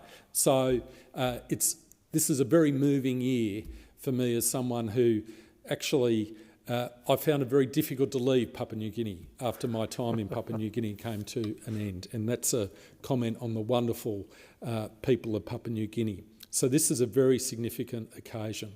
I want to congratulate all the members of the University of Queensland PNG Students Association. I want to compliment Rotary Toowong for all the wonderful work you do in PNG and for supporting the celebration. And I want to congratulate all of the wonderful performers who gave us such a rich kaleidoscope of the different cultures across that amazingly diverse country called Papua New Guinea, which has so many of the world's languages. 1/4 of the world's languages are actually in Papua New Guinea, quite extraordinary. And the performances were absolutely fantastic. And I say to the students at the University of Queensland from Papua New Guinea, you are our future One-Tok Bridge, the bridge between Australia and Papua New Guinea. And the work you do in decades to come will make such a valuable contribution.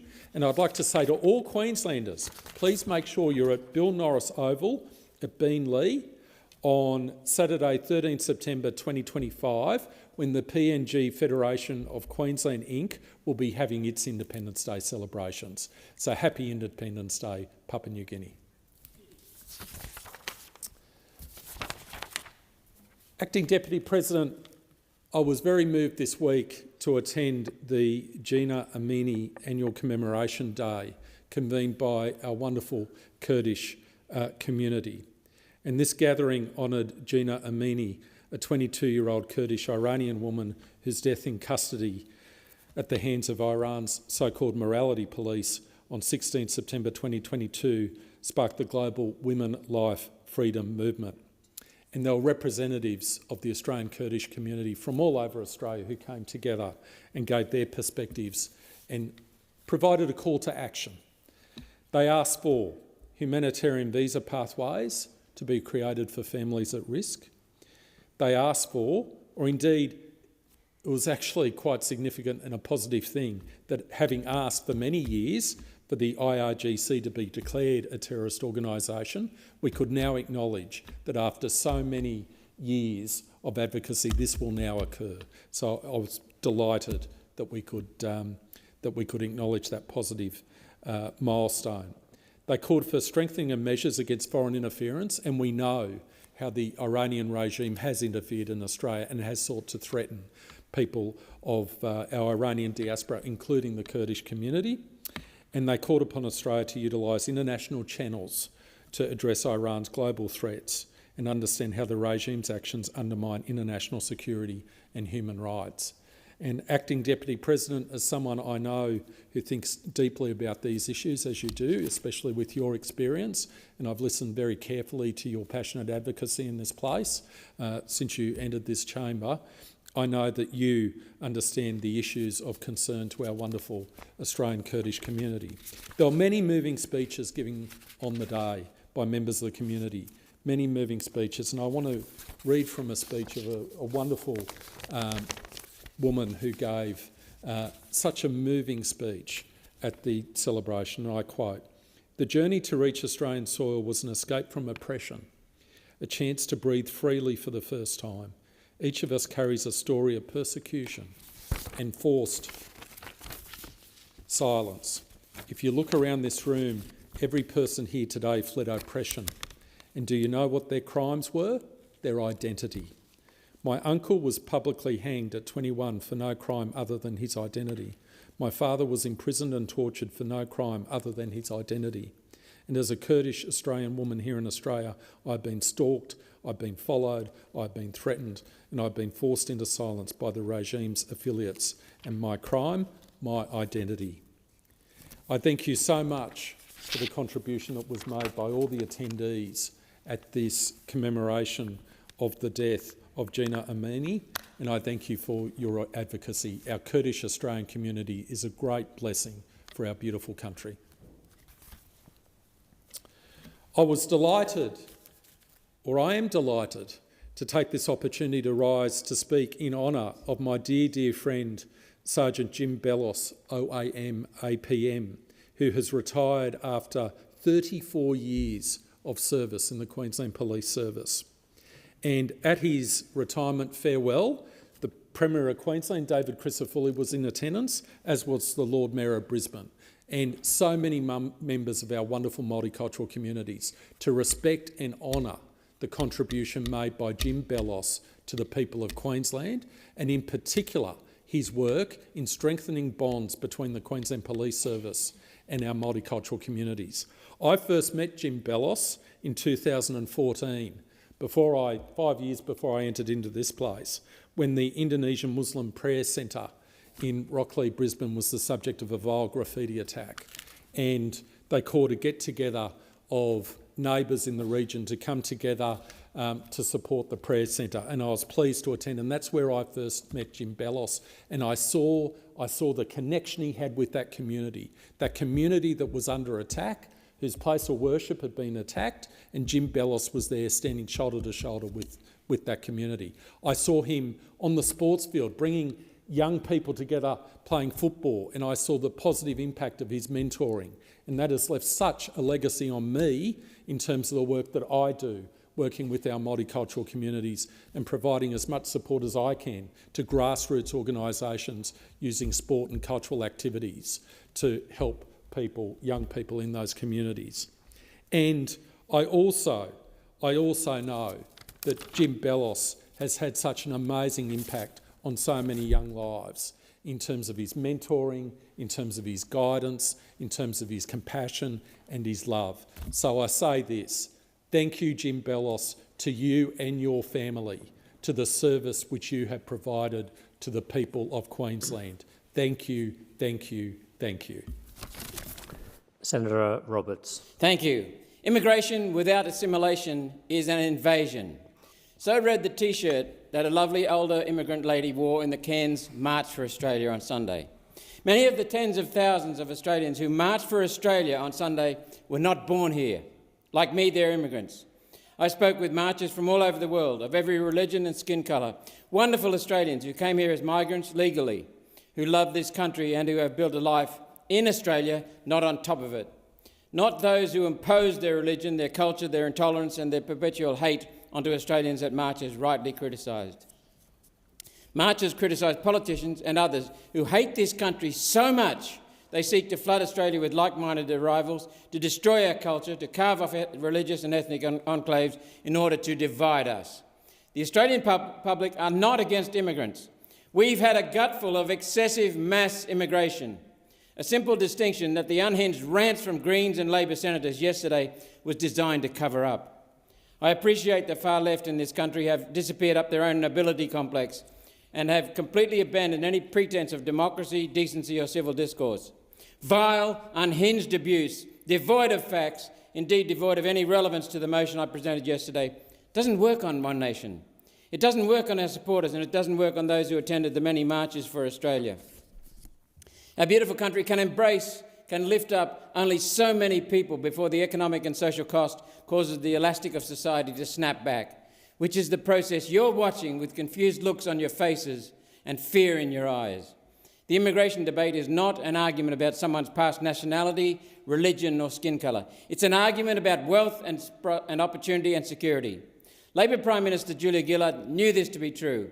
In an address to the University of Western Sydney in March 2013, the then Prime Minister Gillard promised Labor would, quote, "Stop foreign workers being put at the front of the queue with Australian workers at the back. We will support your job and put Aussie workers first."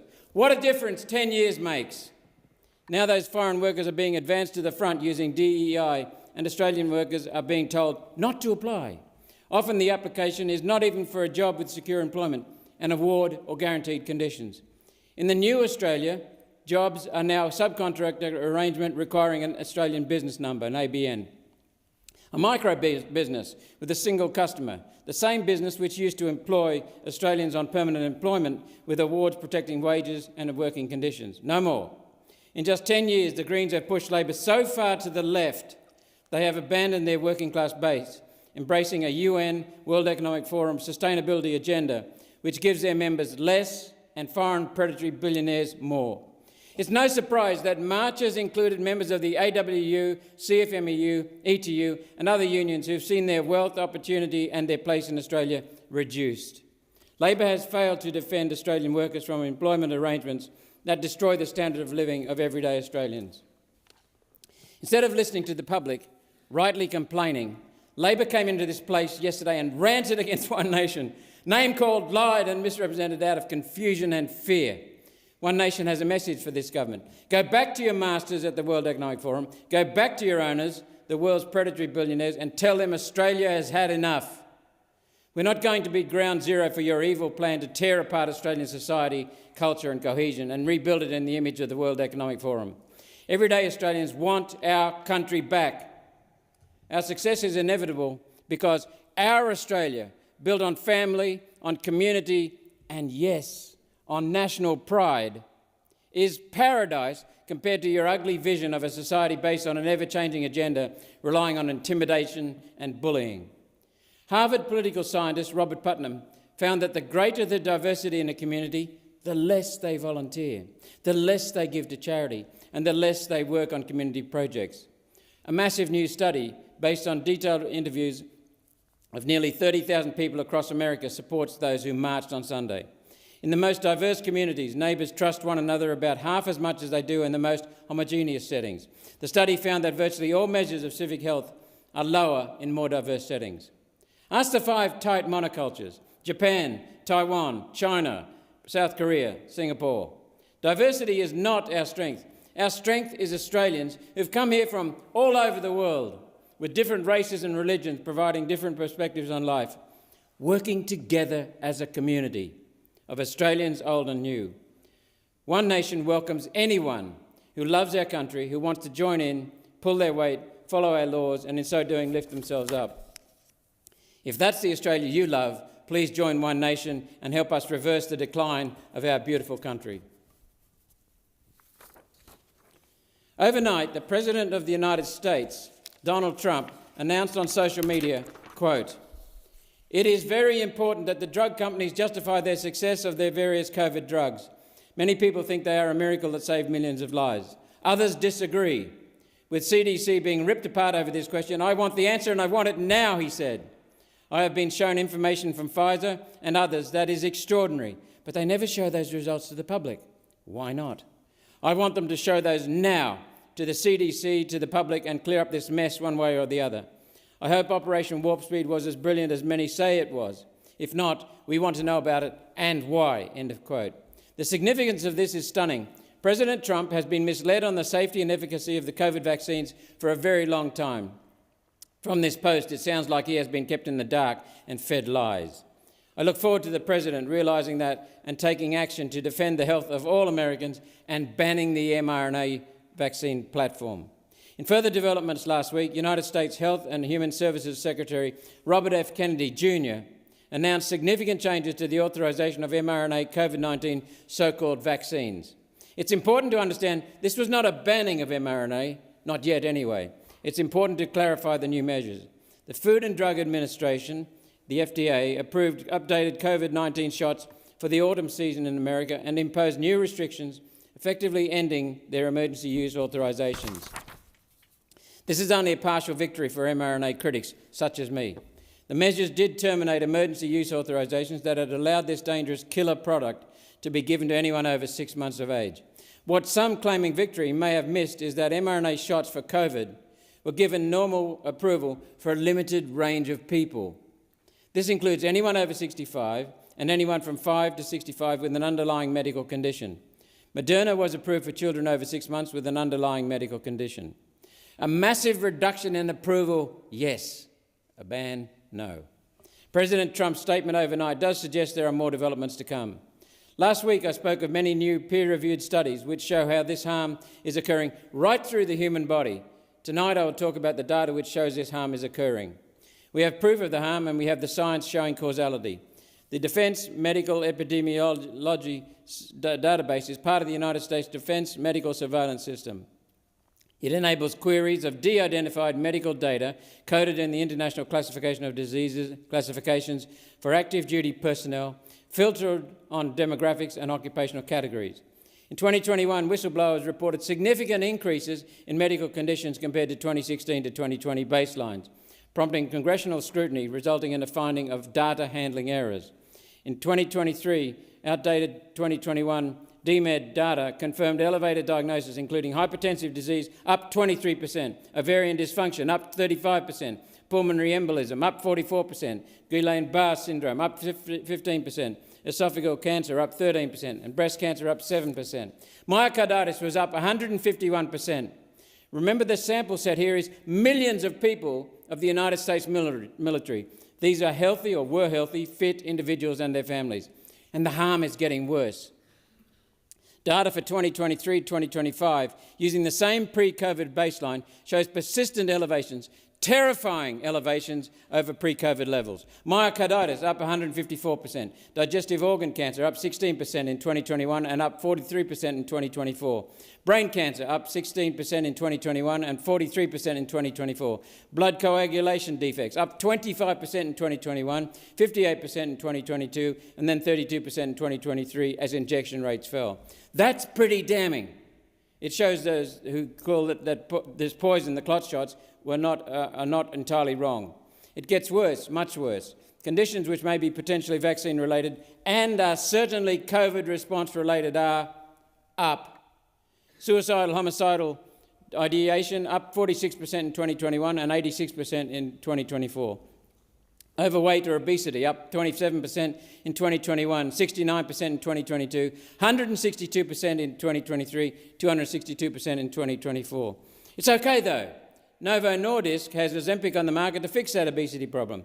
Who owns Novo Nordisk, Morgan Stanley, BlackRock, Vanguard and Norges? I call them BlackRock Inc. This gaggle of rapacious wealth funds investing the wealth of the world's predatory billionaires. And who owns Pfizer? The cause of this obesity epidemic? You guessed it, BlackRock.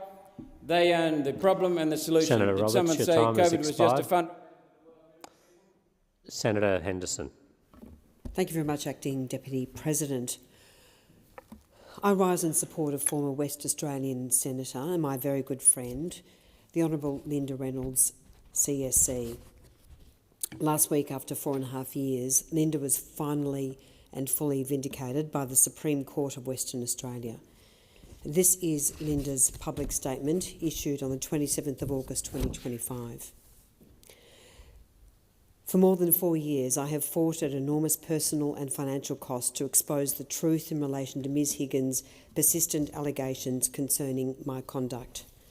I am relieved that the judgment delivered this morning by Justice Tottle comprehensively details what His Honour found to be the dishonest allegation of a political cover-up made against myself and my then Chief of Staff, Ms Fiona Brown.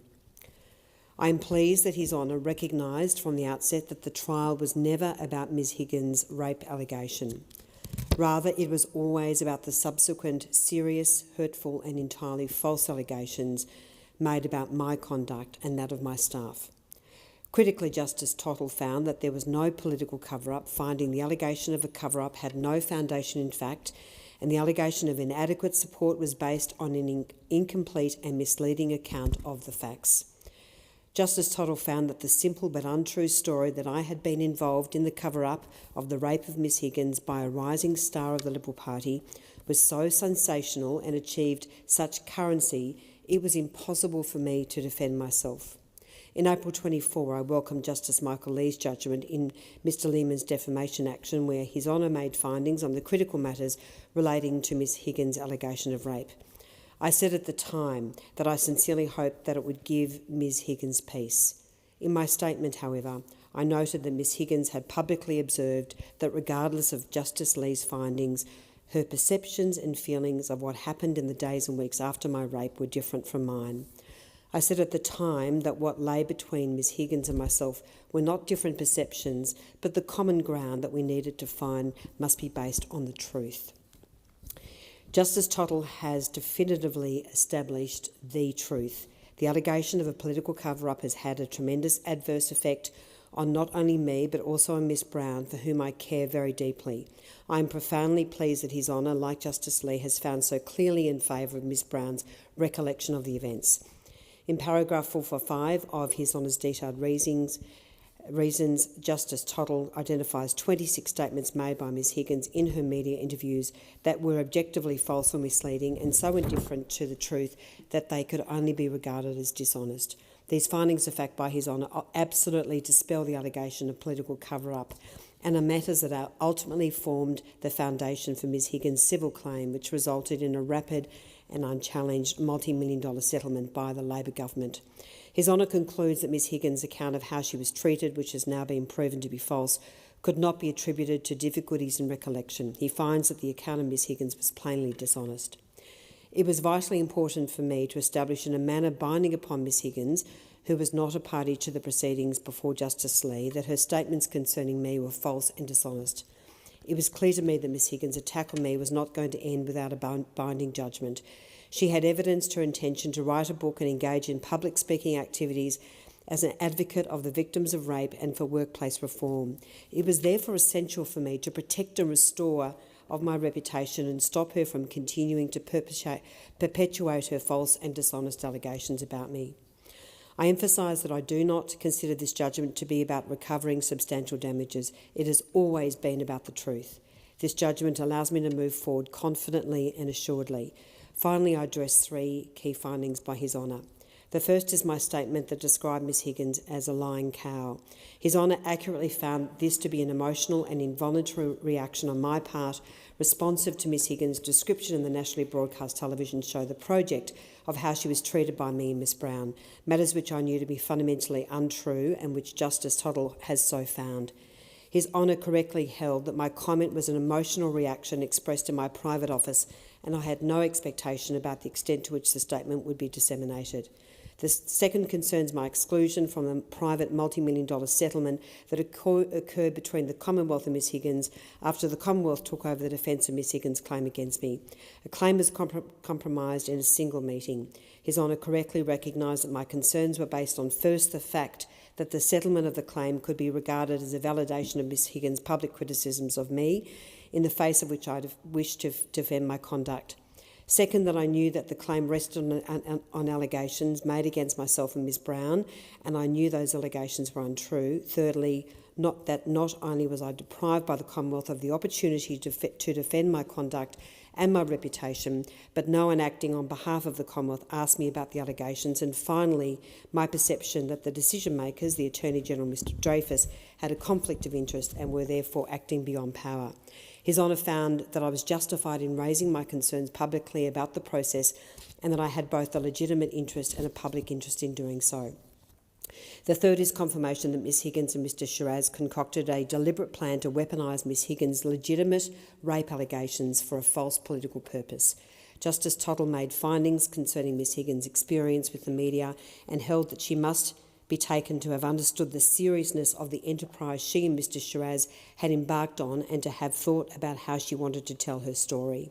He found that the timeline document created by Ms Higgins and Mr Shiraz was prepared as a briefing document for the use of journalists and sympathetic politicians, and that the focus of the document was Ms Higgins' interactions with Ms Brown and myself. He further found that many of the statements contained in the document were incorrect and presented a misleading impression of events in significant respects. He also found that Ms Higgins' willingness to speculate and embellish reflected a desire on her part to enhance the credibility of her allegations of a political cover-up and her allegations that I and Ms Brown treated her poorly. He found that Ms Higgins and Mr Shiraz, together with Ms Maiden, Ms Wilkinson and Mr Llewellyn, had reached an understanding about the strategy to be adopted for ensuring the disclosure of Ms Higgins' story achieved widespread attention in the media and major political impact. Finally, he found that there was an intention to inflict political damage on me and through me on the coalition government. He finds that it is clear such political damage was intended by making the disclosure at the beginning of a sitting week and ensuring my political opponents were briefed with the materials necessary to question me in the Senate. It is now time that the Prime Minister and the Federal Labor Government, the only party that has not yet been forced to defend its reputation, accept the significant impact their conduct has had in enabling Ms Higgins to perpetuate her lies. Had the plainly false allegations against me been properly investigated by the Commonwealth and its lawyers, and had I been permitted to defend the plainly defensible allegations she had been made against me, I and many others would not have incurred the cost and stress of litigation that has been so damaging financially and emotionally. I thank Justice Tottle for his careful consideration of the evidence and his decisive and comprehensive judgment. I also thank Martin Bennett and his amazing team for fighting for me. Finally, I thank Robert, my family, and my many friends who stood by my side. They never stopped believing in me and supporting me. Today, as I look to the future, having served my country for over 40 years, I look forward to finding new ways to serve. Thank you. That was the statement of the Honourable Linda Reynolds, CSC. Mr Acting Deputy President, as Martin Luther King said, injustice anywhere is a threat to justice everywhere. Thank you. The Senate stands adjourned and will meet again tomorrow at 9 a.m.